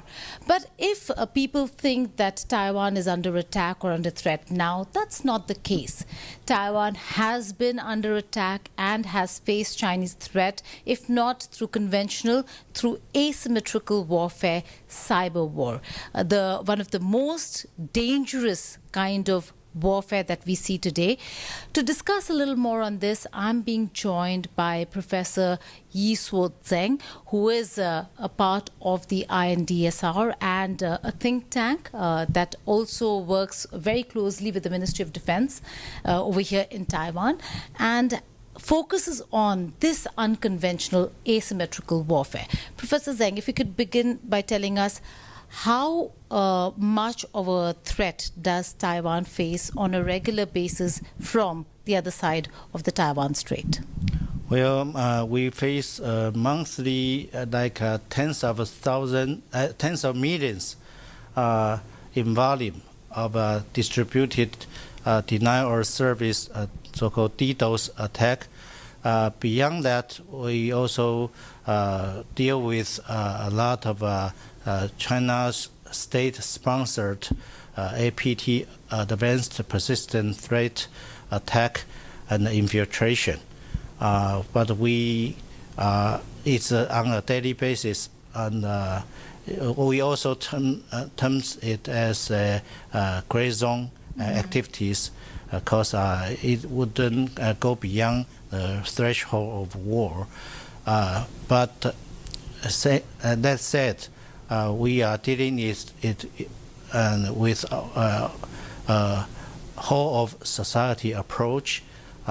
Since the internet is interconnected to internationally and domestically, so it's not just for the government to take a whole of government support, approach.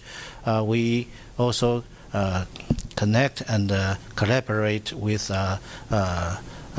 white hat hackers groups in our civil society and the private enterprises, infosec, information security firms to deal with threats of the kind.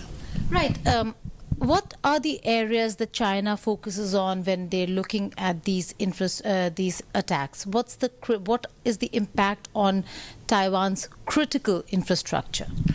Well, as you mentioned, their major targets, of course, is our critical infrastructure, particularly critical information infrastructure that will have a huge impact on our command and control and communication system once we are under their kinetic attack. So before they initiate, in our scenarios, before they initiate the first wave kinetic attack upon Taiwan, they will probably, very likely, I would say, initiate the kind of information operations upon Taiwan. And but it would not end once they initiated the kinetic attack. The information operations will continue and go on over across the whole spectrum of the warfare. That's all in the special edition from Taiwan. Stay tuned to India Today for all the latest news and updates.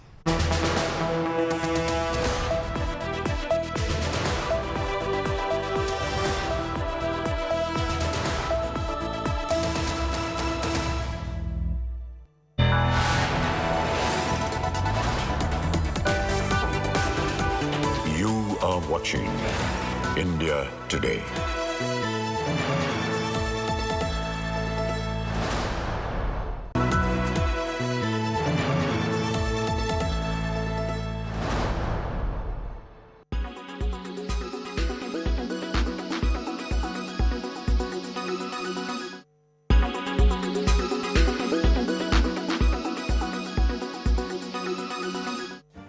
Make your media plan smarter with India Today Live TV on your connected devices. Amplify your brand with 100 million smart internet viewers. To advertise, mail us at sales@aajtak.com. Make your media plan smarter with India Today Live TV on your connected devices. Everyone's busy finding what's trending. You're busy finding out why. India Today, for those who research before reacting. Download the India Today app now.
watching India Today.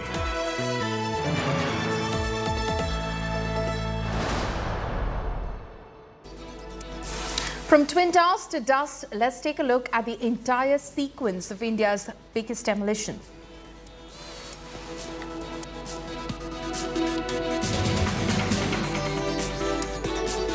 In fact, it happened at about 2:30 this afternoon when those twin towers, the Supertech Twin Towers, came down in a matter of only 9 seconds. A mega exercise, multiple agencies and authorities involved in ensuring that this exercise was successful and went off with precision.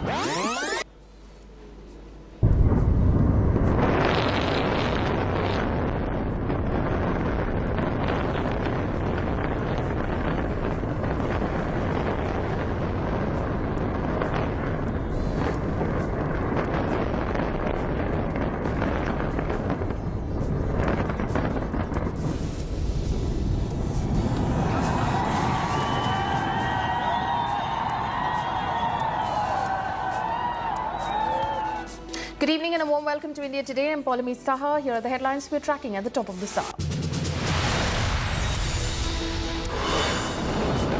India's biggest demolition ever. India Today gets you exclusive visuals as Noida's Twin Towers turn to dust in just 9 seconds.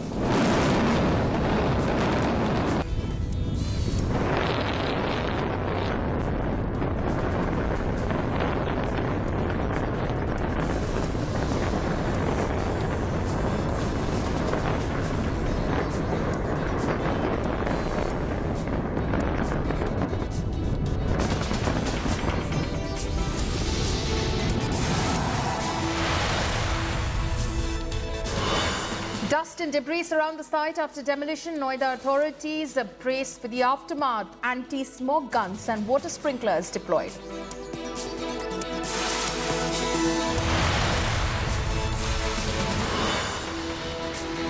Supertech defends illegal twin towers. R.K. Arora passes the buck to ruling government in 2012. Says building was built in accordance with laws that existed back then. आपको विश्वास दिलाना चाहता हूं कि इस demolition की वजह से किसी भी ऑनगोइंग प्रोजेक्ट के ऊपर कोई असर नहीं पड़ेगा और सारे निर्माण कार्य नियमित रूप से चलते रहेंगे.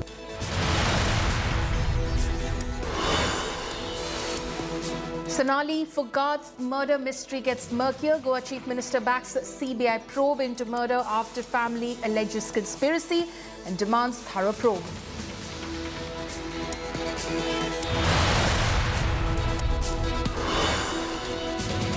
The Congress Working Committee has decided a new date for the Congress President poll election to be held on the 17th of October and counting on the 19th of October.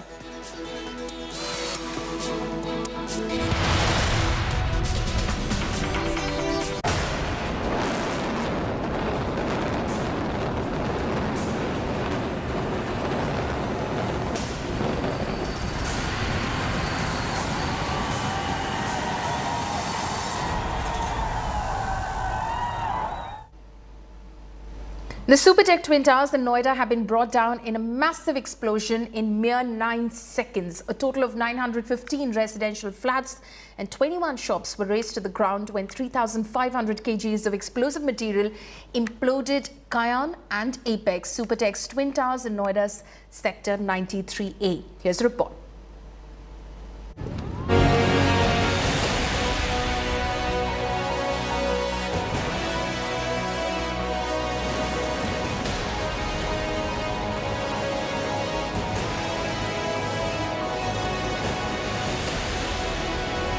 A stunning series of explosions ripping through the Twin Towers. One floor after another, sending minimal debris flying, bringing down the doomed skyscrapers, sparking a massive plume of thick, blinding dust clouds, sweeping through the Noida neighborhood. The Supertech Twin Towers turned to dust in mere seconds in one ferocious rumble.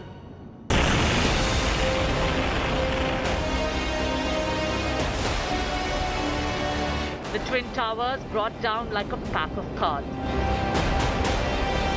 India Today cameras were at all vantage points, capturing the best images of the mother of all demolitions.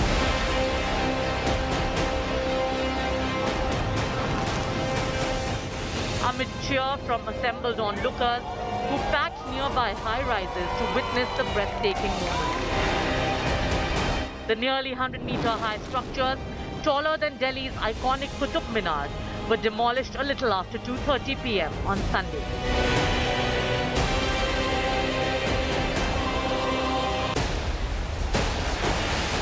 "32 floors of Supertech Twin Towers are now mere 80,000 tons of rubble. The 3,700 kgs of explosives rigged into the structures doing the trick."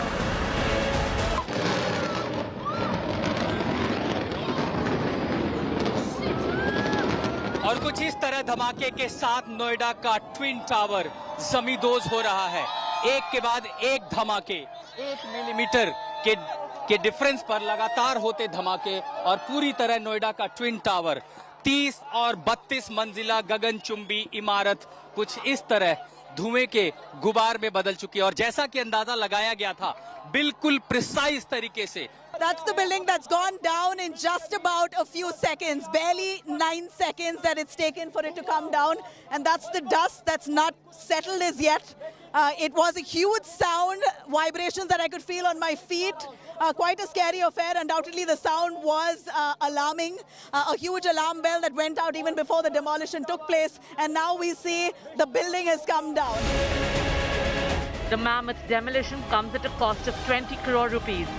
While Supertech paid 5 crores, the rest will be released by selling the piles of rubble, including steel structures. The colossal pile of debris is the only testimony to the 100-meter tall towers that once stood at the spot. The pile of debris will take 3 long months to clear. 3 मंजिला इमारत जैसा ये मलबा आपको इस वक्त तस्वीरों में नजर आ रहा होगा। तो ये हालत इस वक्त हो चुकी है। आप देखिए ट्विन टावर जो गगनचुंबी इमारत के तौर पर यहाँ पर खड़ा नजर आ रहा था, वो चंद सेकंड में जमींदोज हो गया है। करीबन 3 महीने का वक्त लगेगा और उसके बाद इस मलबे को हटाया जाएगा। The locals celebrated after the twin towers came down, happy that their homes were left unharmed despite the massive demolition. The clockwork-controlled demolition drive left the nearby high-rises unscathed. Buildings covered with massive plastic sheets escaped without any scars, but were piled with debris. With Nabila Jamal, Ashutosh Mishra, Aishwarya Paliwal and Arpita Arya in Noida, Bureau Report, India Today. Following the demolition of the Supertech Twin Towers, residents of nearby societies are bracing themselves for dusty days ahead. Noida authorities have issued a health advisory asking them to follow certain safety measures as they move back in. Here's a report.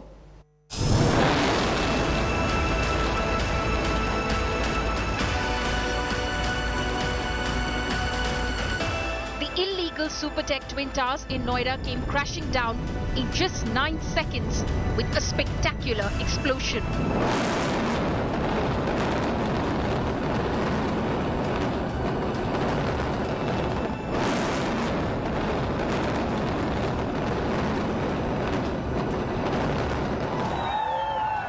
The explosion left behind a plume of smoke and nearly 55,000 tons of debris, which engulfed nearby societies. Immediately after the demolition, anti-smog guns, water sprinklers and fire tenders were deployed to contain the dust cloud. Bulldozers and cranes were called in to clear the debris.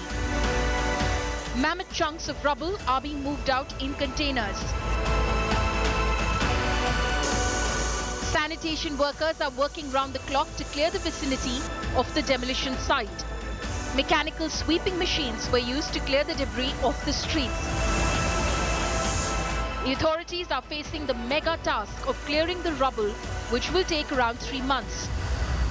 जो हम आपको ये तस्वीरें दिखा रहे हैं, ये twin tower का मलबा जो आप इतना ऊंचा बिखरा हुआ यहाँ पर देख रहे हैं, तो ये तस्वीरें इस वक्त की बड़ी ऐतिहासिक ये इमारत जिसको धराशाही कर दिया गया है, 9 सेकंड से भी कम का एक तरीके से कह सकते हैं वक्त लगा और ये पूरी इमारत जो है वो ढह गई है। हालांकि अब मलबे को साफ करने का काम देखिए यहाँ पर चलता हुआ इस वक्त आपको हम तस्वीरों में दिखा रहे हैं किस तरीके के मलबा 3 इमारत तक, जैसा कहा जा रहा था कि इमारत जो है मलबा जो गिरा हुआ नजर आएगा, अब इसको समेटने के लिए अब ये माना जा रहा है कि 3 महीने का वक्त जो है वो लग सकता है। फायर ब्रिगेड की गाड़ियां जो है यहाँ पर आपको नजर आ रही हैं, पानी का छिड़काव यहाँ पर किया जा रहा है क्योंकि जो धूल का गुब्बार निकला है उसको कंट्रोल करने की कोशिश भी हो रही है।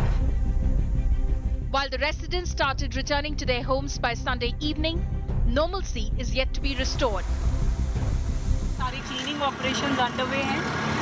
AQI डेटा भी जो प्री डिमोलिशन लेवल था उतना ही आ गया है। इलेक्ट्रिसिटी ऑलरेडी रिस्टोर हो गई है। गैस सर्विसेज रिस्टोरेशन का काम चल रहा है एंड सारी चीज़ें क्लियर हो जाएंगी कि they can come.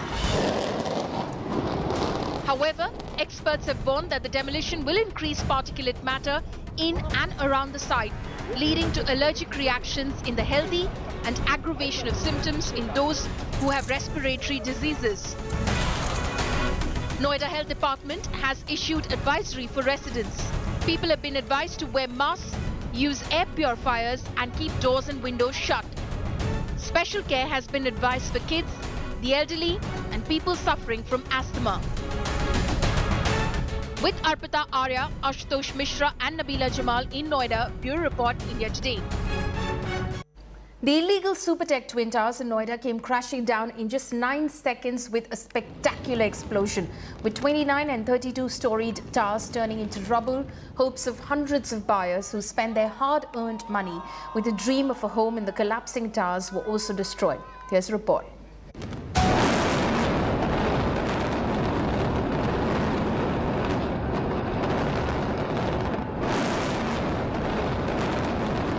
The death of Twin Towers, crashing down in seconds into massive pile of rubble in a controlled explosion. The breathtaking images stunning India. But in the beginning, it was a dream sold to thousands of potential home buyers, ready to shell out their life savings. Supertech promised a pair of modern swanky skyscrapers in the form of the Twin Towers, with ultra-modern facilities complete with a glitzy dream. And now, almost a decade later, this is what has happened to that promise. Thousands of dreams lying buried in this massive pile of rubble.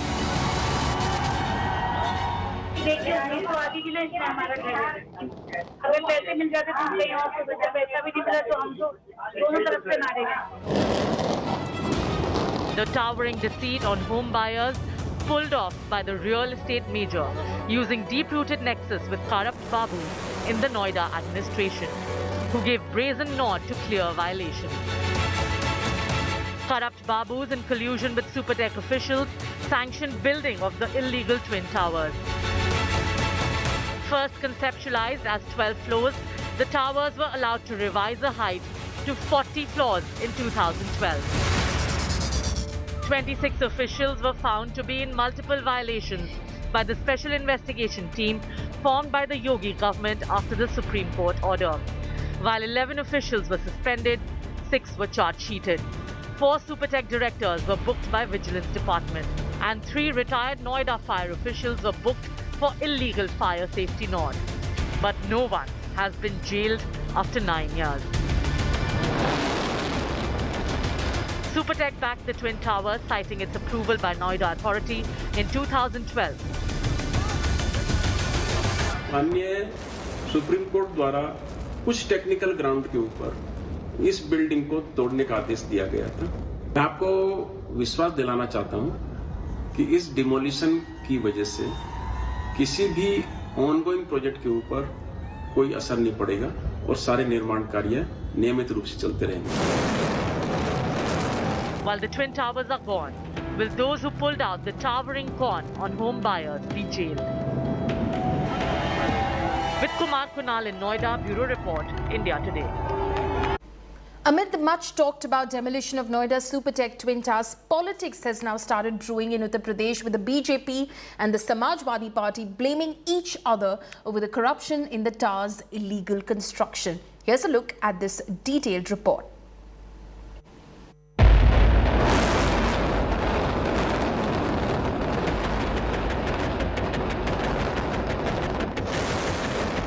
Monuments of corruption gone for good.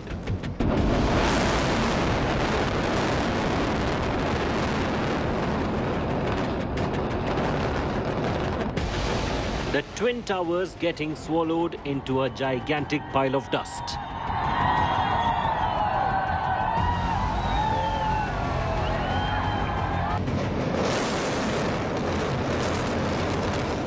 After controlled ignition of explosives, turned to dust in 9 seconds.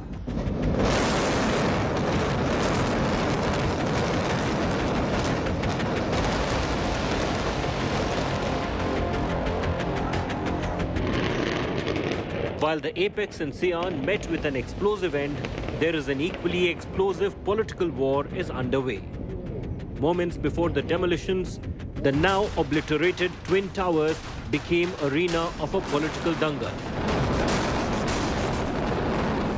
A political storm erupting even before the dust could settle, while the BJP targeting the erstwhile Akhilesh Yadav regime, accusing it of promoting corruption under its watch and allowing the towers of deceit to take shape. भ्रष्टाचार को पूरी तरह से संरक्षण अगर करने का काम किया गया तो सरकार के माध्यम से किया गया। श्री अखिलेश यादव जी को जवाब देना चाहिए, पूरी समाजवादी पार्टी को जवाब देना चाहिए कि उनकी सरकार के समय इतना बड़ा भ्रष्टाचार कैसे हुआ, यह इमारत कैसे खड़ी हुई, और इसके लिए उनको देश की जनता को, प्रदेश की जनता को बताना चाहिए कि वो ऐसा होने क्यों दिए थे। अगर होने दिए थे तो सपा कैसे दूध की धुली हो सकती है। Saffron Party's Kapil Mishra too targeted Samajwadi Party and said no action has been taken against the one who gave the nod for illegal towers. The attacks prompted SP to hit back, taking a power broker giant. 5 साल 6 साल से सरकार किसकी है उत्तर प्रदेश के अंदर में? इन्होंने तो कोई काम किया नहीं। वो वहाँ की लोकल जनता ने 1 करोड़ रुपए इकट्ठा करके सुप्रीम कोर्ट में केस दायर किया। इनका क्या है उसमें? ये क्रेडिट लेने क्यों लौट रहे हैं भैया? ये तो 6 साल की सरकार हो गई इनको। इन्होंने तो कुछ नहीं किया। कोई अधिकारी पे कार्रवाई की क्या? इनके 26 अधिकारी ऐसे जिन पे चार्जशीटेड हैं। क्या आज तक कोई जेल गया क्या? The BJP points out that in 2004, SP patron Mulayam Singh Yadav was in power when Supertech got nod for the building complex. And Akhilesh Yadav was in power in 2012 when Supertech got illegal nod to build the 40-floor Twin Towers.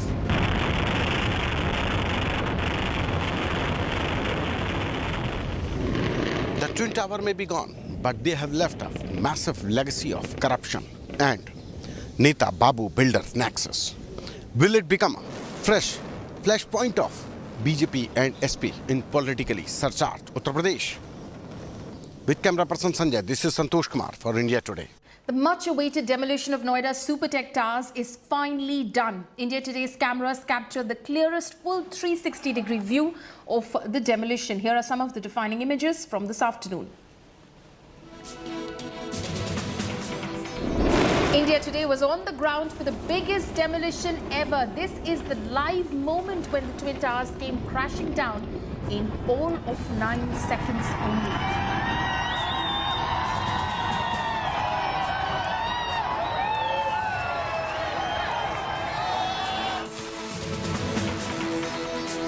Nine seconds is all it took for the two Supertech Towers, Apex and Kayan in Noida Sector 93A to come down. India Today had deployed high-tech, high-definition cameras that captured the full extent of the demolition. Here's a look at the long shot of the moment the explosion was triggered.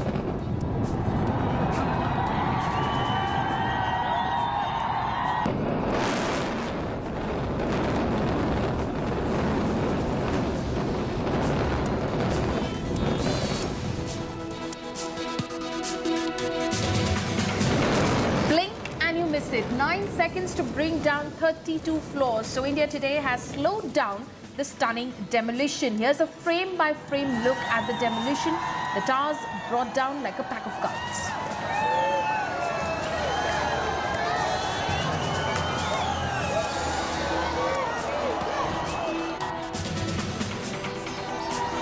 Here's another view of the demolition. India Today's state-of-the-art technology that brings to you never-before-seen images of the explosion and its aftermath.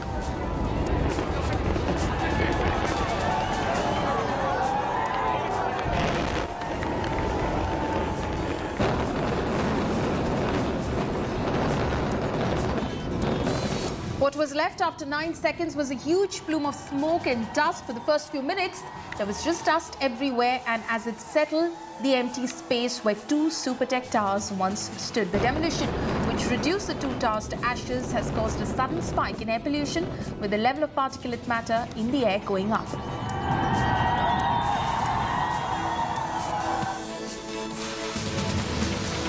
Demolition done. The big task ahead is to clear the debris. Soon after, water sprinklers were brought in to remove the dust from plants, trees and neighbouring structures. Fire brigades too were pressed into action to sanitize and clear the area.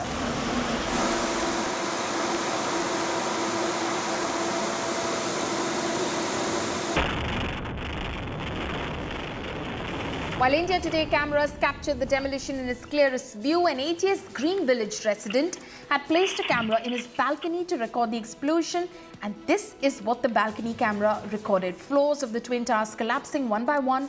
This is the closest view of the demolition.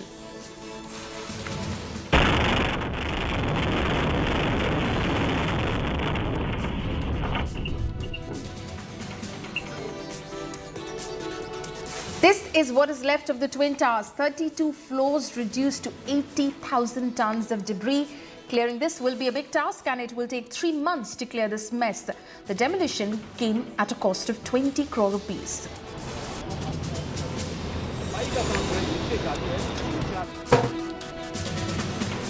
The local residents were seen celebrating after the demolition took place. In Parshvanath Prestige Society, people were seen dancing and beating drums while expressing their happiness over the demolition of the illegal towers.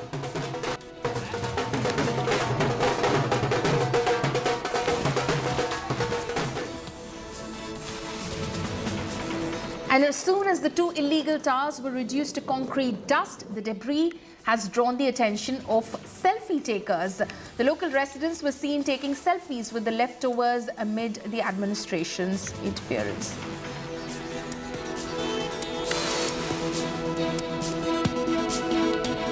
The contrast between the Twin Towers when they stood taller than Delhi's Qutub Minar and the massive pile of rubble is all too stark. While the two towers were around 100 meters tall, the heap of debris stands just in the form of a dwarf when compared.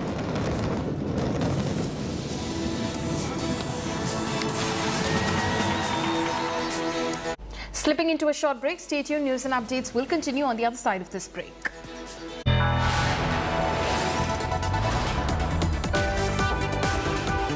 You are watching India Today.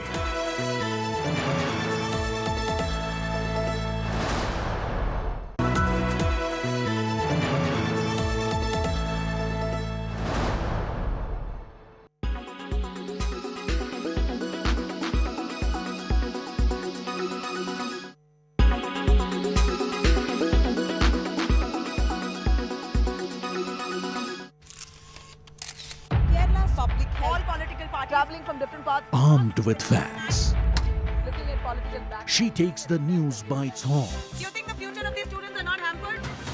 Fierce, bold and direct, setting the tone for the biggest stories. From every corner and every angle. Expect nothing but the unfiltered truth. News first, niceties later. Watch me, Nabila Jamal, on India Today.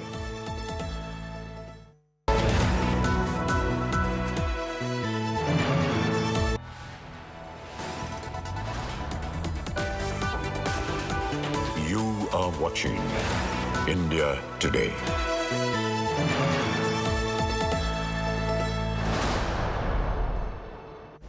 Goa Chief Minister says he will consider handing over the mysterious death case of TikTok star turned BJP leader Sonali Phogat to the CBI after family members demanded a thorough probe.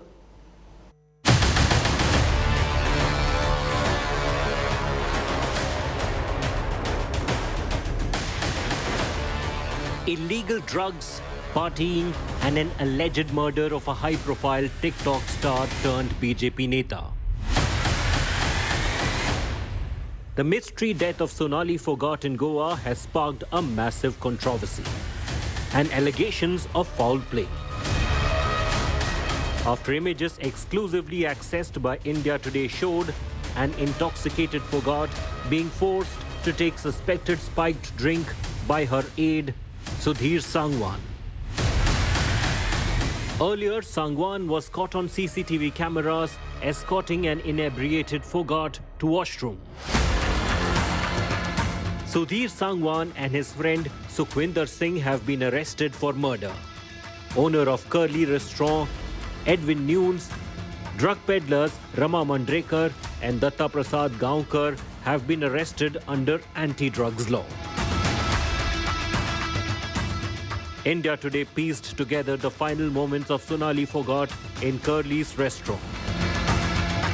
In the Anjuna area of Goa, there is a restaurant by the name Curly's, which is famous for its nightlife. We are at this very restaurant because it's making headlines for all the wrong reasons. BJP leader, TikTok star and Big Boss contestant Sonali Phogat partied here in this very restaurant hours before she was declared dead in the hospital. Goa CM Pramod Sawant backed CBI probe to unravel the mystery. मैं फिर से एक बात बोल देता हूँ आपको, क्योंकि हमारे पुलिस ने पूरी तरह से इसकी जांच की है, लेकिन फिर भी उन लोगों की डिमांड है समझो तो सीबीआई को देने के चाहिए, तो सीबीआई देना वो चाहते हैं तो हम सीबीआई देने के लिए कोई हमें हरकत नहीं है, लेकिन उसकी पूरी इन्वेस्टिगेशन हमारी पुलिस डिपार्टमेंट ने की है। मैं मेरे पुलिस डिपार्टमेंट का अभिनंदन करता हूँ। Sawant's announcement comes after Phogat's family met Haryana CM Manohar Lal Khattar seeking a CBI probe. The Curly's on South Anjuna Beach was under scanner during the 2008 Scarlett Keeling murder case. The British teen was found dead after a rape bid at the restaurant, notorious for its alleged drug-fueled rave parties. With Pankaj Upadhyay in Panaji, Bureau Report, India Today. Handing it over now to my colleague Nikhil Naz in Dubai, who of course is watching that clincher of a match between the two arch rivals, India and Pakistan. Over to you, Nikhil.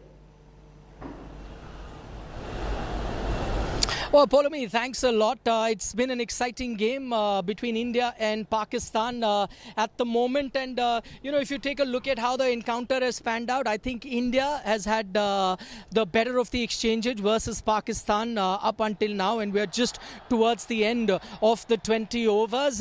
And whatever you saw of the Indian strategy, clearly they had made certain plans versus this Pakistani team. We're still to finish the Indian inning, and we'll just have to wait and watch I beg your pardon, the Pakistan innings, and we'll have to wait and watch how much is it that Pakistan get. But they were 9 down towards the end of the 20th over. Just a few more deliveries to go before we find out what is the sort of total that Pakistan is going to set for India.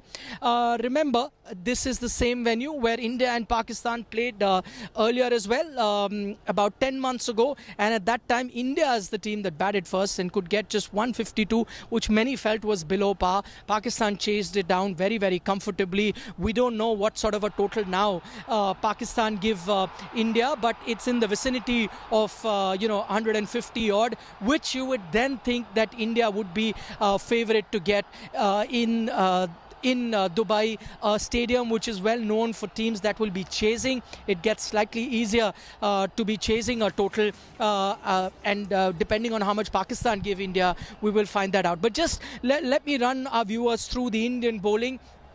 They went in with 3 fast bowlers. There was a school of thought that whether India will go in with 3 spinners or 3 fast bowlers, and India decided to go in with 3 fast bowlers. That has paid dividends. There was a question mark whether that 3rd fast bowler should be Avesh Khan, and because he hadn't been in great form leading into this tournament. But then Avesh Khan was picked, and even though he proved to be expensive in the first over that he bowled, but after that, as you saw, he picked up a wicket, a very crucial one at that, of Fakhar Zaman, and from there on the slide of the Pakistan batting started. There was a bit of a collapse. Only Mohammad Rizwan was that one player who was batting at one end and batting for long. You thought that he was saving his best towards the end of the innings, where he would get a lot of runs, but that wasn't to be. He was out while just before that kick could have started. Pragyan Oza joins me now. Pragyan, you'll have to help me out because I'm outside the stadium. I don't know whether you're watching the game, but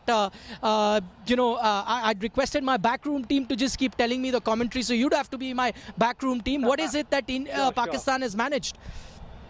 I think Pakistan is 147 for 9. This is 19.4 overs, and I think they've got all out.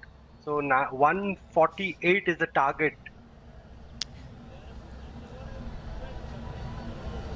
Okay, so that's interesting. 148 is the target, as Pragyan points out, because I'd just come about 4 or 5 deliveries before the innings got over to do this live, to do my audio test and my video checks. So 148 is the target that Pakistan have set the Indian team, which is a few runs below compared to what India set Pakistan exactly 10 months ago at this very stadium. That was a T20 World Cup encounter. This time, of course, they're playing the Asia Cup. So your thoughts on that, Pragyan? Let's take a look at Indian bowling. We were talking whether Saibhai was your opinion that let's go in with 5 bowlers. Maybe you don't need the 6th bowler with Jadeja and Hardik doing well. But as we found out today, it was a well-rounded effort, and you ended up using all your 6 options. So 6 bowling options is a great thing that India went with. It paid dividends today. I think this is the way forward. We'll have our 5 bowlers, the proper bowlers, and we'll have Hardik Pandya, because I believe the dimension that he gets is very different now. If you see our regular bowlers were bowling, but look at the difference what Hardik Pandya has created, the impact that is made in this game and prior to this. Those 3 important wickets that he picked, he never let Pakistan settle down.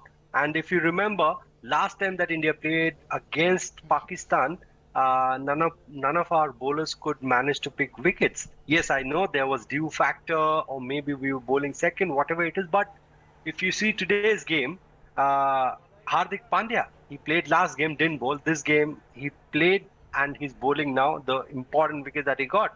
And because of that, I think other bowlers looked much better. I'm not saying that they didn't bowl well, but he was like a last polish to shine the diamonds. Oh, that's true. A diamond, truly, as far as the Indian bowling performance is concerned. Pragyan, one thing that we noticed in the Pakistani top order, in fact, even the middle order then collapsed too, was short pitch bowling. Clearly, there was a plan in place by the Indian team management, by the Indian team, that's the way to go, cramp them up for room. And it wasn't just short pitch bowling for the sake of it. It was really targeted well, so there's no room. You had to play your strokes, and that's how the Pakistani batsmen faltered. Yeah, I think it's not the trick was not the short delivery. The trick was the length that they were hitting. These short deliveries were surprise. And when they were bowling those short deliveries, it was not away from the batsman, or it was not missing the batsman. It was intended to hit the batsman and made sure that the batsman plays a different shot, which he was not ready for. So this was kind of a surprise for them. And if you ask any fast bowler or any batsman, if a certain delivery or a certain shot is played, which the other person is not expecting, then the bowler or the batsman is taken by surprise, and that is what has happened. If you see, most of the deliveries were in the length. Bhuvneshwar Kumar, Arshdeep, Avesh Khan, they were bowling those length, but those short deliveries were quick and well directed. And most of the wickets came because the batsmen were surprised. Overall, how do you see this total, Pragyan, if I could ask you? Doesn't seem a lot, but we know that in pressure games, even anything close to 150 can be tricky at times. How would you want the Indian team to approach it? Do you approach it with caution, or do you think, no, this is not a very high-scoring game? All we need to do is, just play our natural game. How do you think India would be looking at this break? I think it's quite simple. What the captain has said, they have been following a template. They have been looking to chase or score those runs in a particular way, and that is what they should be doing, irrespective of the total that they're seeing. And this is the right time to show the world that they have changed their mindset and they're looking to do something which they have always spoken about in recent past. So I feel it will not be any different. The approach will be same. But at the same time, this score is something which Pakistan can fight for. It's not like a score which will be a cakewalk. But looking at the Pakistani bowling attack, this is something, if they want, they can put pressure on Indian team.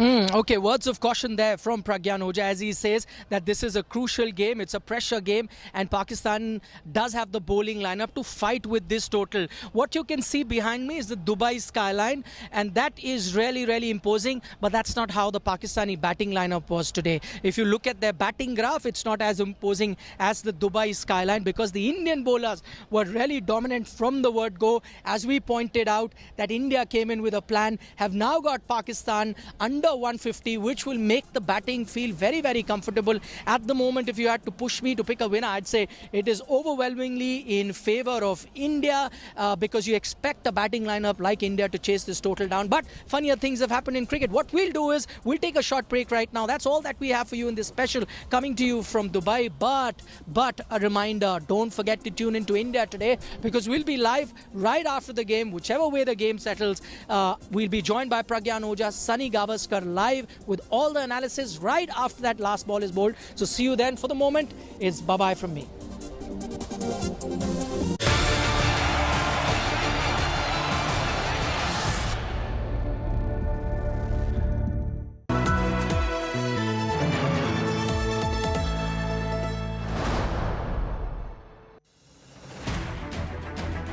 I don't read the news. I read between the lines to tell you the true version of events, the true story of our times. To document grief, the toughest assignment for any journalist to be. From those who matter. Women politicians going to stick up for each other. Of those who should matter. I document the truth. I don't distort the truth. I don't glamorize the truth. I don't gloss over the truth. The ghosts of India's contentious medieval history have come knocking again. I hustle for the truth, on the ground, in the newsroom, in the studio. I don't try to grab eyeballs. I inform you to make you see the point. To the Point with Preeti Chaudhary. At these times, only on India Today.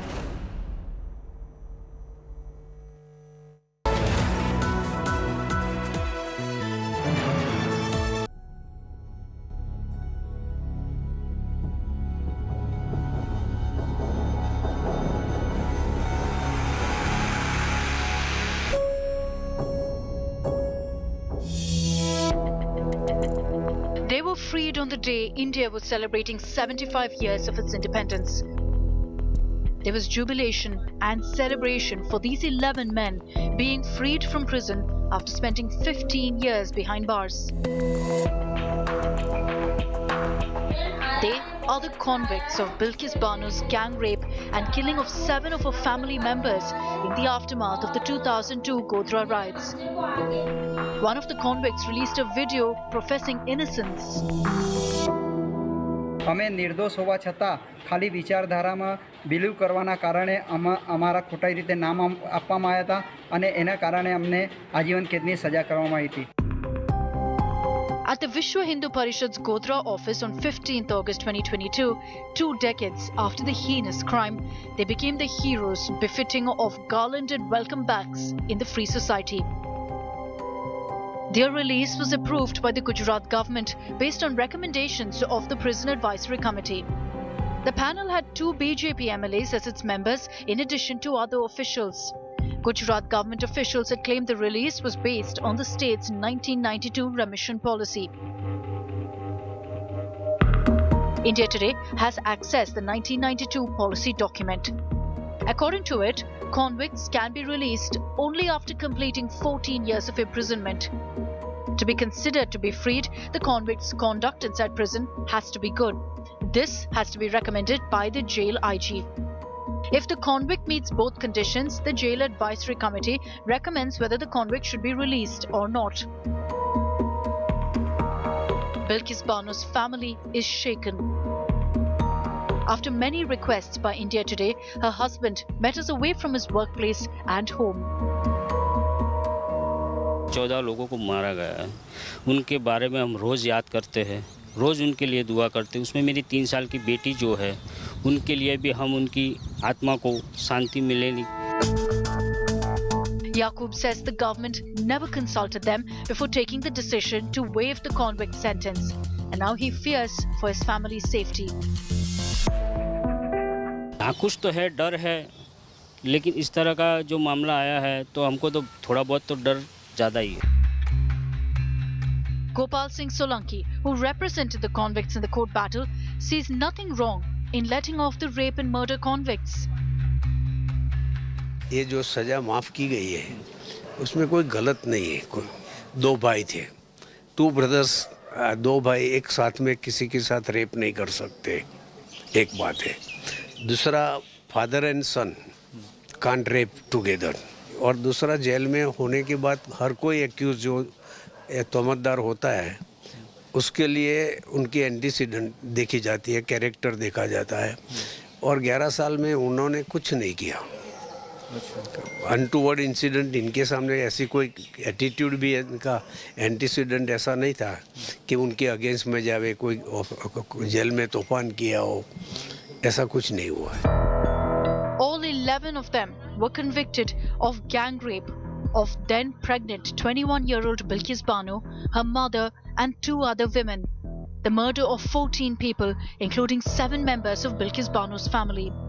The victims were fleeing the riots in Radhikapur village when they were ambushed on 3rd March 2002.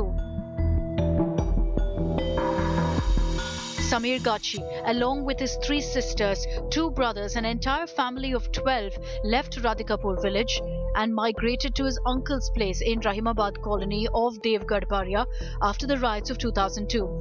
He sells vehicles today, trying to rebuild his life. But the remission and release of the 11 convicts and their boast of innocence has shaken his world once again.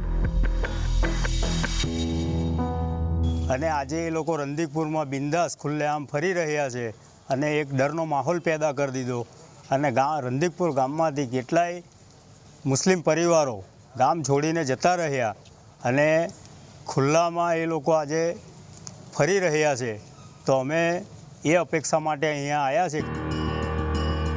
Samir is not alone. There are others in this colony who live in fear of reruns of those black days of 2002. 55 of them have signed a letter and submitted to Dahod collector demanding all 11 convicts be jailed again to serve justice to Bilkis Banu. Collector સાહેબને રજૂઆત કરવા માટે કે અમને ન્યાય મળે, બિલ્કિસ બાનુને બી ન્યાય મળે, અને એ અપરાધીઓને, એ બલાત્કારીઓને કે જેમણે એક જધન્ય અપરાધ કર્યો એવા અપરાધીઓને ફરી જેલમાં પૂરે એવી અમે અપેક્ષા રાખીએ છીએ. Presiding over the trial in 2008, Justice Salvi, then special judge in the Mumbai City Civil and Sessions Court, had convicted the men to life. While observing Bilkis's deposition, he had detailed her fight as courageous. So in such crime, one should be very careful in granting remission. One should consider all the aspects of it, and particularly more, one should consider the object of the punishment. I would say, I feel from the conduct of the accused that they accepted the felicitation. They should not have. Therefore, they have no remorse about this. Therefore, it's all shocking. It's not the felicitation alone, but remission also comes into question. Over 6,000 citizens, including grassroots workers and human rights activists, have urged the Supreme Court to revoke the remission of sentences for 11 men convicted of rape and murder in the 2002 case. Demanding that the remission be revoked, the citizens stated that the early release of these murderers and rapists only strengthens the impunity of those who commit acts of violence against women. The Supreme Court agreed to hear the petition challenging the remission of 11 convicts in the Bilkis Bano case. On Thursday, the top court issued a notice to the Gujarat government to file its response in the matter and asked the petitioners to make the 11 convicts party to the case. The matter will be taken up for hearing again after 2 weeks. The CJI questioned the exception in remission and stated that the 11 convicts will be made a party to the case. The rules were not followed, neither the central government was consulted, nor the judge who had issued the judgment was consulted.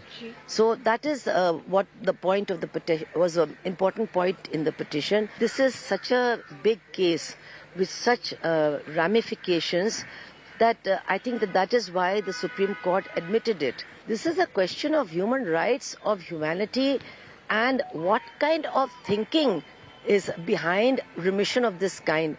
Certainly the central government should have intervened by now. Supreme Court was very candid enough at time of argument that what was such a big wrong when a remission has been granted, because court had only ordered that their cases should be considered for remission.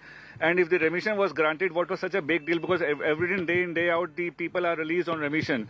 So court was prima facie not inclined, but still they had issued notice, so we will file our appropriate reply to in this case. How can they attack on a remission order without even seeing the order? How can they make grounds in the writ petition without seeing the remission order? So this was very, very speculative writ petition which was filed in Supreme Court, and that too by a third party, a political outfit. So in any case, court has implemented us as party respondent in this case, and we will file our appropriate reply in this case also.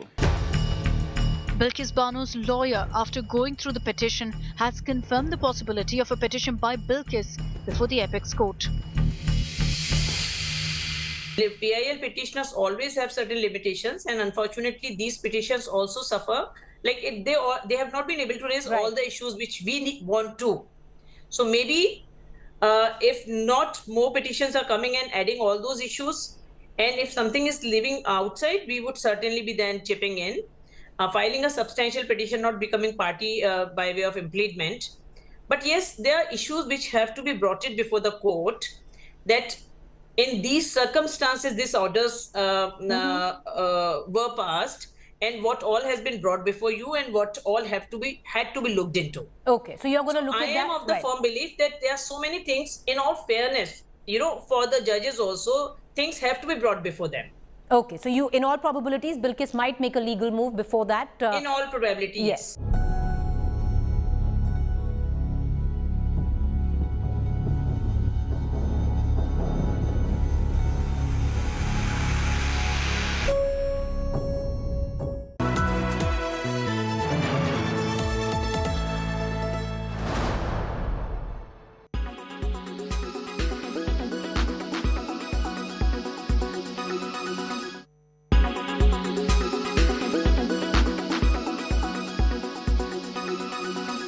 Everyone's busy finding what's trending.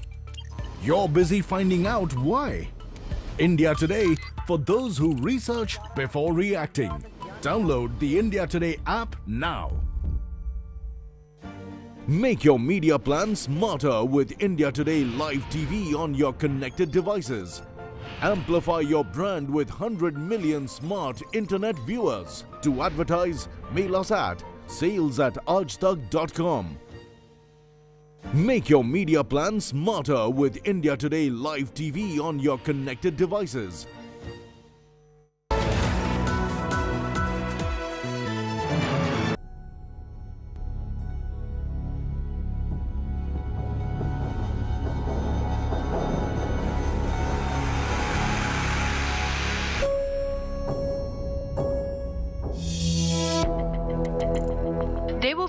the day India was celebrating 75 years of its independence. There was jubilation and celebration for these 11 men being freed from prison after spending 15 years behind bars. They are the convicts of Bilkis Banu's gang rape and killing of 7 of her family members in the aftermath of the 2002 Godhra riots. One of the convicts released a video professing innocence. અમે નિર્દોષ હોવા છતાં ખાલી વિચારધારામાં believe કરવાના કારણે અમારા ખોટાઈ રીતે નામ આપવામાં આવ્યા હતા અને એના કારણે અમને આજીવન કેદની સજા કરવામાં આવી હતી. At the Vishwa Hindu Parishad's Godhra office on 15th August 2022, 2 decades after the heinous crime, they became the heroes befitting of garlanded welcome backs in the free society. Their release was approved by the Gujarat government based on recommendations of the Prison Advisory Committee. The panel had 2 BJP MLAs as its members in addition to other officials. Gujarat government officials had claimed the release was based on the state's 1992 remission policy. India today has accessed the 1992 policy document.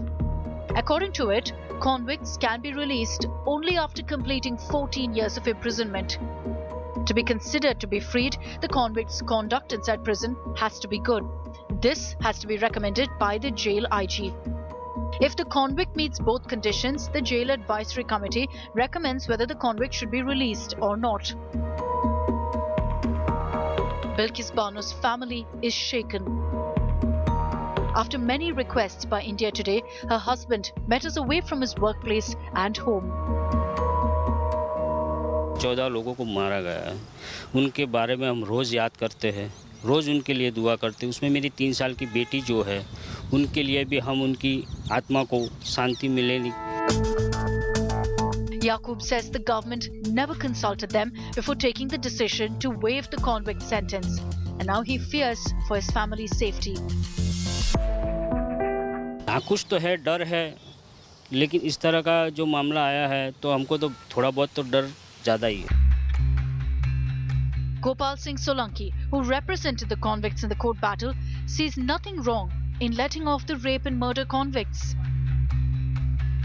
ये जो सज़ा माफ़ की गई है उसमें कोई गलत नहीं है. कोई 2 भाई थे, 2 ब्रदर्स, 2 भाई एक साथ में किसी के साथ रेप नहीं कर सकते, एक बात है. दूसरा, father and son can't rape together. और दूसरा, जेल में होने के बाद हर कोई एक्यूज जो तोहमतदार होता है उसके लिए उनकी एंटीसीडेंट देखी जाती है, कैरेक्टर देखा जाता है. और 11 साल में उन्होंने कुछ नहीं किया.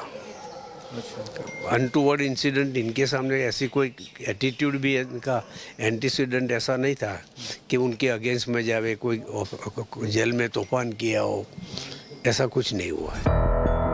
All 11 of them were convicted of gang rape of then pregnant 21-year-old Bilkis Banu, her mother and 2 other women.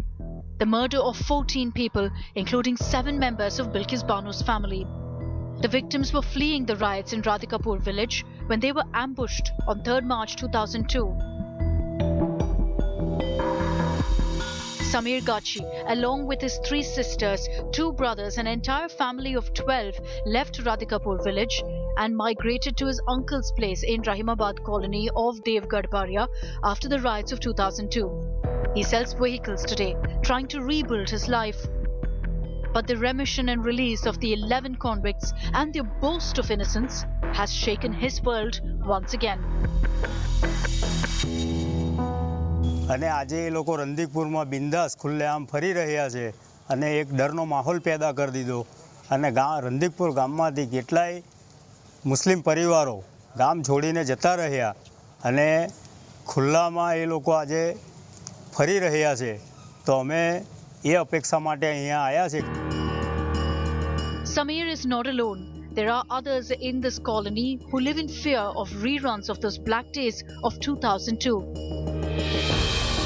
55 of them have signed a letter and submitted to Dahod collector demanding all 11 convicts be jailed again to serve justice to Bilkis Banu. Collector સાહેબને રજૂઆત કરવા માટે કે અમને ન્યાય મળે, બિલ્કિસ બાનુને બી ન્યાય મળે અને એ અપરાધીઓને, એ બલાત્કારીઓને કે જેમણે એક જધન્ય અપરાધ કર્યો એવા અપરાધીઓને ફરી જેલમાં પૂરે એવી અમે અપેક્ષા રાખીએ છીએ. Presiding over the trial in 2008, Justice Salvi, then special judge in the Mumbai City Civil and Sessions Court, had convicted the men to life. While observing Bilkis's deposition, he had detailed her fight as courageous. So in such crime, one should be very careful in granting remission. One should consider all the aspects of it, and particularly more, one should consider the object of the punishment. I would say, I feel from the conduct of the accused that they accepted the felicitation. They should not have. Therefore, they have no remorse about this. Therefore, it's all shocking. It's not the felicitation alone, but remission also comes into question.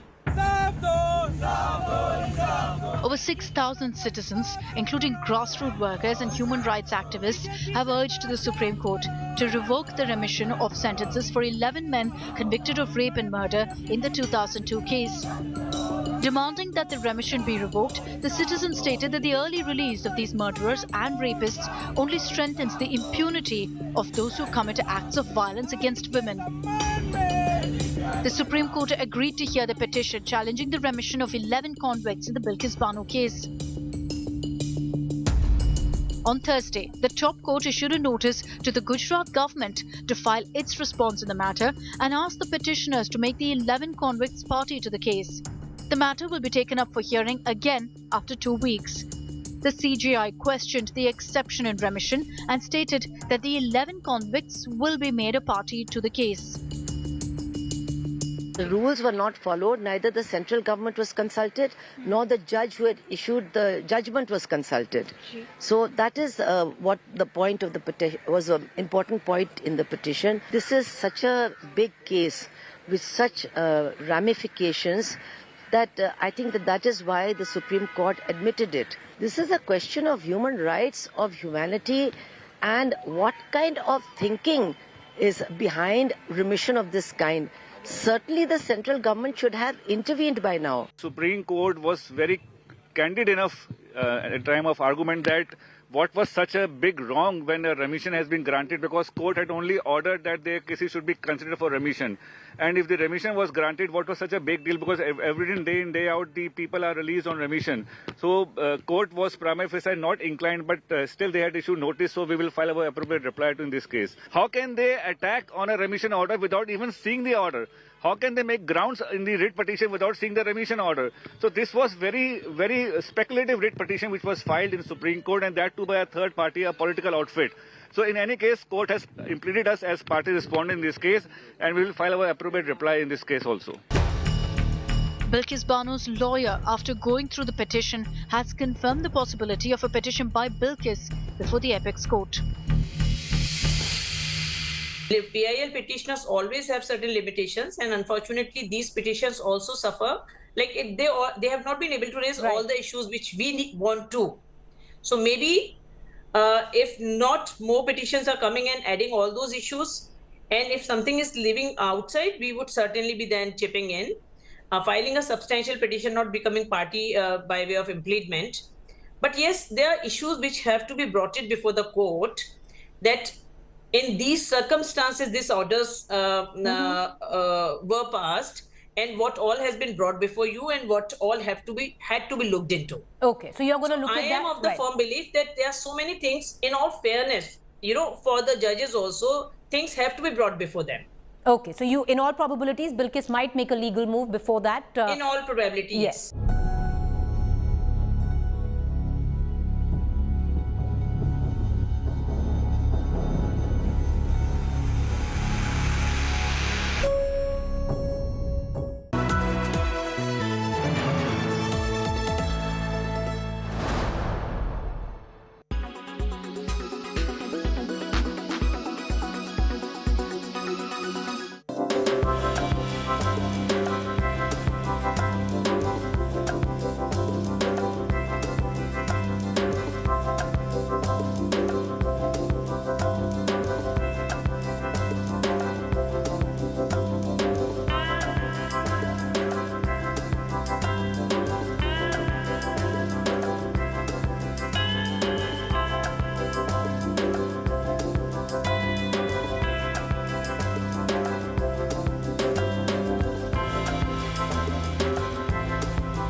Prime Minister has suggested that the next 25 years could be an Amrit Kal, opportunity for India to move to the next level. But what could India at 2047 really look like? What is a new idea of India in 2047? Are we looking at the possibility of a second republic, a new Indian republic, or are we looking at perhaps more of the same? That's the question that we are going to pose, and look at very specific areas where India may change dramatically over the next 25 years. Joining us now are two very special guests, Dr. Shashi Tharoor, congressman, author, public intellectual, diplomat. He's got a very long CV. And Harsh Madhusudan, author, investor, economist. Appreciate both of you joining us as we look at two sides, possibly right, left, and center. Give them a very big hand. As I said, we'll divide it into four clear segments. The first one, I'm going to be provocative right at the very outset. By 2047, will India become a Hindu Rashtra with a completely new constitution to the one that we had in 1950? Shashi Tharoor, why don't you kick off with that? Well, I think clearly it's part of the agenda of many of those in the ruling circles of our country. The truth is that the constitution we have established a certain idea of India, which is what we always refer to, one in which all citizens are equal, whatever your color, your religion, your caste, your creed, where you were born, what language you speak. If you're a citizen of India, your rights were equal. If you belong to a religion other than that professed by the majority, you could nonetheless profess your own religion and propagate it. All of this is provided for in the Constitution. And as you know, this Constitution was rejected and decried by those today we would call of the Hindutva persuasion. They argued from the very start that this was an Anglophile vision of India. From their point of view, India was a pristine Hindu state, and every non-Hindu here was either a guest or an interloper, a bandit. And from their point of view, that entitled the Hindus of this country to throw these others out or relegate them to second-class citizenship. Now, the idea has been modified over many years of ideological debate and contestation within the Hindutva Sangh Parivar, but the idea at core remains exactly this, that we should be a Hindu Rashtra, a state by and for the Hindus, and Hindus defined as people whose motherland, fatherland, and holy land are this particular country. Now, this notion excludes, obviously, everybody who's not a Hindu, Sikh, or Buddhist, or Jain. Otherwise, because those are the four whose holy land is also India. For everyone else, you are going to live here on sufferance and on the terms that will be decreed by the Hindutva leaders. So when they say things like, well, we don't mind if you want to worship towards Mecca, but you better declare yourself to be a Hindu Mohammedan or a Hindu Christian, that already is a transformation that others are going to find difficult to accept. So to my mind, that's the direction in which the country is heading. But you ask, will there be a new constitution? I think that's easier said than done. I don't think it's going to be that easy to rewrite a constitution, the very constitution by which everyone in the government today has sworn an oath and which is upheld, whose basic structure has been upheld by successive Supreme Courts. But what the government has been able to do is, frankly, ignore some of these provisions of the Constitution, as when the Prime Minister goes off and conducts a Bhumi Puja at Ayodhya, or when he indeed does a consecration of the laying of the first markers for the new Parliament building. It's not in the Constitution, and certainly it can be said to even go beyond the Constitution in finding the head of government performing a religious function for an institution belonging to a secular state. But if they can do that without changing the Constitution, will they need to change it, Raji? No, before I come to you, Harsh, just to get this right, the Constitution has been amended on several occasions, including the word secularism, which in itself was inserted into the Constitution, and for 75 years, the Nehruvian vision of secularism has prevailed over other competing ideas. I'm asking you, as we look to 2047, do you believe that that Nehruvian vision of secularism will increasingly be relegated into the pages of history books, and through the Constitution Amendment, we will have, by 2047, a new vision of an Indian secular republic? The word secular didn't make us secular. We are a secular country and society for thousands of years, and on top of that, our secularism is already enshrined in the Constitution without using that word. Otherwise, how do you have the right to worship? How do you have the right to profess religion? How do you have the right to propagate religion? All of these imply that the state is neutral about your religion. It's clearly at odds with the notion that we will be the land of one set of people, the Hindu Rashtra. And therefore, it seems to me, you can take the word secular out and still remain secular. No, Harsh. I absolutely agree with Shashi. The word secular did not make us secular. The Hindu majority made us secular. If you look at India, there are two Punjabs. They are not together. Indian Punjab is very happily with Tamil Nadu, and Indian Bengal is very happily with Gujarat. But the two Punjabs are not together, and the two Bengals are not together. Why is it that? That is because India has always been a Hindu Rashtra. The difference is between Rashtra and Rajya, between nation and state.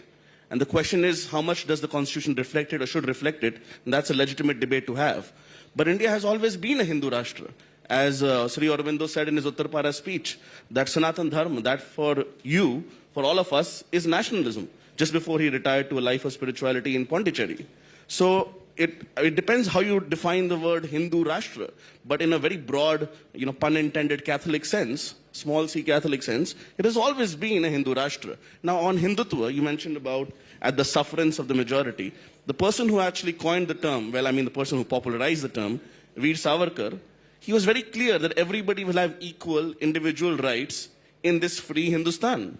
In fact, he went to the extent of saying that we might even have proportional representation at one point in the parliament and all cultural autonomy. So the person who actually popularized the term, we should be decent enough to take it at the face value. It is the so-called Hindu right. I think right and left does not really apply to India, which is actually perfectly fine with secularism, that is religion-neutral personal laws, religion-neutral educational institutions, and it is the so-called secularists who want Muslim men to have 4 wives, at least legally, who are okay with polygamy for some and not for other.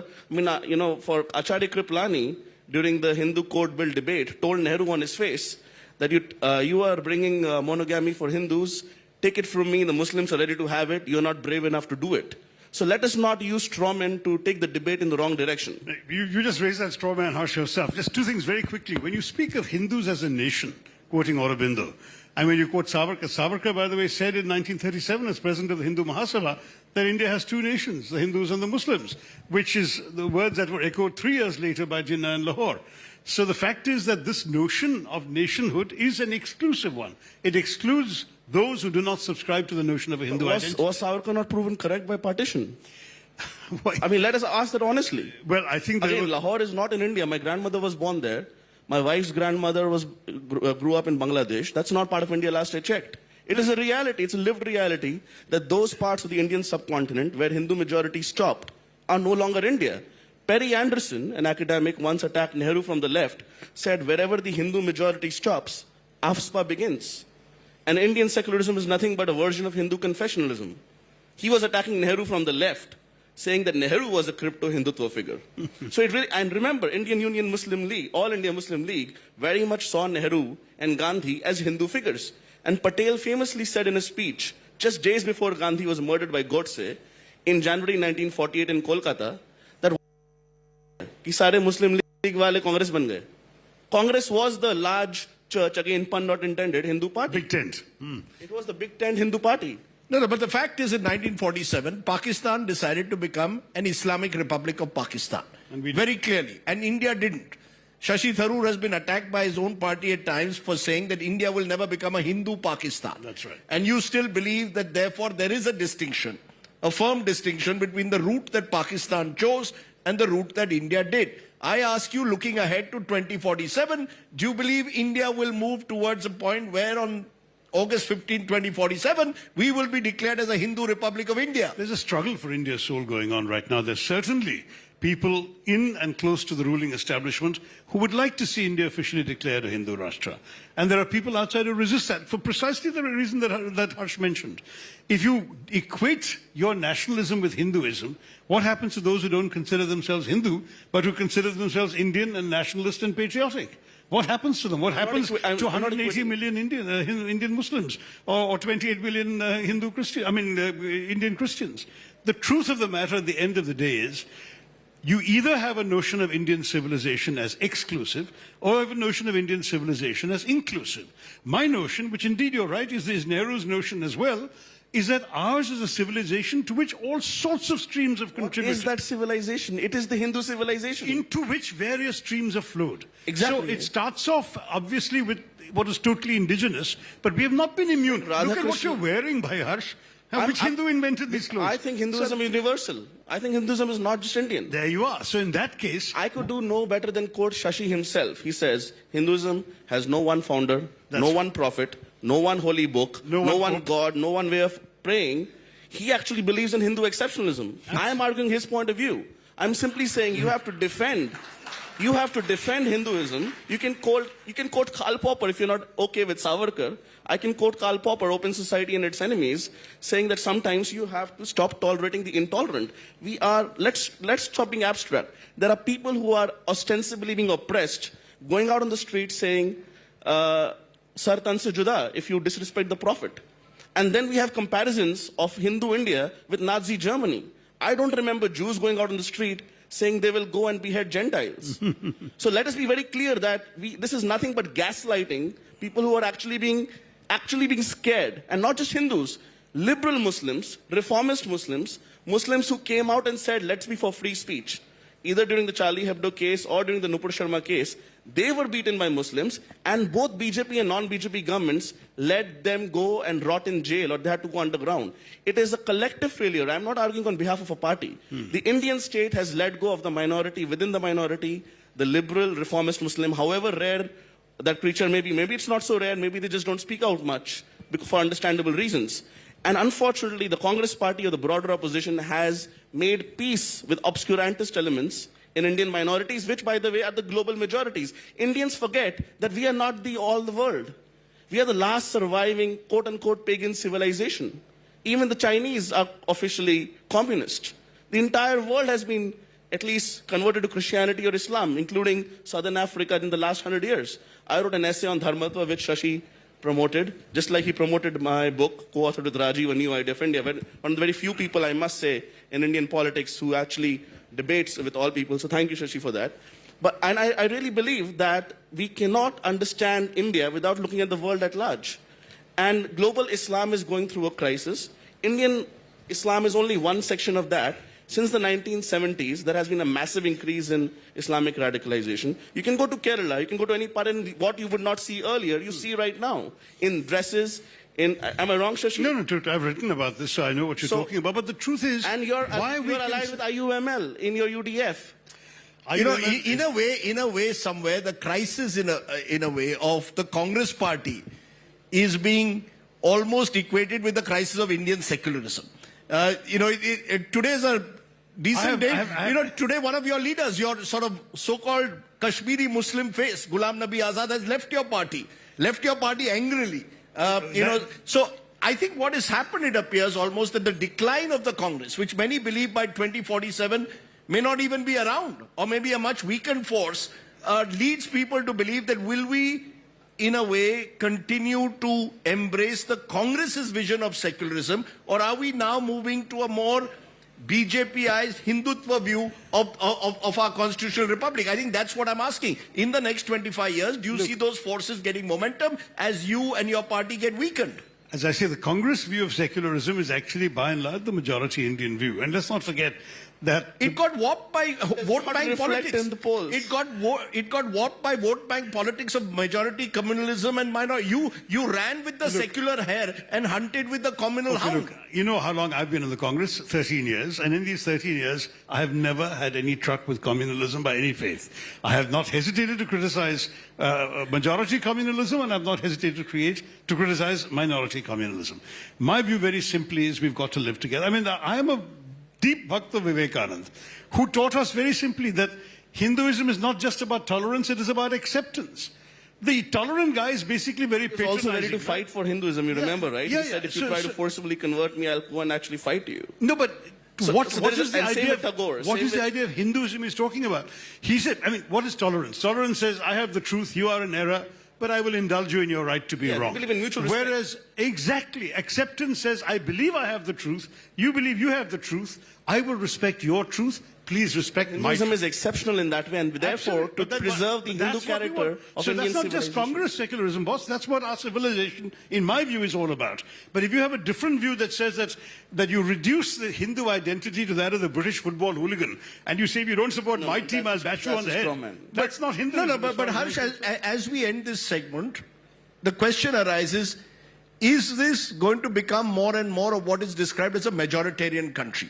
As you move ahead, where, in a sense, we have a parliament... I'll answer you that very simply. Where we have a parliament, for example, where the party ruling the country with more than 400 MPs between the two houses doesn't have a single Muslim MP today. Now, does that worry you? Should we be worried that the fact is we have one of the largest Muslim populations in the world, and somewhere or the other, every day there is a dog whistle or some element of demonization? Will that increase, intensify going into 2047? First of all, the demonization is both ways. Like Sartan Sajuda, I just recounted to you. So it's not one way. Secondly, India is the only democracy worth its name between Israel and South Korea.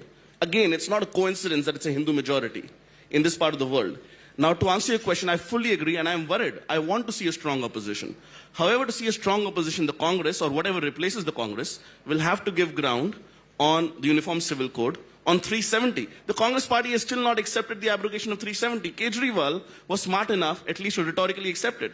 Now, if today I, as a median voter who's not a member of any political party, by the way, I cannot trust the Indian National Congress to preserve and defend the Indian national interests despite their massive Hori lineage, because currently the people who are on charge, they just don't inspire that confidence. No, but beyond the Congress and BJP, Shashi Tharoor, Uniform Civil Code, inevitably, in the next 25 years, do you believe that a Uniform Civil Code is almost inevitable, given the fact that if you want equality of citizenship, have equal laws? Why should we, 1950s Directive India, principles of the Constitution, where there were concerns post-partition that Nehru may have expressed, which is why a particular direction was taken by the Indian Republic, is very different from India in 2022. Do you believe a uniform civil code is an idea whose time has come? Look, Nehru said himself it's a very desirable objective, but he also said you've got to take people along with you.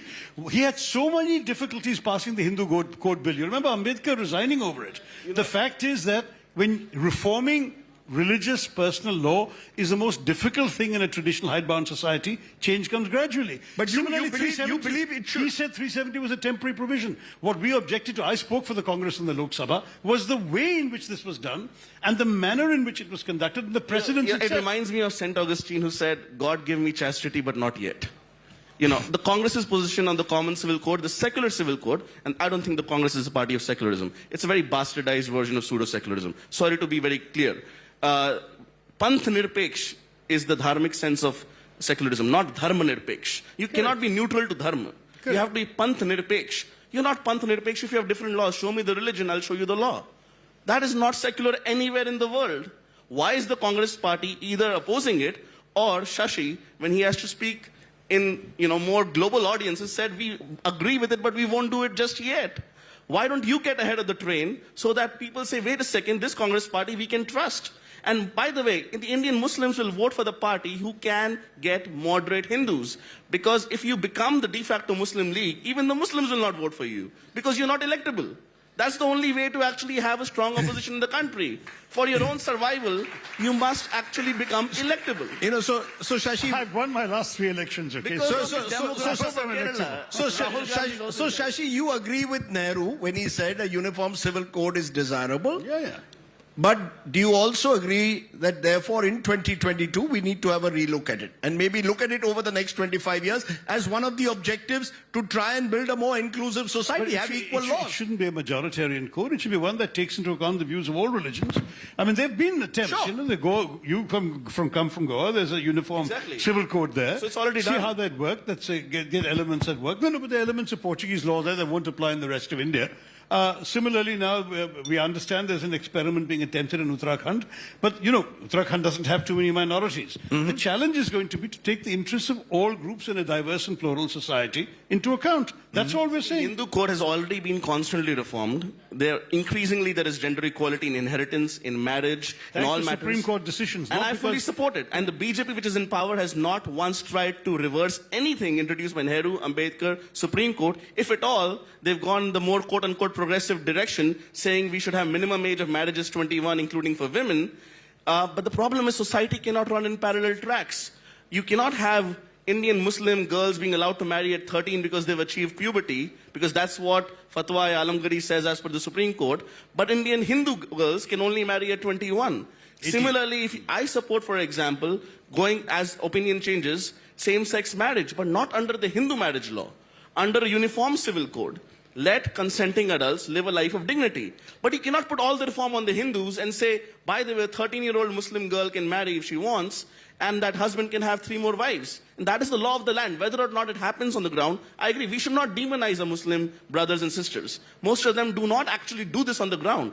If that is the reality, then why it's even more important for the Congress to get ahead and say, let me take ownership of this reform. What is stopping you? You know, Shashi Tharoor is caught between the devil and the deep blue sea because, you know, which one are you? He's a Congress politician. And the deep blue he's sea. a Congress politician and a public intellectual, and sometimes those two self-images tend to collide. No, so when I'm not a Congress spokesman. When you spoke Rajiv. of a uniform civil code, I could see the smile on Shashi, almost in agreement, but at the same time worried that what will my party say? Will I be the next in line to leave the party? Should that happen? I'm not a party spokesman. You asked me here to speak in my own capacity, and I'm doing that. Yeah, so I'm telling you what I believe. Yeah, well, I'm glad to know that you do believe that a uniform civil code is desirable, but it should be done through a process of consultation. Exactly. Am I correct? Correct. Okay, I think your party will live with that. Thank you for the I think he should do a palace coup in the party and take over the party. I see him as an excellent shadow prime minister, if not exactly prime minister yet. Should I be asking that question here? Can we move on to the idea of India? Whether Shashi Tharoor wants to contest as a leader, a future leader of the party, it's been asked before. But, you know, linked to that, just since we are looking ahead to 2047, one more fear that is expressed is that by 2047, we could either be a single party autocracy, or we could be a country where, for example, the southern states are increasingly anxious that they are not getting their due in terms of the economic benefits being equally distributed across the state. Not just They are the major tax-paying states of this country. They are the economically progressive states, but they're actually losing out when you talk of fiscal federalism. Do you believe we will be more unified come 2047, or do you see still the possibility of parts of India exercising their right to, in a way, express their freedom from Delhi? That we will have to now understand that we are different Indias moving in different directions. Look, we're all committed to the unity of India, but I think it requires statesmanship in Delhi as well. You don't have to wait till 2047. In 2026, the 84th Amendment expires, and thereafter the government is free to redraw the Lok Sabha constituencies.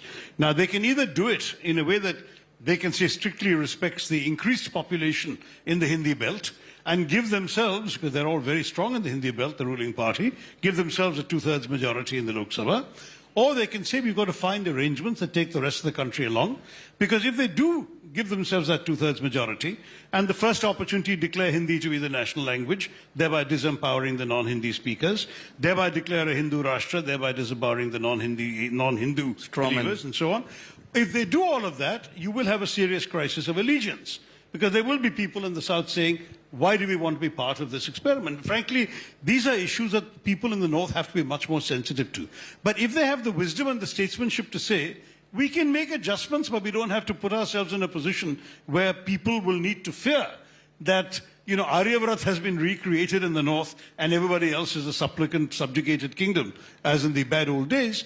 If they don't do that, they show statesmanship, there's no reason why we shouldn't be a triumphant, unified, and successful country.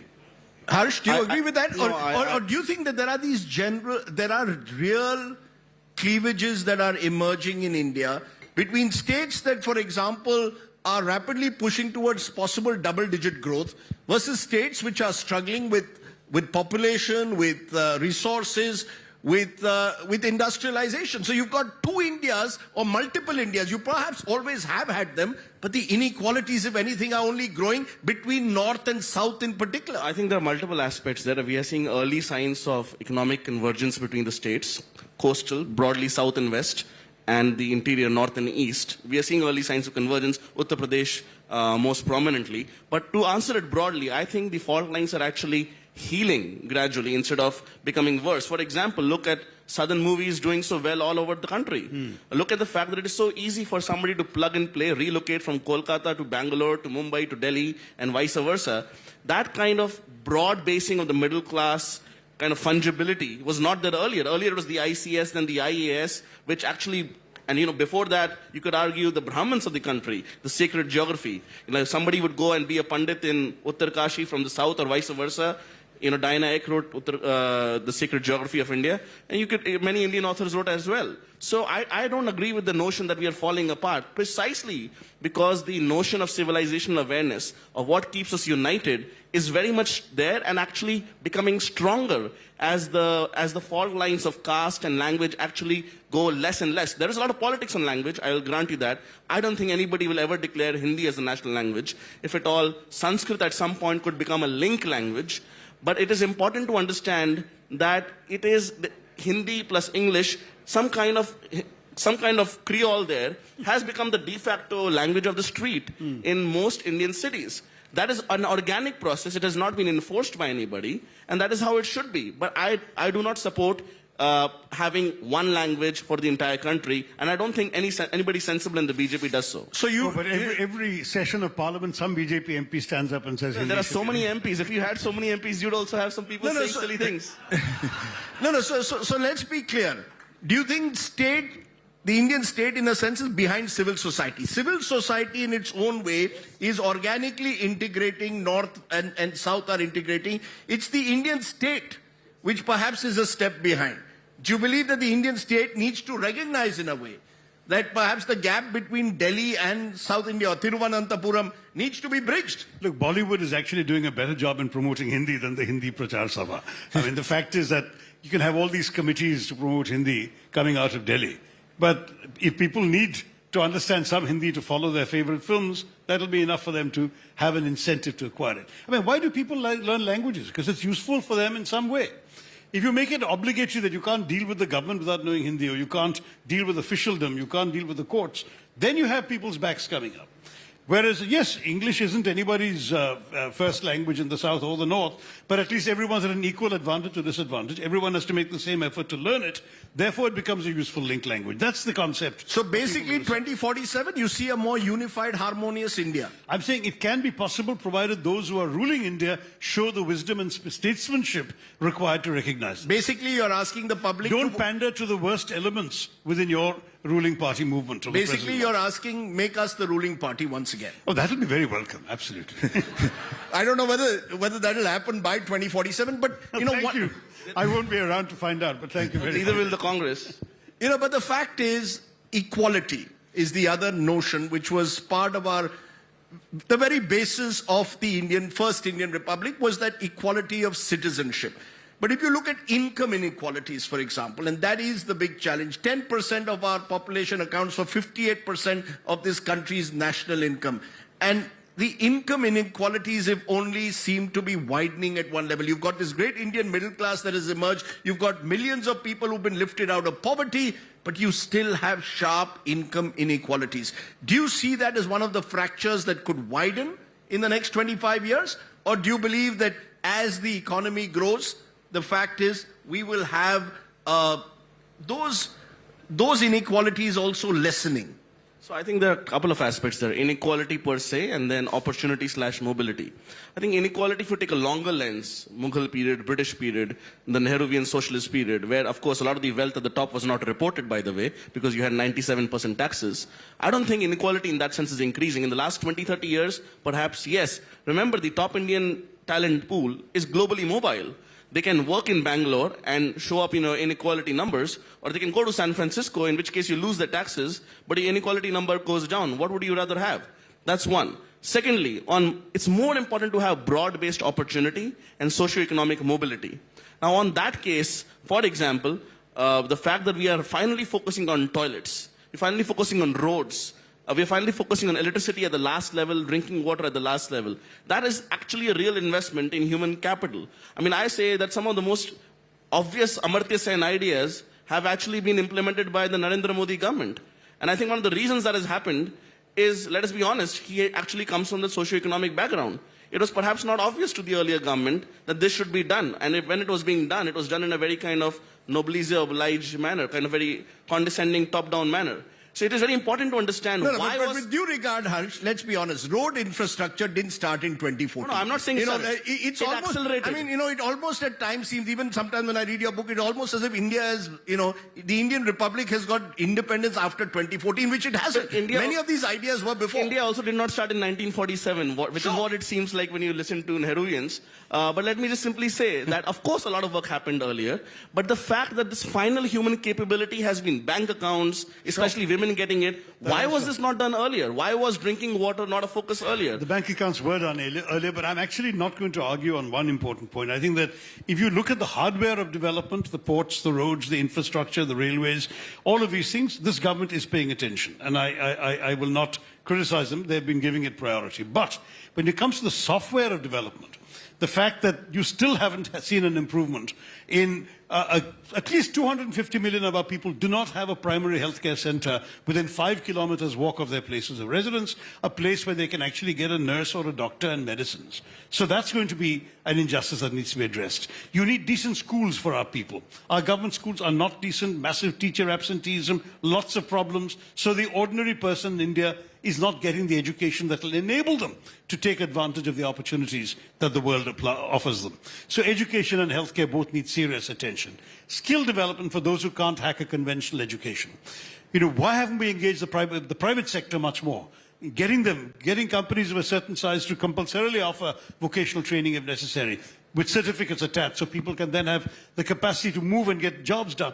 These are the things that I would truly call human capital, and I think that's what Amartya Sen meant as well, is talking about the things that improve the quality of life of human beings. I want every Indian to be able by 2047 to take 3 meals a day for granted, to be guaranteed that there'll be a roof over their heads against the rain or the sun, and at the same time to be able to educate their kids, be taken care of without going bankrupt when they're sick, and have the capacity to dream of a better life for themselves and their children.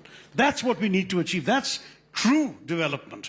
The roads and highways and bridges are great, they're important, but they can only work as a means to this larger end. The larger end is a better life for ordinary Indians. Let these people have a decent job, the prospect of a better one, the ability to dream and think of a better future. That, if you like, is the essential Nehruvian vision, is standing for a better future for every Indian. And that's what I believe in. Good, you're still a Nehruvian. You're the last Nehruvian, but in a way. But Harsh, there is much in what Shashi Tharoor says, that while we are focusing on the hardware of development in the last 8 years, the software at times has been lost out. Education, key factor. Access to internet in schools is still 19% all over India. Only 14% in rural compared to 42% in urban areas. Now, I know that the task is gargantuan, but there's a sense that we still haven't paid enough attention to education and healthcare, and we were exposed rudely in this very city during the second wave of COVID, for example. The sense is that these are still critical. Do you believe that there will be a marked shift in the next 25 years towards the software that we need to become absolutely. And do you really see that happening? Absolutely, and I think it has to happen. I would say it's already happening. For example, deworming, because I worked for MIT Poverty Action Lab long way back, was a massive success in India, completely underreported, which has massively increased student productivity at schools. Deworming was done at a nation level by the Modi government. Now, on education, I agree that it has been one of the less prioritized ministries. Just like Shashi conceded physical infrastructure was a good job, I would also concede that the soft part was not done very well. But, they have more years, and it looks like they'll have more years in 2024 beginning as well. So we'll see where that goes. We can help I must say one thing, that actually on the health side, the digital public goods, for example, the way this vaccination was done, for now 2 billion vaccines and counting. And it is a fact that my friends in the US, they never really had this kind of ease for their verification of vaccination, to go and show into the airport, etc. On the internet part, I agree, much more needs to be done. But remember, the national telecom policy of Vajpayee government is what actually led to the massive rise in internet connectivity. And right now, after Jio's, it's not just the government, it's the private sector as well. We have the world's cheapest internet and the most downloaded gigabytes per person in the world. Now, how much of that is salubrious or not, I don't know. But a lot of good stuff is happening. Speed is beyond out. No, almost 40% of digital payments are coming out of India, which is quite India has remarkable. leapfrogged even China on that. So this is not happened without technocrats at the government, including, by the way, people like Nandan Nilekani, who are not part of the BJP, who had earlier fought a ticket on the Congress. So it's a bipartisan effort in that sense, but promoted primarily by the Modi government. So are you saying the idea of India in 2047 would be of a fully developed country? The Prime Minister in his Independence Day address said that, this is not about India becoming a developing country, but a developed country. But when I look at the numbers, we're way below. Look at per capita income of India, $2,000 odd dollars versus 12,000, which is the global average. So we are way below, and it takes about a decade to double. So we are not going to get anywhere close to what the Prime Minister's definition of a developed country by 2047 would be. My point is... I disagree on that. Where do you see us, for example, in 2047? See, the per capita income dollar terms actually depends a lot on the currency exchange, which is cyclical. So let's not go into that. But primarily, you have to look at Indian per capita incomes as a percentage of the global average. And we bottomed out, for example, compared to the US, at 1% in the 1990s. We're close to 3-4% right now, and it's very rapidly increasing. So it's like a classic exponential curve. It seems flat until it suddenly goes parabolic. So I would be patient on that. We are consistently having good per capita growth rate. Unlike UPA 1 and UPA 2, there have been a lot of structural reforms done. The GST could not be passed by the UPA government. It was passed by the BJP government for all its warts and all. Similarly, because of the resistance of the Chief Minister of Gujarat. That's why it wasn't passed by the UPA government. Well, you were not able to convince him, but he was able to convince your Chief Ministers. Why was that? Because he used the Finance where Commission you stand on these matters depends on where you sit. And how you prioritize it. When he sat in Racecourse Road, his position changed. The reason is because he guaranteed 5 years of GST payment to the states, and that's a decision the Congress government refused to take. On GST, on IBC is a massive reform which has totally unblocked our banking system. So these are big structural reforms, slow moving, they go through our jurisprudence, they set precedent and case. It takes a long time, but it has all happened, and there is a lot of tailwinds. I always say right now the India story as an investor, speaking as an investor right now, it's like a spring that's about to be unleashed. And there's a lot of short-term pain, a lot of long-term gain. And in this case, I'm going to eat my cooking. So, I have massive skin in the game. So we'll find out. My third book is called Long India, and that's what I'm writing about. Shashi Tharoor, in that sense, and as we sort of wind down, do you believe India will be a better place to live in 2047 than it is today in 2022? I mean, if we ask this question possibly at the dawn of independence in 1947, and you looked 75 years later, you'd probably think the glass is half full and not just half empty. Your sense, do you believe India will be a better place to live in? There are serious challenges on the environmental front. I mentioned income inequalities, which are stark. There are possible north versus south challenges between states that are moving much faster than the rest. Do you believe we will be a better place to live in? And therefore the new idea of India, as you see it, in 2047 will make India a better place to live in? It could be, but it'll also depend on whether we can preserve social harmony and social peace. In other words, I think on the economic front we've grown in every respect, every yardstick. I mean, Britain left us as a country with 16% literacy, 8% for women, 90% of people below the poverty line, and a life expectancy of 27. We've already come a long way from there. Okay, so your literacy rate is 82%, your life expectancy is 70, your maternal and child health and mortality figures are down. Everything is by and large in a transformative position. Of course, you still have people below the poverty line who frankly have done badly in the last few years, especially since demonetization and the COVID lockdown. But hopefully we can redress those and pull themselves up again. But the bigger question, it seems to me, is we don't want to be a country where you ask the question, are you better off? And the answer comes, well, it depends on if you're a Muslim or not. I mean, the truth is, we should be a country where everyone is better off. We can be, but you've got to preserve social peace and harmony and get beyond this majoritarian communal bigotry that is poisoning the atmosphere. You see that as the biggest challenge over the next 25 years, preserving India's unique social harmony and diversity? I see it right now, Rajdeep. He talked about us betraying the liberal Muslims. I have liberal Muslim friends. I have a Muslim friend who's married to a Hindu who came to me and said, my son was told by his classmates, I can't play with you because your family is Muslim. And she was in a state of shock when she told me this, and she was not the only case. This kind of toxicity that has gone into our society, this has to be pulled out. Otherwise, we're going to poison ourselves. And then, indeed, there will be a question of whether we are better off, we're leading a better life in the future or not. You know, let me just juxtapose what, take forward what Shashi said in a way, because sometimes it appears our governance priorities are horribly misplaced. I drove from Bengaluru to Mysuru the other day. The road was terribly potholes everywhere. And what is happening with the ruling party in Karnataka? They're taking out a Savarkar Yatra. I wonder where the Savarkar Yatra fits in with basic governance. Where, you've got contractors accusing the government of being a 40% commission government. Now, every Indian city you go to, potholes is a major problem. From Mumbai to Bengaluru. This is not just about Karnataka. And then you hear of Savarkar Yatras taking place. You hear of religious processions. You hear of Muslim traders not being allowed at religious festivals in Karnataka. So, Harsh, you're pointing out to our civilizational greatness. But on the ground, look at the reality. We seem to be forgetting. The average person not interested in what happened 1,000 years ago. He is living with the here and now. And we seem to have completely misplaced we are actually issuing threats to each other about people who lived more than 1,000 years ago. So what you're saying is not factually correct.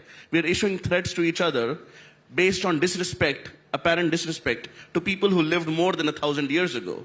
So history is very much relevant, whether Naipaul was absolutely correct on that. In terms of roads... No, I'm saying governance versus overt religiosity. I think it's a false binary. If you like good expressways, Yogi Adityanath is going to be your favorite chief minister. Uttar Pradesh by far has the largest network of expressways in India, and it's only growing by leaps and bounds. So there is no versus Savarkar there. So many of those started under Akhilesh Yadav also. Again, he'll get more 5 years so that we can discuss more expressways going forward. But let me answer, and more seriously, let me answer this question. I think it is the unique contribution of Dharma to focus on fraternity. The problem with Western political philosophy is we're so focused on liberty versus equality, right? Like John Rawls to now the woke politics we are seeing. They forgot what keeps societies together. Hinduism is a very kind of problematic term in the sense we don't understand what we're talking about. Radhakrishnan used to call Hinduism a commonwealth of religions, not religion. A commonwealth of religions. It is the superstructure, the operating system that allows people to live with mutual respect. People who are threatening that operating system will face resistance. And unfortunately, on the ground, it sometimes gets ugly. No, but Radhakrishnan's Hinduism is very different, Harsh, from the Hindutva that is being practiced at... That is what you're not understanding. The same people who voted for the Congress who are now voting for the BJP. Forget voting preferences for a moment. But the Hindutva of the political style that we are seeing today versus the philosophical, spiritual Hinduism that Radhakrishnan spoke about cannot be compared. I'm just asking you. And I've written a couple of books about it. No, as we look ahead to 2047, are we going to see the fault lines increasing based on historical battles that have to be fought over Tipu Sultan, so for example, over Savarkar, when basic governance? When Shashi writes against British colonialism, remember, they were British Christian colonialists.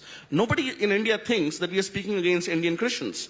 So if somebody speaks against primarily Turkic Muslims, but also Afghan, Arab, Iranian occasionally, why do we assume we are speaking against Indian Muslims? The problem is if somebody today defends Aurangzeb, when we can see what is the reality of Kashi in front of our eyes, we can see the direction in which Nandi is facing. The problem is not in the past. The past is not yet past. That is the issue. There is no closure there. It's not past because you're not willing to put closure. Indian Union Muslim League partner of the Congress in Kerala supported the decision to convert Hagia Sophia to a full mosque. Let us ask him, is he okay with Ayodhya, Kashi, Mathura being all mandirs? And if not, why not? Remember, Somnath was converted, brought back to its glory by the Congress party, by K.M. Munshi, by Mahatma Gandhi's permission. He only said, please do not use taxpayer rupees, and we did not use taxpayer rupees. It is the Congress party which has left India. India has not left the Congress party. And that's all I would like to tell Shashi. If he wants to bring back the opposition, and people like him want to bring back the opposition, stop calling people bigots. Please introspect what has gone wrong, and you will realize the fault is not in our stars, it is in ourselves. Well, I'm glad that Harsh seems to have a fan club here, but the fact is that, almost every sentence he spoke deserves a challenge, particularly. I'm not a spokesman for the Muslim League, but they played an exemplary role when the Babri Masjid was knocked down in '92 in preserving communal peace in Kerala. Their spiritual and political leader did an amazing job of ensuring no passions were allowed to spill over in the Muslim community. I think having a Muslim party that believes in the idea of India and that actually educates women, that supports integration is actually good for India. I don't think it's a negative What about thing. a Hindu party that does that? Yeah, and when a Hindu party does that, that's fine too. We have them But too. then by numbers, they'll win the majority. No, but it cannot be a Hindu You have to have first principles. No, 1 minute. It cannot be a Hindu party that then decides that we will ban Muslim traders from coming to religious festivals in Karnataka, which they have been doing for centuries. It will not be someone. It will not be someone who will target someone on the basis of the clothes you wear, who you marry, I fully what you eat. communal. You agree with that or not? You're focusing on only one aspect of the ledger. You're not looking at the other side of the ledger. You're not looking at violence. Look, Harsh, you talked about Kashi Vishwanathan. We can talk about Gyan Vapi as well and so on. The historical facts are not in dispute. The question is, if something was done wrong in 1700, should we use 2022 to settle it now? What's the harm in What's the harm in conceding it to the Hindus today? Because the Muslims are worshipping at the spot today. What's the harm? It was meant to humiliate the Hindu majority. Let us be very blunt about it. How long are we going to Why be are we taking down? Why do we have this inferiority complex? Why are we taking down Confederate statues in the southern United States? That is also past, is it not? Why are we saying that no more statues of Lee in the southern US? We are therefore. Why is the Pope going and apologizing? The idea of India is meant to look ahead, not behind. That's right. I sometimes wonder whether the idea of India does not need to look at a rear view mirror. The idea of India needs to look ahead. That's what will build a really new idea of India. There you agree. Good, we've got agreement at least on that. That we don't need to look at Tipu possibly or Savarkar. We need to look. I keep be ignorant of the past. Otherwise, we'll be condemned to repeat it. We don't have to be ignorant of the past. We don't need to settle past scores today. You don't need to necessarily, because that can lead to friction. And this is a unique country. It's perhaps the greatest country in the world because over the years it's accommodated all kinds of people, Jews, Parsis. People have come from across the world and embraced India, and that perhaps makes this not a new idea of India, but the old idea of India that needs refreshment. Yes. And on that note, I want to ask both of you with just 30 seconds left each, what's the best thing about being Indian? Let's leave on a positive, unified note. What's the best thing, Harsh, you first, about being Indian? I think the best thing is that we are the only democracy, as I said, from Israel to Kerala. We are the vanguard state of dharma, if you will. We are the future. We will actually bring back the traditional religions, not just in India, but across the world, while being modernist. Because in Hindu dharma, or dharma more broadly, religion and science are not opposites. Modernity and tradition are not opposites. And it is this unique combination, this ability to look beyond binaries, that is the Indian gift. And if I may say so bluntly, that is the Hindu gift. That's what makes me proud. Surely the Hindu gift is also not sort of judging people on the basis of the clothes they wear, what they eat, who they marry, crucially. So we need to recognize that is all.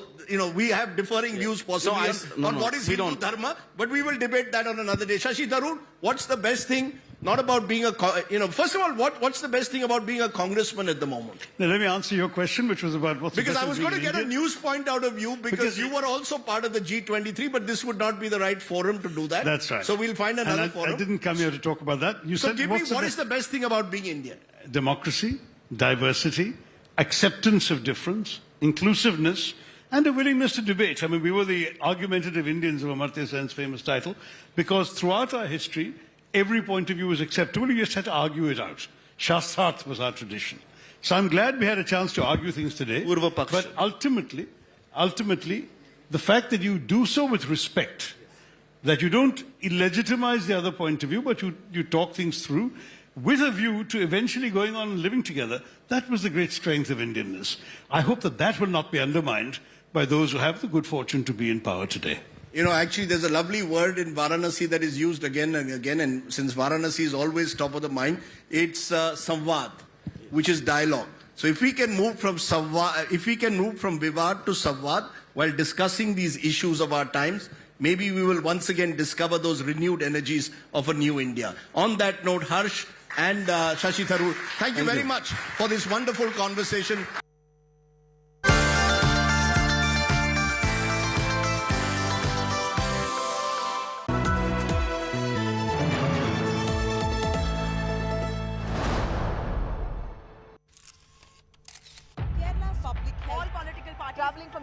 Armed with facts, she takes the news by its horns. Do you think the future of these students are not hampered? Fierce, bold and direct, setting the tone for the bigger stories. From every corner and every angle. Expect nothing but the unfiltered truth. News first, niceties later. Watch me, Nabila Jamal, on India Today.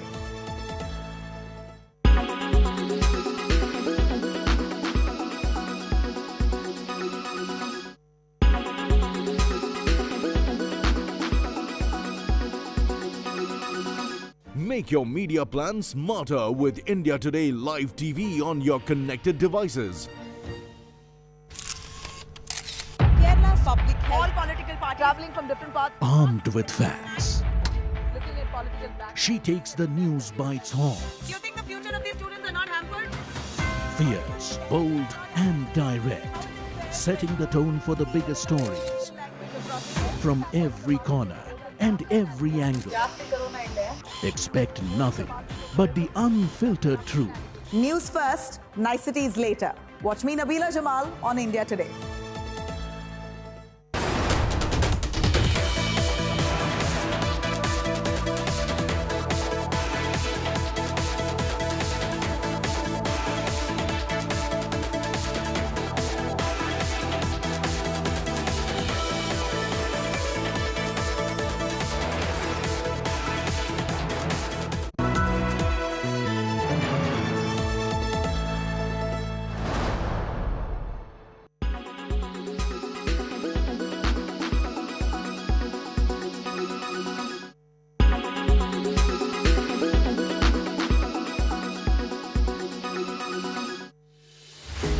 With every sunrise comes new beginnings, new opportunities and new stories.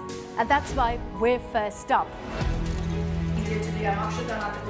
While you're sleeping, we're hard at work to ensure you get the perfect news shot every morning.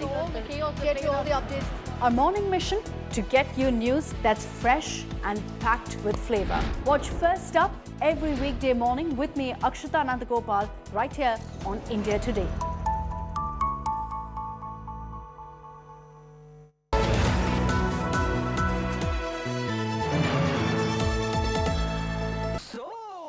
Sorry.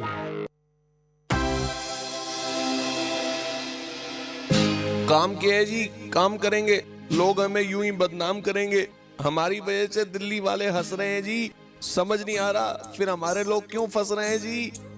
क्या हुआ जी, आप इतने खास आदमी क्यों हो रहे हैं? बड़ी मुश्किल है जी, खोया मेरा दिल है जी, कोई मेरे दिल को समझाए ना। ईडी सीबीआई से बचूं और बचाऊं कैसे, बिल्कुल समझ आए ना। मैं रोऊं या हंसूं,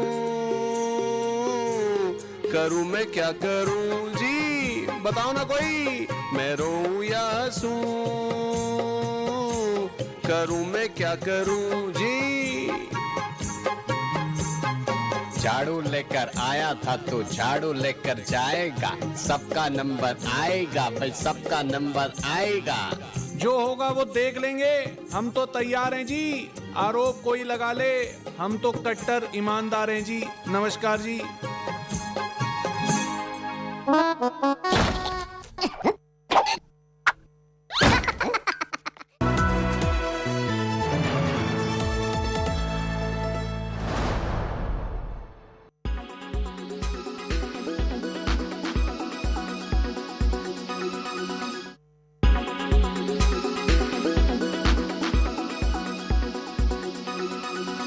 Make your media plan smarter with India Today Live TV on your connected devices. Kerala public health. All political parties traveling from different parts. Armed with facts, Looking at political back. she takes the news by its horns. Do you think the future of these students are not hampered? Fierce, bold and direct, setting the tone for the bigger stories. From every corner and every angle. Expect nothing but the unfiltered truth. News first, niceties later. Watch me, Nabila Jamal, on India Today. Everyone's busy finding what's trending. You're busy finding out why. India Today, for those who research before reacting. Download the India Today app now. Make your media plan smarter with India Today Live TV on your connected devices.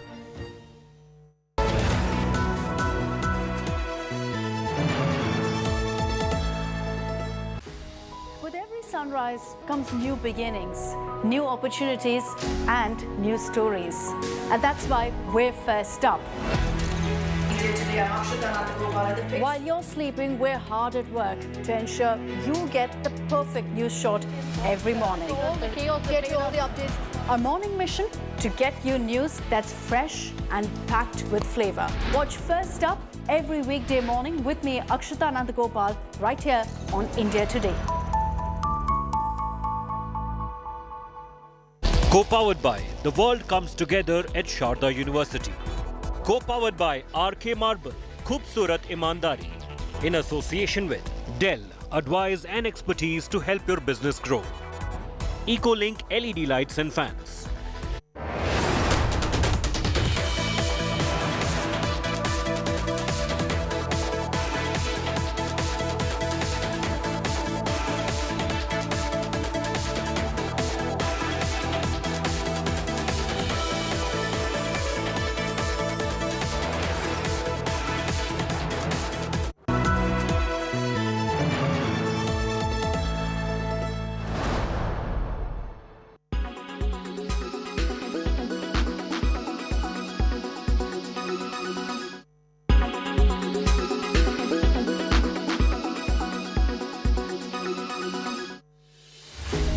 With every sunrise comes new beginnings, new opportunities, and new stories. And that's why we're first up. While you're sleeping, we're hard at work to ensure you get the perfect news shot every morning. Get you all the updates. Our morning mission to get you news that's fresh and packed with flavor. Watch First Up every weekday morning with me, Akshita Nandagopal, right here on India Today.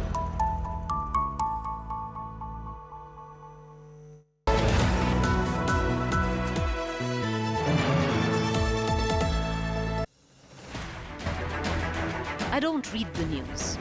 I read between the lines to tell you the true version of events, the true story of our times. To document grief, the toughest assignment for any journalist to be. From those who matter, Women politicians going to stick up for each other. of those who should matter. I document the truth. I don't distort the truth. I don't glamorize the truth. I don't gloss over the truth. The ghosts of India's contentious medieval history have come knocking again. I hustle for the truth. On the ground, in the newsroom, in the studio. I don't try to grab eyeballs. I inform you to make you see the point. To the Point with Preeti Chaudhary. At these times, only on India Today. Co-powered by RK Marble, Khubsurat Imandari. In association with JioMart, Har Ghar Ka Mart. So sorry.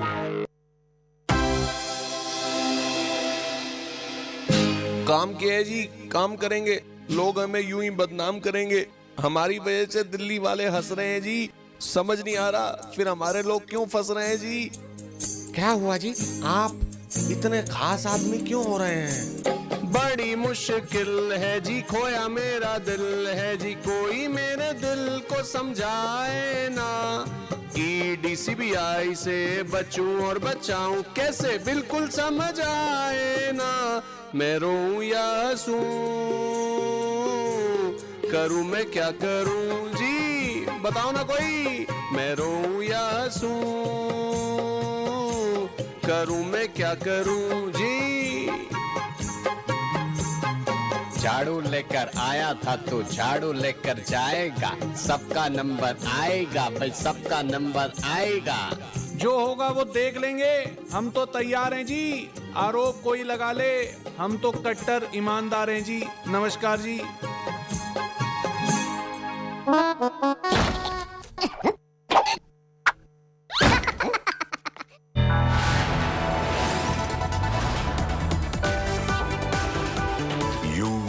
watching India Today.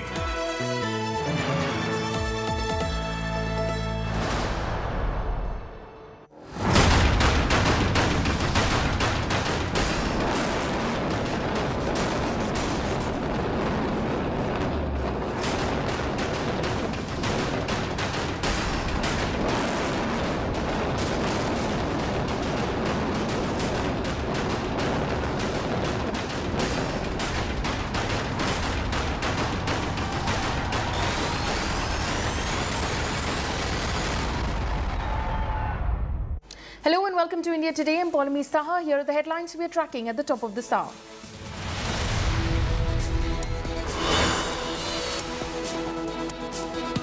India's biggest demolition ever. India Today gets you exclusive visuals as Noida's Twin Towers turn into dust in just 9 seconds.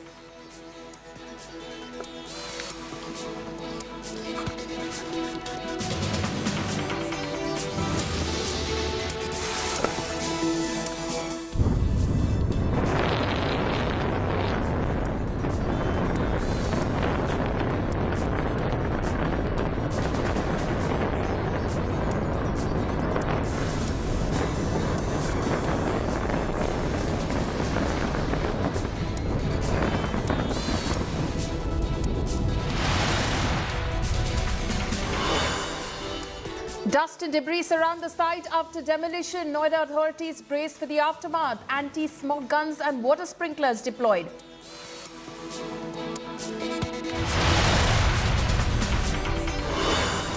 Supertech defends illegal Twin Towers. RK Arora passes the buck to ruling government in 2012. Says building was built in accordance with laws that existed back then.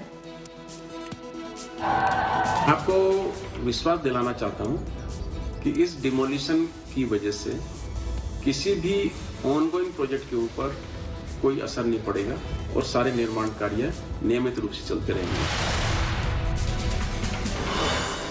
Sonali Fogart's murder mystery gets murkier. Goa Chief Minister backs CBI probe into murder after family alleges conspiracy and demands thorough probe.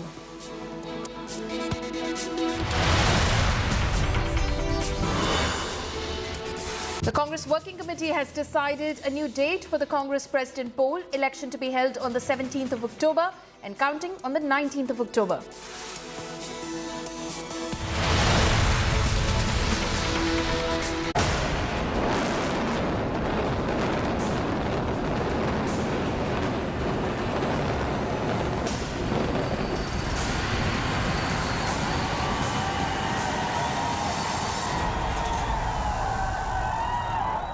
The much-awaited demolition of Noida Supertech Towers is finally done. India Today's cameras captured the clearest full 360-degree view of the demolition. Here are some of the defining images from this afternoon. India Today was on the ground for the biggest demolition ever. This is the live moment when the Twin Towers came crashing down in all of 9 seconds only.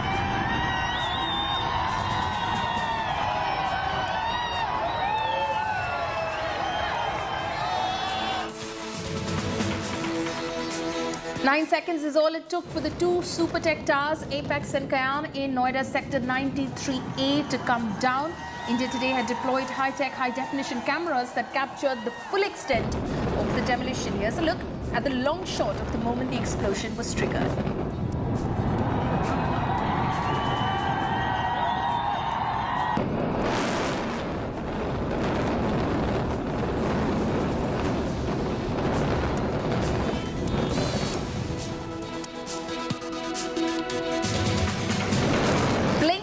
Miss it. 9 seconds to bring down 32 floors. So India Today has slowed down the stunning demolition. Here's a frame-by-frame look at the demolition.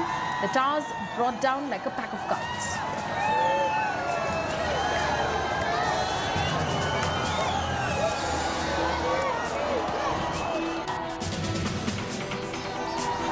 Here's another view of the demolition. India Today's state-of-the-art technology that brings to you never-before-seen images of the explosion and its aftermath.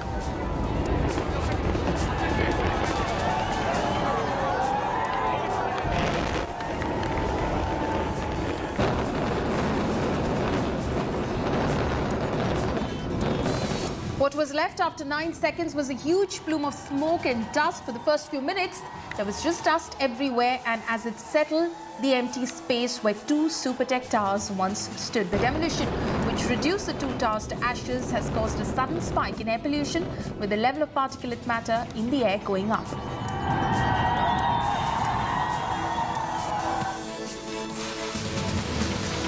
Demolition done. The big task ahead is to clear the debris. Soon after, water sprinklers were brought in to remove the dust from plants, trees and neighbouring structures. Fire brigades too were pressed into action to sanitize and clear the area.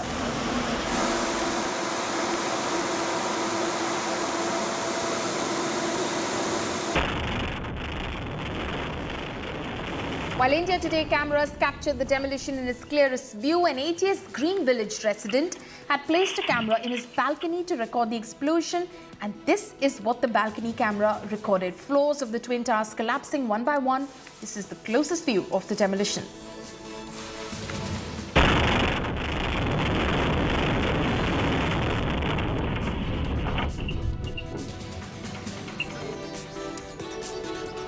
This is what is left of the Twin Towers. 32 floors reduced to 80,000 tons of debris. Clearing this will be a big task, and it will take 3 months to clear this mess. The demolition came at a cost of 20 crore rupees.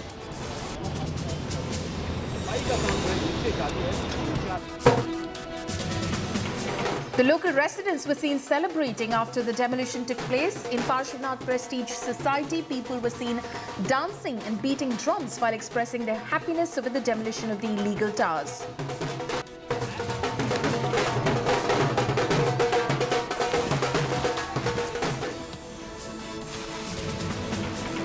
And as soon as the two illegal towers were reduced to concrete dust, the debris has drawn the attention of selfie takers.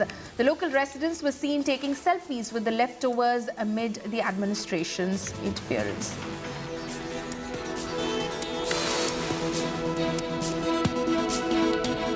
The contrast between the Twin Towers when they stood taller than Delhi's Qutub Minar and the massive pile of rubble is all too stark. While the two towers were around 100 meters tall, the heap of debris stands just in the form of a dwarf when compared.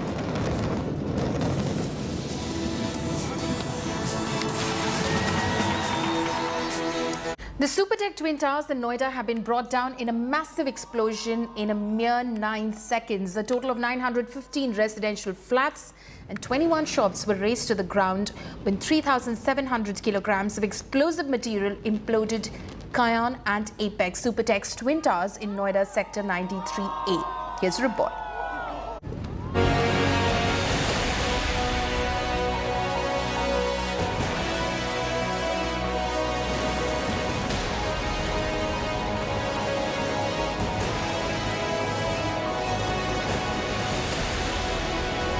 A stunning series of explosions ripping through the Twin Towers, one floor after another, sending minimal debris flying, bringing down the doomed skyscrapers, sparking a massive plume of thick, blinding dust clouds, sweeping through the Noida neighborhood. The Supertech Twin Towers turned to dust in mere seconds, in one ferocious rumble.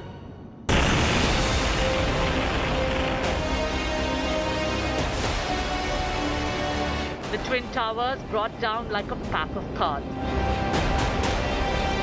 India Today cameras were at all vantage points, capturing the best images of the mother of all demolition.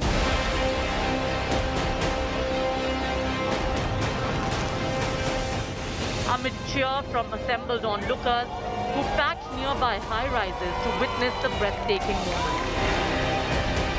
The nearly 100-meter-high structures, taller than Delhi's iconic Qutub Minar, were demolished a little after 2:30 p.m. on Sunday.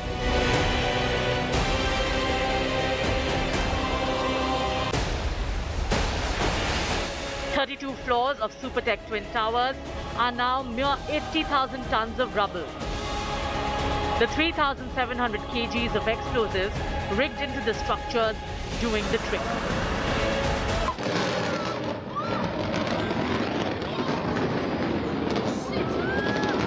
और कुछ इस तरह धमाके के साथ नोएडा का twin tower जमींदोज हो रहा है।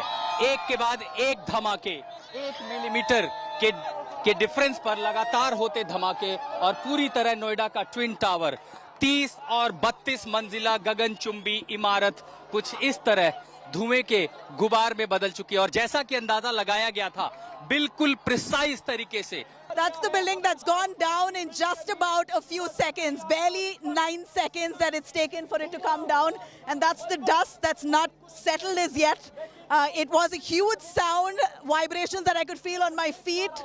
Quite a scary affair. Undoubtedly, the sound was alarming. A huge alarm bell that went out even before the demolition took place. And now we see the building has come down. The mammoth demolition comes at a cost of 20 crore rupees, while Supertech paid 5 crores. The rest will be released by selling the piles of rubble, including steel structures. The colossal pile of debris is the only testimony to the 100-meter tall towers that once stood at the spot. The pile of debris will take 3 long months to clear. 3 मंजिला इमारत जैसा ये मलबा आपको इस वक्त तस्वीरों में नजर आ रहा होगा। तो ये हालत इस वक्त हो चुकी है। आप देखिए ट्विन टावर जो गगनचुंबी इमारत के तौर पर यहाँ पर खड़ा नजर आ रहा था, वो चंद सेकंड में जमींदोज हो गया है। करीबन 3 महीने का वक्त लगेगा और उसके बाद इस मलबे को हटाया जाएगा। The locals celebrated after the twin towers came down, happy that their homes were left unharmed despite the massive demolition. The clockwork-controlled demolition drive left the nearby high-rises unscathed. Buildings covered with massive plastic sheets escaped without any scars, but were piled with debris. With Nabila Jamal, Ashutosh Mishra, Aishwarya Paliwal and Arpita Arya in Noida, Bureau Report, India Today. Following the demolition of the Supertech Twin Towers, residents of nearby societies are bracing themselves for dusty days ahead. Noida authorities have issued a health advisory asking them to follow certain safety measures as they move back in. Here's a report.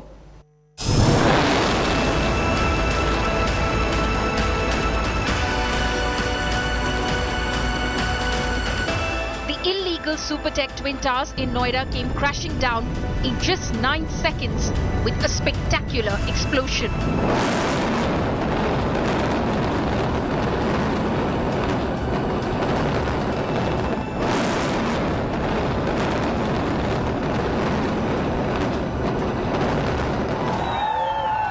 The explosion left behind a plume of smoke and nearly 55,000 tons of debris, which engulfed nearby societies. Immediately after the demolition, anti-smog guns, water sprinklers and fire tenders were deployed to contain the dust cloud. Bulldozers and cranes were called in to clear the debris. Mammoth chunks of rubble are being moved out in containers. Sanitation workers are working round the clock to clear the vicinity of the demolition site. Mechanical sweeping machines were used to clear the debris off the streets. The authorities are facing the mega task of clearing the rubble, which will take around 3 months. जो हम आपको ये तस्वीरें दिखा रहे हैं, ये twin tower का मलबा जो आप इतना ऊंचा बिखरा हुआ यहाँ पर देख रहे हैं, तो ये तस्वीरें इस वक्त की बड़ी ऐतिहासिक ये इमारत जिसको धराशाही कर दिया गया है। 9 सेकंड से भी कम का एक तरीके से कह सकते हैं वक्त लगा और ये पूरी इमारत जो है वो ढह गई है। हालांकि अब मलबे को साफ करने का काम देखिए यहाँ पर चलता हुआ इस वक्त आपको हम तस्वीरों में दिखा रहे हैं किस तरीके के मलबा 3 इमारत तक जैसा कहा जा रहा था कि इमारत जो है मलबा जो गिरा हुआ नजर आएगा। अब इसको समेटने के लिए अब ये माना जा रहा है कि 3 महीने का वक्त जो है वो लग सकता है। फायर ब्रिगेड की गाड़ियां जो है यहाँ पर आपको नजर आ रही है, पानी का छिड़काव यहाँ पर किया जा रहा है क्योंकि जो धूल का गुब्बार निकला है उसको कंट्रोल करने की कोशिश भी हो रही है। While the residents started returning to their homes by Sunday evening, normalcy is yet to be restored. सारी क्लीनिंग ऑपरेशंस अंडरवे हैं। AQI डेटा भी जो प्री डिमोलिशन लेवल था उतना ही आ गया है। इलेक्ट्रिसिटी ऑलरेडी रिस्टोर हो गई है, गैस सर्विसेज रिस्टोरेशन का काम चल रहा है एंड सारी चीज़ें क्लियर हो जाएंगी कि they can come. However, experts have warned that the demolition will increase particulate matter in and around the site, leading to allergic reactions in the healthy and aggravation of symptoms in those who have respiratory diseases. Noida Health Department has issued advisory for residents. People have been advised to wear masks, use air purifiers and keep doors and windows shut. Special care has been advised for kids, the elderly and people suffering from asthma. With Arpita Arya, Ashutosh Mishra and Nabila Jamal in Noida, Bureau Report, India Today. The illegal Supertech Twin Towers in Noida came crashing down in just 9 seconds with a spectacular explosion, with 29 and 32-storied towers turning into rubble. Hopes of hundreds of buyers who spent their hard-earned money with a dream of a home in the collapsing towers were also destroyed. Here's a report.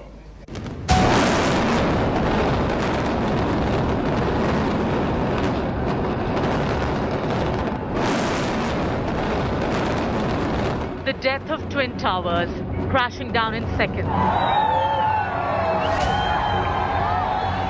into massive pile of rubble in a controlled explosion.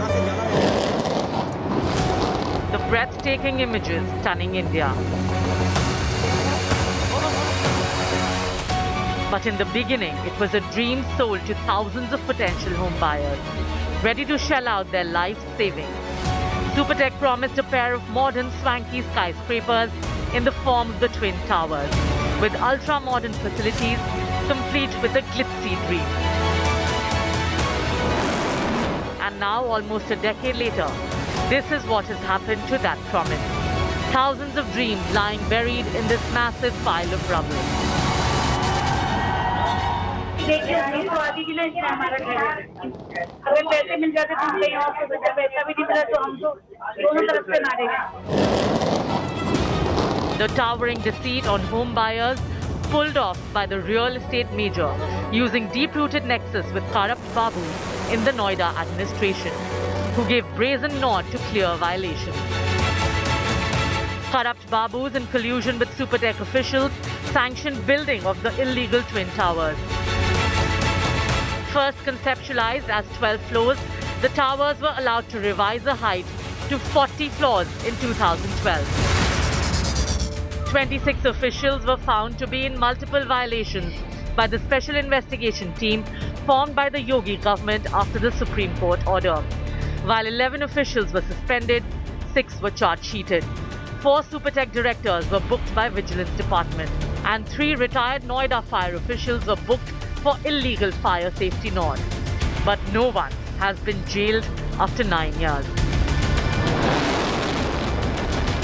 Supertech backed the Twin Towers, citing its approval by Noida Authority in 2012. माननीय supreme court द्वारा कुछ technical ground के ऊपर इस building को तोड़ने का आदेश दिया गया था। मैं आपको विश्वास दिलाना चाहता हूं कि इस डिमोलिशन की वजह से किसी भी ऑनगोइंग प्रोजेक्ट के ऊपर कोई असर नहीं पड़ेगा और सारे निर्माण कार्य नियमित रूप से चलते रहेंगे। While the Twin Towers are gone, will those who pulled out the towering con on home buyers be jailed? With Kumar Kunal in Noida, Bureau Report, India Today. Today, Noida's Supertech Twin Towers were demolished in a matter of just 9 seconds. But earlier, as the clock ticked for the Twin Towers, there was excitement and anticipation among several people who gathered at nearby sites to watch the illegal skyscrapers turn into dust. Here's a report.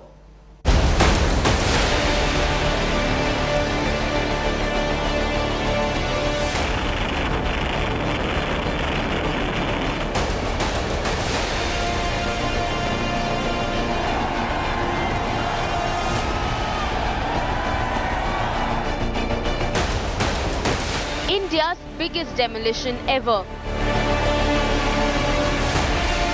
2 skyscrapers, now 80,000 tons of rubble. And all it took was 9 seconds. But earlier, as the clock ticked for the Twin Towers, there was excitement and anticipation, with hundreds of onlookers gathering at nearby sites, buildings and rooftops to watch the iconic towers fall down like a pack of cards.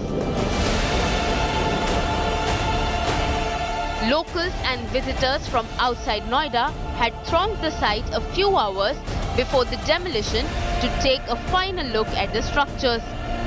Many were seen clicking selfies and taking videos before they are pulled down and consigned to chapters in history books. Then came the mammoth demolition, leading to excited cheer from the crowds.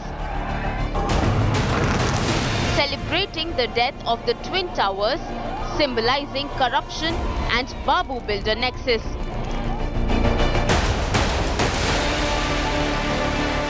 While no one was allowed during the actual process of demolition, the situation changed drastically once the massive cloud of dust settled down.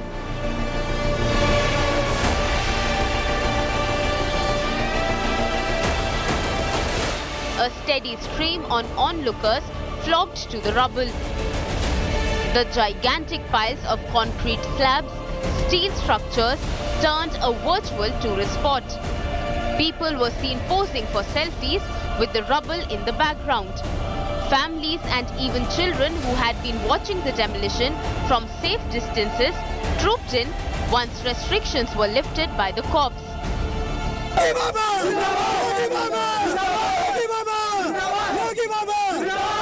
Supreme court का order था जो एक सभी लोगों के लिए एक सबक है और ये भ्रष्टाचार के लिए जो एक्शन लिया गया है ये देश के लिए एक बहुत बड़ा एग्जाम्पल है। और दूसरी तरह जो अभी यहाँ पे टेक्नोलॉजी का इस्तेमाल किया गया है, भारत के अंदर ये पहला एक्सपेरिमेंट है और विदाउट डैमेज किसी भी आसपास की बिल्डिंग को ये ऑपरेशन सक्सेस हुआ है। Several residents of neighboring high-rises were seen shaking a leg to dhol beats and celebrating. After a 9-year-long fight, the illegal towers of Noida finally faced an explosive the end. Bureau Report, India Today. Slipping into a short break, stay tuned. News and updates will continue on the other side of this break.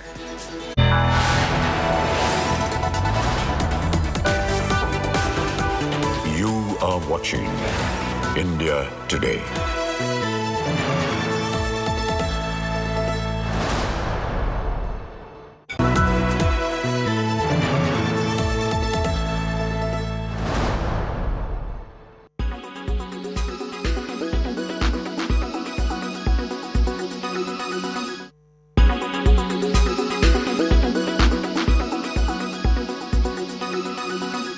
Make your media plan smarter with India Today Live TV on your connected devices.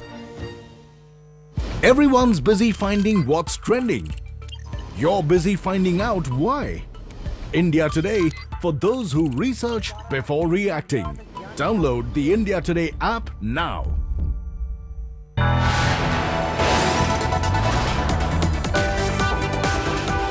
You are watching India Today.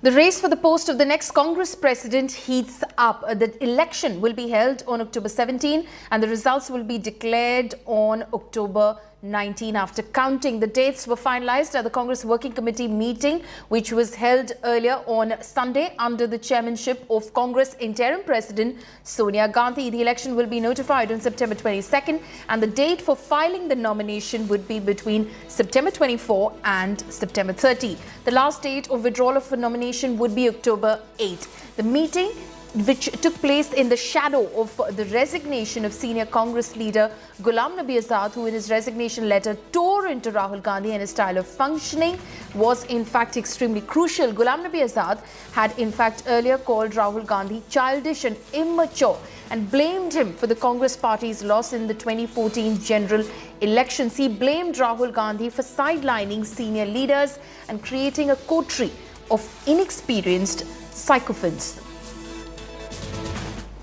सिर्फ जो election कब होना चाहिए और nomination कब होगा president का और उसके लिए क्या क्या तैयारियां हैं वो मिस्त्री साहब ने बताया, मधुसूदन मिस्त्री साहब ने। सारे कांग्रेस वर्कर्स की ये भावना है कि राहुल गांधी जी इस वक्त लीड ले और वो कांग्रेस प्रेसिडेंट बने, क्योंकि वो एक ही कांग्रेस पार्टी को जुटा भी सकते हैं, कांग्रेस पार्टी को उठा भी सकते हैं। जल्दी राहुल जी हमारे कांग्रेस के अध्यक्ष होंगे। हमें आग्रह है कि जो सब कांग्रेस जनों के मन में है उस आग्रह को स्वीकार करेंगे। आपने तो सीधे ही नाम ले लिया, ये तो सब लोग अटकलें लगा रहे हैं, लेकिन कहा ये भी जा रहा है कि कोई और भी हो सकता है, बिकॉज सबकी जितने भी हमारे कांग्रेस के लोगों से बात होती है, कार्यकर्ताओं से, वो तो यही कह रहे हैं कि राहुल गांधी को बनना चाहिए।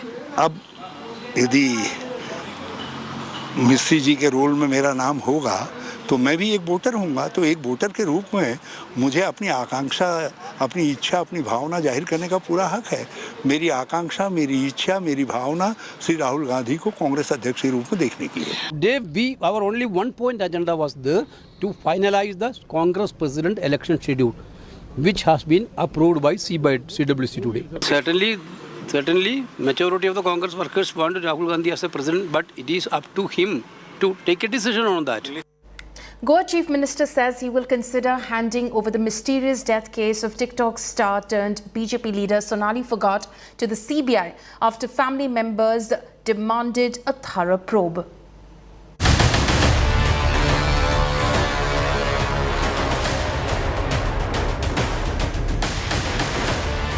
Illegal drugs, partying and an alleged murder of a high-profile TikTok star turned BJP Neta. The mystery death of Sonali Phogat in Goa has sparked a massive controversy and allegations of foul play. After images exclusively accessed by India Today showed an intoxicated Phogat being forced to take suspected spiked drink by her aide, Sudhir Sangwan. Earlier, Sangwan was caught on CCTV cameras escorting an inebriated Phogat to washroom. Sudhir Sangwan and his friend Sukhwinder Singh have been arrested for murder. Owner of Curly Restaurant, Edwin Nunes, drug peddlers Rama Mandrekar and Datta Prasad Gaonkar have been arrested under anti-drugs law. India Today pieced together the final moments of Sonali Phogat in Curly's restaurant. In the Anjuna area of Goa, there is a restaurant by the name Curly's, which is famous for its nightlife. We are at this very restaurant because it's making headlines for all the wrong reasons. BJP leader, TikTok star and Big Boss contestant Sonali Phogat partied here in this very restaurant hours before she was declared dead in the hospital. Goa CM Pramod Sawant backed CBI probe to unravel the mystery. मैं फिर से एक बात बोल देता हूँ आपको, क्योंकि हमारे पुलिस ने पूरी तरह से इसकी जांच की है, लेकिन फिर भी उन लोगों की डिमांड है समझो तो सीबीआई को देने के चाहिए, तो सीबीआई देना वो चाहते हैं तो हम सीबीआई देने के लिए कोई हमें हरकत नहीं है, लेकिन उसकी पूरी इन्वेस्टिगेशन हमारी पुलिस डिपार्टमेंट ने की है। मैं मेरे पुलिस डिपार्टमेंट का अभिनंदन करता हूँ। Sawant's announcement comes after Phogat's family met Haryana CM Manohar Lal Khattar seeking a CBI probe. The Curly's on South Anjuna Beach was under scanner during the 2008 Scarlet Keeling murder case. The British teen was found dead after a rape bid at the restaurant, notorious for its alleged drug-fueled rave parties. With Pankaj Upadhyay in Panaji, Bureau Report, India Today. And that's a wrap on this bulletin. For all the latest news and updates, you can log on to indiatoday.in. You can also download the India Today app. Thanks for watching.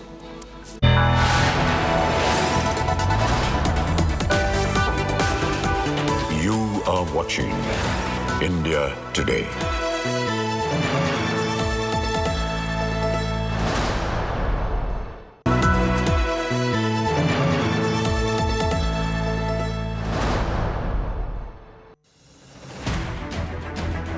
I don't read the news. I read between the lines to tell you the true version of events. The true story of our times. To document grief, the toughest assignment for any journalist to be. From those who matter. Women politicians going to stick up for each other. Of those who should matter. I document the truth. I don't distort the truth. I don't glamorize the truth. I don't gloss over the truth. The ghosts of India's contentious medieval history have come knocking again. I hustle for the truth. On the ground, in the newsroom, in the studio. I don't try to grab eyeballs. I inform you to make you see the point. To the Point with Preeti Chaudhary. At these times, only on India Today.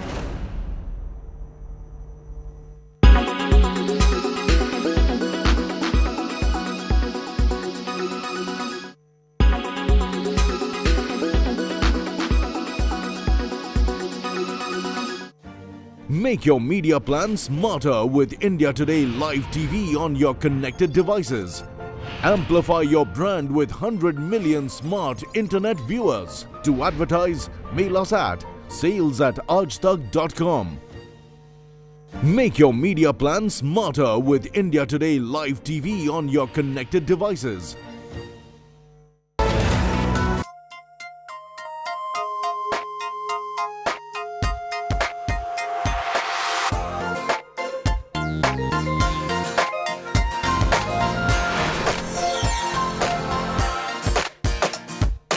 Hello and welcome. You're watching this special edition of In the Club. I'm Dipali Patel. This is where we get you the best from the world of entertainment. Now, Akshay Kumar has had several hits between 2016 to 2019. The superstar, however, has been struggling to mint money at the box office ever since. He has had 5 releases in theatres, out of which 4 turned out to be flops. Will he be able to get Bollywood back on its feet with his next few releases? Find out in our report.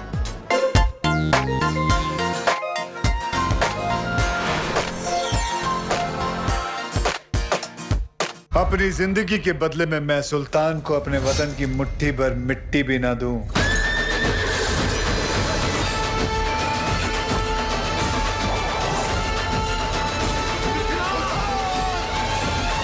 One superstar. औकात बनाए रखे के लिए भय बनाए के रखना बहुत जरूरी है। 3 back-to-back releases. Catch.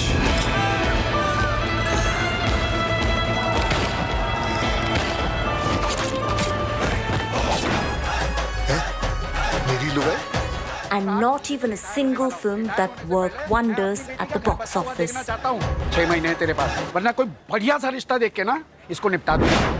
2022 is rather an underwhelming year for Akshay Kumar, who otherwise is always on a signing spree and refuses to slow down even with his hands full with projects.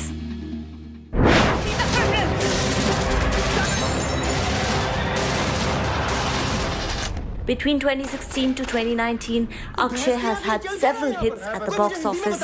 बताता हूँ, इन्होंने मेरा sperm इनके वहाँ भेज दिया और आपका स्पर्म My God. इनके अंदर. Tables, however, turned thereafter. He had 5 theatrical releases, out of which 4 turned out to be major box office disasters. And of the 4, 3 were back-to-back in a row in a span of 6 months. जैसे ही मेरी बहनों की शादी हो जाएगी मैं ले आऊंगा. His film Raksha Bandhan released during a long festive weekend on August 11th and amidst the boycott calls on social media. Made on a budget of approximately 70 crores, this Anand L. Rai directorial could reportedly only manage to make over 40 crore rupees in 10 days.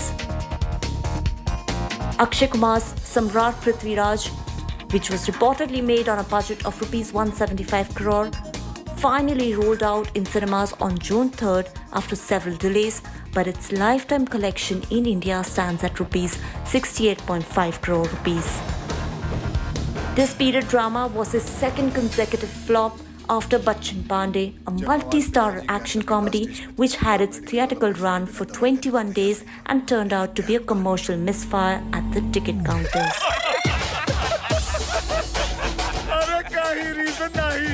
हम मारते थे, मजा आता था.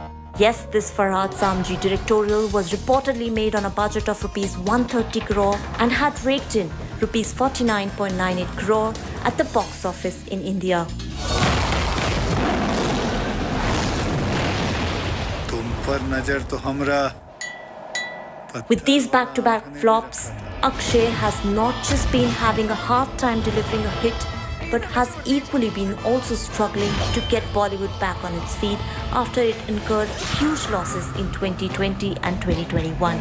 मुझे भाई नहीं, Godfather बोलते हैं.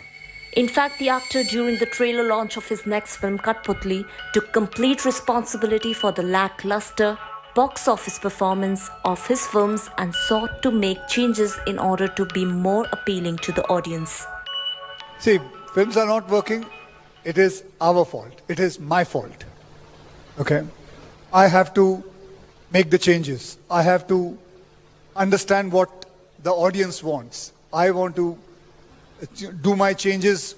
I want to dismantle my way and the way I think what kind of films I should do. So, it is nobody else to be blamed, but it is me. Operation की तैयारी करें.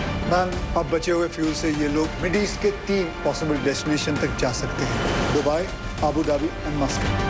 Akshay's first theatrical release after lockdown was Bell Bottom, which became the first ever and fastest film to begin and finish shoot during the pandemic. Akshay Kumar and team Bell Bottom flew down to UK for the shooting and even worked in double shifts to save producers from further losses. This Ranjit M. Tiwari directorial was made on a budget of rupees 70 crore but couldn't mint enough at the box office since theatres were open with 50% occupancy. The film had its theatrical run for 6 weeks and its lifetime collection in India stands at rupees 30.63 crore. बस आप इतना याद रखना. It's not over till it's over. Since the pandemic hit the world, Akshay Kumar has had only one film, that is Suryavanshi, which one can easily say was successful. This Rohit Shetty directorial, which also starred Ajay Devgan and Ranveer Singh in special appearances, collected rupees 190 crore in just 6 weeks of its theatrical run.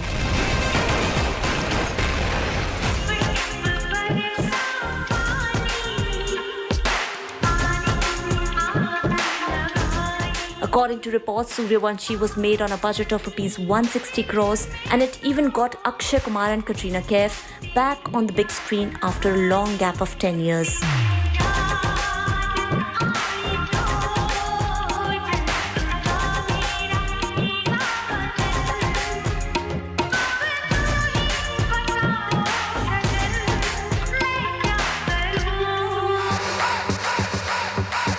बताना कैसी लग रही है? हाँ, अच्छी लग रही हो. अच्छी लग रही हो ना? Meanwhile, Akshay also had 2 releases on OTT platform Lakshmi and Atrangire, both of which couldn't manage to leave a mark. Tamil में बोल रहा हूँ. मतलब तुमको भी नहीं चाहिए शादी? बिल्कुल नहीं चाहिए मेरी माँ. The actor now has a couple of more projects in his kitty, and one of them is Katputli, in which he will be seen in a cop avatar. हमारे पास सिर्फ 2 दिन है. पूरा कसौली सील करना पड़ेगा. Directed by Ranjit M. Tiwari, the mystery thriller also stars Rakul Preet Singh, Sargun Mehta and Chandrachur Singh. Katputli is inspired by a Tamil film, Ratsasan, and will start streaming on OTT platform from September 2nd. अरे sir, तू यहाँ क्या कर रहा है? Sir अपनी अगली film announce कर रहा हूँ. कब आ रही तेरी? क्रिसमस 2023. मुझसे क्लैश करेगा? सर. क्या नाम है तेरी फिल्म का? सर छोटे मियाँ. आपका? बड़े मियाँ. साथ में आएगा? As far as his other projects are concerned, he will also be seen in Bade Miyan, Chote Miyan alongside Tiger Shroff.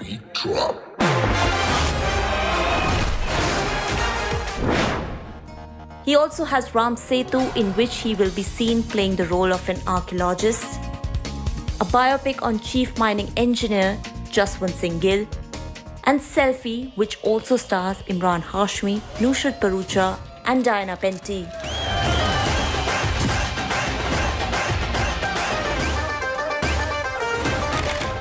According to reports, his other projects include Sura Roy Potru remake, Oh My God 2, Jolly LLB 3, C. Sankaran biopic, Khel Khel Mein and Hera Pheri 3, among others. So yes, while Akshay may not have hit the jackpot yet, he has enough films in his hands, or rather chances, to break his streak of back-to-back flops. Entertainment Bureau, India Today.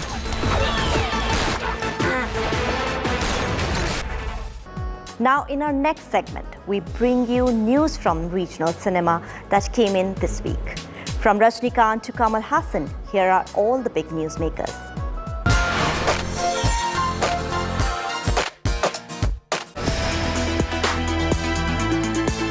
The makers of Rajnikant's upcoming film Jailer have unveiled the first look poster as they begin the shooting. The poster reveals the superstar's intense look with a beard and frown on his face. Jailer marks the first collaboration between Rajnikant and the young filmmaker Nelson Dilip Kumar, whose last directorial, Beast, starring Talapati Vijay, failed to win audiences' hearts.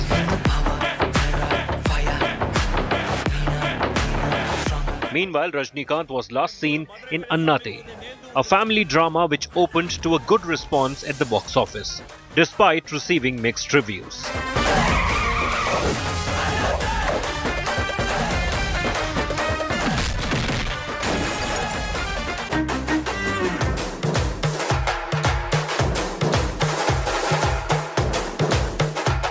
The sequel of Allu Arjun starrer Pushpa The Rise finally goes on floors, after it was put on hold amid the producer's strike in the Telugu film industry. The shooting of Pushpa The Rule kick-started with a puja ceremony. The pictures from the same are going viral on social media. The film will see Allu Arjun and Rashmika Mandanna reuniting after the successful first part received tremendous response by the critics and audiences alike.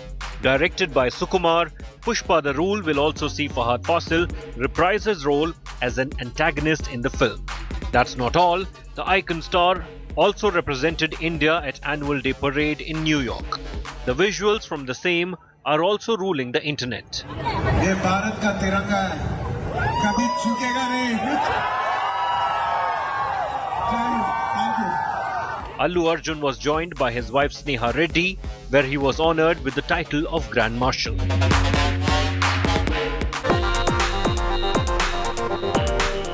Union Home Minister Amit Shah met RRR star Junior NTR in Hyderabad. Post their meeting, the former took to social media to share these pictures where they can be seen having deep conversations with each other.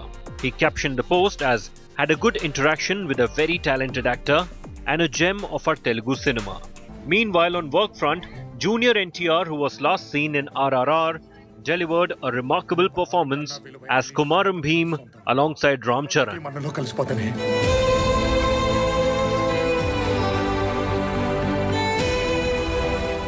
The film also featured Ajay Devgan and Alia Bhatt as they made their debut in the Telugu film industry.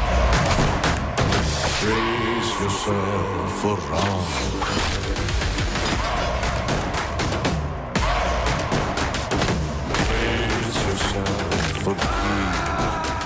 As far as his other projects are concerned, Junior NTR has Kortala Shiva's NTR 30 and NTR 31 with KGF filmmaker Prashant Neel in his kitty.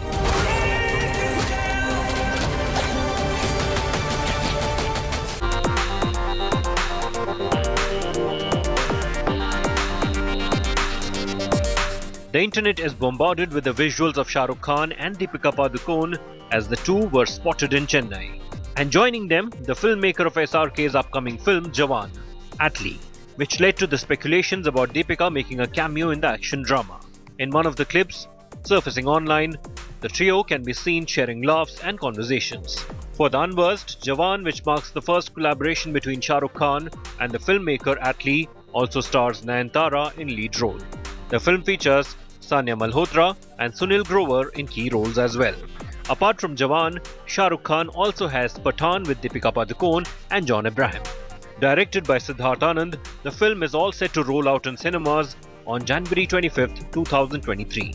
SRK also has Rajkumar Hirani's Donkey alongside Taapsee Pannu in his kitty. Donkey नहीं शाहरुख, डंकी. मैं समझा donkey, Dunki Dunki. In an as. मतलब sir. Donkey. While Deepika Padukone will share screen space with Prabhas in Project K and will also be starring opposite Hrithik Roshan in Fighter.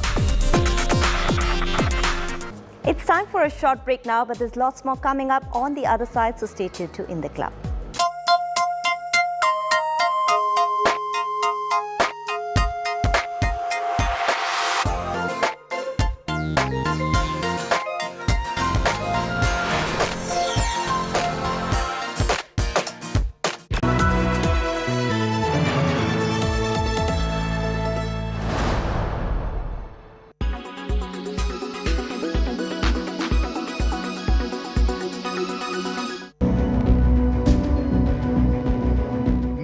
To civic apathy in Bengaluru, a woman biker narrowly escaping death after her scooter toppled while trying to avoid a deadly pothole in Bengaluru's Kasturi Nagar flyover. Luckily, she suffered only minor injuries. She could very easily have been run over. The accident captured on a dash cam by a person driving right behind her. The commuter who witnessed the entire incident stated that he rushed to help the woman after she fell down on the road. It was on a weekday. I was going to office. I saw a lady, suddenly skidding in front of me and then falling. And I was able to put brake in time, and I then rushed and checked upon her. She was, her hands and legs were moving, so she had some minor bruises. I would not say minor, maybe a good amount of bruises. The incident comes just days after a 44-year-old died after falling from his bike in Bengaluru on August the 18th. Supreet Raj was going to his office in Harohalli when he fell from his bike while negotiating a pothole on the Sunka Dakate road. He suffered head injuries despite wearing a helmet. The victim's family claimed the accident occurred because of the pothole. Hello and welcome, and I am coming live to you from Dubai, from where we've got great news with India winning their opening encounter at the Asia Cup versus arch rivals Pakistan. And remember, this was going to be a grudge game simply because last time around on this very stadium, it was India that ended up on the losing side, with Pakistan emerging victorious with a 10-wicket victory. But tell you what, this time around, India have got one back against Pakistan. It was once again a low-scoring encounter. The biggest difference, if I was to compare from the game last time to now, the biggest difference, that was a one-sided game. This was a well-fought game that went to the last over. Kudos to Hardik Pandya, who remained not out, hitting a 6 to help India win. 33 not out for Hardik Pandya, the standout performer. Of course, alongside him was also Ravindra Jadeja, chipping in with 30 plus of his own. So these two putting together a very crucial stand, because just like Pakistan, India too were in a precarious position at the end of 10 overs. Now remember, Pakistan had got 60 odd at the end of the 10 overs, and similar situation India found themselves to with 3 wickets down. They had lost the top 3 in KL Rahul, Virat Kohli and their skipper Rohit Sharma. But from there on, you needed some sort of partnership, and that's the partnership that was provided by Hardik Pandya, by Ravindra Jadeja. So it's been a great start for the Indian team here at the Asia Cup. We saw the game yesterday as well. It was a one-sided encounter, a low-scoring game between Sri Lanka and Afghanistan. This time, when India were bowling, they looked like the better team while bowling, and you thought that 148 that Pakistan gave India wouldn't be too much of a worry for the Indian team. With the batting lineup that they had, you expected them to get a lot of runs, but it wasn't to be. Naseem Shah was the star to begin with. He's the one who picked up some crucial wickets at the start, one of KL Rahul as well, and from there on it became slightly tougher for the Indian batting lineup, but they did well after that, making a comeback. As I said, that partnership between Hardik Pandya, as you saw, as well as Ravindra Jadeja. We'll also be joined by our two experts in Sunil Gavaskar as well as Pragyan Oja. They'll help us decode this entire match, look back at this entire match, and then pick the good moments, the moments moments where India did well, the moments where you saw that Pakistan gave a fight back. Overall, let's break the match down. Let's start with the Indian bowling. Clearly, India came in here with a plan, and the plan was to bowl some sort of short pitch deliveries, which they started very well with. Bowling those short pitch deliveries, that's the one that helped India pick a lot of wickets. They picked the crucial wicket of Babar Azam, the wicket of Rizwan as well, and then Fakhar Zaman walking at a time where he had nicked the ball. So that's what the plan that India came with. If you had to pick a man of the match right now, it'll be a close fight between Hardik Pandya, because he did very well with the ball, picking up 3 wickets and then getting those 30-odd not out. Okay, I believe Sunny Gavaskar is with us. Sunny bhai, firstly, many congratulations with the way the Indian team has played today. It was a tough fight at the end, going down to the wire this particular game. But before I try and break down India's performance, just as a cricket fan, you're glad to see a tightly contested game between these two sides, because before this we were getting one-sided encounters. Mostly India were winning, and then the last game Pakistan won a one-sided encounter. At least this one was a nail-biter, to say so. Yes, I mean, and that's exactly what you want from a T20 game, whether it's India-Pakistan or India-Bangladesh or Pakistan-Sri Lanka. You want a game that finishes in the 40th over, because that really makes the 2020 format so exciting. But it was a good game to watch because there was, the intensity was high. You could see that both teams were just that little bit tentative, just a little bit nervous, as you could see with the batting as well. There was a little tentativeness in the batting when Pakistan batted, and the Indian bowlers exploited that really well. And then when India chased as well, I think there were a couple of forgettable shots because the target for India, less than 7.5 runs, and no over should not really have been too much of a thing if India got off to a good start. Okay, Sunny bhai, summing up the game for us, plenty to talk to. Sunny Gavaskar as well as Pragyan Oja also joins us, and we were talking in the mid-innings where Pragyan said that, listen, it seems like a low total, but it's going to be a close contest. Pragyan, you got your prediction right on. It was a close contest, but relieved that India have ended up on the winning side?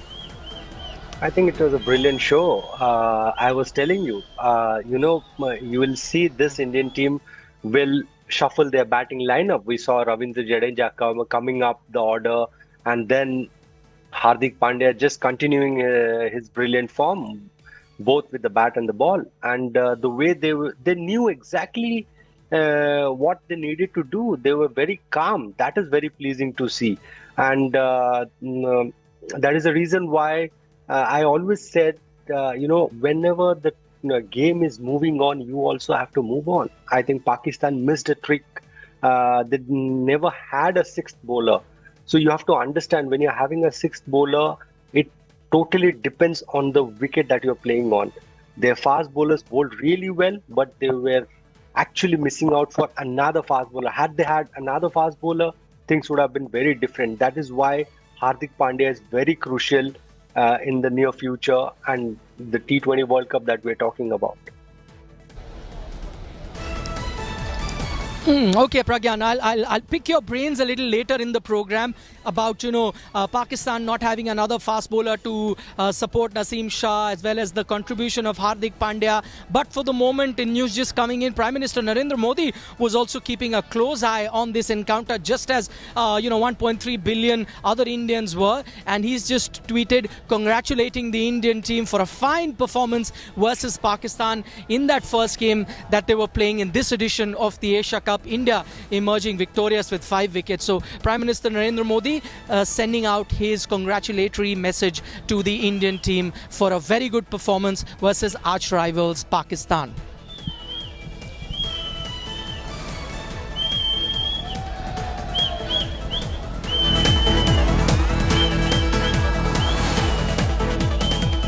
Alright, let's now turn our attention to how the match panned out. If you didn't get to see the entire match, don't worry, we've got you covered. Here are the highlights. Take a look at how India bowled very well at the beginning and then how they chased that target down. After this match report, we'll get all the analysis with Sunny Gavaskar, Pragyan Oja. But here's how the match panned out. India won an important toss and Bhuvneshwar Kumar was on the money right away. 2 close calls in the first over and Mohammad Rizwan survived. Bhuvi, however, was relentless and he got the big one in his next over. Babar Azam done in by a short ball. Rizwan cashed in on his luck and began to open up when he saw a relatively inexperienced Avesh Khan marking his run-up. But the speedster got India the next breakthrough, inducing a faint edge from Fakhar Zaman as Pakistan finished the power play at 43 for 2. The pressure finally worked and Hardik Pandya got rid of Iftikhar, allowing Dinesh Karthik to complete an easy catch behind the stumps.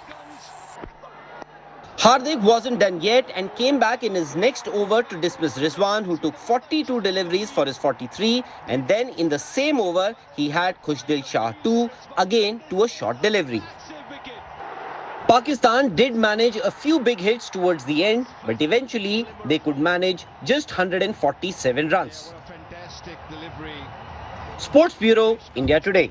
If Pakistan had a bad start, India had worse. KL Rahul out first ball. And if Fakhar Zaman had grabbed onto this edge from Virat Kohli in the same over, it could have been disaster for India. But a chance nonetheless. Virat had a shaky start, getting a few inside edges and mistiming a few. But the former India captain got a few boundaries from the middle of the bat and it all seemed okay. This is fabulous. At the other end, Rohit hardly got strike all this while, and when he did, he decided to go after Mohammad Nawaz, succeeded once but fell later. Nawaz came back in his next over to finally end Virat's 34-ball stay, during which he scored 35 runs and India were now left reeling at 53 for 3 in 9 overs. Jadeja and Suryakumar then got along, even got occasional boundaries too, but Pakistan bowlers still kept a tight leash on them. Looking for a wicket. Naseem Shah was finally brought back into the attack and he delivered immediately, sending Suryakumar Yadav's off stump for a cartwheel. India needed 32 of the last 3 overs when Jadeja and Hardik Pandya decided to open up, and a few boundaries had India on course. Eventually, India got past the finish line to register a 5-wicket victory over Pakistan. Sports Bureau, India Today. What a shot to finish the game. You saw from those highlights that India did have a few hiccups while batting, but eventually, cool and calm Hardik Pandya took them home. With me, a bunch of Indian fans.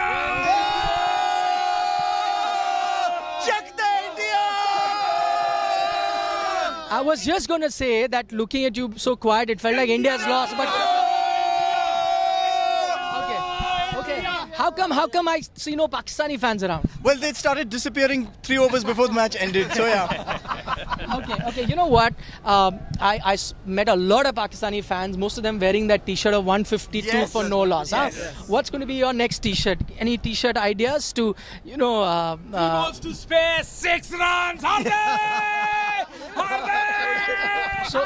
So he has an idea. 3 balls to spare, 6 runs. That's going to be your t-shirt next match? Pandya! All the way! Pandya! Kohli! Okay, tell me, any time you thought that at any point were you worried that India could not chase this down, because India did lose a few wickets? No, I think India was in control of the chase all the way through. Yeah. The best news is that Kohli is back in form, right. and he played brilliantly. So I think that's the best news for India. And then the contributions from Jadeja and Pandya, absolutely fantastic. And even DK got to bat a little bit in the end. So super. Thank you so much. Have a good time. Thank you very much. Thank you. I'll see you. Okay, so you heard it from the fans, really excited, so they should be. They enjoyed a fine game of cricket. They've got a few bit of sledges prepared for the Pakistani fans next time around when they see them, most likely on the Sunday. Sunny Gavaskar, Pragyan Oja still with us. Sai bhai to you, and this is something that Pragyan mentioned.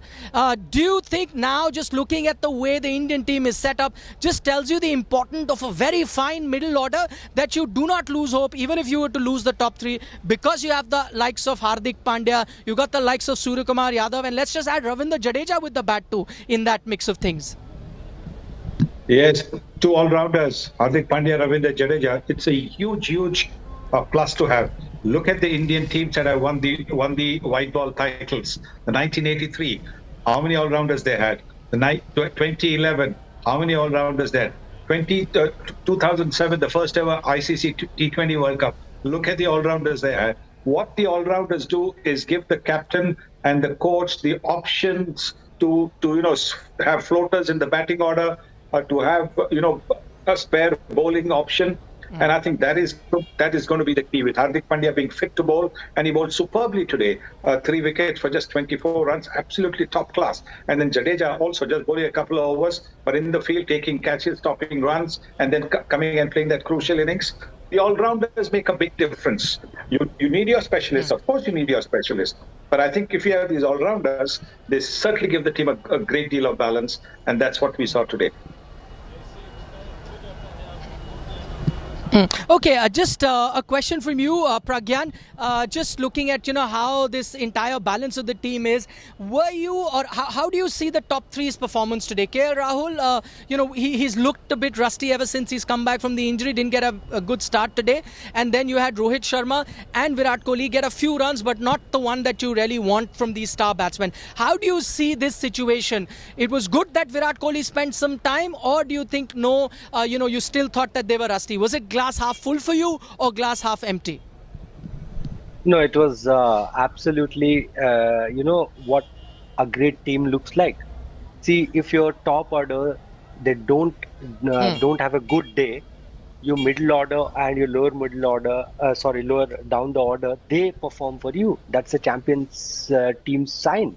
And I think with this, Virat Kohli, Rohit Sharma and KL Rahul will have the cushion. They will not have that extra pressure which we had seen because of that number 4 debate that we had for such a long time. That was adding to the pressure. But now what has happened is we have got Surya Kumar Yadav, we have got Hardik Pandya, we have got Rishabh Pant, Dinesh Karthik, and then Ravindra Jadeja. So these guys will make sure if at all we lose quick wickets, these guys will take the control and make sure the game is in their zone. It doesn't go out of it. So that is a big plus point. This will be very important when you're playing knockouts and those semi-finals and finals, because that is when the small pressure of performing and doing well really gets into you. And when you know that you have got some superb talent down the order, then you can relax a bit, and it really helps. Because why I'm saying, if you look at 2011 team, you had someone like Yuvraj Singh, you had someone like MS Dhoni. That is the reason why, even if the top order, they were handling the pressure, they knew they have a solid middle order who can deliver. So slowly this team is developing those strong middle order where, if one batting setup doesn't do well or maybe has a bad day, these guys can take care of it. I'm just going to extend that conversation. We'll get to hear from Ravindra Jadeja also shortly, the star performer for India. But before that, let me go across to Sai Bhai. Sai Bhai, I'm going to talk to you about the top three. We didn't expect the ball to swing a lot here because of the condition, but then Naseem Shah did get the ball to dart around a lot, making the batsmen very uncomfortable. How would you gauge the performance of the top three in this game today? Was it just some fine bowling and they came up against a bowler on the top of his game today? Or do you think there was a bit of rustiness in the way the top three played today? Well, with Rahul, he played just one ball, so you can't really, judge anything in one ball. But with Rohit and Virat Kohli, they had the opportunity to bat for some time. They got runs. All these earlier times for the last maybe a year or so, when people were talking about Kohli's form, I kept on saying that he's not having any luck. The first mistake he's making, he's being dismissed. Today he had a lot of luck. That dropped catch, a lot of inside edges which went so close to the stumps. He had the luck, but he didn't capitalize on it. He played some very, very fine shots, but one expected with the kind of luck that he had, with the kind of start that he had, that he would play a 60-70 innings. He got out after Rohit Sharma had got out. Both of them got out to forgettable shots. You've got to say that. At that stage, those shots were not necessary. The asking rate was not 19 or 20 for them to try and attempt sixes at that stage. At that stage, what was needed was to keep going, get to 70, 80, and then maybe go for the big shots. So I think that I think should be a learning. I could be totally wrong in reading the game. They might be thinking differently, that this is the way we are going to play. But that's for them. But it could have cost India the match because when you have batsmen who are set, they are supposed to take the team home. So that didn't quite happen. It was good to see Jadeja come in and play such a responsible knock. Fantastic innings from him. And Hardik Pandya just goes, in my estimation, higher and higher with the way he's reading the game. It's not just the way he's playing the game, the way he's reading the game. From the time he has been appointed captain of the Gujarat Titans, his whole cricket to me, has gone to another level. The way he's, assessing the situation, playing according to it, amazing thing. And thank God we had him towards the end to take us home. Otherwise, that was going to be, a disappointment, having restricted Pakistan to under 150. Saibal, since you're talking about Hardik Pandya, I'm going to pick your brains a bit more. Hardik Pandya, the batsman, has been outstanding. I want you to talk to us about Hardik Pandya, the bowler today. You said reading the game as a batsman. What did you make of him reading the game as a bowler, especially with the way he got the batsman out? Clearly seemed like he had come with a plan. He knew when to use those short pitch deliveries. He knew how to, cramp the batsman for no room. So as a bowler too, has he come across as a revelation? Exactly. Because he read the pitch well. He had seen that there was a bit of grass on this pitch. He had seen from what had happened in the last T20 World Cup, or even the IPL that was played last September, October in the desert, where there was a little more carry, there was a little more bounce, and he used that experience to very good effect. He wasn't bowling then, but he was bowling now, and he used that bouncer to good effect because he's got that extra pace. He looks slight.